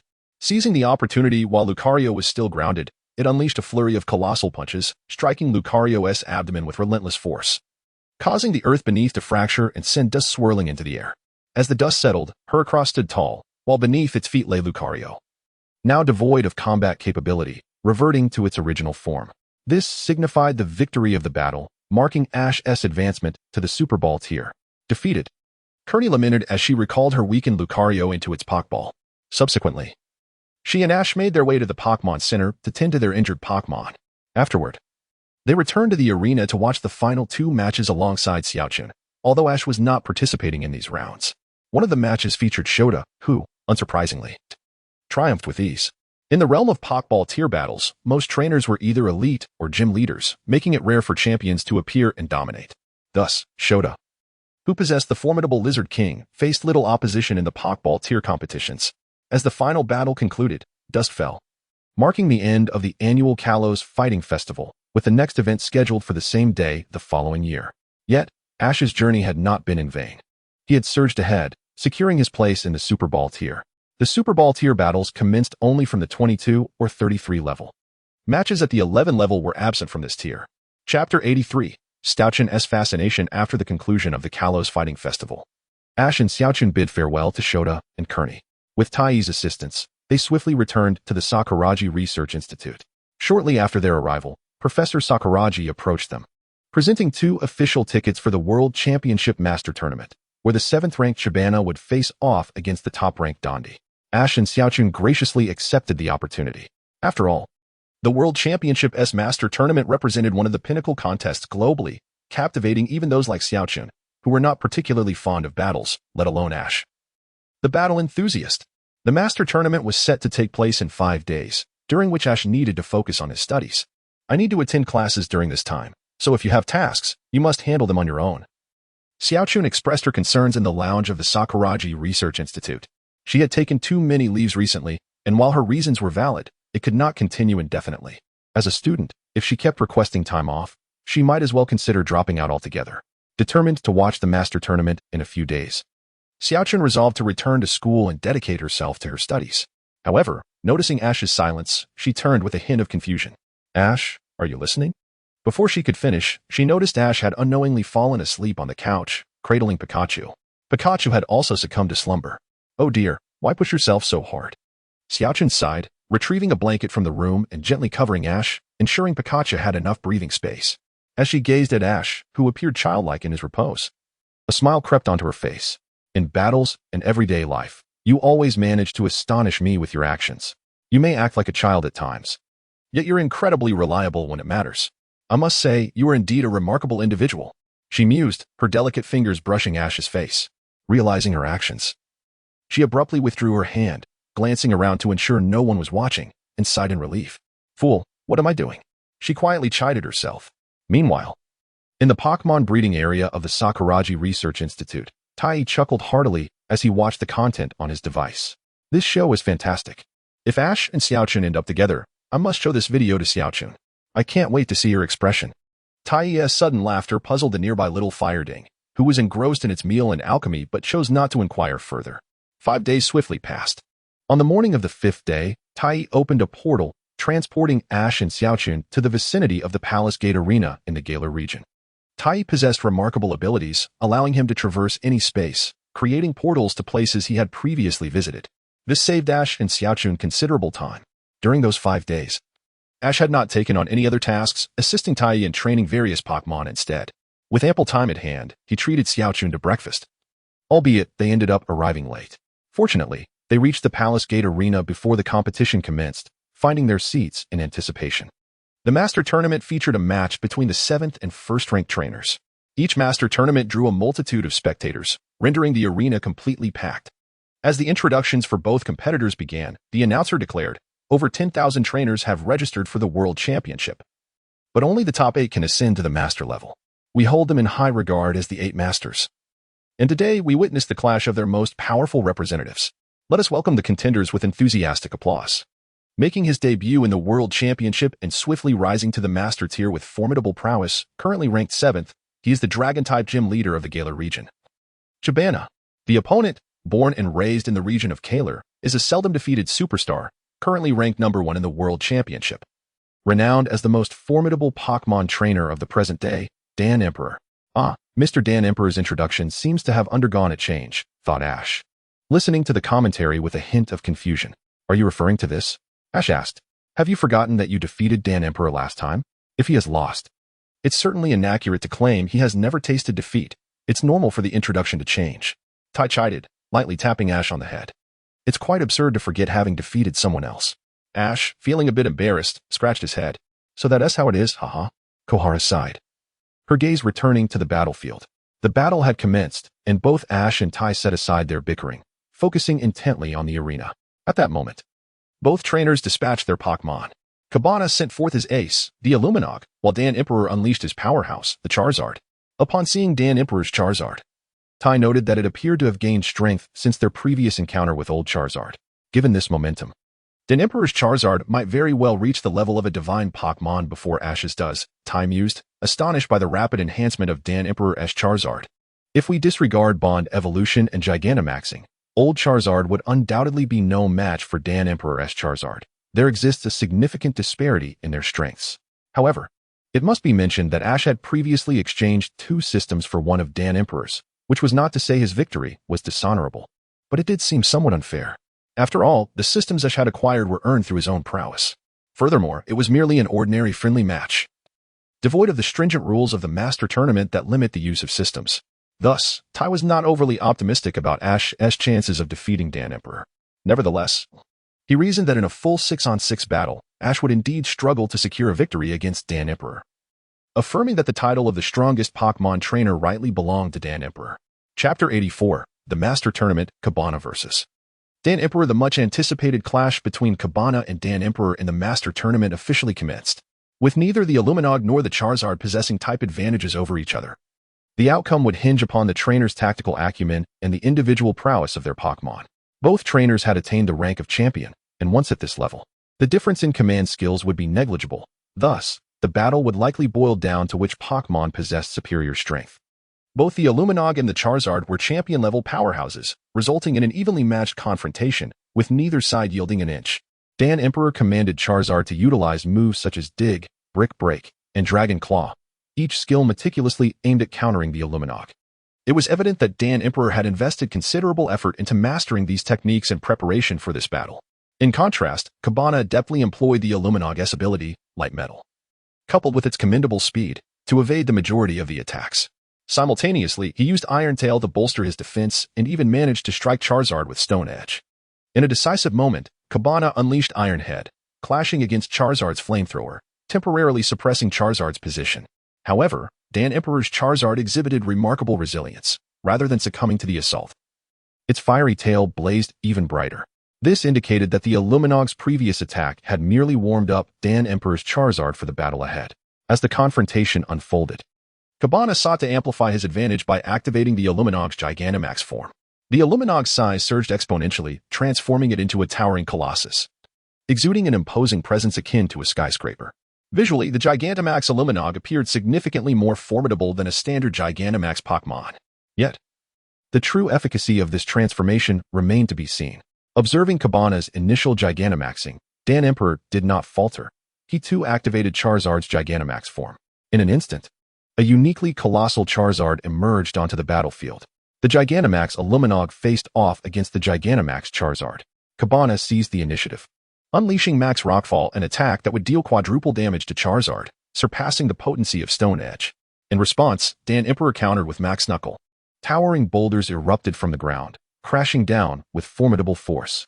Charizard, with its claws enveloped in a radiant orange glow, retaliated with a powerful punch. The arena shuddered as the clash of their techniques erupted into chaos, enveloping the scene in swirling dust and debris, with shockwaves cascading toward the audience.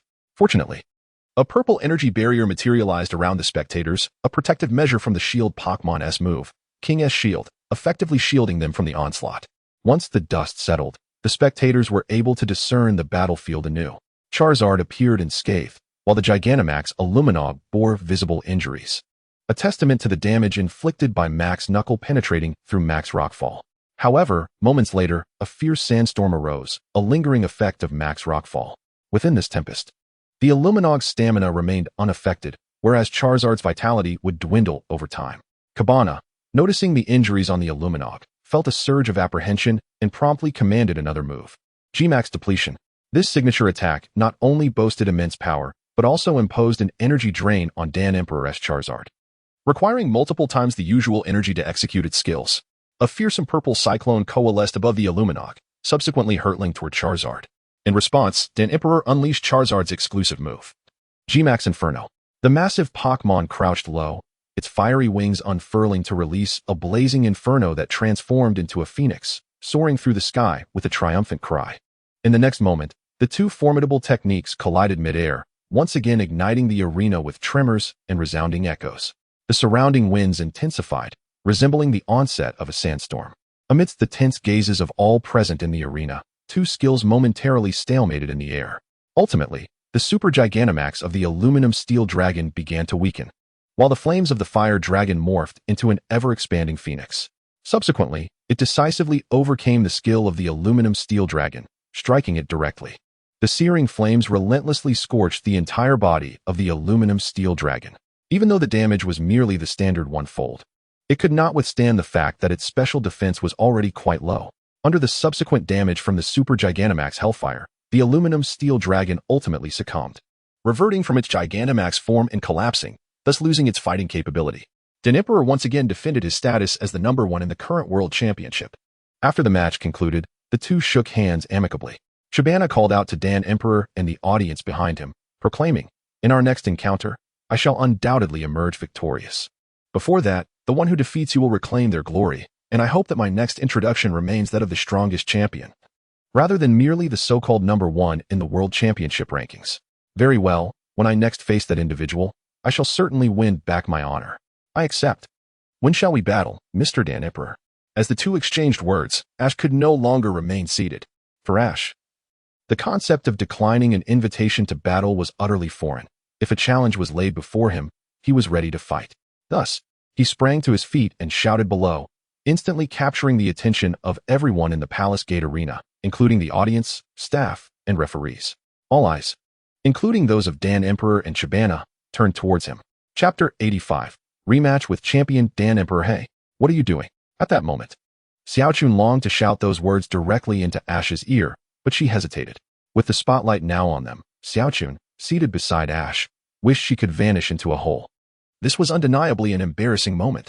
Ash's voice had diverted the gaze of thousands present, leaving the shy and introverted Xiaochun utterly overwhelmed. Meanwhile, a certain floating entity observed Ash with a puzzled expression, contemplating whether Dan Emperor had ever provoked Ash. Why would he make such declarations after winning the match? It was as though he was blatantly announcing, "I am the one who defeated you last time. I accept your challenge, and I shall conquer you once more." While Ash might not prevail in a full 6-on-6 battle against Dan Emperor, in a 1-on-1 scenario, the outcome was uncertain. After all, Ash possessed the formidable Fire Dragon as his trump card, and if he deployed all his hidden cards, defeating Dan Emperor was not out of reach. For Ash, This was a matter of indifference. Rather, he gazed at Dan Emperor with fierce determination, as if unable to contain his eagerness for a showdown. Perhaps unable to suppress his thoughts any longer, he shouted, "Mr. Dan Emperor, would you be interested in battling me once more?" Pikachu mirrored Ash's fervor, its cheeks sparking with electricity. Having previously lost his chance to battle due to the Fire Dragon's intervention, Ash was resolute this time. Dan Emperor, momentarily caught off guard, snapped back to reality upon hearing Ash's shout and replied with a beaming smile, "If you wish, we may battle at any time, Ash. This time, I shall not lose to you as I did before." Shabana, hearing this, instantly changed his expression. Previously, he had been a mere spectator. But Dan Emperor's response left him stunned into silence. The youthful figure, seemingly no older than 14 or 15, was indeed the one rumored to have defeated Dan Emperor. How could someone so young achieve such a feat? Both Shabana and everyone else present shared a singular thought: too young. Although Dan Emperor himself had become champion at a similar age and had remained undefeated until encountering Ash, it was astonishing that a boy of such tender years could triumph over him. The arena fell into a hushed silence, everyone rendered speechless by the revelation, until a voice broke the stillness. "If you both wish to battle, the Palace Gate Arena can be prepared shortly. However, our champion Dan Emperor's trump card, the Fire Dragon, has sustained injuries in the previous battle, which are quite serious. Should you wish to face him now, Ash, you may have to challenge another Pokémon." A kind-faced man in a suit stood at the commentary booth, microphone in hand. It was Laz, the president of the Galar Pokémon League. He was one of the individuals who had recognized Dan Emperor's potential and nurtured him into the formidable champion he had become, while others may have taken his words lightly. Ty's expression shifted dramatically upon hearing Laz's statement. According to his words, Ash's challenge to Dan Emperor seemed more like an opportunistic fight, as Dan Emperor's Fire Dragon was injured, casting a shadow over Ash's previous victory. This could lead many to believe that Ash had merely taken advantage of the situation to claim an unfair win over a weakened opponent. While no one doubted Ash's capabilities, defeating an injured Fire Dragon was still a testament to skill. There lingered an illusion that if Dan Emperor's Fire Dragon were at full strength, Ash might not stand a chance. Ty felt a surge of frustration. He knew precisely the state of both Fire Dragons before the battle commenced. Initially, Ty had been curious about which Pokémon Ash would deploy, suspecting it would likely be Pikachu. Regardless of the outcome, he simply wanted Ash to achieve a commendable performance. However, now he felt compelled to ensure that Ash's prowess was put to the test against a worthy opponent. Fear not. Dan Emperor's rampaging King Kong is said to be his second strongest Pokémon, renowned as the mightiest grass-type Pokémon outside of legendary creatures. Coincidentally, Ash has a Lizard King, his second strongest Pokémon as well. Given that Dan Emperor's Fire Dragon is injured, we can avoid an unfair match. Why not engage in a duel between our second trump cards? Ty announced before Ash could voice his thoughts, his loud declaration resonating throughout the arena. This sparked excitement among the crowd, as the stakes had been set. One side represented Dan Emperor's grass-type powerhouse, while the other was the second trump card of the trainer who had previously defeated him. The comparison is quite stark. The second surely pales in comparison to the first. However, one can observe the undeniable prowess of the first through the capabilities of the second, which only heightens the anticipation of everyone present. Dan glanced around the arena before turning his gaze toward Ash, saying, "Ash, it seems everyone is eager to witness the battle between the rampaging Goliath and the Lizard King. What do you say? Shall we have a match?" "Absolutely. I wouldn't refuse such an opportunity." Ash nodded in agreement. He was indifferent to the intricacies. Any battle was welcome, regardless of the opponent. The crowd was euphoric at the prospect of witnessing a brand new championship-level showdown, except for one creature, Pikachu. At that moment, Pikachu was visibly perturbed, puffing his cheeks in frustration. "Pikachu, what's the matter? Who am I? Where am I? Shouldn't it be my turn to battle next? Why is it the Lizard King instead?" Pikachu had intended to showcase his strength, only to be overshadowed. Chapter 86, Lizard King vs. Rampaging Goliath. Pokémon battles are one of the most celebrated mainstream events worldwide. And now a world-class contest is about to unfold at the Palace Arena. On one side stands Dan, the current World Championship title holder and champion of the Galar region, wielding his second strongest Pokémon, the Rampaging Goliath, just behind Charizard. Opposing him is Ash, who recently registered for the World Championship and currently ranks 987th. Hailing from the newly established Alola League, and the inaugural champion from Pallet Town, with his Pokémon, the Lizard King. Undoubtedly, both trainers will deliver an exhilarating Pokémon battle, so let us welcome both competitors to the arena. As the announcer's voice echoed, Ash and Dan stepped into the spotlight before an audience of over 1,000 eager spectators.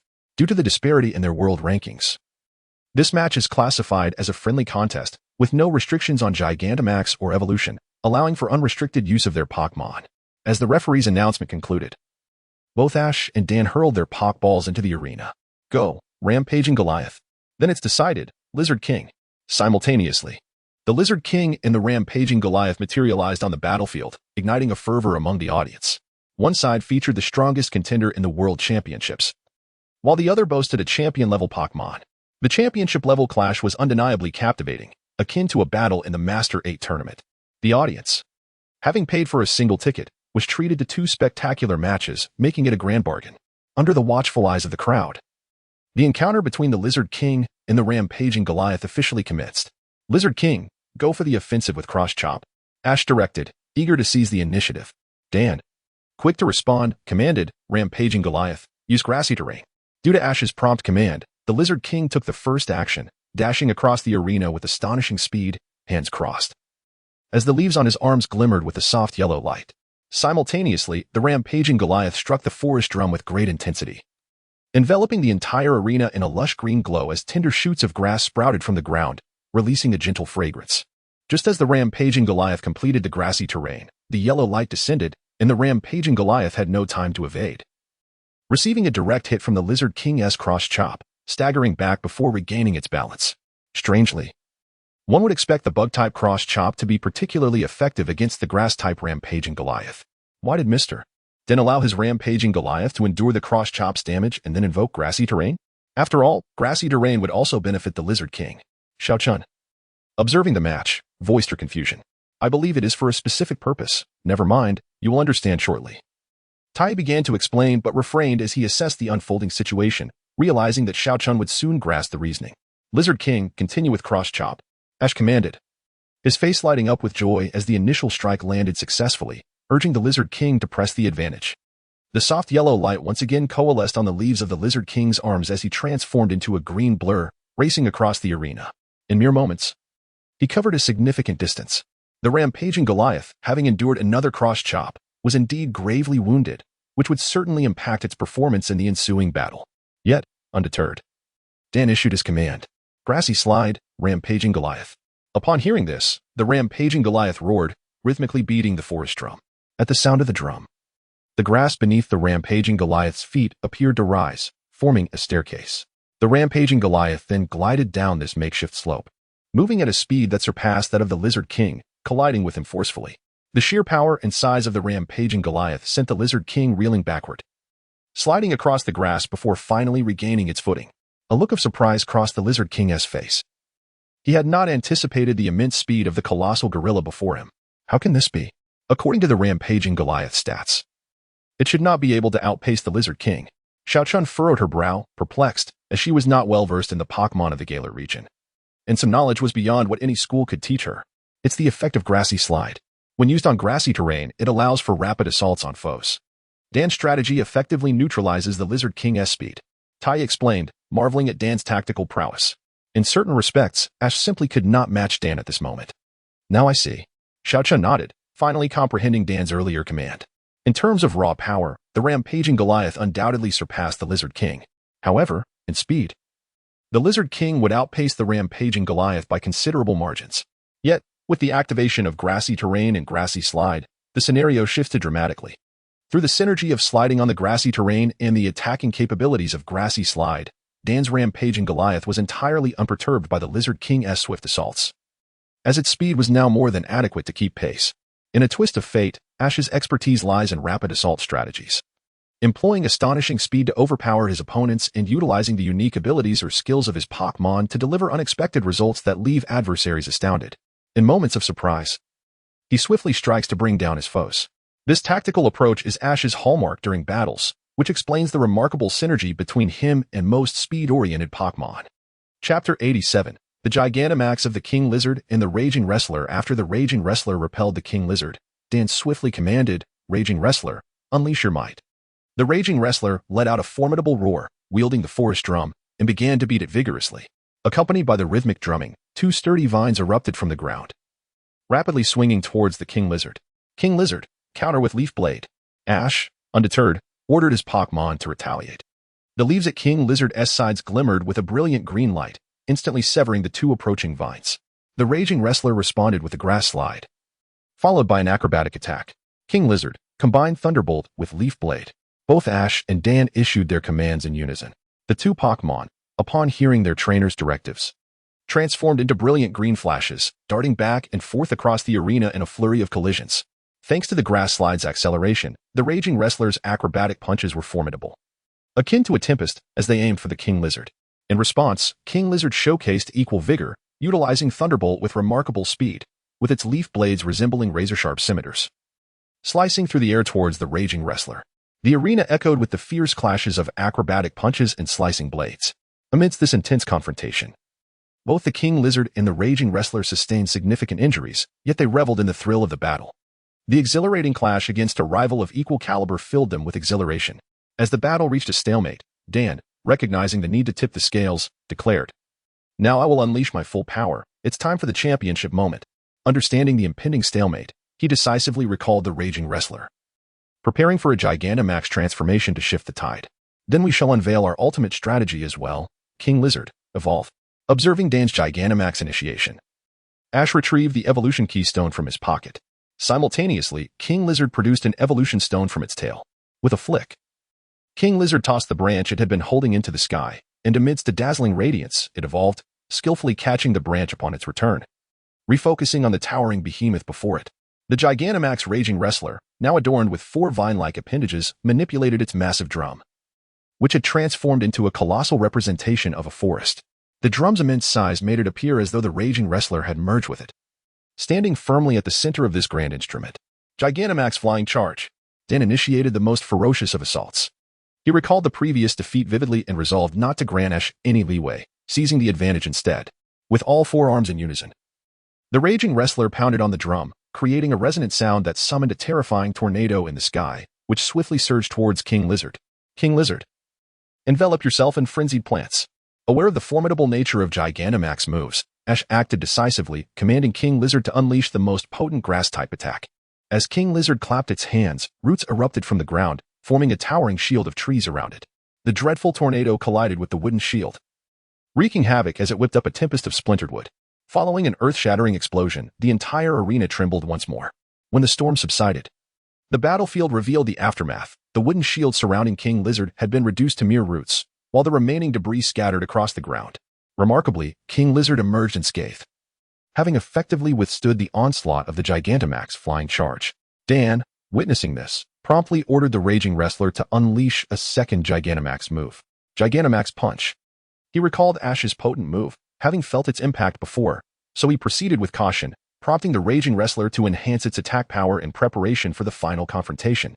King Lizard, use Energy Ball, consume it, and then unleash Leaf Storm. Ash's instincts in battle had always been remarkably accurate, and a voice within urged him that Dan's move was not intended for a decisive victory, but rather to bolster power. However, the nature of Gigantamax moves could not be ignored. Rapidly, Ash devised a strategy, issuing a seemingly outlandish command that puzzled many: to have his Pokémon consume its own skill. Was this an act of self-destruction?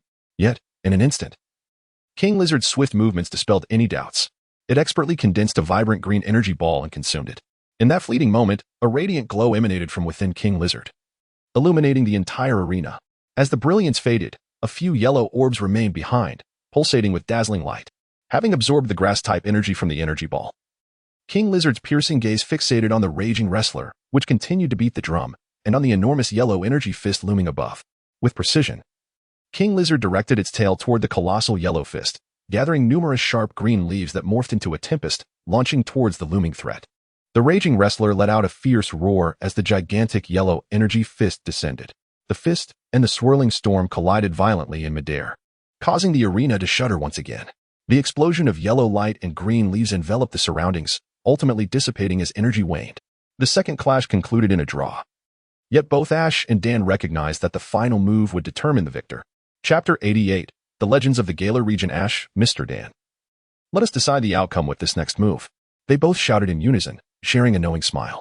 Mr. Dan, prepare to witness our ultimate attack, a culmination of our efforts, Ash proclaimed, producing a green crystal and placing it upon the powerful bracelet adorning his wrist. In a fervent clash, the mighty gilded gorilla pounded the drums, unleashing a chaotic frenzy. The Emperor of Dan, upon hearing this, bore an expression of sheer exhilaration.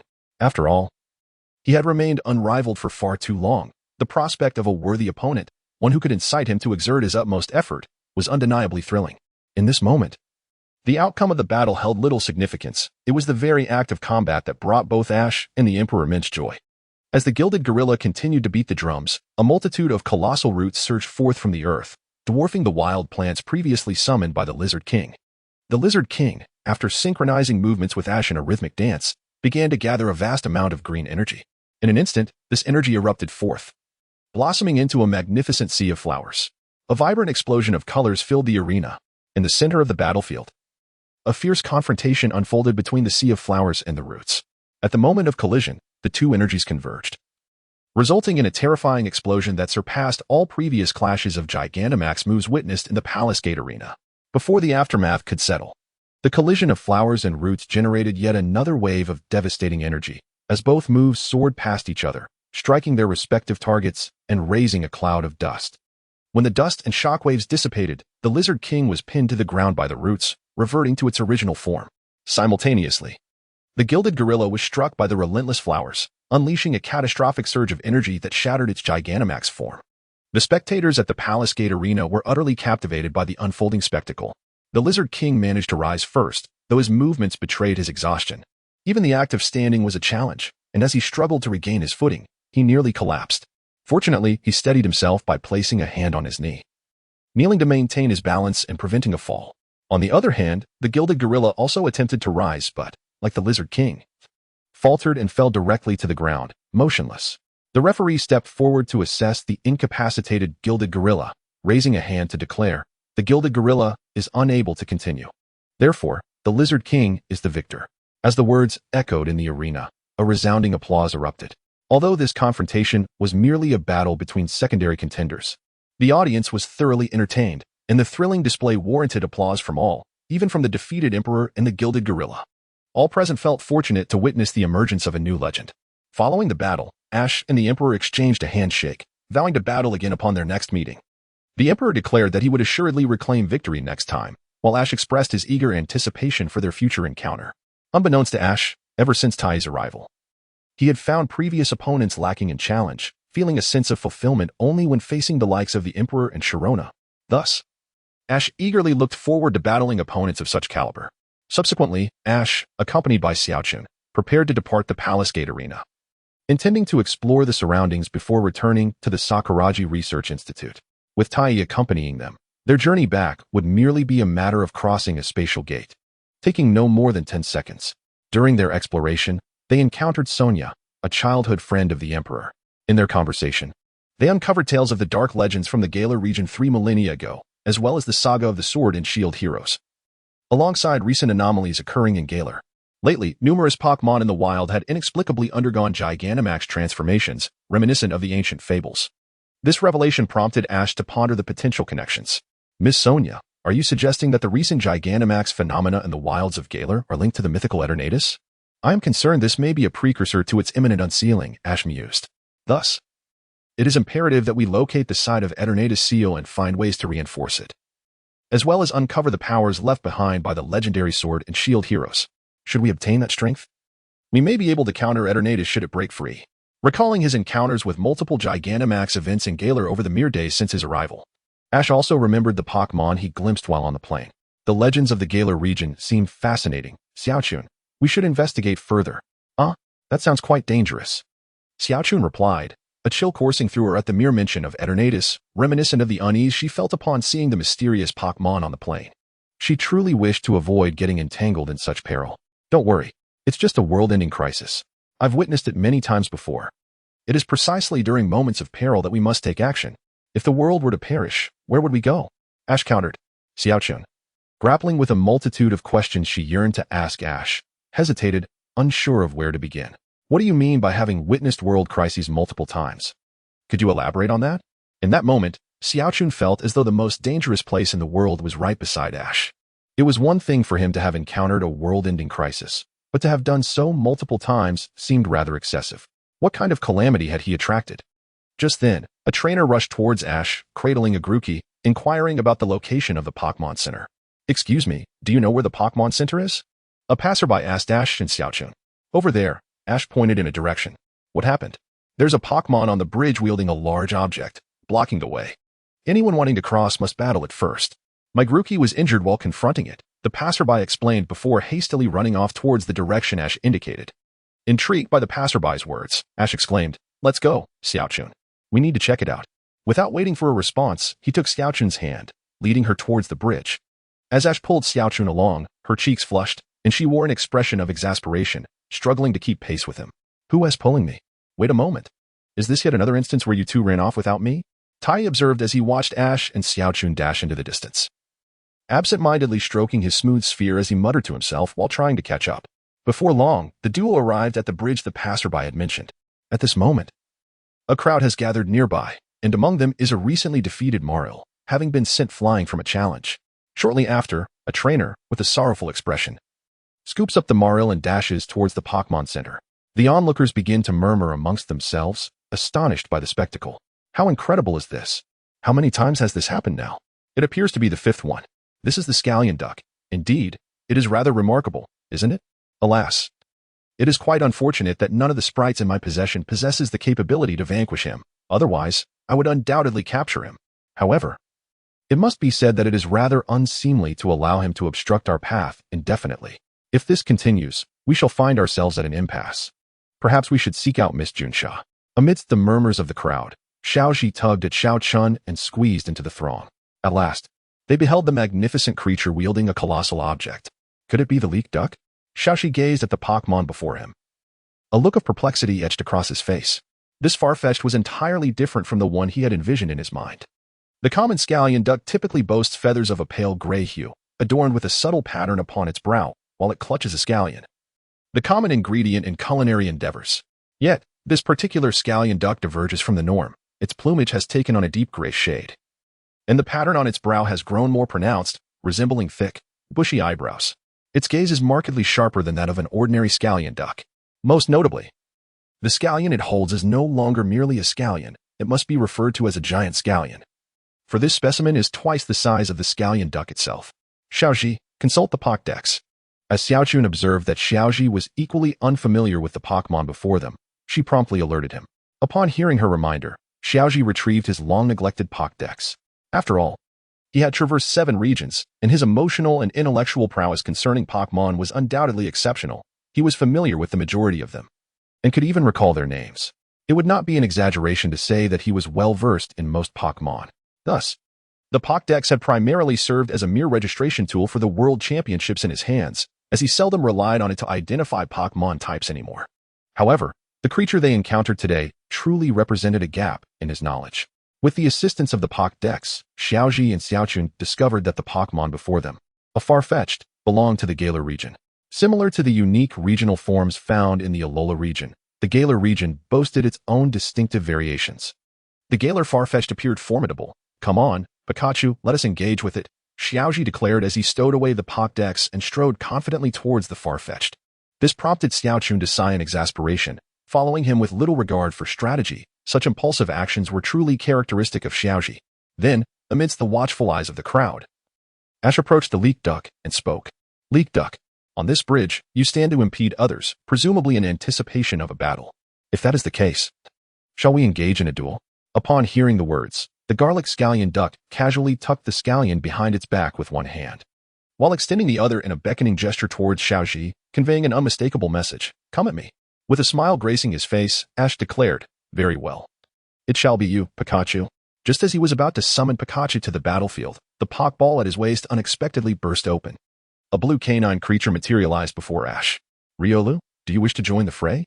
Lucario nodded towards Ash, his eyes brimming with a fierce determination. A sentiment that required no further elaboration. He yearned to take the stage and engage in battle. After all, the preceding clashes between Dan and Shabana, as well as the confrontation between Dan and Ash, had ignited an undeniable fervor within this combat-ready Pokémon. "Is that so? Splendid then. Let us proceed, Lucario." Xiaoji gazed into the eyes of Riolu and instantly comprehended its message. Thus he spoke. "Riolu." With unwavering determination, Riolu gazed at the distant duck with scallions. "Onward, Riolu." Seize the initiative vacuum wave. Riolu focused its energy, hands resting at its waist, and suddenly unleashed a powerful punch, releasing a transparent energy projectile that surged forth from its hand. Gabite, witnessing the rapidly approaching transparent energy blast, remained unfazed. Just as the projectile was about to strike, Gabite swung its scallion with a sweeping motion, dispersing Riolu's vacuum wave with remarkable skill. Truly impressive. In light of this, Riolu unleashed its sonic punch, enveloped in a radiant white light. Riolu swiftly approached the ducklet with astonishing speed, its hands moving in a blur. In a mere second, it executed 5 sonic punches with remarkable rapidity. However, this scene left Xiaochu nearby in a state of utter bewilderment. Could Riolu truly master the sonic punch? It is generally understood that Lucario and Riolu can only learn the move Bullet Punch, while the move Sonic Punch remains beyond their reach. However, recently, Ash's Riolu has been training closely with Infernape, and under its tutelage, it has remarkably acquired the ability to perform Sonic Punch. Tai, standing nearby, helplessly explained the situation. One can only imagine the tumult of emotions he experienced upon witnessing Riolu execute Sonic Punch. Even if Infernape has mastered the move to an extraordinary degree, it seems utterly irrational for a Pokémon that should be incapable of learning Sonic Punch to suddenly acquire it, an occurrence that defies all logic and appears blatantly unjust. Chapter 90. Subduing the Scallion Duck. After enduring the sonic punches of Riolu 5 times consecutively, the Scallion Duck, aside from a sudden tremor in its pupils, remained utterly motionless. Seizing the opportunity, it brandished the Scallion, emanating a crimson-black glow, and struck fiercely at Riolu's vital point, sending it hurtling away. The technique employed was a precise strike to the critical area. After being thrown to the ground and rolling twice, Riolu adeptly regained its footing with a powerful leap. Regarding perseverance, Riolu has yet to fear anyone. Excellent, Riolu. Maintain that momentum and employ Shadow Clone.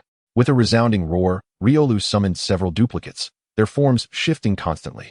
Observing this, Ducklet brandished its large onion, radiating a crimson glow, unleashing a sweeping attack in all directions. Its wild stance even stirred up a small whirlwind, swiftly shattering all of Riolu's shadow clones. The technique was known as Wild Dance Strike.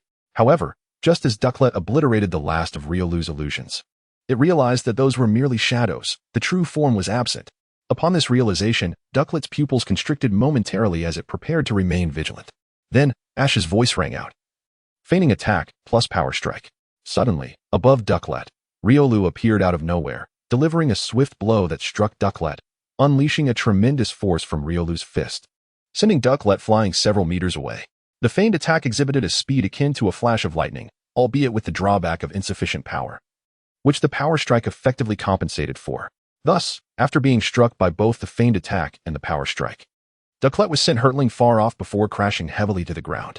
Yet, despite this, the duckweed duck did not relinquish its grip on the green onion. Subsequently, the duckweed duck struggled to rise to its feet. Theoretically, having consumed a feigned attack combined with a surge of power, it should have been impossible for the duckweed duck to stand again. After all, although Riolu was small in stature, it frequently trained in communication with Ash's aura, and even endured the rigorous training of Tai. Riolu's physique had become remarkably formidable. Nevertheless, the duckweed duck managed to stand once more, showcasing an impressive willpower. Ash, witnessing the duckweed duck regain its footing, could not help but exclaim in admiration. With a mighty shout, the duckweed duck brandished its red and black emanating green onion, launching another assault towards Riolu. Despite being battered and bruised, its speed at that moment was seemingly swifter than before. Before Riolu could react, the duckweed duck had already dashed beside it, swinging the green onion with force, striking Riolu before it could defend itself, sending it flying a considerable distance away. However, the duckweed duck employed a dark-type move, a surprise attack to the vital points. It was rather peculiar. My analysis indicated that this duckweed duck was indeed a fighting-type Pokémon, so why was it utilizing so many dark-type techniques? Tai remarked while observing the scene. After all, it was one thing for a fighting-type Pokémon to refrain from using its own type's moves, but why resort to using techniques of its natural adversary? Had it betrayed its type?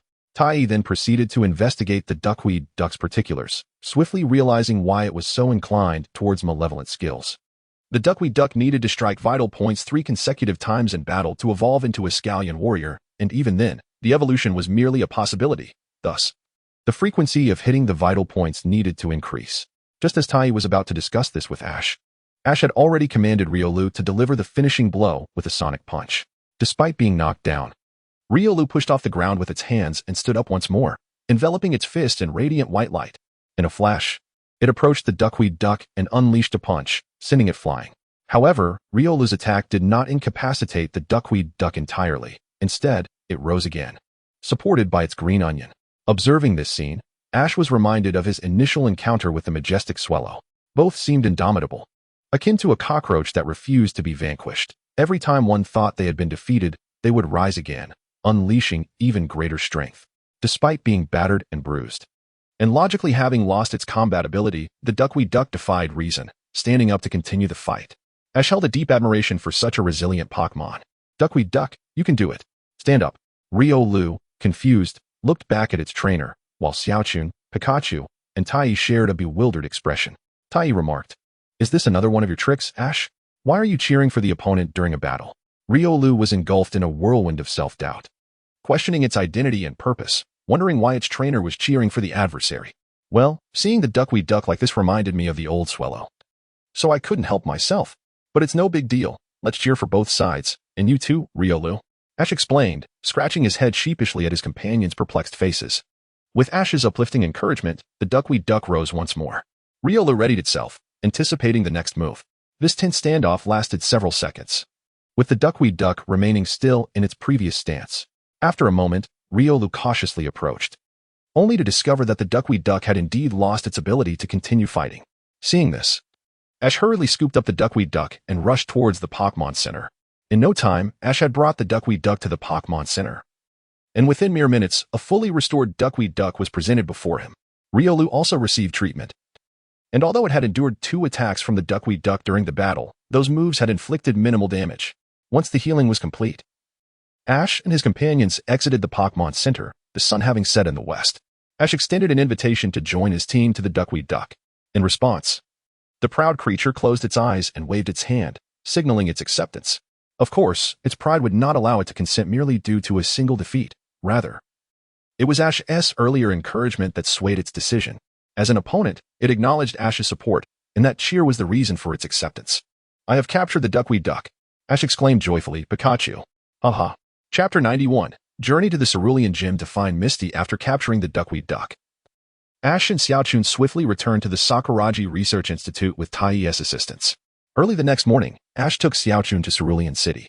Sometime prior, Ash had promised Xiaochun that he would take her to the Cerulean Gym to reunite with an old friend, Misty. However, recent events, whether it be the Kalos Fighting Festival or the Master Tournament battles, had kept him quite busy, leaving little time for such visits. Now that he finally had a moment to spare, it was time to fulfill his earlier promise. This time, Tai did not accompany them, stating he had some matters to attend to. However, before Ash's departure, he had given Ash a gift to present to Misty. Ash did not think much of it, as it was customary to bring a gift when meeting an old friend. Little did he know the trouble this gift would later cause him, and one could only wonder if he would have regretted so readily agreeing to Tai's request. Before long, Ash and Xiaochun arrived at the Cerulean Gym. Upon their arrival, they found Misty engaged in a battle against other trainers. Thus, they quietly took their seats in the audience to observe the contest. The challenger was a novice trainer, approximately 10 years old, accompanied by a Squirtle. Misty countered with her Starmie. The battle had reached its climax, and after a final water gun attack from Squirtle, it successfully defeated Misty's Starmie, earning a victory.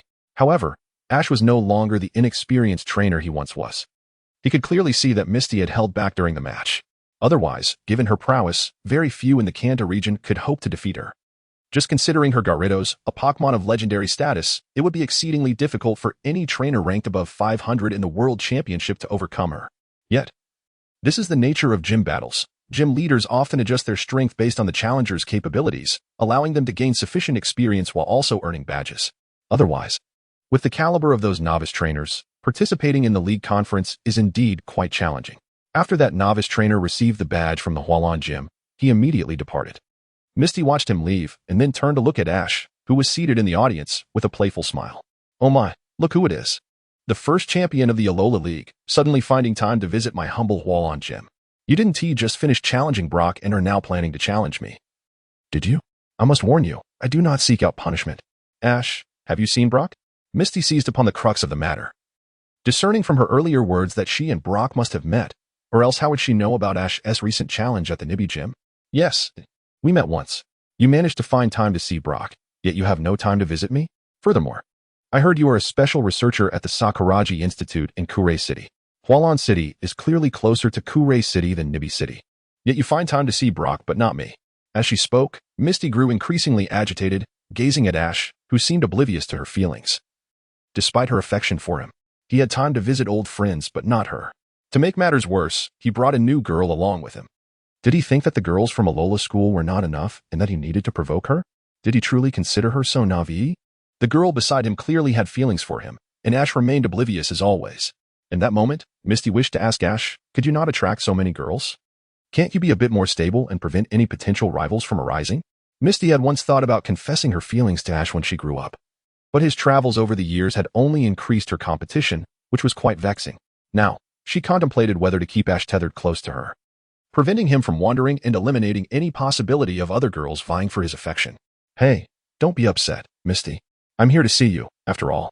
By the way, I brought you a gift, Ash declared, reaching into his backpack to retrieve a beautifully wrapped box. This was something Ty had given him early that morning, instructing him to open it upon meeting Misty, assuring him that she would surely love its purpose once she learned it. However, Ty had not mentioned whether Ash would appreciate it, as it was somewhat designed to tease him. Oh, a gift. I didn't expect this from you, Ash. It seems these years have not only made you taller, Misty exclaimed with surprise.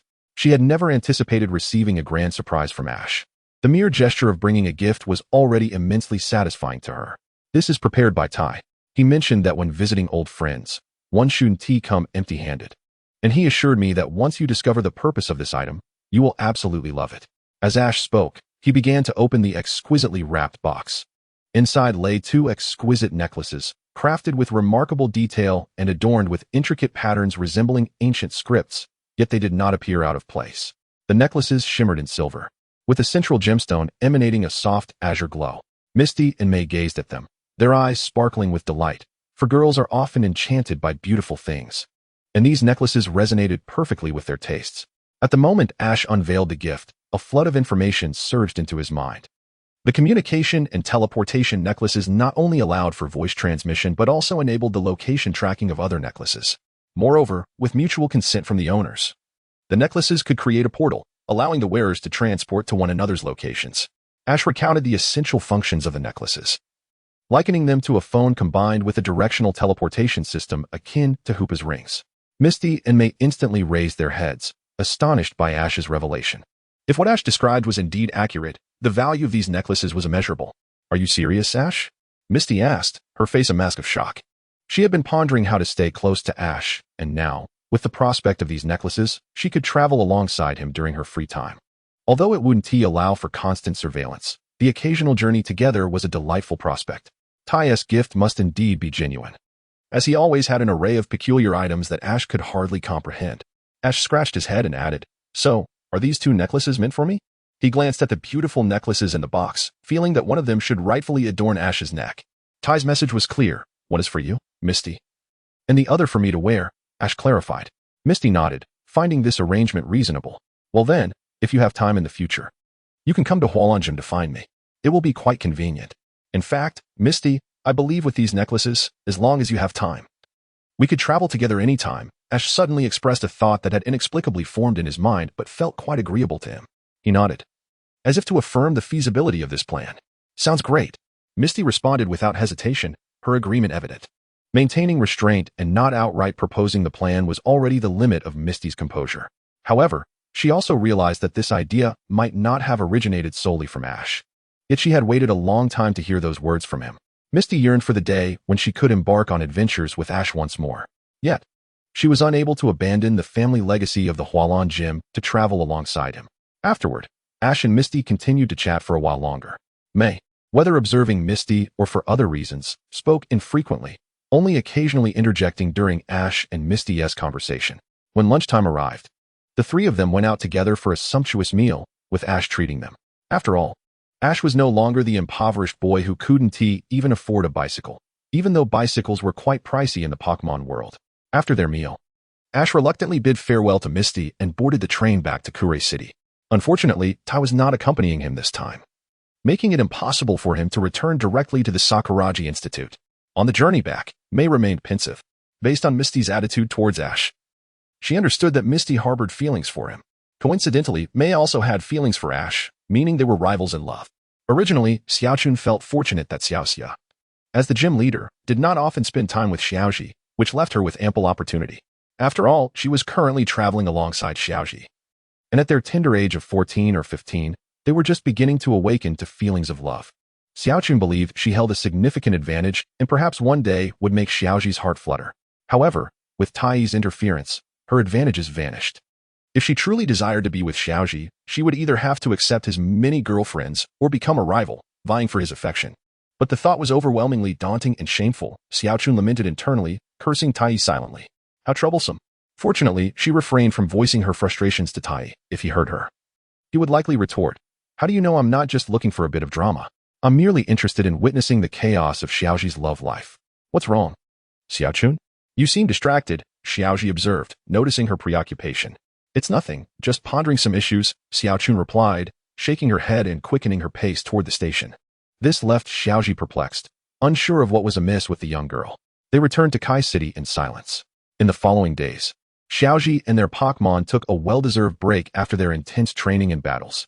Tai deemed it necessary to relax a bit, and coincidentally, Xiaoji wanted to indulge in the culinary delights of the Galar region. Thus, he invited Xiaochun and arrested Xiaoxia, and with Tai's assistance, they set off for Galar. They dined at a renowned 5-star restaurant, even featured in travel guides, enjoying exquisite cuisine on the balcony. Throughout this experience, Xiaoxia subtly served Xiaoji food while occasionally casting glances at Xiaochun. Unbeknownst to Xiaochun, she felt flustered by Xiaoxia's gaze, realizing that Xiaoxia might have sensed her feelings and was treating her as a rival. However, this tension quickly dissipated as Xiaoxia and Xiaochun discovered a mutual affinity, particularly in their shared penchant for critiquing Xiaoji. In an instant, they transformed into close confidants, enthusiastically mocking Xiaoji without regard for his presence. "Pikachu, do you know what they're talking about?" Xiaoji, chewing his food, inquired with a puzzled expression towards his companion. "Pika Pika," Pikachu shook its head in response. Pikachu understood the situation but refrained from speaking, as both girls had the potential to be its masters, and defending either would be unwise. Thus, Pikachu opted to remain neutral, content to be a good luck charm while savoring the meal. Tai was relishing the food as he observed his handiwork from a distance. Just as the group was dining, a piece of grilled meat before Xiaoji suddenly levitated and vanished, as if consumed by some unseen force, leaving only the sound of chewing behind. "Huh? What happened to the grilled meat?" Xiaoji rubbed his eyes, staring in the direction where the meat had disappeared. The others turned to him, intrigued. "What's wrong, Xiaoji? What happened?" Both girls asked in unison. "The grilled meat that was right here just vanished. I don't know who ate it." Xiaoji pointed at the empty plate. "There's nothing there, Xiaoji. Are you sure you didn't mistakenly eat it while distracted?" Xiaoxia scrutinized the spot Xiaoji indicated, finding nothing amiss. Yet, Xiaoji distinctly recalled hearing chewing moments ago, scratching his head in confusion.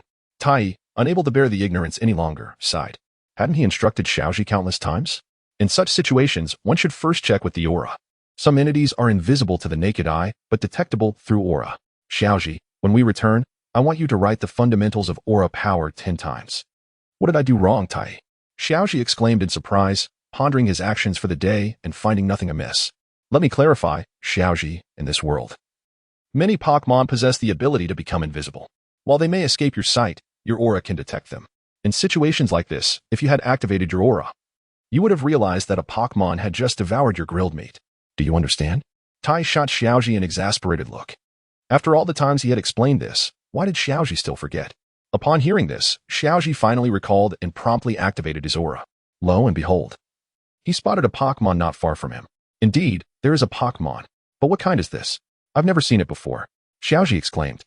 Xiaoxia and Xiaochun leaned closer, their eyes fixed on the creature at the end of Xiaoji's gaze. Sensing that everyone was watching, the Pokémon revealed itself, showcasing its water blue skin, slender limbs, large watery eyes, and a curled tail. The Pokémon, known as the teary-eyed lizard, had only 2 claws on its paws and a feather-like yellow fin atop its head. Xiaoxia instantly felt a fondness for this Pokémon, recognizing it as a water type. "How adorable!" she exclaimed, scooping up the creature and showering it with affection. "What is this Pokémon?" Xiaoji wondered aloud, pulling out his Pokédex. Teary-eyed lizard. A water-type Pokémon is one of the starter Pokémon from the Galar region. It is known for its timid nature and ability to become invisible. When faced with danger or feeling shy, the teary-eyed lizard will cry, and its tears contain powerful components that can induce tears in others, reportedly equivalent to the effect of 100 onions. Indeed, it is a water type. This little one seems to lack a trainer. I have made my decision. I shall capture it, Xiaoxia declared, her resolve firm. As the water-type gym leader aspiring to be the world's foremost Pokémon master, how could she resist the allure of a rare, untrained water Pokémon? Xiaoji and Xiaochun exchanged glances but said nothing. Xiaozi believed in capturing Pokémon at one's own pace, and since Xiaoxia had voiced her intention first, he felt no desire to pursue it. Xiaochun had little interest in capturing other Pokémon anyway. Without hesitation, Xiaoxia took the teary-eyed lizard to an open space, summoned her gem starfish, and prepared for a capture battle. However, Tai felt something was amiss, based on the information he had previously gathered. The tearful lizard tribe was predominantly characterized by their extreme timidity. He surmised that the creature before him shared this trait, likely being excessively fearful and adverse to confrontation. Capturing the tearful lizard through battle might prove futile. Go ahead, gem starfish, use water gun. Before Tai could intervene, Xiaoxia had already commanded the gem starfish. The creature unleashed a powerful stream of water from its head, striking the tearful lizard directly. This attack, rather than being inconsequential, caused the tearful lizard to burst into tears. The Pokédex had previously indicated that the tears of the tearful lizard were akin to slicing 100 onions, possessing an overwhelming tear-inducing effect. In an instant, all three individuals present, including Pikachu and Gem Starfish, found themselves unable to contain their own tears, which flowed profusely. Simultaneously, the tearful lizard vanished from sight, making its escape. Witnessing this, Tai could not help but exclaim in realization. He then articulated his deductions, prompting Xiaoxia to recognize her oversight. In conventional circumstances, capturing a Pokémon typically required engaging in a battle, with only a rare few Pokémon willingly allowing themselves to be captured. This misconception led her to believe that defeating the tearful lizard was a prerequisite for its capture. She had overlooked the earlier Pokédex entry that described the tearful lizard as shy and likely to harbor a dislike for battles. It was no wonder that the creature fled at the first sign of aggression. What should we do now? Xiaochun inquired. What else can we do? Some Pokémon remain unchanged before evolving. If Xiaoxia truly wishes to capture that Pokémon, we must hurry and find it. Tai responded. All right, let us go find it quickly. Xiaoxia concurred enthusiastically, genuinely determined to capture the tearful lizard.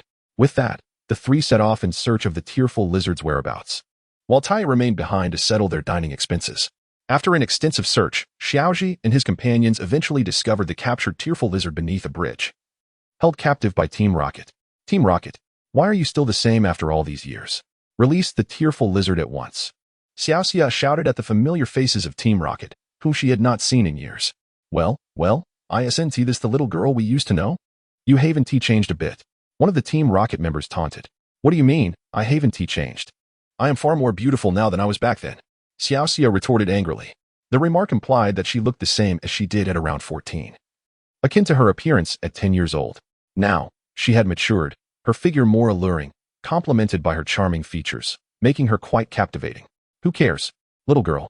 You want this tearful lizard, don't you? How about trading it for your Pikachu? Musashi suggested with a smug grin, toying with the captured tearful lizard. Team Rocket, we will not trade any Pokémon for it. Release the tearful lizard, or don't blame us for being impolite. Xiaoji interjected, visibly angered by Team Rocket's intentions towards Pikachu. Since you refuse to trade, we'll have to take it by force, they declared. Let us go, Meowth. Time to battle. The trio from Team Rocket prepared to engage, summoning a self-destruct Magnemite and an ancient armor. Bring it on. Pikachu, Riolu, let us go. And you too, Electric Dog. Xiaoji declared, ready for the confrontation. Xiaochun, feeling competitive as Xiaoxia summoned her Gyarados, also decided to join the fray with Electric Dog. While Electric Dog may not have been particularly strong, its allies were formidable enough to carry the weight of the battle. This encounter held no suspense, despite Pikachu's misleading ability. The raw strength of the champions was undeniable. Gyarados, alongside a capable Riolu, was more than enough to handle the Pokémon sent forth by Team Rocket. With Gyarados unleashing a devastating Hyper Beam, it swiftly defeated the self-destruct Magnemite. The ancient armor, on the other hand, fell victim to a combination of Pikachu's Iron Tail, Riolu's Vacuum Wave, and Electric Dog's Discharge, succumbing to the onslaught. The Team Rocket trio, after facing Pikachu's Thunderbolt and Gyarados' Water Cannon, were sent soaring into the sky, disappearing like stars. Are you alright, tearful lizard? I apologize for attacking you earlier. It was merely an attempt to capture you, Xiaoxia said, releasing the tearful lizard from its cage and expressing her regret. Xiaoji and Xiaochun observed from the sidelines, recognizing that Xiaoxia was the one aiming to capture the tearful lizard, allowing her to handle the situation. After much effort, it was Tai who ultimately succeeded in capturing the tearful lizard, bringing a bounty of delicious food to entice it. Following Xiaoxia's successful capture, Xiaoji spent some time exploring the Galar region until nightfall, at which point he returned to the cities of Kureha and Hualan. Subsequently, With no activities to engage in, Xiaoji focused his energy on nurturing his newly captured Pokémon. Meanwhile, Xiaoqun, aside from attending school, devoted her time to caring for her newly captured Fiba. For Fiba to evolve into Milotic, it required the use of beauty scales and an increase in its beauty value. Yet very few individuals in the Pokémon world knew how to enhance Fiba's beauty. This scarcity rendered Milotic exceedingly rare. Xiaoqun patiently tended to Fiba while awaiting the right opportunity. During this period, however, Electric Dog grew envious of the attention Xiaoqun lavished on Fiba. Fortunately, Xiaoqun, being exceptionally perceptive, managed to maintain harmony between them after receiving a reminder from Tai about Electric Dog's jealousy. Meanwhile, after a brief training session with his Pokémon, Xiaoji resumed his pursuit of rankings. However, whether due to overconfidence or not, he frequently employed Rolu and Ducklet, both elite-tier Pokémon, during battles in the Super Ball competitions, which predominantly featured gym-level challenges. Although Gengar, Dragonite, and Mudsdale were also utilized, their appearances paled in comparison to the frequency of Riolu and Ducklet, both of which had been captured within the last 2 months. Although there is still a Magikarp, prior to its evolution into Gyarados, it possesses negligible combat capability, rendering its participation akin to conceding points. Ash has not yet reached such a level of arrogance. However, the recent battles Ash has engaged in, utilizing these newly captured Pokémon, have all been arduous skirmishes. While such grueling encounters have their merits, particularly in rapidly enhancing the strength of his Pokémon, it must be noted that Gengar, Dragonite, and Gigalith represent a different narrative altogether. Dragonite is commendable, having made significant progress due to its gym battles and water-type training. In contrast, Gengar and Gigalith, both of which have already ascended to the elite level, face a distinct challenge. At this stage, many Pokémon have reached their potential limits, making further enhancement exceedingly difficult. Although Gengar and Gigalith still harbor untapped potential, improvement cannot be achieved merely through battles against gym-level Pokémon. To truly progress, they must contend with opponents of equal or superior championship caliber. As for Riolu and Ducklet, their levels are relatively low, being merely at the elite stage. Yet they have experienced the most substantial growth amidst these grueling battles. Riolu has learned several formidable fighting-type moves, even mastering the Steel-type Bullet Punch. Ducklet has gradually acquired an array of slashing-type skills. Meanwhile, Pikachu has not participated in any battles at all. This situation has incited great frustration in Tai, who feels Ash has neglected their previous discussions. You seem to have forgotten everything I've told you, Ash. Continue on this path, and you shall undoubtedly face a string of defeats. Tai has chosen to disregard Ash's current state of arrogance, believing that some lessons can only be learned through experience. Ash has a tendency to learn from his mistakes but often forgets them after some time. It is imperative that he undergoes a profound reflection. In fact, Tai had noticed this issue with Ash long before. When Ash previously challenged Champion Dan, Tai contemplated letting Ash experience defeat with Pikachu, hoping it might awaken him to reality. However, the opportunity was missed due to the involvement of that troublesome opponent, Laws. Now, Tai hopes that Ash will encounter formidable opponents soon to jolt him into awareness. The longer this situation persists, the worse it will become for Ash. Once Ash has suffered a few consecutive losses and regains his clarity, Tai plans to offer him guidance. True understanding often comes from hardship, and Tai intends to allow Ash to learn this lesson the hard way.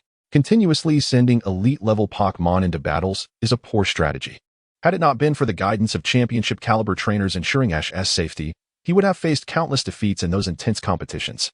Chapter 95. Pikachu's departure. Numerous factors contribute to the outcome of Pokémon battles, yet they can generally be categorized into two primary types.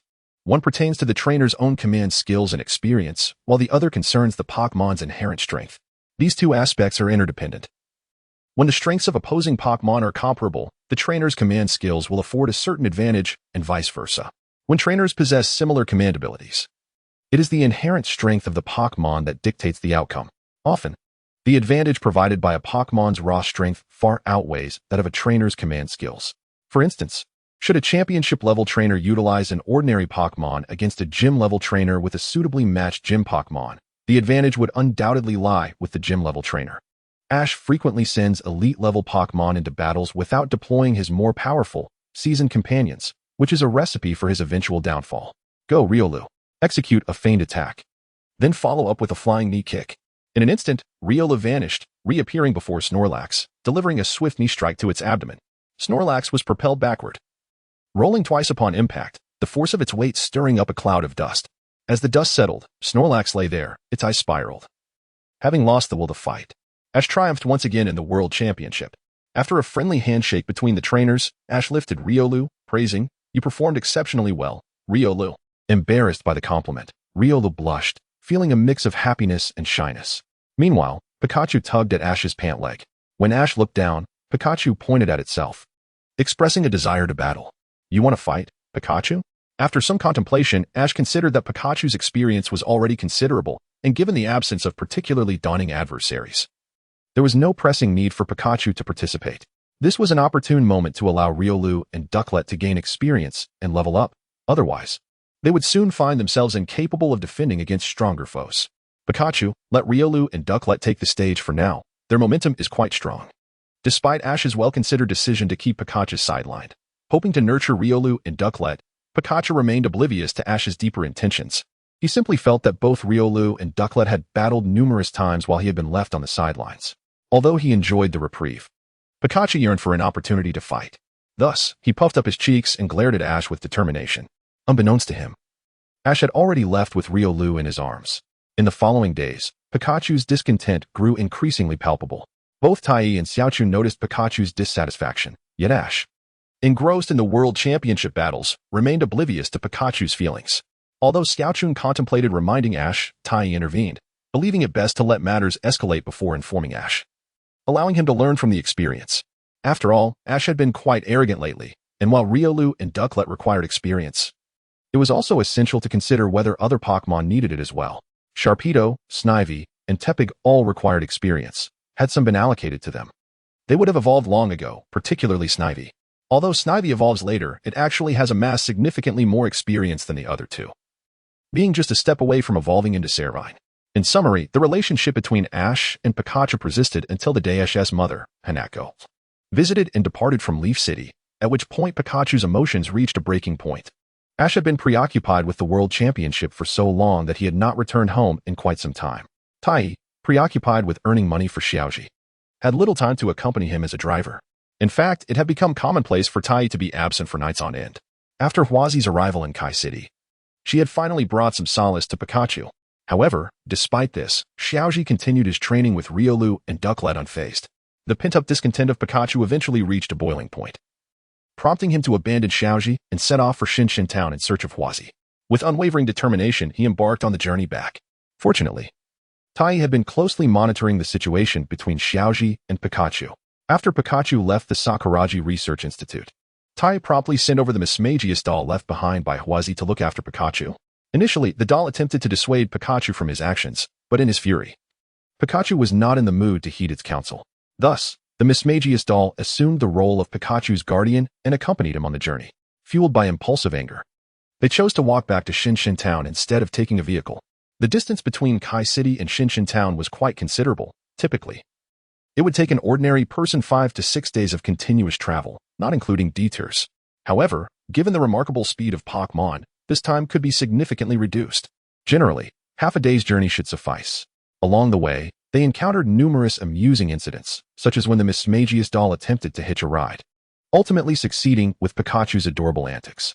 Unfortunately, the vehicle they boarded was headed in the wrong direction, taking them further away from Shinshin Town. Despite these misadventures, after enduring numerous challenges, Pikachu and the Mismagius doll finally approached the vicinity of Shinshin Town. As they neared their destination, Pikachu became utterly exhausted, prompting the Mismagius doll to carry him onward. Observing this, Tai couldn't help but feel a pang of sympathy, recognizing the burden borne by the doll, who was acting as both father and mother. Chapter 96. The price of angering the Thunder God. As Pikachu and the Mismagius doll journeyed from Kai City, they finally neared Shinshin Town. Spotting a berry hanging from a tree, Pikachu used Thunderbolt to knock it down, intending to share it with the Mismagius doll. However, before he could do so, a Spearow swooped down and snatched the berry away, preparing to flee. In response, the Mismagius doll used Psychic to retrieve the berry, inadvertently provoking a swarm of Spearows that descended upon them. The doll valiantly shielded Pikachu from their attacks. Witnessing this scene, Pikachu was momentarily lost in thought, recalling how Xiaoji had once stood protectively before him, willing to sacrifice everything for his sake. With determination rekindled, Pikachu unleashed his full power, electrifying the overconfident Spearows that had been terrorizing the area near Shinshin Town. Approximately half of the Spearows fell to the ground, charred and defeated, while the rest hastily retreated. realizing they had underestimated Pikachu's strength.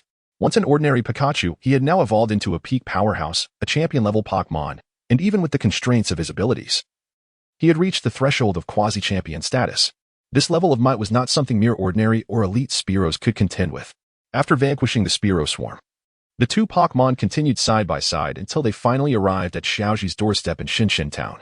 Pikachu, I want to go back to find Xiaoji, Pikachu said to the Mismagius doll, glancing at Xiaoji's house in the distance. The day's experiences had made him realize just how important Xiaoji was in his heart. He could never abandon him merely because of a temporary neglect, as it would only cause Xiaoji worry. The Mismagius doll, upon hearing this, stared at Pikachu in disbelief, its large eyes questioning whether Pikachu was jesting or truly serious. Just then, a familiar voice rang out from nearby. Pikachu. Hearing that beloved call, Pikachu turned to see Xiaoji, worry etched on his face as he stood at the doorway, gazing at Pikachu from afar. I knew you would return here. I'm sorry, Pikachu. I didn't realize your feelings before. Xiaochun and Tai have already reprimanded me. It was my failure to care for you properly. I want to let it happen again. Will you forgive me? Overwhelmed with emotion, Pikachu was brought to tears. Leaping toward Xiaoji, instinctively reaching out to embrace him, was caught off guard when Pikachu came barreling into his stomach without any sign of slowing down, leaving Xiaoji momentarily breathless. But it didn't end there. A brilliant flash of lightning illuminated the dark night sky, followed by a thunderous clap as Pikachu unleashed a thunderbolt. Tai and Xiaochun, who were watching from a distance, trembled in response. The consequences of angering the great Pikachu were indeed severe.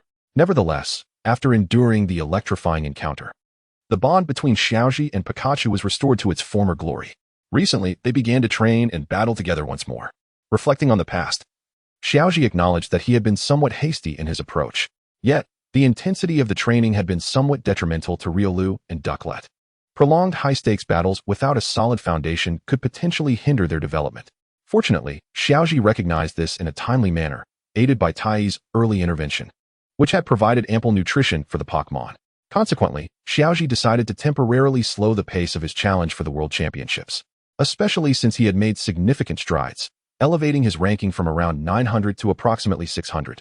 Hence, he resolved to focus on tasks alongside Xiaochun for the time being, occasionally bringing along Kasumi for added support, making for a rather enjoyable experience. However, this left Tai tirelessly working to multiply Xiaoji's meager funds. During this time, Xiaoji used some of the money earned by Tai to purchase a beautiful scale, presenting it to Xiaochun, enabling her Fiba to evolve into Milotic. This gesture helped Xiaochun triumph in the Water Festival held in Kanazumi City, exclusively for Water-type Pokémon in the Hoenn region. On the very day following their victory at the Water Festival, Xiaochun expressed her desire to observe the grandeur of the Hoenn contest. Although the Kanto region also hosts splendid contests, it is the Hoenn region that serves as their birthplace.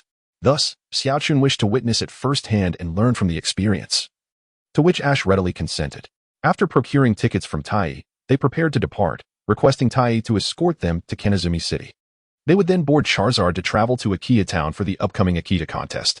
As Ash and his companions were preparing to set off, his Pokédex suddenly illuminated.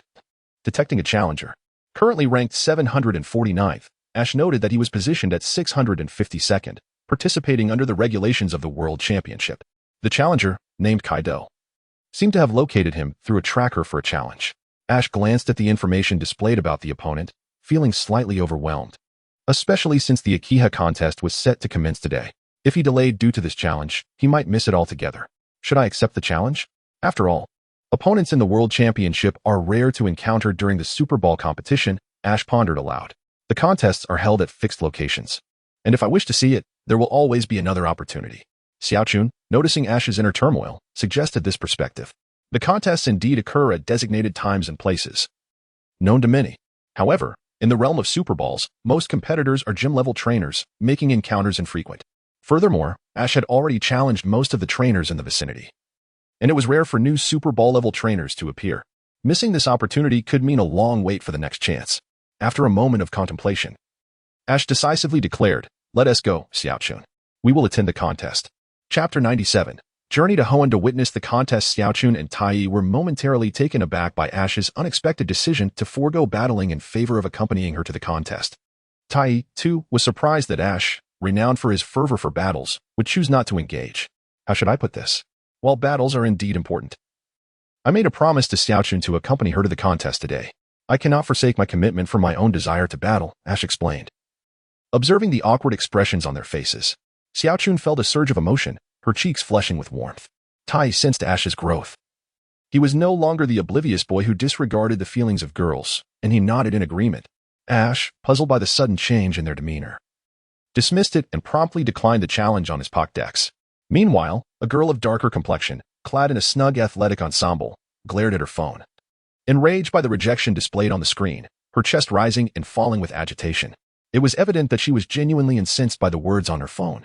After a moment of grinding her teeth, she opened her contacts and dialed a number labeled Bestie. Hey, Kelnai, the guy you like is such a jerk. He dared to reject my challenge. Huh, the guy I like rejected your challenge? Is it not that person? Who else could it be? It's that Ash. The one who battled with Dan. Kaido, don't say such things. Who likes Ash? Oh, really? Then pray tell. Who was so elated watching the victory video that you jumped for joy? If I had recorded it, I'd show you how you looked, like a shy girl. You can't deny you have feelings for Ash. Well, enough about that. Stop asking me. You need to make time and come to Kanto. Take me to find Ash. I want to challenge him. With that, Kaido hung up the phone. Meanwhile, in the Kalos region, Kelnai blushed as she watched a replay of Ash's Lizard King battling Dan's rampaging King Kong, pondering for a long while before standing up to call her grandfather. Once Tai had transported Ash and Xiaochun to the Hoenn region, he took off to attend to his own matters. Ash found a clearing and summoned Charizard, and together with Xiaochun, they soared towards Akiha town. During their journey, Ash excitedly shared stories about Xiaoyao, who had participated in her second Hoenn contest and earned her first contest ribbon there. Back then, she was just like you, fearful of Pokémon and utterly unfamiliar with them, not particularly fond of them either, Ash remarked. Xiaochun could not help but twitch her lips at his words. To say that girls are timid and ignorant is rather impolite. And to generalize two at once is even more so. Haha, my apologies. I misspoke, Ash chuckled, realizing his faux pas. Xiaochun, feigning indifference, asked, how do you remember Xiaoyao so well? That was years ago. Ash, though appearing nostalgic, donned a youthful expression as he reminisced. It's not easy to forget. She was a companion on my long journey. Regardless of how much time passes, I will never forget my friends, Staoxia, Xiaojiang, Xiaojian, Xiaoyao, Xiaoxing, and Staoguang. They are my companions, the ones who journeyed with me. As Xiaochun observed Ash's nostalgic demeanor and his earnest recounting of their adventures, she found herself at a loss for words. Would she become one of Ash's cherished memories, or would she remain by his side? Shaking her head vigorously to dispel her thoughts, she forced a smile and said, could you share more stories about Xiaoyao? I would love to hear them, especially since she is a senior in the contest. Of course, let me tell you. As Ash began his tale, they arrived in Akiha town, but soon encountered a small problem. Ash had forgotten the tickets, which were languishing on the table at Sakuraji Research Institute. My apologies, Xiaochun. I completely forgot, Ash exclaimed, feeling quite embarrassed.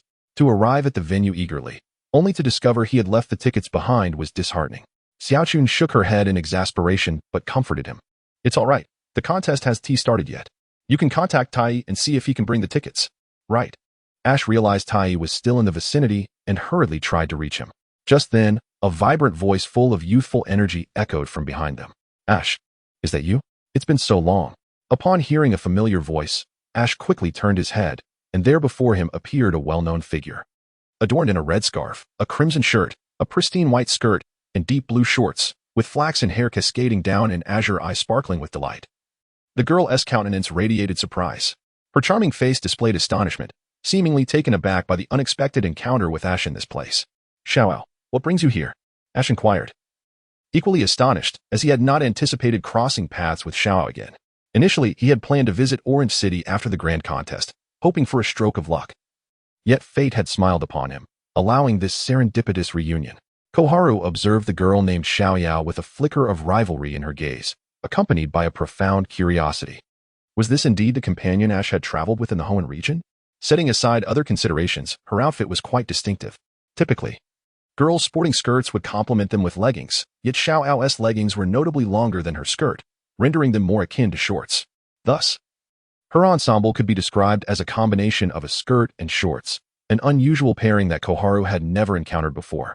Was this the fashion sense of those participating in the grand contest? Quite unique indeed. Despite the peculiarities of Xiaoyao's attire, it bore no sense of discord. A fact only someone as attuned to fashion as Koharu would notice. Chapter 98. A fortuitous reunion with Xiaoyao. Initially overjoyed to reunite with Ash, felt the warmth of her smile subtly diminish upon noticing Koharu standing beside him. Ah, I almost forgot to introduce her. This is Koharu, my companion on this journey. Currently, I am serving as a special researcher at Sakura Laboratory, which happens to be Koharu's father's facility. Naturally, I reside there as well while simultaneously competing in the World Championships. Xiaoyao's words did not fully register with her. She focused solely on the pivotal point. Ash was living at Koharu's home, which left her momentarily speechless. Regaining her composure swiftly, Xiaoyao introduced herself to Koharu. It is a pleasure to meet you. I am Xiaoyao from Orange City. Nice to meet you. I am Koharu from Karaishi City, and I am currently striving to participate in the grand contest. Koharu stammered, perhaps a bit anxious. I've heard many stories about you from Ash. Xiaoyao paused, glancing towards the distant venue of the grand contest. From Koharu's tone, it seemed she had never participated in any grand contest, merely preparing for one. And she appeared to be around Ash's age, approximately 14 or 15. It was her first encounter with someone who began their journey so late, at such an age. Aspiring to join the grand contest. Oblivious to Xiaoyao's moment of contemplation, Ash scratched his head, somewhat awkwardly continuing, it's a bit embarrassing. But we initially intended to watch the grand contest to help Koharu establish a foundation. We had even purchased tickets, but we realized we left them behind at Sakura Laboratory. I had informed Tai to bring them over, but it's been half a day, and I wonder what he's busy with. Ash scanned the surroundings, a look of surprise crossing his face. After all, if Tai had followed his usual pace, he should have arrived by now. Yet, the absence of any sign puzzled Ash. Unbeknownst to Ash, Tai had indeed arrived early, quietly observing them from behind a nearby tree, munching on popcorn, wearing sunglasses, and sporting an expression of amusement. Xiaoyao chuckled at Ash's searching demeanor. Perhaps your friend is preoccupied. But Ash, you remain as reckless as ever. You haven't changed at all. That is not fair. Tada! Look what I have. Xiaoyao exclaimed, producing 4 tickets from her bag and placing them before Ash and Koharu. Before Ash could utter another word, Xiaoyao handed 2 tickets to them. Did you think I came here for nothing? Naturally, I am here to watch the grand contest. The first time I won a ribbon badge was right here. Recently, I have been wandering in other regions, and although I have mostly triumphed in grand contests, I've occasionally lost to novice coordinators. This led me to ponder if I have numerous shortcomings. Thus, I wish to return to the Hoenn region and revisit the place where I first earned my ribbon badge, hoping to rekindle my initial emotions. Xiaoyao gazed at the grand contest venue in the distance, reflecting deeply.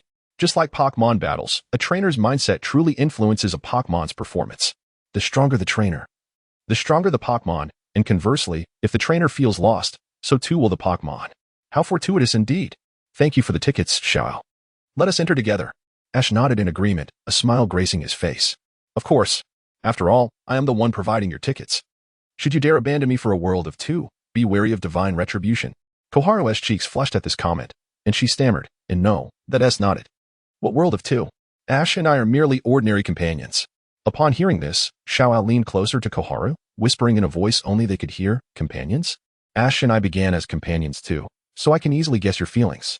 This remark caused Koharu's face to turn as red as a boiled crab, leaving her utterly perplexed as to how both Xiaoyao and Misty could discern her little secret, and coincidentally, both were her romantic rivals. Hee, let us head inside. I have some matters to discuss with Koharu, Xiaoyao exclaimed, her excitement palpable as she took Koharu's hand, leading her into the venue. Ash, left in a state of confusion, couldn't comprehend Xiaoyao's sudden familiarity with Koharu, especially when she seemed more enthusiastic about Koharu than their long-awaited reunion. Yet, despite his bewilderment, he followed them, realizing that if he didn't hurry, he might be left behind by the 2 charming ladies. After Ash entered, Tai, who had been hiding behind the tree nearby, finally emerged. I don't get it. Why are Ash's companions so eager to create drama with one another? Why does no one ever seek trouble with Ash?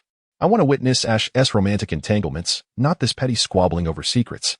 It's clear that you all have feelings for him. Otherwise, I wouldn't be working so hard to earn money just to see sweet love stories and Ash's romantic escapades. If all else fails, I'll settle for either. At this moment, Tai harbored some doubts regarding the system's design. Had it perhaps set the upper limits rather too high from the very beginning? Given Xiaoji's emotional intelligence in matters of romance, it seemed rather challenging to witness his romantic entanglements. Perhaps it would be more entertaining to observe the rivalries among the young women instead, for that might offer a glimpse of intrigue. Nevertheless, despite his skepticism towards the system, he had not relinquished his desire to witness Xiaoji's romantic trials. If 2 young women did not suffice to create a love triangle, then perhaps 3 would. And if not 3, then 4. If 4 proved insufficient, then 5. and if 5 failed, then 6. Tai was quite curious to see if the increasing number of young women would indeed ensnare Xiaoji in a whirlwind of romantic chaos.